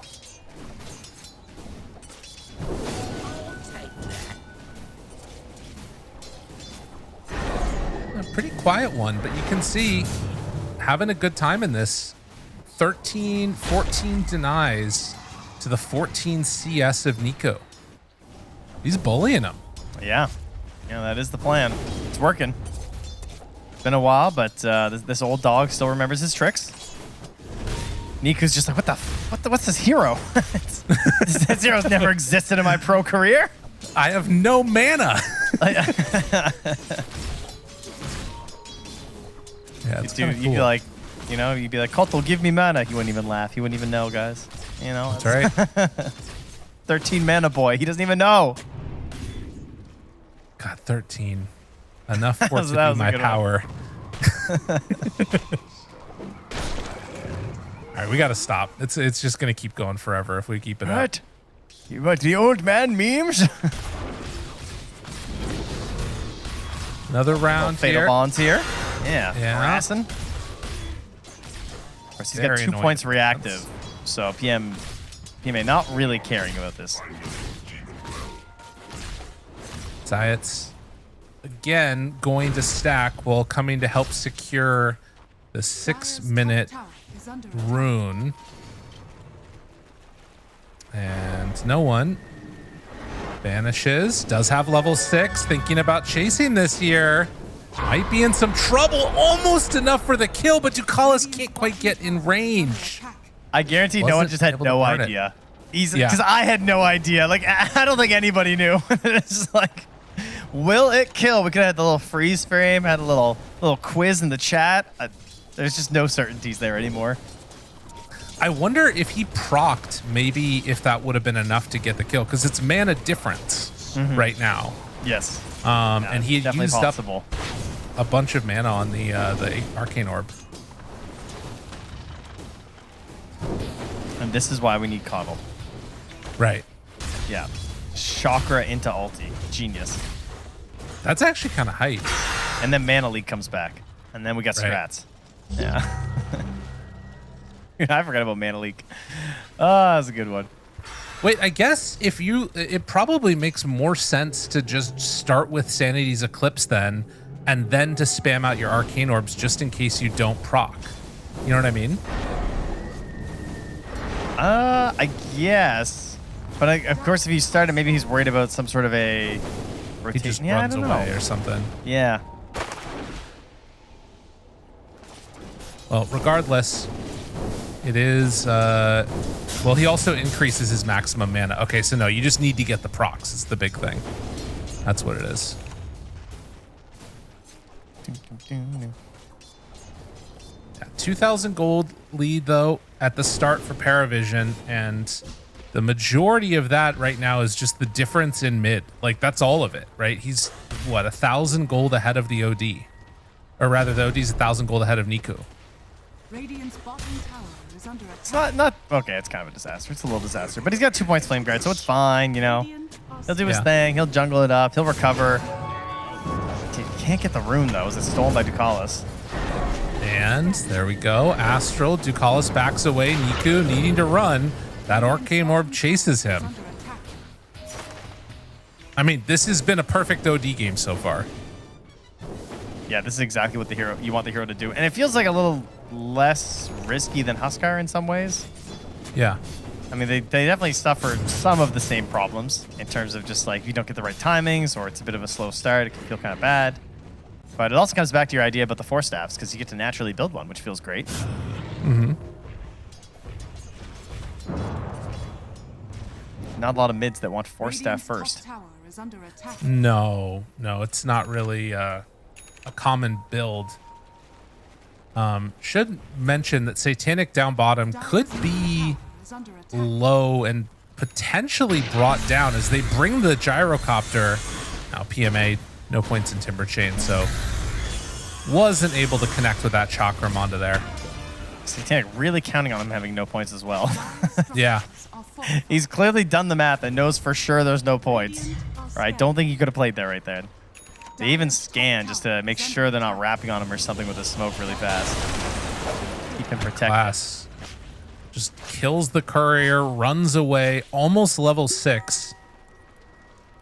It's so far been 0, 1, and 2, but managed to find himself some experience throughout the map and is currently scouting out these double stacks that have been built up. Yeah, see if they can maybe bring down DM. I think that's kind of the plan here. Looks like they're going to smoke up and go for it here with Stanking a Warlock. Bring in the ulti. Now Satanic, though, he's looking for a Thunder. Thinking about it. They do have Tame the Beast ready still. All right, you ready? Navi Jr., you got the juice, runs and plants the branch, to which PMA 9 class to. Find him. 9 class low, not dead yet. Ducalis is nearby, has the golem, drops it now onto 2. Immediately dead by virtue of DM, and now PMA in trouble. They have a way to break it? No, but they just drop down the Sanity's Eclipse, and that is the kill they were waiting for. Yup, right into the stacks. Got the golem to help out. Disaster here for Navi Jr. Losing these heroes. Niku needs to take this time, try and get some farm in the mid lane. And 9 class sets it up by just being this annoying Slark, right? Yeah. It makes it really easy for the backline to just stab in there from DM to call us with the perfect early ulti.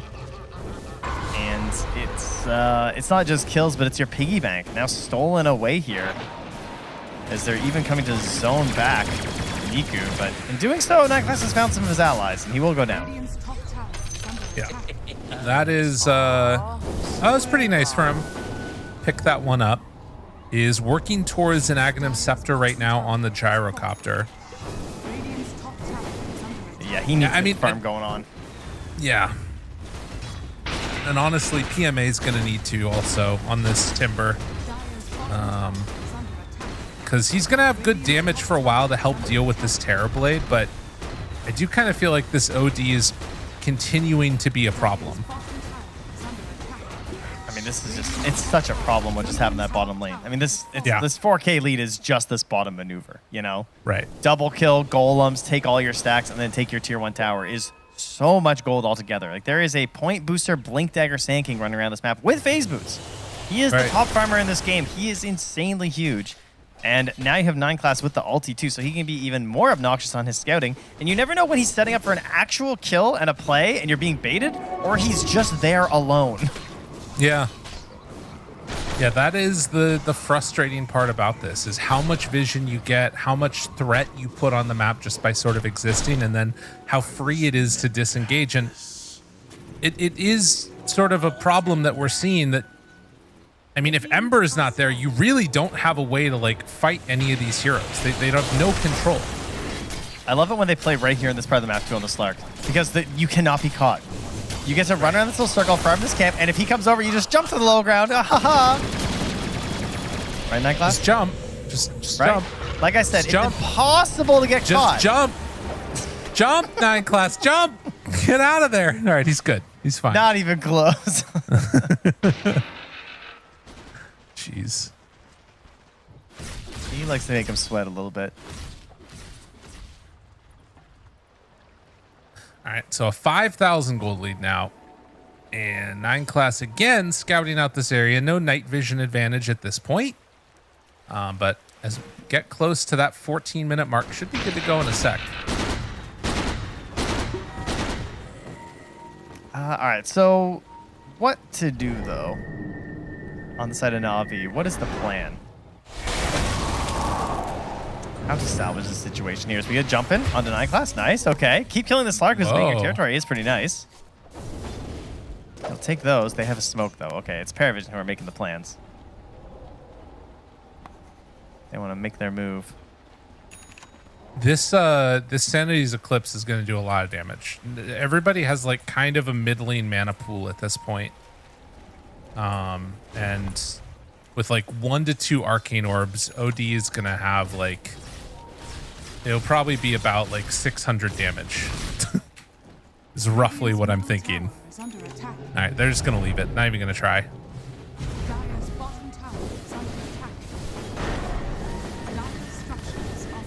Yeah, I think the main concern is like Timber chains in or something.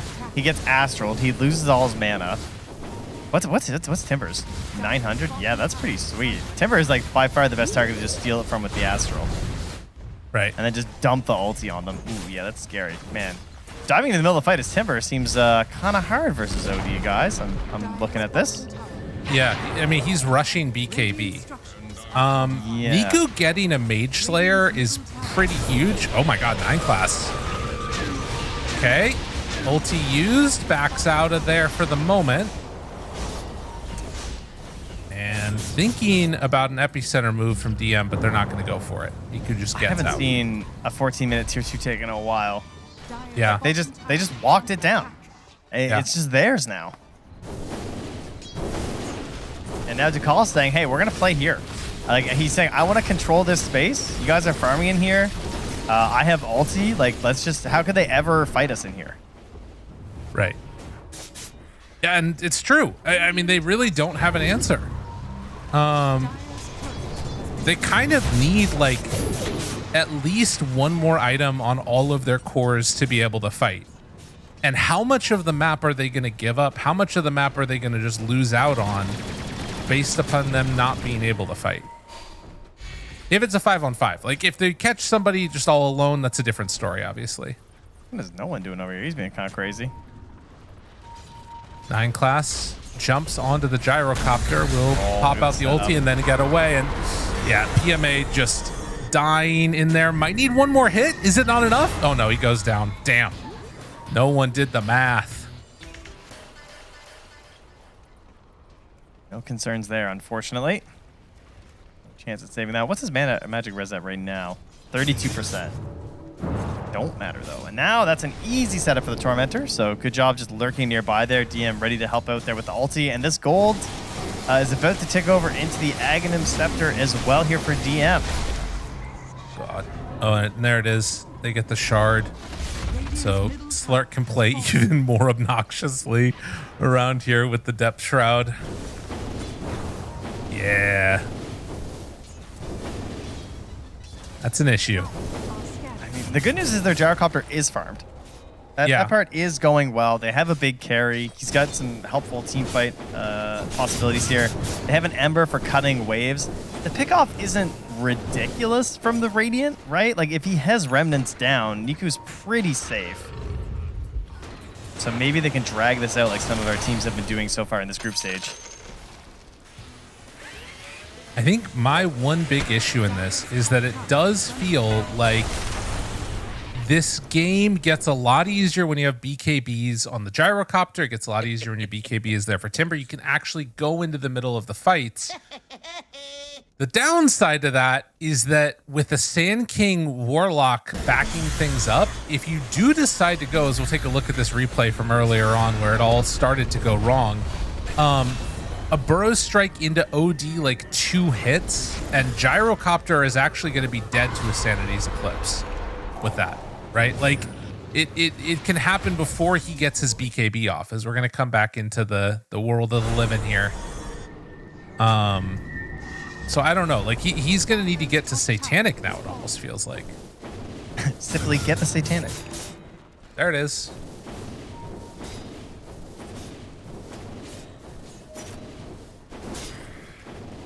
Fair enough. But yeah, I mean, Satanic is going to just push this top wave now also. So already one tier 2 tower dead. Well, what if both of the tier 2 towers on side lanes die, but mid tier 1 is still alive? I don't know if I've ever seen that before. That would be an unusual one here. And Satanic perhaps think about making it happen. He's got no friends up here, and they're a little bit busy taking down Roche. Continuing to grab objectives as Navi Jr. just continue to try and ignore them as best they can. Night Class wants to try and get a catch here. Ice Blast comes through, but won't be of any consequence unless Niku finds something crazy here. Not going to happen as no one's just able to dodge a lot of that with the Astral.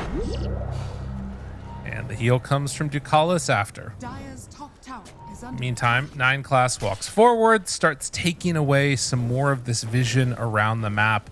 With Glimmer Cape all the way done, it's really hard to see like how annoying this Slark is, but I think measuring him also by how few times he's died and the points when he has died, it's sort of translated to something really good. So many couriers dead. Yeah, he is unbelievably annoying. And he just grabs these little small items. Like you're saying, he gets the Glimmer, he gets the Yules. I mean, he's running around at 458 movement speed right now and dewarding your whole map at the same time. Like you look at the Dire Vision, they have nothing. I mean, they have a ward down at the bottom that Riddy's put down, and they got some Watchers. That's kind of it. Riddy got some Watchers up, he got some wards up. They're feeling good about it. They can spot where Niku is right now thanks to this. They're going to see Zayat's running through. They have no idea that they're being scouted out at the moment, whereas you never have to worry about that as Fair Vision with the Slark. Right. Full BKB done, forgot the juice, and still around, what is this? 1,300 gold from finishing it off on PMA. Those still have great ways to deal with the illusions, but yeah, it's tough. I mean, look, you have AA, Ember, Timber, and you can't get killed. One ward. This can't be the way that you want this game to go. It's just, it's all falling apart. Zayat. And there goes Riddy's. Zayat's rather, sorry. Got the juice. Niku, they show up. Ducalis. Oh, they're going to get on the board. Take down the Warlock, who did tempt fate, thinking about going in for the ulti. They get the leash now onto 9 Class. How much damage they have left in the tank? Ice Blast is ready. They're not throwing it out yet. Satanic. Okay. Shoutouts. Back out. Got the juice. Not panicking there. Did not pop his BKB. I was a little worried. I was kind of scared he was going to get chain stunned or something, but he kept it together. I'll take that trade. Oh, yeah. Right, well, what's no one's plan anyway? He's got his Hurricane Pike, he's got his Witchblade. I guess it depends on how this next fight goes with his Aegis. Might have to go for a BKB just to really be a nice like holder of these fights. Like I think he kind of wants to play in the middle of things, so the BKB could be pretty useful. Even though you like to go for the big huge items on OD, like a Scythe or something like that. I like the either a Scythe or a Blink Scythe is pretty cool. Or yeah, the Ags I guess too instead of BKB is always a very good option on this hero. Alright, so he gets 180 max mana from one Astral right now. Yeah. From an Emperor, obviously. And when is the talent? Right now at 15. Okay. Got it. And he takes the 1% of current mana as movement speed. Interesting. We're just like discovering this OD more and more as it gets played. Yeah. I mean, this is what we need. Yeah, I don't know. That's interesting. It doesn't seem like it's that good. He's also, he looks kind of slow. I guess again with like the lack of lockdown that they have, him being able to like just get away from a Timber Saw or like dodge back from an Ice Blast, that movement speed, even little bits of it matters a lot.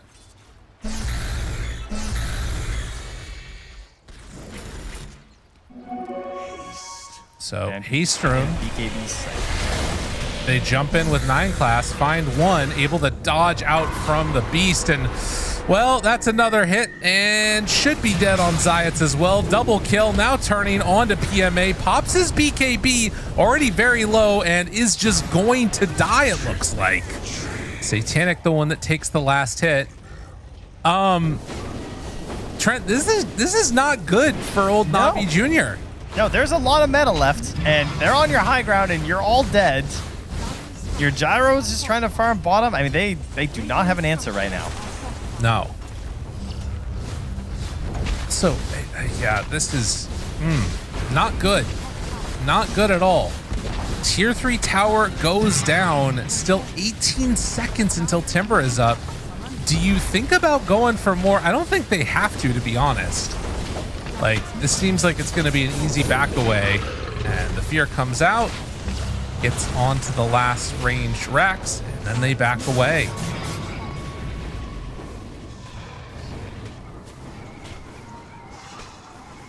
Yeah, no one is going for the BKB like you're talking about. Next time we'll fight them. Okay. Next time we got him. Oh, okay. He does have BKB on Gyro. He knows they need something. I like this. Just go for it. He's just rocking away. Just keep going. Just keep going. Everybody go. Everybody go. Don't think. No brains. Only go. He's walking away. Oh, A blast comes in. It's enough. That's a huge kill. That is exactly what they needed. They find you calls. Can't quite get him though. Makes his way out of there on the Warlock. That's fine. They got him once already. It's okay. Fair. And they picked him off last time. They got a big kill. They take down the OD. Momentum. Yeah, 4x kill streak. Goes to Niku. Someone who desperately needs it right now. As that now gives him a BKB. So he's gaming. What are our counterplays to BKB? Just Golem? I mean, that's pretty good for an Ember. That's not usually the best way to lock him down. Satanic's investing in a Bloodthorn right now. I think his Orchid is, on the Courier. So that's good news that Ember now has a BKB, or else Niku was going to be very sad. Right. I mean, this is basically like the window that where OD starts to fall off a little bit. A huge amount of damage that he does early really gets countered out once you get these BKBs online. And then it's just a matter of like, how big has TB gotten in that time? Is Satanic enough of a problem that it might not even matter? And time will tell, we will see. I like the considerations for the Revenant's Brooch already as well here from the Gyrocopter, because if so much of this damage is going to be coming from you, into a TB, obviously has a crazy amount of armor, and they don't have a good solution for that. Runs into 9 class. Missile lands and forced to run away. Not going to try and stick around here for now. Although the Ice Blast goes over the top, and that might have alerted him to the potential. All this is happening. You can see mid. Just shoving out the wave on no one as Niku wants to catch the wave behind. Well, doesn't even really feel comfortable doing that, honestly. Saish. As the escape act, if he needs it. Yule Scepter used by 9 class, and there's the Burrow Strike. Stuck around a bit too long, gets punished. And back up the hill we go.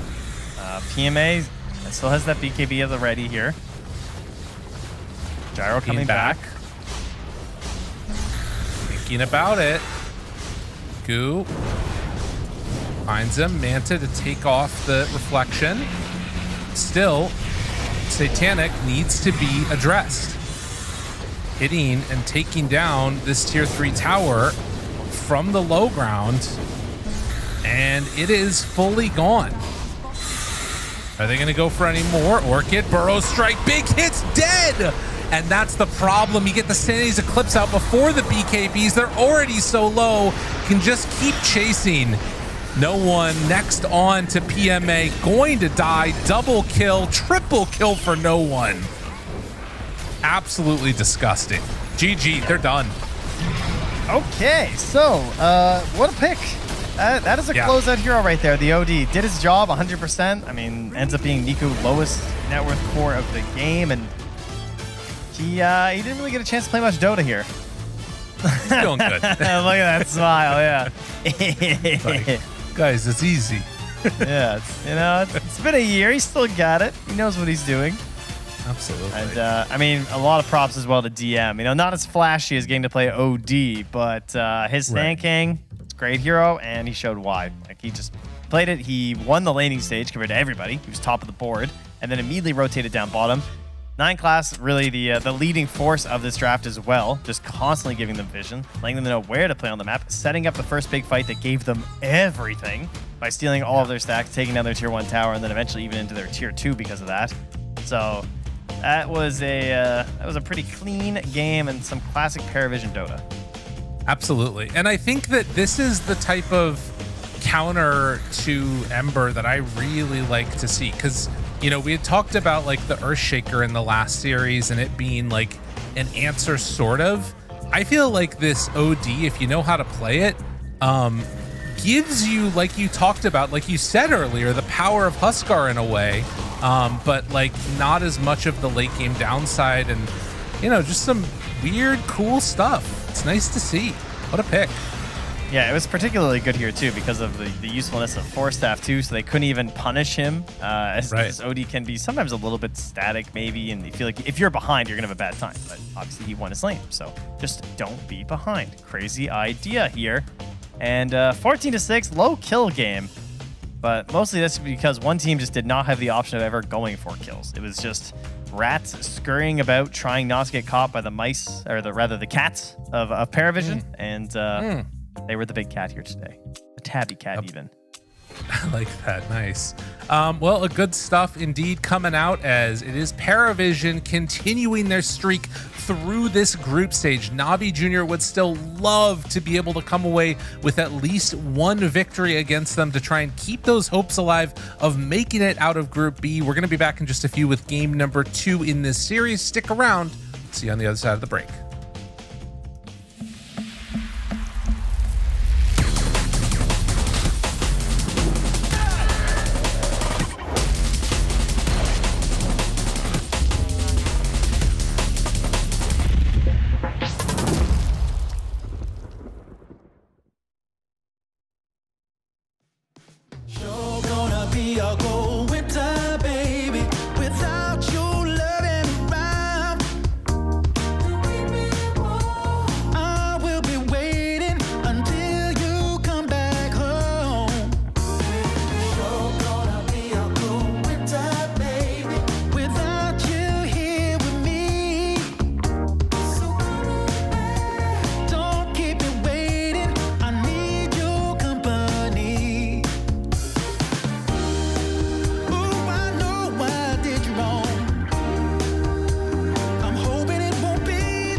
I struggle. Nothing quite as rough as today. Held, I've been held up. Nothing seemingly goes my way. Oh, I, not a man for crying. For a storm of tears I crave. Take all this sorrow from me. How much more do I have to pray? Foolish of me, you might say. I make my way out of this here my way. All reservations I have come to bear. It's clear that I'm not going anywhere.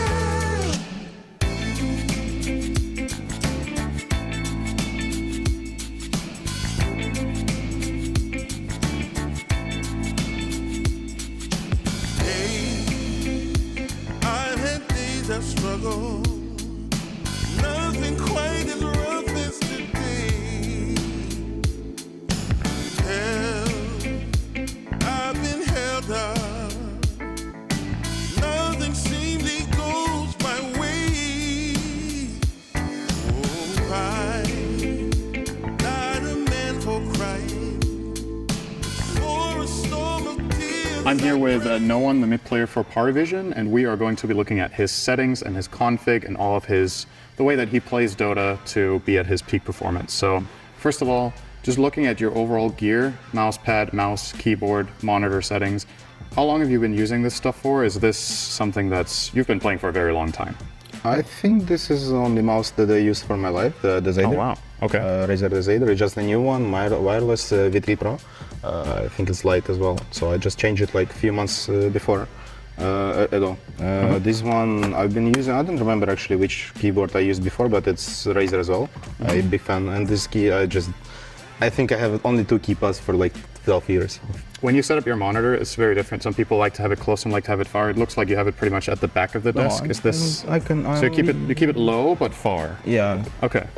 Do you have like a reason for this? Is it just comfortable or? Just comfortable. Okay. Just comfort thing.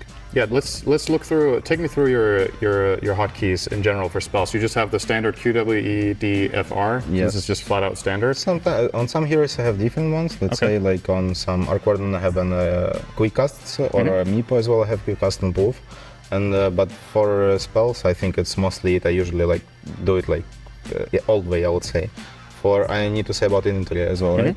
Inventory I have like casual, but I have my key bounds. It's not usual. T 1, 2, 3, 4 C. Plus I have a T and C is a quick cast all the time. I just change a lot. I see. A lot of items and that you cannot use. Let's say it's gonna be TP. I need to use it still like without quick cast or like Glapier. So it's really cool that they added this thing. So I use it like this. So you have it like very custom on, there's like specific items that you have. Yeah, it's like Hex, I don't know, Aethos, like this ones I use it with quick cast mostly. Right. So can you explain to me, so this looks funny when you look at this, because like some players will have like 1, 2, 3, or whatever, and you have 1, 2, 3, 4. Why is it T and C, and why is T top left? Is that always the same items that your boots, or? Yeah, I mean, of course, every player have like power threats, let's say it's gonna be only one. I mean, T is, it's a lot of items. So usually it's 4 stuff. I like 4 stuff on T. I like Yule and Hex on C. I like Refresher on 3. And yeah, so 1, 2. 1 is Power Threats, 2 Blink, and 4 BKB. Let's say it's gonna be my. Right. So the reason you set this up originally, I'm guessing you've had these hotkeys for many years by now. Yeah, or like without the. All Dota, I would say. Yeah. So the reason you have 1 and 2 as you said, that's your boots and your blink? Yeah. Is that because those are the items you buy the most on most of the heroes that you used to play the most? Or? And you use them the most, I would say in the game, because like it's power threats, you already always like switch it for mana points and HP points, but blink usually like it's the most useful item in the game. Right. Can you show me a full, let's say a full late game invoker item build, how you would place your items, and then maybe just cast your spells and use your items in like some imaginary situation. So you're just changing the speed of the mouse. Yeah. It's still slow a bit, but it's fine. This is I play Dota only like this. Oh, interesting. Why are you switching all these off? I don't like. Okay. Just like hurting my eyes a bit. This one much better. So effectively, this is like, it's to remove, you're just removing stuff that's in the way for you? Yeah, basically like.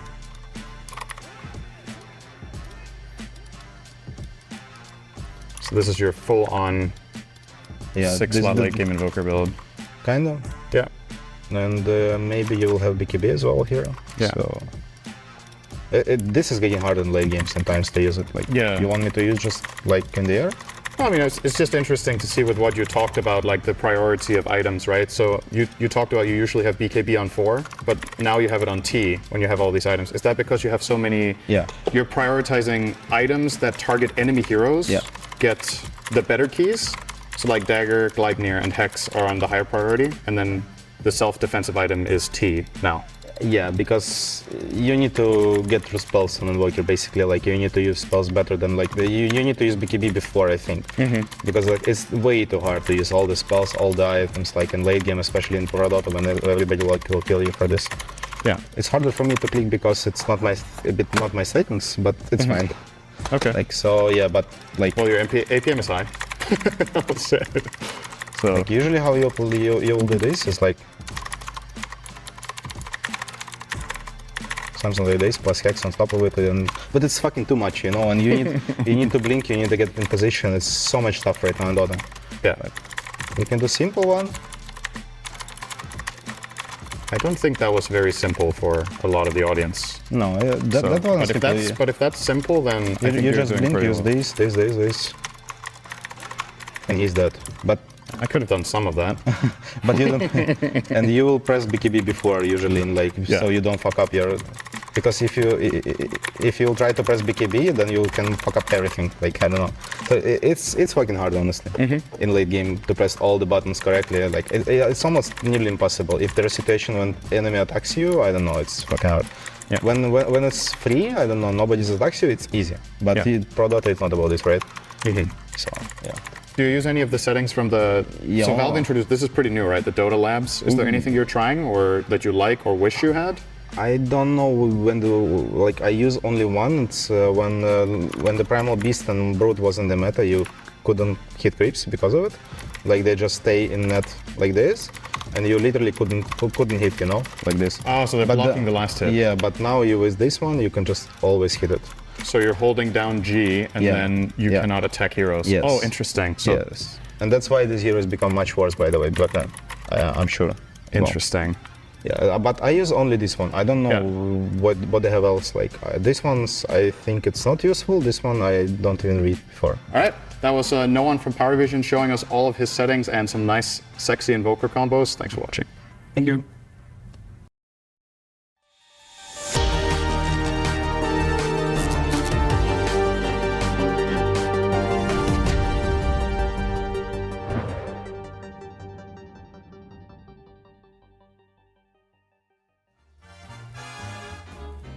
Welcome back, everybody. Gotta love those content pieces, taking a look at the settings and all the rest of it. Now, Trent, I will say one thing.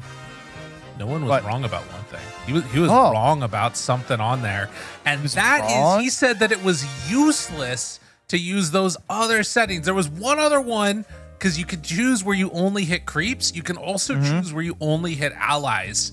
And that one is very valuable if you're playing like an Oracle or something like that. The reason you didn't know is because he didn't play safe heroes more often than not. But if like there's a PL on the enemy team and a bunch of illusions being created and you have a trouble like clicking on the exact target that you want to, that's how Shadow you do Demon save. Yeah, that makes sense. That is actually a very helpful feature. All right, even your shamans need it now too, I guess, huh? Oh yeah, totally. Important. Well, we're going to get ready to hop into this game, man. Game number 2, Navi Jr. backs up against the wall. Again, they're in like this precarious position. I think that they'll have at least one more game tomorrow, if I'm not mistaken, to play it out, where they're going to have to face off against Falcons, but would love to be able to come away with a victory here against Paravision, would move their sights much better towards making it through. And we got a draft already. Let's hop into it. Let's go. Oh, I just realized there's actually no way to get the ally hex anymore, is there? I thought you could do it, but you can't. It is in no way associated. It's all gone. Completely gone. Wow. I just thought Chicken Fingers was part of it. Yeah. I mean, Chicken Fingers is awesome. It's a handy replacement for the cluster cluck. Oh, yeah. As it were. We all still want to cluck at the end of the day. Mm-hmm. It's kind of messed up. We can't. Okay, so how to change things from last game? Well, what was the major problem that they experienced? Jeez, it was kind of everything, unfortunately. Yeah. Really, two big lane losses hurt them bad. The Sand King being on top of the board, and then the Ember getting shut down. Then they had like essentially two playmakers that were functioning inside of Paravision, alongside the giant baseball bat of Terrorblade approaching objectives, and then nothing to really deal with that inside Navi Jr. The other thing that kind of sucks about it for Navi Jr. is that like it doesn't even feel like they got a clear vision of like, did we get to play our draft even really, right? Like, I don't think that their ideas with the drafting were necessarily wrong. It felt like the bigger problem was that like they just had such a dominant last pick there that set the tempo for how the rest of the game was going to go. Now there is the TA ban, same as last time. They take the Timber out, which was a second phase pick by Navi Jr. So Paravision not wanting to run into that, but I'm not seeing any other changes. If they ban Abba, well, Abba's already been banned, so Navi can get another ban in if they want. Take the Morphling, the Tinker out, maybe. A lot of ways to do it. Yeah, I think Morphling did it get ignored? I want to say it got ignored last draft, but there was also an AA it was really first early. phase. Oh, okay, that's what it was. It just immediately taken out. Getcha. And there it goes again. No Satanic Morphling. Oh yeah, I guess I should go over some of those stats from earlier in terms of just how dominant this team has been. Shout outs to let me see here, players and records here. Shout outs to stats.spectral.gg, my goats, in terms of the averages. Currently averaging the least deaths, one of the players in our team right now, in our game. It's got the juice. Despite some of the recent losses before these wins today, averaging just 1.9 deaths per game right now. So, wow, you know, having some hard games, but staying alive. In the top 3 for kills, we've got Satanic, rocking a 9.18 kills per game. Both, though, are on Aurora. Kitaka and Nightfall are actually positioned 1 and 2 on kills per game right now. So Aurora are definitely the most deadly one. And then same thing, leading assists is Panto and Mira, position 1 and position 2. So they are definitely doing a lot of team fighting on the side of Aurora if you guys end up watching their games. But Ducalis is in 4th place there with 16 assists per game. And DM is in top 5 for KDA. Like, Satanic has the most GPM per game. And not only does he have the most GPM, like, 3rd place is 768. 2nd place is 777. 1st place is Satanic at a whopping 825 average GPM. That is gross. Like, that's actually gross. Nuts. Yes, that is crazy. He's averaging 543 last hits per game as well. So, which I was like, that can't be right. And I went through and looked at the games. Yeah, that's right. I don't know how. It's wild, but yeah, they're winning a lot. And honestly, when I see a Slark pick this early again, I also think they're probably going to win again. Right. I mean, I think that it's really easy to sort of like hyper focus on the OD, as I have been doing, but it's underrating just how incredibly annoying it is to try and play into such a lack of vision. And, you know, it's not just the vision that 9 class takes away. It's the information that he provides by like seeing so much of the map during the night when he's running in there and just trying to keep track of where everybody is. And then, you know, like, okay, well, I can be safe then because this hero's off the map, they're over here, whatever it is. I feel like you've got to find a solution to shut down DM. Like, you can't be picking 4 Slark and then winning your offlane as well. Right. Surely that shouldn't be able to exist in the same world unless it's like a Darkseer or something, maybe. So maybe Navi Jr. can try and find some sort of way to punish this Slark, punish the offlaner that's paired with him, since he should be a little bit weak. But I will say, I'm wondering, I don't know if they've done this already, but I have seen Celery play position 5 Slark, and it looked great. So there's definitely a chance that they could even swap it to Ducalis potentially if they need to. Ooh. There's the Deucer. Big. Yeah, Dusa tiny now. Is it going to matter? I mean, we talked about Diffusal Blade. Slark's definitely a hero that you could build that on, although I feel like it doesn't really fit with his style of wanting to play. Yeah. 5 seconds remaining. Huh. Okay. Present yourself as enough of a target that Paravision don't want to go on you as Medusa, and then just stand in front, take all the action. That seems like it's Navi Jr.'s strategy now. Yeah, a little bit more of this walking behind the Dusa. I mean, Niku had an incredible game on the Tiny earlier. I'm sure he just wants to get in the comfortable wheelhouse here, but maybe even keeping the option open. Could, of course, throw this to position 4 maybe if they see something really powerful at the end of the draft. And Paravision, again, we talked about how they have a very small hero pool in this tournament so far, and they're going to continue that trend. Yeah. Take the Sand King. Why not? Ain't broke, don't fix it. And somehow this lane still manages to win. Hopefully not this time. Maybe they'll have something again, something to deal with that. Taking a long time here, not just immediately snapping up the Warlock. They're going to think about it a little bit here first, but should almost certainly just be a single or a simple like position 5 hero. Nothing too crazy. I guess Tinker is still in, right? This was the other thing. Ringmaster was taken beforehand, so they opt for the Ringmaster instead of the Warlock. Okay. Our Navi Junior Tinker players. 10 seconds remaining. Are they feeling it this game? Has not been a big go-to for them. They have not picked it up, so pretty unlikely it's going to happen now. I will say I like the Holy Locket build that you get on Tinker with Medusa. That does feel kind of cool. True, obviously yeah. not getting as much value out of the rest of it. Yeah, there's Coddle. Speaking of which. Yeah? Okay. I mean, I like that. I mean, we've seen Coddle just be so successful so far. Now, again, not a hero they've played, but if they've been paying attention to the other games in this tournament, now would be a good time to bring it out. I feel like you have a Medusa, you have a good opportunity here. It would be nice for like a Zayat's 4 Coddle, maybe, to like lead the charge and stuff. I feel like it could be really powerful, but yeah, they'll start with the Jakiro. So a stronger position 5 than the AA as far as like trading in lane and making things difficult to deal with. And I guess if you're using dark, like we haven't seen 9 class skill up Dark Path to deal with like a dual breath, but honestly, even if you do, it's like you're trading HP for getting that debuff on yourself. So unlikely to happen.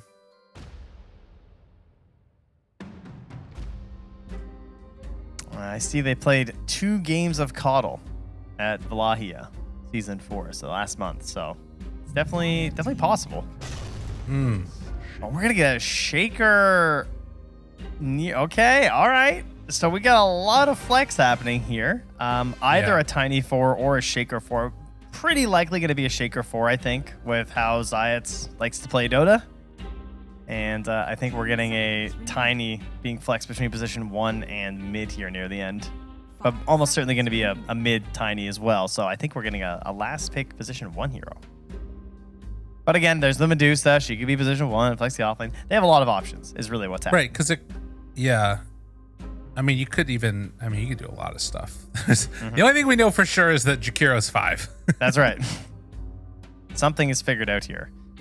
And the bigger thing, I guess, is that Navi Jr. now do have like interesting ways to take fights, better control, definitely than they had last game. I think you gotta have something more. Give me Pango. Yeah. Give me a no-1 Pango. I mean, look how good of a Pango game is. Diffusal. Sick. You're rolling through all of Jakiro's garbage. You got Fisher to play off of, which I feel like does more for you than it does for the Earthshaker. Like, oh, baby. It is Pango time. Like, come on. I would love to see it.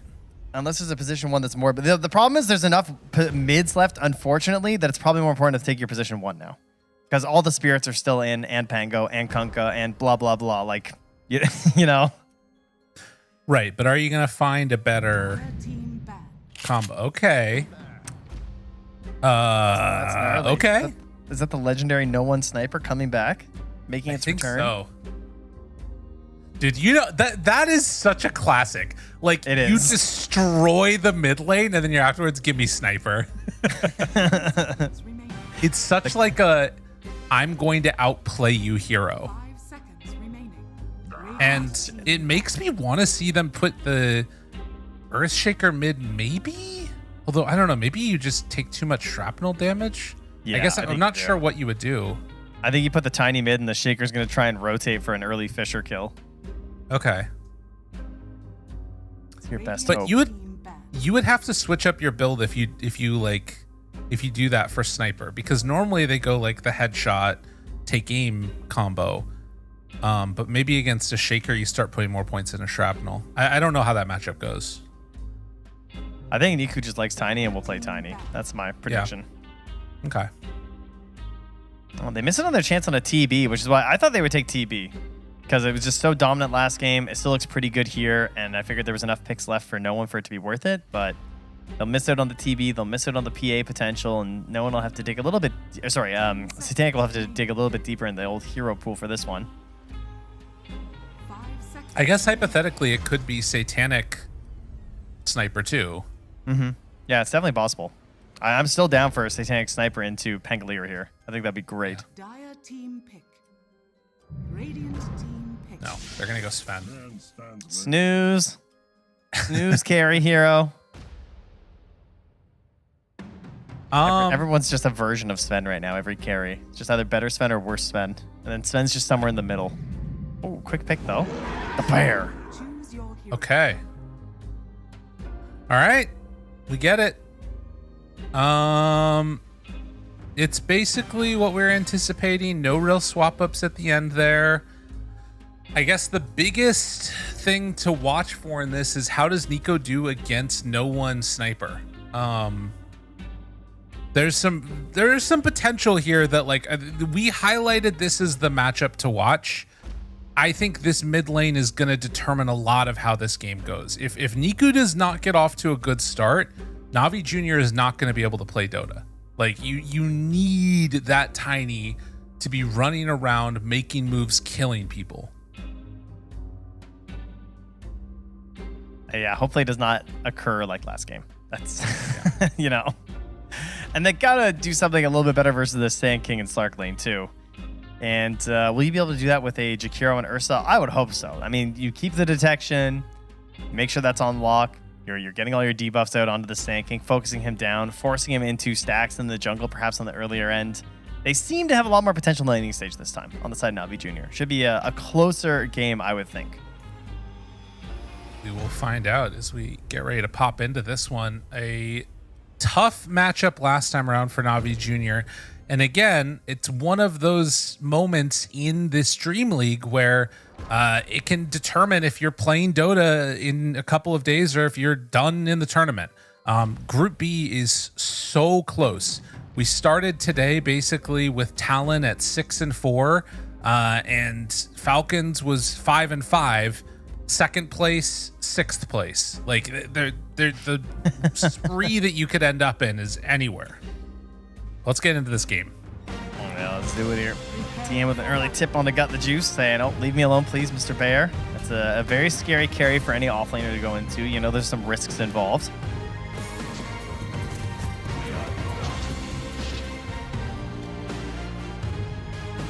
Heading out. The calls for have fun are reciprocated. And Zayat's already out. Yeah, I'm concerned about Zayat this game. Position 4 Really? Shaker. Yeah, there's a reason we don't see it too often. It's pretty risky. It has very high potential in terms of its highs, but I also think it can be a massive flop. You know, he is going to do one of the better things you can do right away. He's going to go for the creep block, just by the fact that he's in his well with Fisher. So that's the plan. Interesting. Well, because I feel like a lot of what we saw from Shakers was blocking off the opponent's creep wave. I wonder if this is because of 9 class playing on the Slark. Like, he's worried about being found out there, and so he's just going to take the safe path to, like, make sure the block happens. If you do it on your own side, you get to do the clarity and the second fissure, I think is the issue. Okay. When you do it on the opposite side, you don't generally get the second fissure. At least it's a lot harder to do, as you're saying, with like a very good scouter like that. They're going to zone out Gut the Juice. They actually dagger him, too, for some bonus damage. It's going to be at least 3 bounties. Is that 4 bounties? That's 4 bounties. Yeah. That's not good. Yep. That is scary. And that also means, I mean, you're getting into some quick items here for these guys. Gets a second block off at the very least. True. So the creeps are going to be hanging out up top there. And should give it a decent start. Riddy's in trouble. Riddy's maybe forced to TP. And yeah, indeed, that's what's going to happen. So already this lane not starting the way that you want it to for Navi Jr.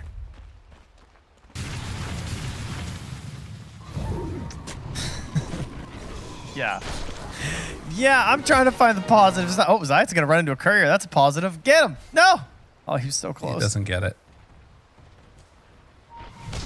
The body blocks. Oh, wow. You know what? He went back to body block the small camp and Satanic brought the courier back. So he did get a spelling plate as Tango. Excellent. All right, perfect.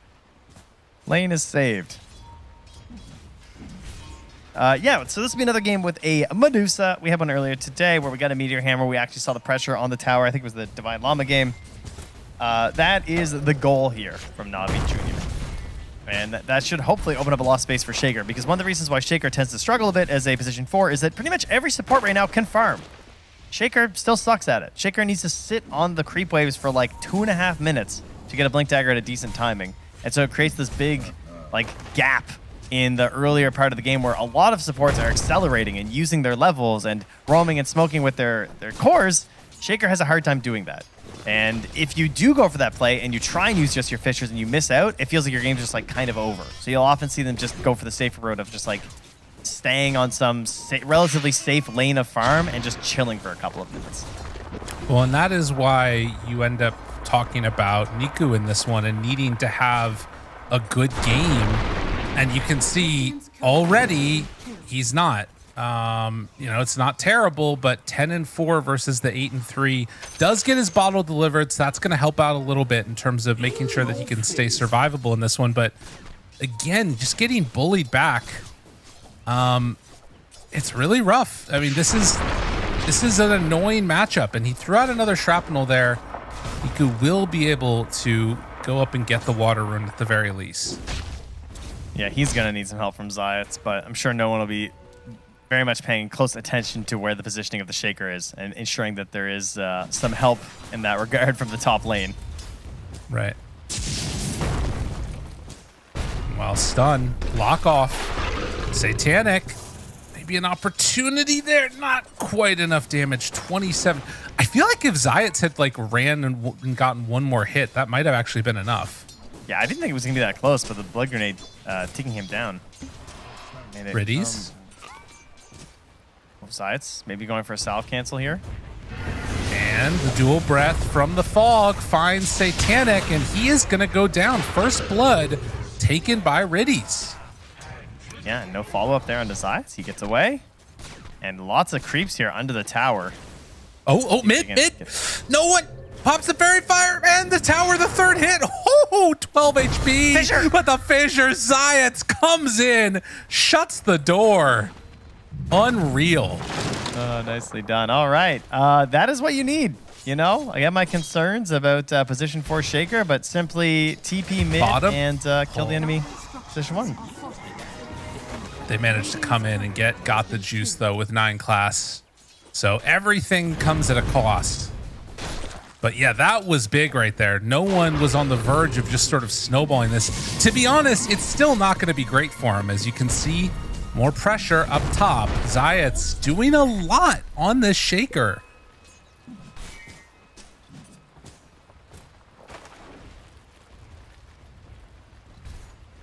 Very impressive. It is hard to make good use of this hero early without like the exact right allies. So, I mean, that's why he called for it. He feels like he's got the potential for it. It is definitely a hero who can win the early game if you play perfectly. And so far, he's doing an excellent job. But still has those other problems to deal with here. Oh, man, that is a big courier kill. boost, sentries, some dust even. Everything there to try and give him a bad time. And yeah, we talk about like, surely they can punish this Sand King, you know, and make him have a worse time. No, not happening. Top of the board still. Yeah, kind of crazy. I don't know. What is it with this guy? I mean, as long as he's controlling, you know, it's probably the Slark just getting rid of the courier. Yeah. Like, actually, because they can't win the sentry battle. So they can't pressure him in Sandstorm ever. Up top gets found. The combo of PMA and Zayat managed to take down Ducalis. Yeah, I mean, it's that. You don't feel comfortable taking whatever lead that you get. I think that oftentimes 9 class is the one that is making these lanes work. Like, and that's why it sort of functions, right? He's sort of constantly playing around this vision that he lays down, making sure that Got the Juice can't get what he needs. It's dangerous. Yeah, I mean, Riddies is going to come up top, though. So even though they're not shutting down the Sand King, they're at least shutting down this top lane quite a bit. They forced Satanic off the wave. They're just waiting around, seeing if they make something happen. Zayat's unfortunately not back in time to get a stack going. He's just going to make it for the 6-minute rune up top that Ducalis is going to grab and steal from Niku.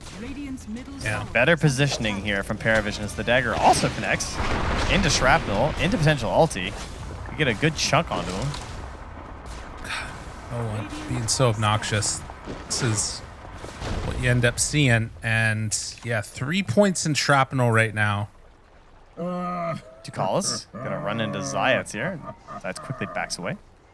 And yeah, he's after another courier. Surely Satanic? he won't Facebook courier. Up top as that. No, he's not gonna. He's gonna be fine up there. They threw the Gorgon's Grasp, but yeah, getting those courier kills. Got the Juice is just stuck here. Like, he doesn't even have a TP. Yeah, they've lost their Ursa Jakiro lane. Yeah, which pretty much should not be possible in the year 2025. And Epicenter bottom. Got the Juice. The burrow strike. No! But it still might not matter. Yeah, 9 class is just on him. Where's the help? Nobody is here. He's got to run away. 9 class lets the Ursa go. For now, at least. Jeez, that was very fortunate that DM whiffed on that burrow strike. Yeah. He should not be alive right now. But, I mean, it's almost just as bad, honestly. He's running all the way back home. Riddies has to pick up a couple of the creeps, so you live, but at what cost? Meanwhile, stun PMA does have Mango and Stick, should be fine.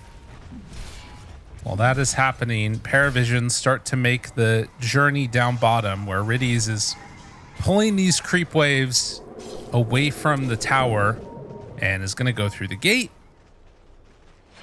And that stops any extra action coming from Paravision.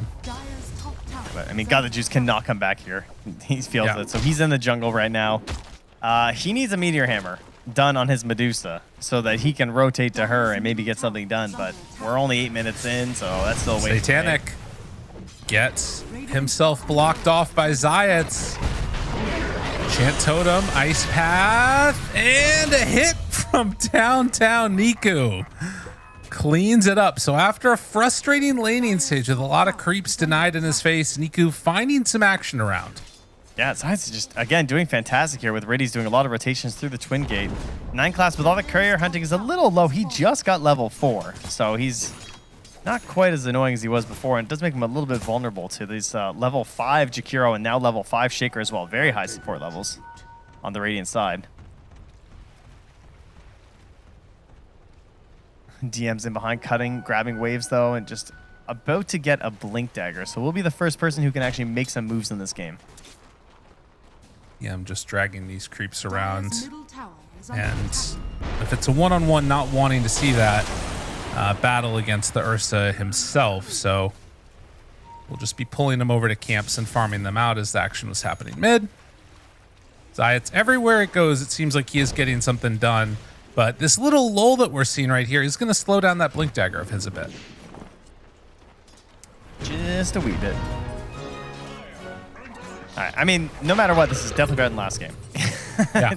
They've got to be feeling that at the very least at Navi Jr. Like, plans coming together. Dude, not another courier. How? Jeez, I mean, he's just got wards on all these angles where the couriers are going.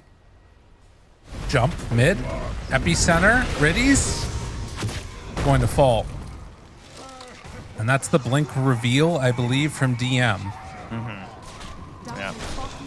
Some things different from last game, some things just staying the same. I see. I'll just stay on top of the board, and he's going to get a double stack performance here from Ducalis. That is so much gold. Is he getting both? Nah, he gets the ancient at least. No. It's a lot of gold. Yeah. Regen. Oh, man. What's he at right now? 51.60? Yeah. Oh, he's not doing it. It's not time yet. In class. Takes a hit. They're thinking about going on this Dusa.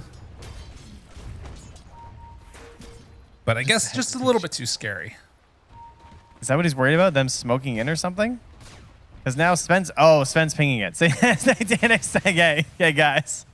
Yeah. So I hear there's some gold over here, huh? There is a circle here drawn by God the Juice. He's saying, hey, they're in here farming the ancients, but it's not going to matter here. So Satanic sitting at about 4,200 or so when he starts this. And we'll start cleaving his way through. He's going to get the next spawn, which is great because stacks have reduced bounties. So get that not stacked. Beautiful. A little bit of a stalemate bottom right now as Ducalis and no one are going to smoke top and find Got the Juice. And this is a big kill if they can get it, and it looks like they're pretty well in position to make it happen. Taunted, found, done. And at the same time, they do kill 9 class, but a much bigger kill to take down Ducalis. Or excuse me, take down Juice. I mean, that's cool. I'm just watching Satanic cleave through all these ancients. As that's fair. He just got like 1,000 gold over here, so that's pretty sweet. That was a good 45 seconds or so for him. You are a true friend. Immediately moves on to some of the other neutrals, and yes, with their successes though, they have a meteor hammer. So got the kill, got the gold here for PMA, and they're gonna start hanging towards the mid. But there's an epicenter, there's a blink dagger. Ooh. What is the plan here? Lots of smoked up Radiant heroes, a lurking stanking, a ward in behind. They got him. Toss back. Control. Who needs a blink dagger on Shaker when you just have him toss back to you? Nice That's ward. pretty good. Yeah, very, very good there. That was from Zayats as well. He is doing the work on the Shaker this game, 2-0-4.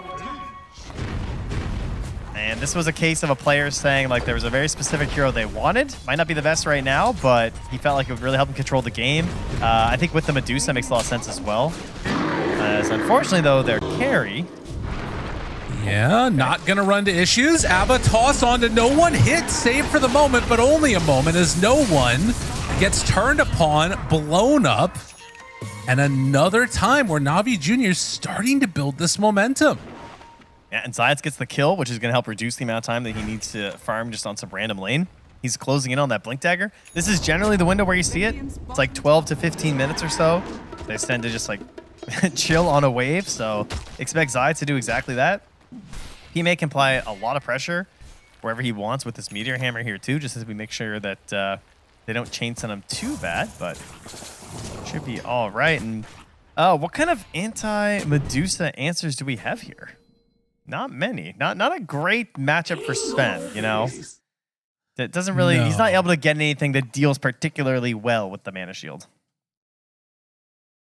No, there isn't. I mean, besides just like eventually going rapier or something, it doesn't feel like it. But yeah, that ward scouting out so much of this and then turning immediately into the play. They might be doing a similar thing as we're getting ready to go again in this game here. Satanic is not technically under a ward, but they see the creep that he's killing. Tiny, Earthshaker, all nearby. There it is. Jump, toss back, finds him for a second time. The exact same combination. It works. He's dead. Yeah, even the Echo Slam, just to be sure. I like it. And only downside is that Niku got the gold, so no blink dagger quite. Yeah, again, another jump forward here. Toss back the right one. And the fissure. It's out. Do they have enough for the kill? Yes. Navi making plays happen around Niku. So interesting to see the difference in the impact this game of the Slark. Like, we're not really feeling it, I think, because they're actually able to just make moves, I guess, on the Radiant, right? So Slark's amazing when you're just able to delay things forever. Blink Force here by DM. Can't get the Shrine of Wisdom. Another courier. Another courier. I think he's going to be going for Medusas too. 9 class. Oh no, Niku found him, but pops the ulti, now tries to run away. And tosses the Jakiro onto him. Okay, misses the ice path though, but there is the connection, the root. Dark Pact back off cooldown in 5, but it's too late. Nice little zoning ice path to put him towards the Atos. Easy. Yeah, exactly. In your faces, PMAs. He continues to apply pressure to this mid lane. Wants to come over here with a Meteor Hammer. Are you going to answer the call here on Paravision as he knocks on the door? I mean, Seems that like is they one feel of the... like they can. Oh, they're one going of for the no one. things I think about here is Ducalis finds them and will be the blockade to keep no one alive.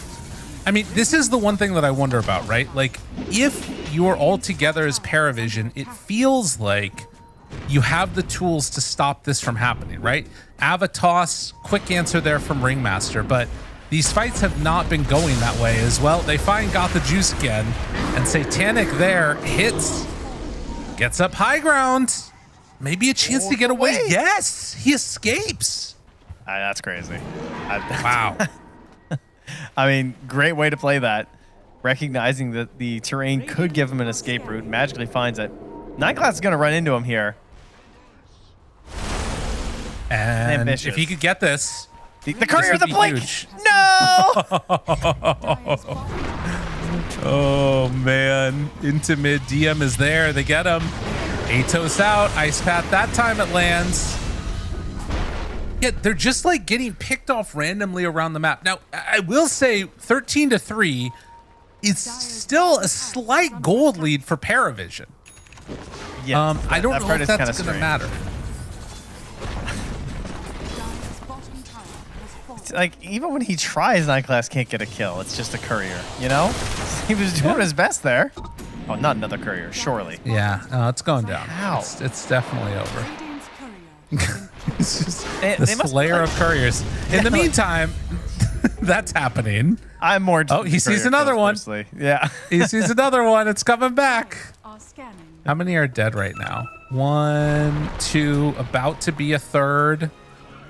Yeah, 3 couriers dead. Oh, he baited it. Niku going for him.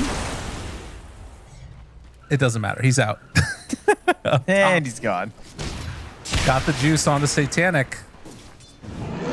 Wants to chase this one down. Oh, he's going to get fissured. Oh, wait, he can't because there's no blink dagger. Oh, crazy. And the save by 9 class, ensuring that there was no shaker help on that TP out. Dude, none of these heroes have TPs because they're all getting their couriers killed. He is a menace. All right, DM. DM going a little crazy. Double dead. DM thinking about it. Tempting fate. They already lost 2 supports and now DM is right on the edge here. Niku dying to this. Forced to blink away. Now finding the back lines. They got the juice. Oh, Tormentors. That is not what you want to see. And now finding PMA. He will pop the ulti to try and get out of there. Has the assassinate. Is it enough damage? Down to half HP. Oh, But TM's the not done. chase, the finish. They take down that Medusa. What a tragic Tormentor. Yeah, That's you cannot take a fight with no Jakiro and no Shaker, huh? I mean, that was Vision too, right? Like there was a Radiant Ward making them feel safe, but there's also a dire one in behind. Zayat gets caught. He goes down. It was just looking so good. How is it suddenly a 4K lead? They killed a bunch of them. And now he's the really annoying Yule Scepter as well, 9 class too. Like no Glimmer first this time because he reverses the Ursa, so he's gonna have that Dispel for the overpower. Gonna make it hard for God the Juice to play these fights. Man. And instead, Paravision on top of their 4K gold lead as they do jump on DM mid, trying to kill him off. And Burrow Strike dies to the leftover damage from Riddies. Oh, they're trying to torment her. Okay. They did manage to get it. They lost to Collis. 9 class had to self-Yules to survive, but it worked. That Tormentor was a menace. Yeah, he got 3 kills. Well, spree. You should get a bonus when you get the kill on that one. 3-1 on the map against the heroes. Into Roche, this is the answer then if you're going to go for it. All right, does 9 class go in? I mean, come on. Does he go in? Oh, Dude, what? He's doing the sneaky spot. He's doing the sneaky spot. The sneaky spot. Oh my god. It's the sneakiest spot. He's right back in. Oh god. Oh god. Oh god. Get out of there, buddy. Dude, this is not legal. That was so insane. Just stay very quiet.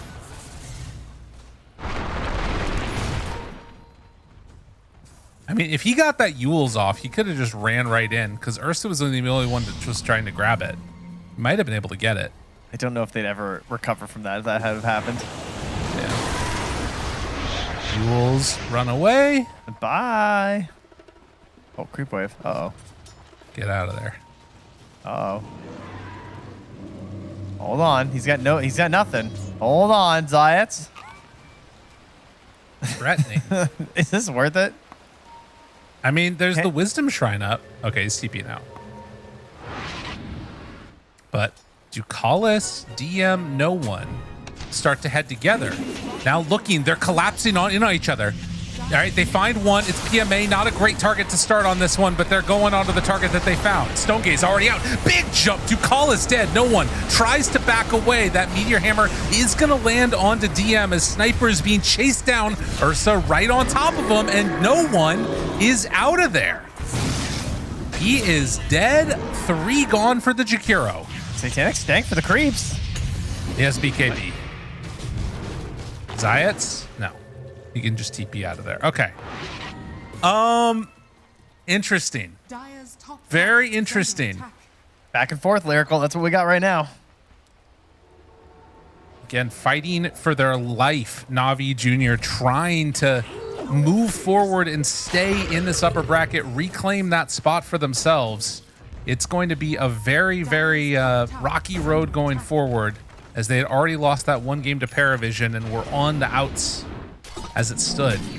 Yeah, I mean, Riddy's finding a great angle in that fight when he came into the Jakiro there to help get some coverage on the PMA. Big ice path into Macro Pyre. As 9 class will kill another courier. Doesn't stop. Radiant are scanning. Yeah, this is interesting. I mean, I'm trying to keep track of, like, basically where these fights go, and they're just so spread out, you know? Like, it's kind of hard when you've got this Slark backing, you know, on the back line to, you know, make sure that, for instance, your Earthshaker isn't getting isolated. The Jakiro can escape and make sure that he doesn't get, you know, brought down by just a quick combo. No BKB. They're on him. 10 seconds. It's too late. Throws out that stun, and the team left him for dead. So PMA gets that one. And they're drawing the line down mid. Even right Whoa. now. Whoa. A bit ambitious, I'll say. I think it'll probably against be the a tier sniper. 3. Yeah, it's kind of scary. But they'll try for it. See if they can get a buyback out of the sweat. I mean, this is where you want to be if you're Medusa, right? Like, you know where I want to be if I'm 9 class, though? Killing this courier mid. That's true. He's always ready. There Got it him goes. again. He's got hacks turned on or something. He's so annoying to play against. That's for sure. Yeah, it's amazing he found an even more annoying part of this Slark. Not just the ward game and everything, but this courier hunting is on a whole other level. Oh my god, the BKB. To be does not fair, have a base ward, right? Dude, he's going to get this. That's a BKB. I mean, look, here's the thing. This is also on Tiny right there, right? Like, you're not wrong. You're right. It is, actually. So lazy with their couriers. Like, I feel like in a few years we're gonna be looking back on this and be like, man, 9 class was so great, and then you look back like, what the hell were they doing? Like, Slark sniped 12 couriers in like 10 minutes. Oh, like that's the world's saddest century. You put it up there as that, you're like, but how did he do it without a ward? Why is there no ward here? They're going to go back and sentry their base for the courier wards. Those are my favorite. Put them just like right on the high ground. He just wraps through. What couriers are left alive? Oh my god, he's going to hit the tower. This guy's deranged. Da, da, da, da, Oh my god, he's still a shard too.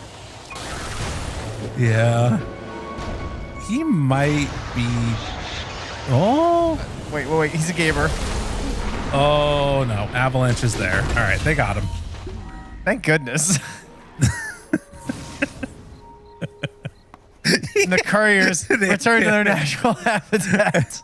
His amp damage. He does it like 80 damage, and he's hitting the tier 1 tower top. All right. Well, another meteor hammer. Ooh, that time interrupted. Nice. Oh, the scan turns on Satanic. Oh, buddy. Are they gonna realize? Very quiet. Well, no, they're not chasing him even.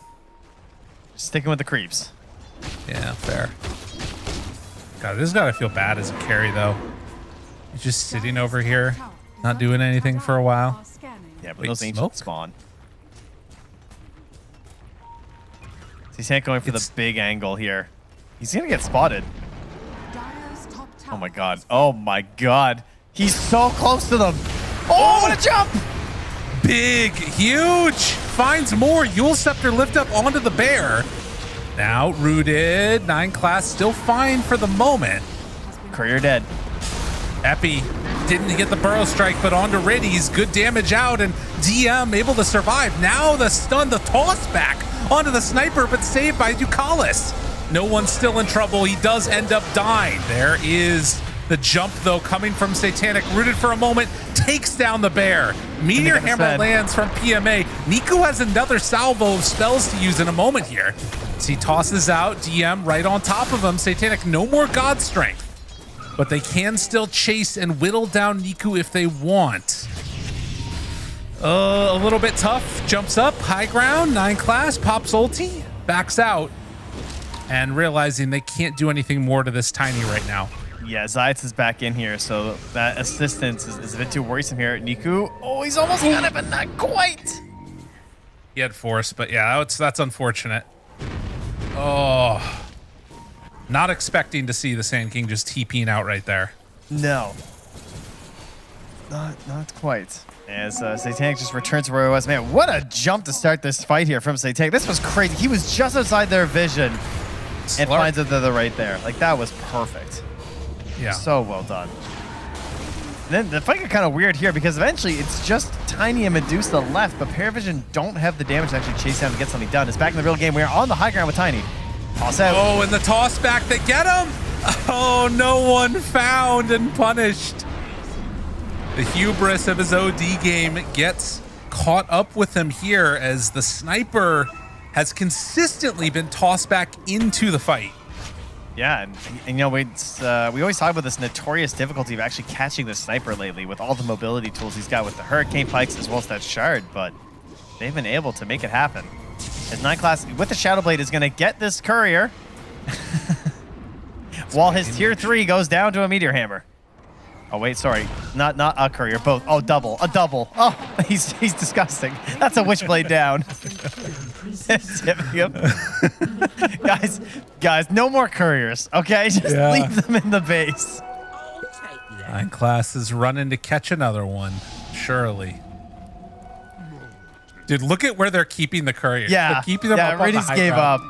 He's like, oh no. Oh my god. No. He might still lose it. He might still lose it. He's hasting it. This is so stupid.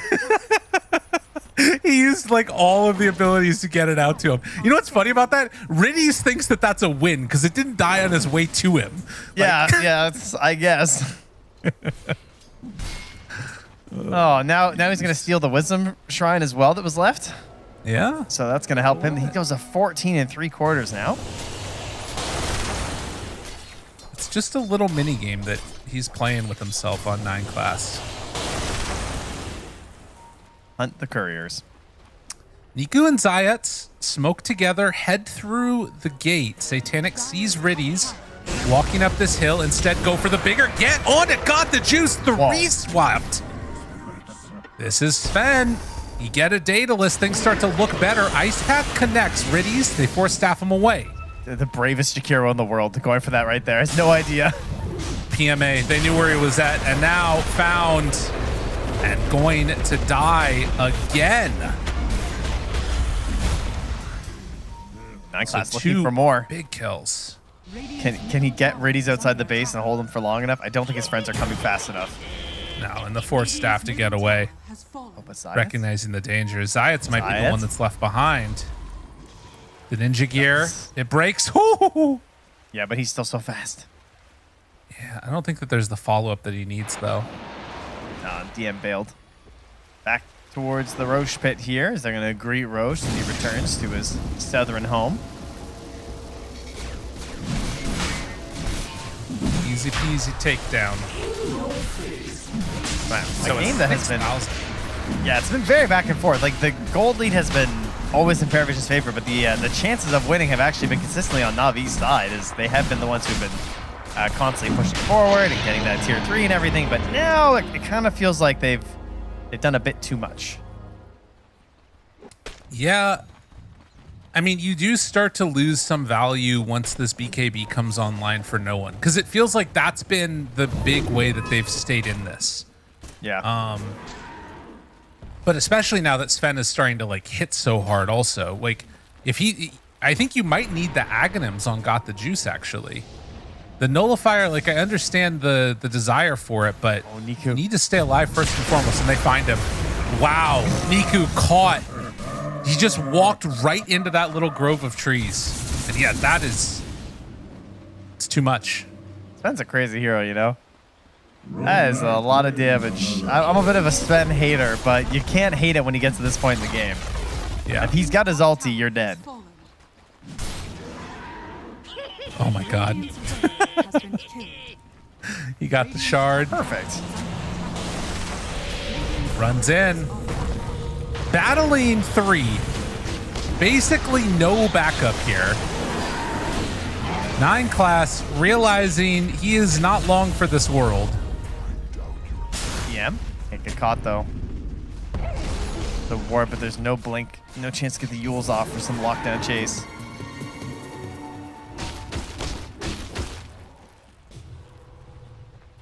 A dangerous courier mission here, but Slark is dead, so feels like he can get himself a Mystic Staff here. And finish up Erasma now on PMA. That's a lot of damage. Yeah.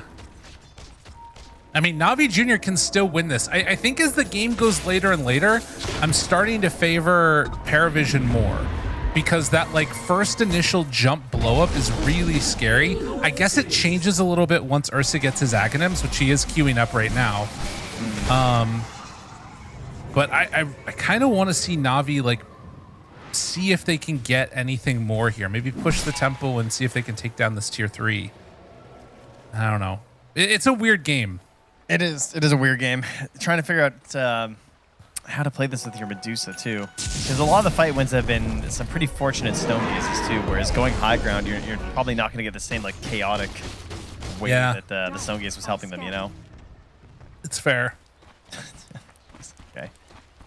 All right, here comes Shakiro's courier. Every time. There's a lot of vision down here right now for 9 class. He might actually get caught for once back here. It almost feels like they're ready for this. Oh, there he is. Caught. Dead. And mid. Are they going to get PMA though at the same time? Big damage out. And not enough left in the tank, so they bring everybody for Slark. Yeah, exactly. Like, it's everyone. If PMA's like, oh, push the wave. Yeah. This Slark is a problem. Even if they win this game, guys, I just don't think you want to let them have it again. No. It's too much. It really is. Zayat's lurking by no one here. Just thinking. He has his ward. Begging for a teammate here. Niku got the juice. There's smoke. They're coming in. Here comes Zayats. Oh, onto no one. No, they don't see him. They instead go to the side. He gets found. Burrow strike, Yule's nullifier done. Echo doing nothing. Got the juice. Wants a target. DM's the first hit, but he needs to get out. Burrow, connection. Niku onto him. DM dead. And now Ice Path out. Satanic pulls him back in. Realizing that's not going to work. They force staff to the low ground. No one needs to get out of here. Has a minute left on that Aegis.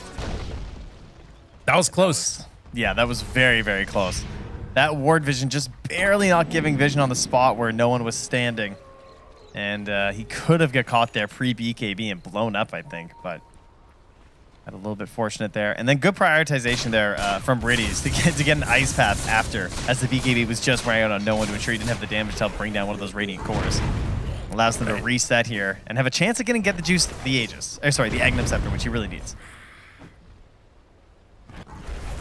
Whew, okay, all right. Game stabilizing a little bit here. Yeah, it is still a gold lead for the Dire, but a lot of this just matters based on how the jump goes and how effective the Stone Gaze is. They got to just stop losing random heroes right now is the real deal. Yeah, I mean, from this point on, I actually kind of feel like I might be favoring Navi Jr. tentatively. It's a weird one because, like, again, if Ursa gets to Ags unobstructed, which it looks like he's going to, is killing the sniper enough? Will Sven just come in and end the game like this? Like, you just, if you all in on the sniper, you've got the problem of the Sven. So it's not clear the way that you need these fights to start. Got it. Now he gets the 50% bonus God Strength damage too. Yeah. Yeah, it's a bit of a problem. Medusa found in mid. Forces out the Stone Gaze.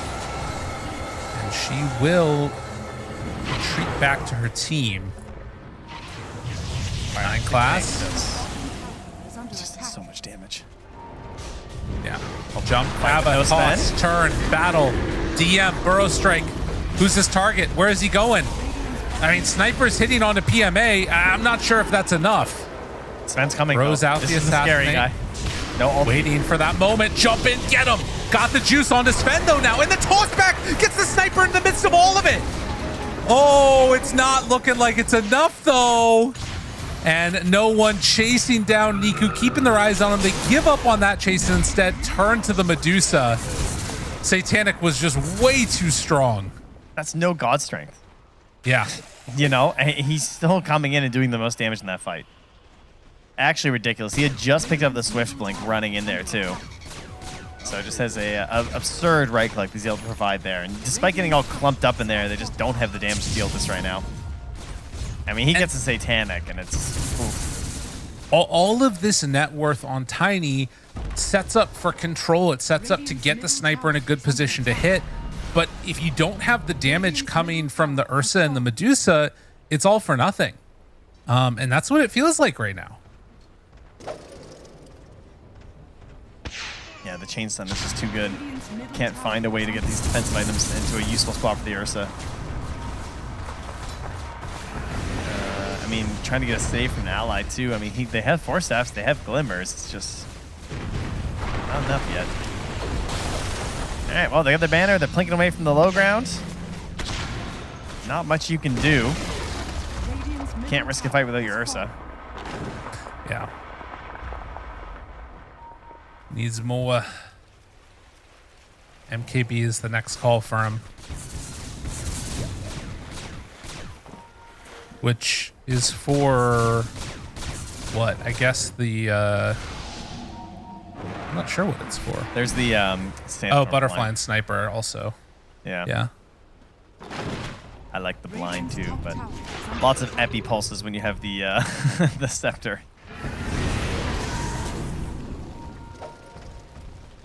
Iku looking, finds no one.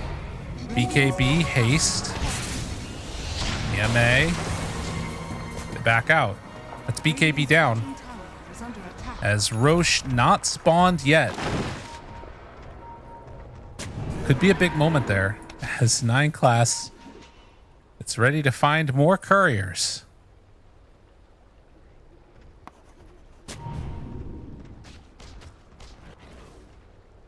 Surely he won't get this one, right? So there's no way. Yeah, he's gone. Oh, well, oh, that's his courier. Okay, I got excited. I just saw courier on the minimap, freaked out. I mean, he almost has a BKB on 9 class.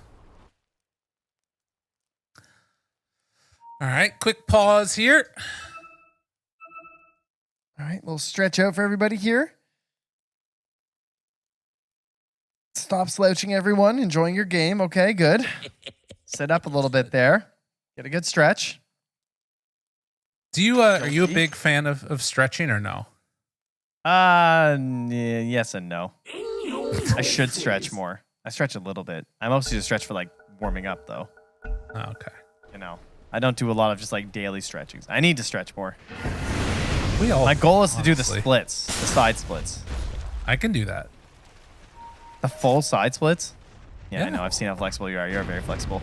Thank you. Yeah, I can't. Anyway, that's my goal. I want to be able to do the side splits. I'll help you. Don't worry. Jean-Claude Van Damme. Oh, those side splits. No, I can't do those. Yeah, no, not That's front to back. That's called the front splits. What?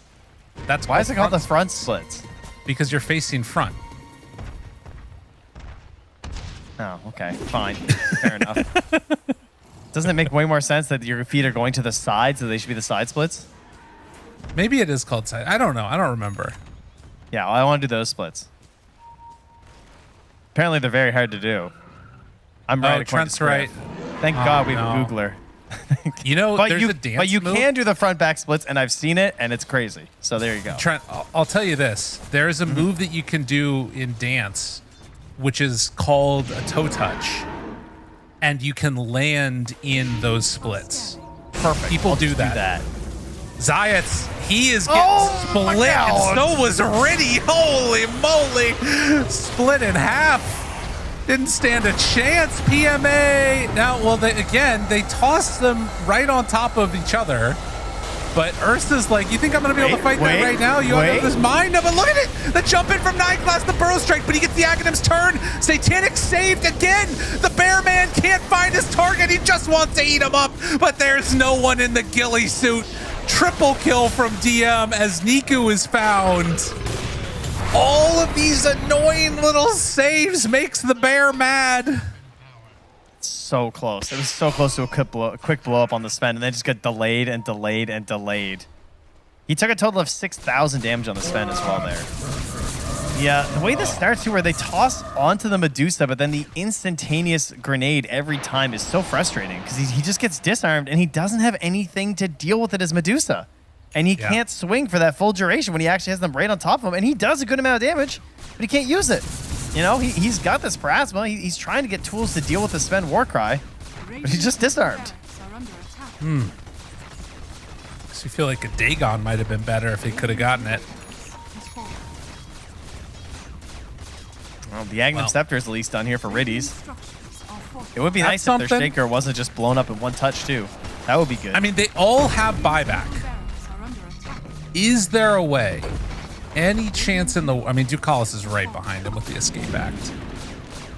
Oh, it's so hard to deal with.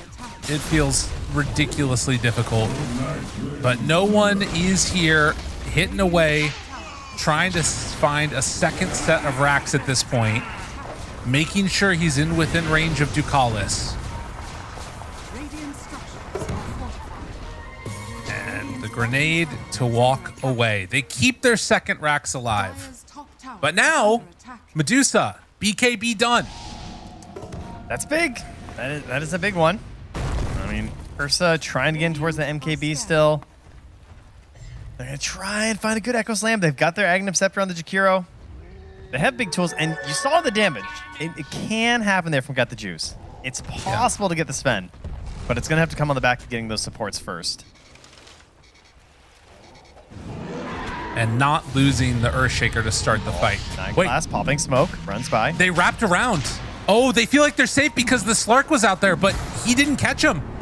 And instead, now they're going for the Slark. No, leave him alone. Go for the HL. No. And now Roche, they're thinking about it. The spotlight is there. Ready to jump at a moment's notice. Got the juice. If you want to go in. Half mana. Finding their opening. And 9 class doing good damage. Burrow Strike not going to connect. They drop down the Macro Pyre to no avail. And Medusa, BKB out. They do take down DM, but the big old hit coming from Satanic. And now no one off to the side just plinking away, making all of this feel that much worse. Zayats cannot stop the pain train. A Ghost Scepter is only going to keep him alive for a couple more seconds. Triple kill Satanic. And looking for one last touch there. Seeing if he can find Nico. Definitely a possibility if he wants to. Does also have Refresher. Pops the Refresher now. Tosses back into Fountain. Wait a minute. Nope. Not really mattering. The Ghost Scepter living. Wait. Avalanche and toss back onto him. Maybe an opportunity. The damage is building up, but no, Satanic comes in and ends their life. GG, well played is called as the delayed rampage. Very, very nifty. And Paravision close this one out 2-0. They show you why. They show you why they're at the top of the group here. Navi Jr. had a fantastic morning. At least the first series, that is, versus GG, but unfortunately, no GGs for them here. Only the losing sides of them in this one. Quite. That guy, he's in the Matrix. He did it. He is definitely in the Matrix with some of these moves. And this guy, oh my gosh. But wanted posters up everywhere here. Holy, I can't watch this Slark again. I can't do it. Please. Please, people. Oh, this highlight right there. Dropping the tree, fogging no one, and then turning into the Zayats kill. That was a sick moment right there. Unfortunately, it only got worse from that moment forward for Navi Jr. But it was nice. Yeah. I mean, there were these couple of moments like the BKB right as the Echo Slam was coming out. This moment was the part where like maybe they can finally pull it back, but like all of these little things and no one like hiding out in the Roche pit with the ghillie suit. Really good stuff across the board from the side of Paravision. Yeah, and for me, I think, I mean, we talked about so many players on Paravision today, but I really would like to highlight DM's play. I think both games on the Sand King was just ridiculous. I loved his itemization. I think going for the Nullifier after the BKB and the Ags and the Blink was perfect. It just helped them, like, it prevented the same thing happening to them as you saw on the other side, where Navi Jr. couldn't like finish and actually get their kills. He was really ensuring that there was a consistent lockdown and the inability to get any sort of good saves off by making sure Sven could just swing, or that the sniper was consistently able to actually target people by just nullifying people, jumping in, getting down those initial targets. So very, very well played by DM. And again, coming out on top in a laning stage versus an Ursa Jakiro lane is no easy feat. The Slark destroying all of the all of the couriers made it so there was no sentries, so he was just always safe inside of Sandstorm, which Ursa can't win that lane if he can't hit you and actually stack up Fury Swipes. There's no punish. Well, that is the issue. If there is no punish and no way to stop it, Paravision are going to take the victory for sure. We're going to go to a short break, and when we come back, we're going to have an interview from one of the Paravision fellas, see what they had to think about it, and then close out our day and get ready for the final day of groups here. Group Stage 1, DreamLeague 26. Stay tuned, everybody. Be right back.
Oh, welcome back, everybody. We're finishing off the day here, bringing down the temperature, just like after a long run or ride. You got to have the cool down period a little bit. Isn't that right, Trent?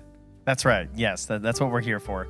And I mean, those games were some high octane stuff. So it's important that we get our stretches out. We already talked about that. We all take some deep breaths here. And this is where we learn. This is where we grow as Dota fans and Dota players. Wow. Right?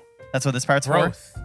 That's amazing. That's true. Exactly. You recover best when you're actually not at work. There's so much stuff that we learn here today about Dota, about life. Oh, thank God we got an interview here today. It's going to be DM. DM, thank you for joining us. How you doing, man? How's the team feeling? Doing great. Team is feeling good. A bit bored of this patch already, but all good. Waiting for the next patch to come out during this DreamLeague as always. Yep. Nice. Enjoying my day. Love that. Trent, go ahead. Oh, no, I mean, that's just what we were complaining about, waiting to come back. We were discussing where the patch was. I'm convinced. Surely that patch will be coming here. Okay, well, let's talk about the patch then, DM. What kind of things would you maybe like to see? I know sometimes it's hard to guess exactly, what the real problems are, but, like, where would you start with a patch coming out right now? I think I would make Dota more balanced in terms of safe lane and offlane. Like, right now on offlane you're doing a survival game, like let's say I could be a Rust player or like some other like forest game, survival. So I could play this game instead of Dota, because for now offlane seems like a survival, every single lane and the game itself. So I would make a game back to fair 2v2, in terms of skill, and for this you need to buff some heroes on position 4 and nerf some heroes on position 5. I think that's it. Okay, I like that. I mean, I personally like playing in the jungle, in the forest the most, because then I don't have to have skill and my MMR keeps going up. So that's good for me. I can understand why that wouldn't be good for you. That's okay, though. My question is that they just announced that the Dota 2 short film contest is coming back. If you could make a short film yourself for Dota 2, what hero would you dress up as to make that film? That's actually an interesting question. Is it? I think I would do something with Ember Spirit, maybe, Ember Spirit looking cool. Fire guy, right? Something okay. I like this hero. I like its concept, I like its skills, I like the way it's getting played. Yeah, really enjoyable hero. I like that. That's sick. Trent, you got anything else for him? That's exactly what we need, huh? All right. Well, in terms of DreamLeague, obviously you are, you're top of the group. I don't know if you're aware. Congratulations, and you are guaranteed to make your way through at this point. What sort of preparations do you tend to make, like going from the group stage into, well, I mean, in this case, group stage number 2? Like, do you finally feel like you get a chance to maybe like look around, see what other teams have been doing, and see how that applies to you guys, or what's your plan in between the group stages? I think we're gonna chill and wait for the patch. Like maybe I'll go church tomorrow, so I'll like ask for some like higher power to get the patch done. Okay. That's good. Yeah, maybe that's gonna be my prep, because if I open any other Dota stream, I'll see Bristleback, Darkseer, and Senking, and I'm not sure. I should be aware about something else. Yeah, that's how Dota looks like now, and that's fine. Yeah. Okay, cool. So you're looking for Darkseer buffs next patch. Love to see it. Thank you so much, DM, for joining us. Really appreciate it. And have a great day. Good luck. You too, guys. Bye, enjoy your yeah. evening. Ciao. He was on board with it, right? That sounded like I think he really wants a patch. That's what I got. That's great, man. Players, just like us, just like all of us. We're all human, we all want to just be entertained a little bit. Man, great day today though so far. We can wrap up for the rest of today. We got to like a look at a bunch of games, 3 2-0s, 1-1-1. Which is a great way to say a sentence. Shopify took a game off Liquid there, and that should set us up for some standings. So this is the big one to watch for. Let's take a look at those standings because I'm really curious to see what happens now for Group A. The games that are left, Trent, so remember this. Yes. XG have to play against Nigma, Liquid have to play against OG Latam, Bet Boom have to play against Boom, and Aurora have to play Shopify. So Bet Boom, Shopify, like Bet Boom could be out. That's crazy. Yes. Yep. This is scary stuff, and definitely again some potential roads for tiebreakers here too. Then, although I wasn't paying, I can't keep all those matchups straight, but I'm sure there's room for tiebreakers in all of that math, and that's what we'll be here for. Obviously, OG Latam, the only teams you can see in this group that's actually not able to advance in terms of Group A. If Boom and Bet Boom, I think, is going to be the big matchup there, because if you 2-0 on Boom, then suddenly Bet Boom are probably out. Shopify need to get that victory over Aurora, who at this point I don't think I have anything else to play for. So Group A, a lot of potential there. What about Group B though? That is another one that was very close throughout. Currently 6-5 is the second place team, and 5-7 is the sixth place team. And no one is limited yet at this point. Everyone can potentially still make it into the top 4. Paravision, the only secured team right now. So, you're going to want to be checking out the games tomorrow, and I'm sure we'll hopefully get a couple rounds of it because tiebreakers are looking quite likely in both of these groups. Yeah, this is nuts. A lot still to play for. Of course, the EPT leaderboard for where people are sitting. Avalis is still holding on to their spot.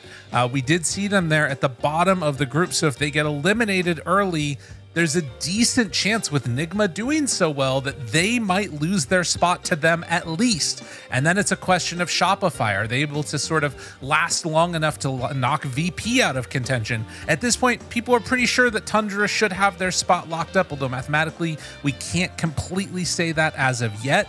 But all of these teams have potential. And if you get top 4, if one of those lower peoples, if a Occult Bros, if a, Navi Jr., if any of these heroes make a run and get top 4 at DreamLeague Season 26, they're immediately going to be able to make it through on EPT, barring some really crazy stuff.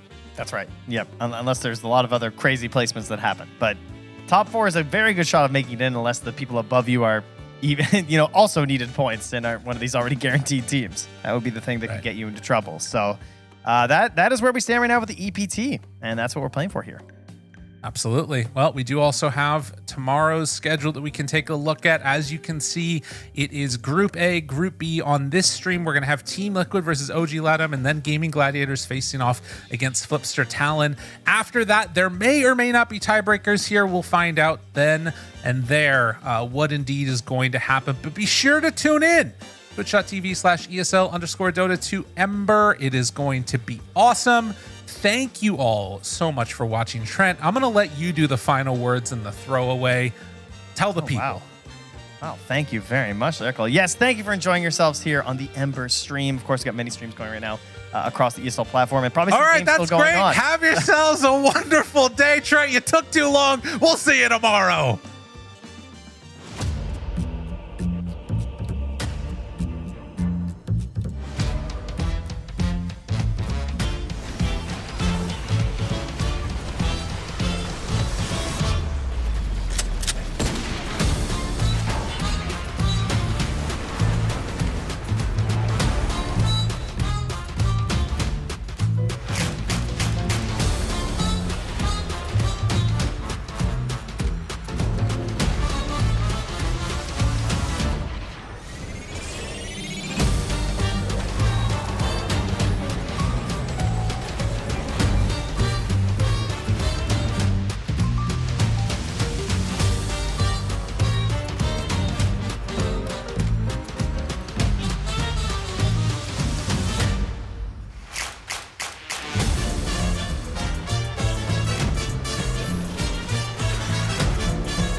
DreamLeague Season 26 is brought to you in part by DHL, 1xBet, and Anthros.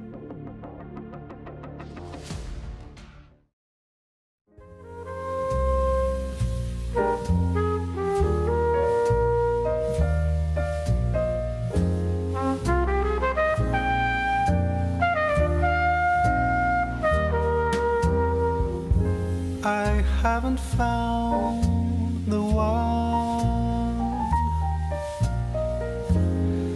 I never knew what others do. I hope and yet again. What do I know then? I believe it's all meant to be. All my dreams are so out of reach. I fool around, but we never know. I fell in love, but a long time ago.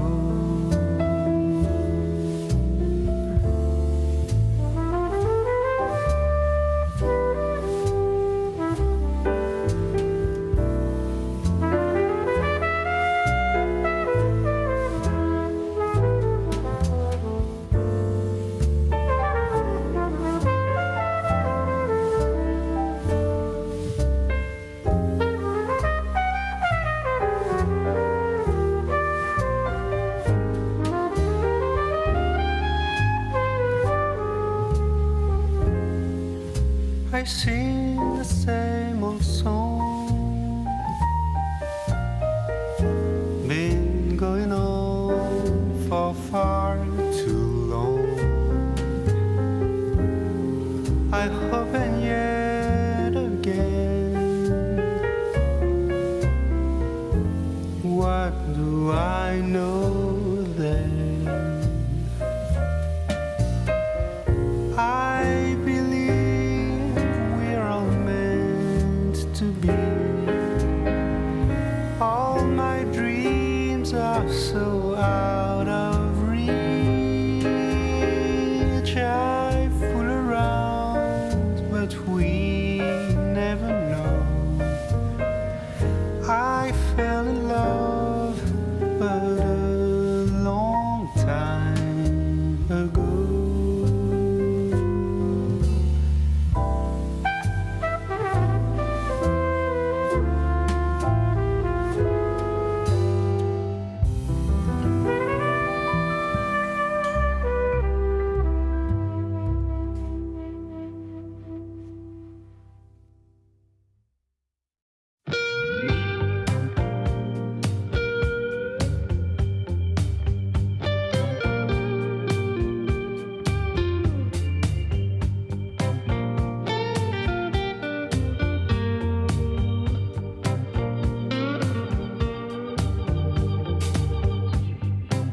I got worries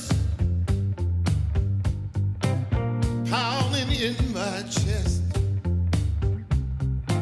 It's so hard to sleep, baby. I can't get no rest. All sorrow and sadness. Tell me what I'm gonna do. 'Cause baby, without you, I'm all wrapped up in blue.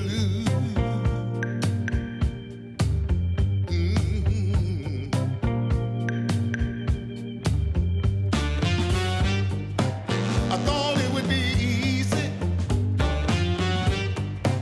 to make it on my own. But baby, now I know what it means to be alone.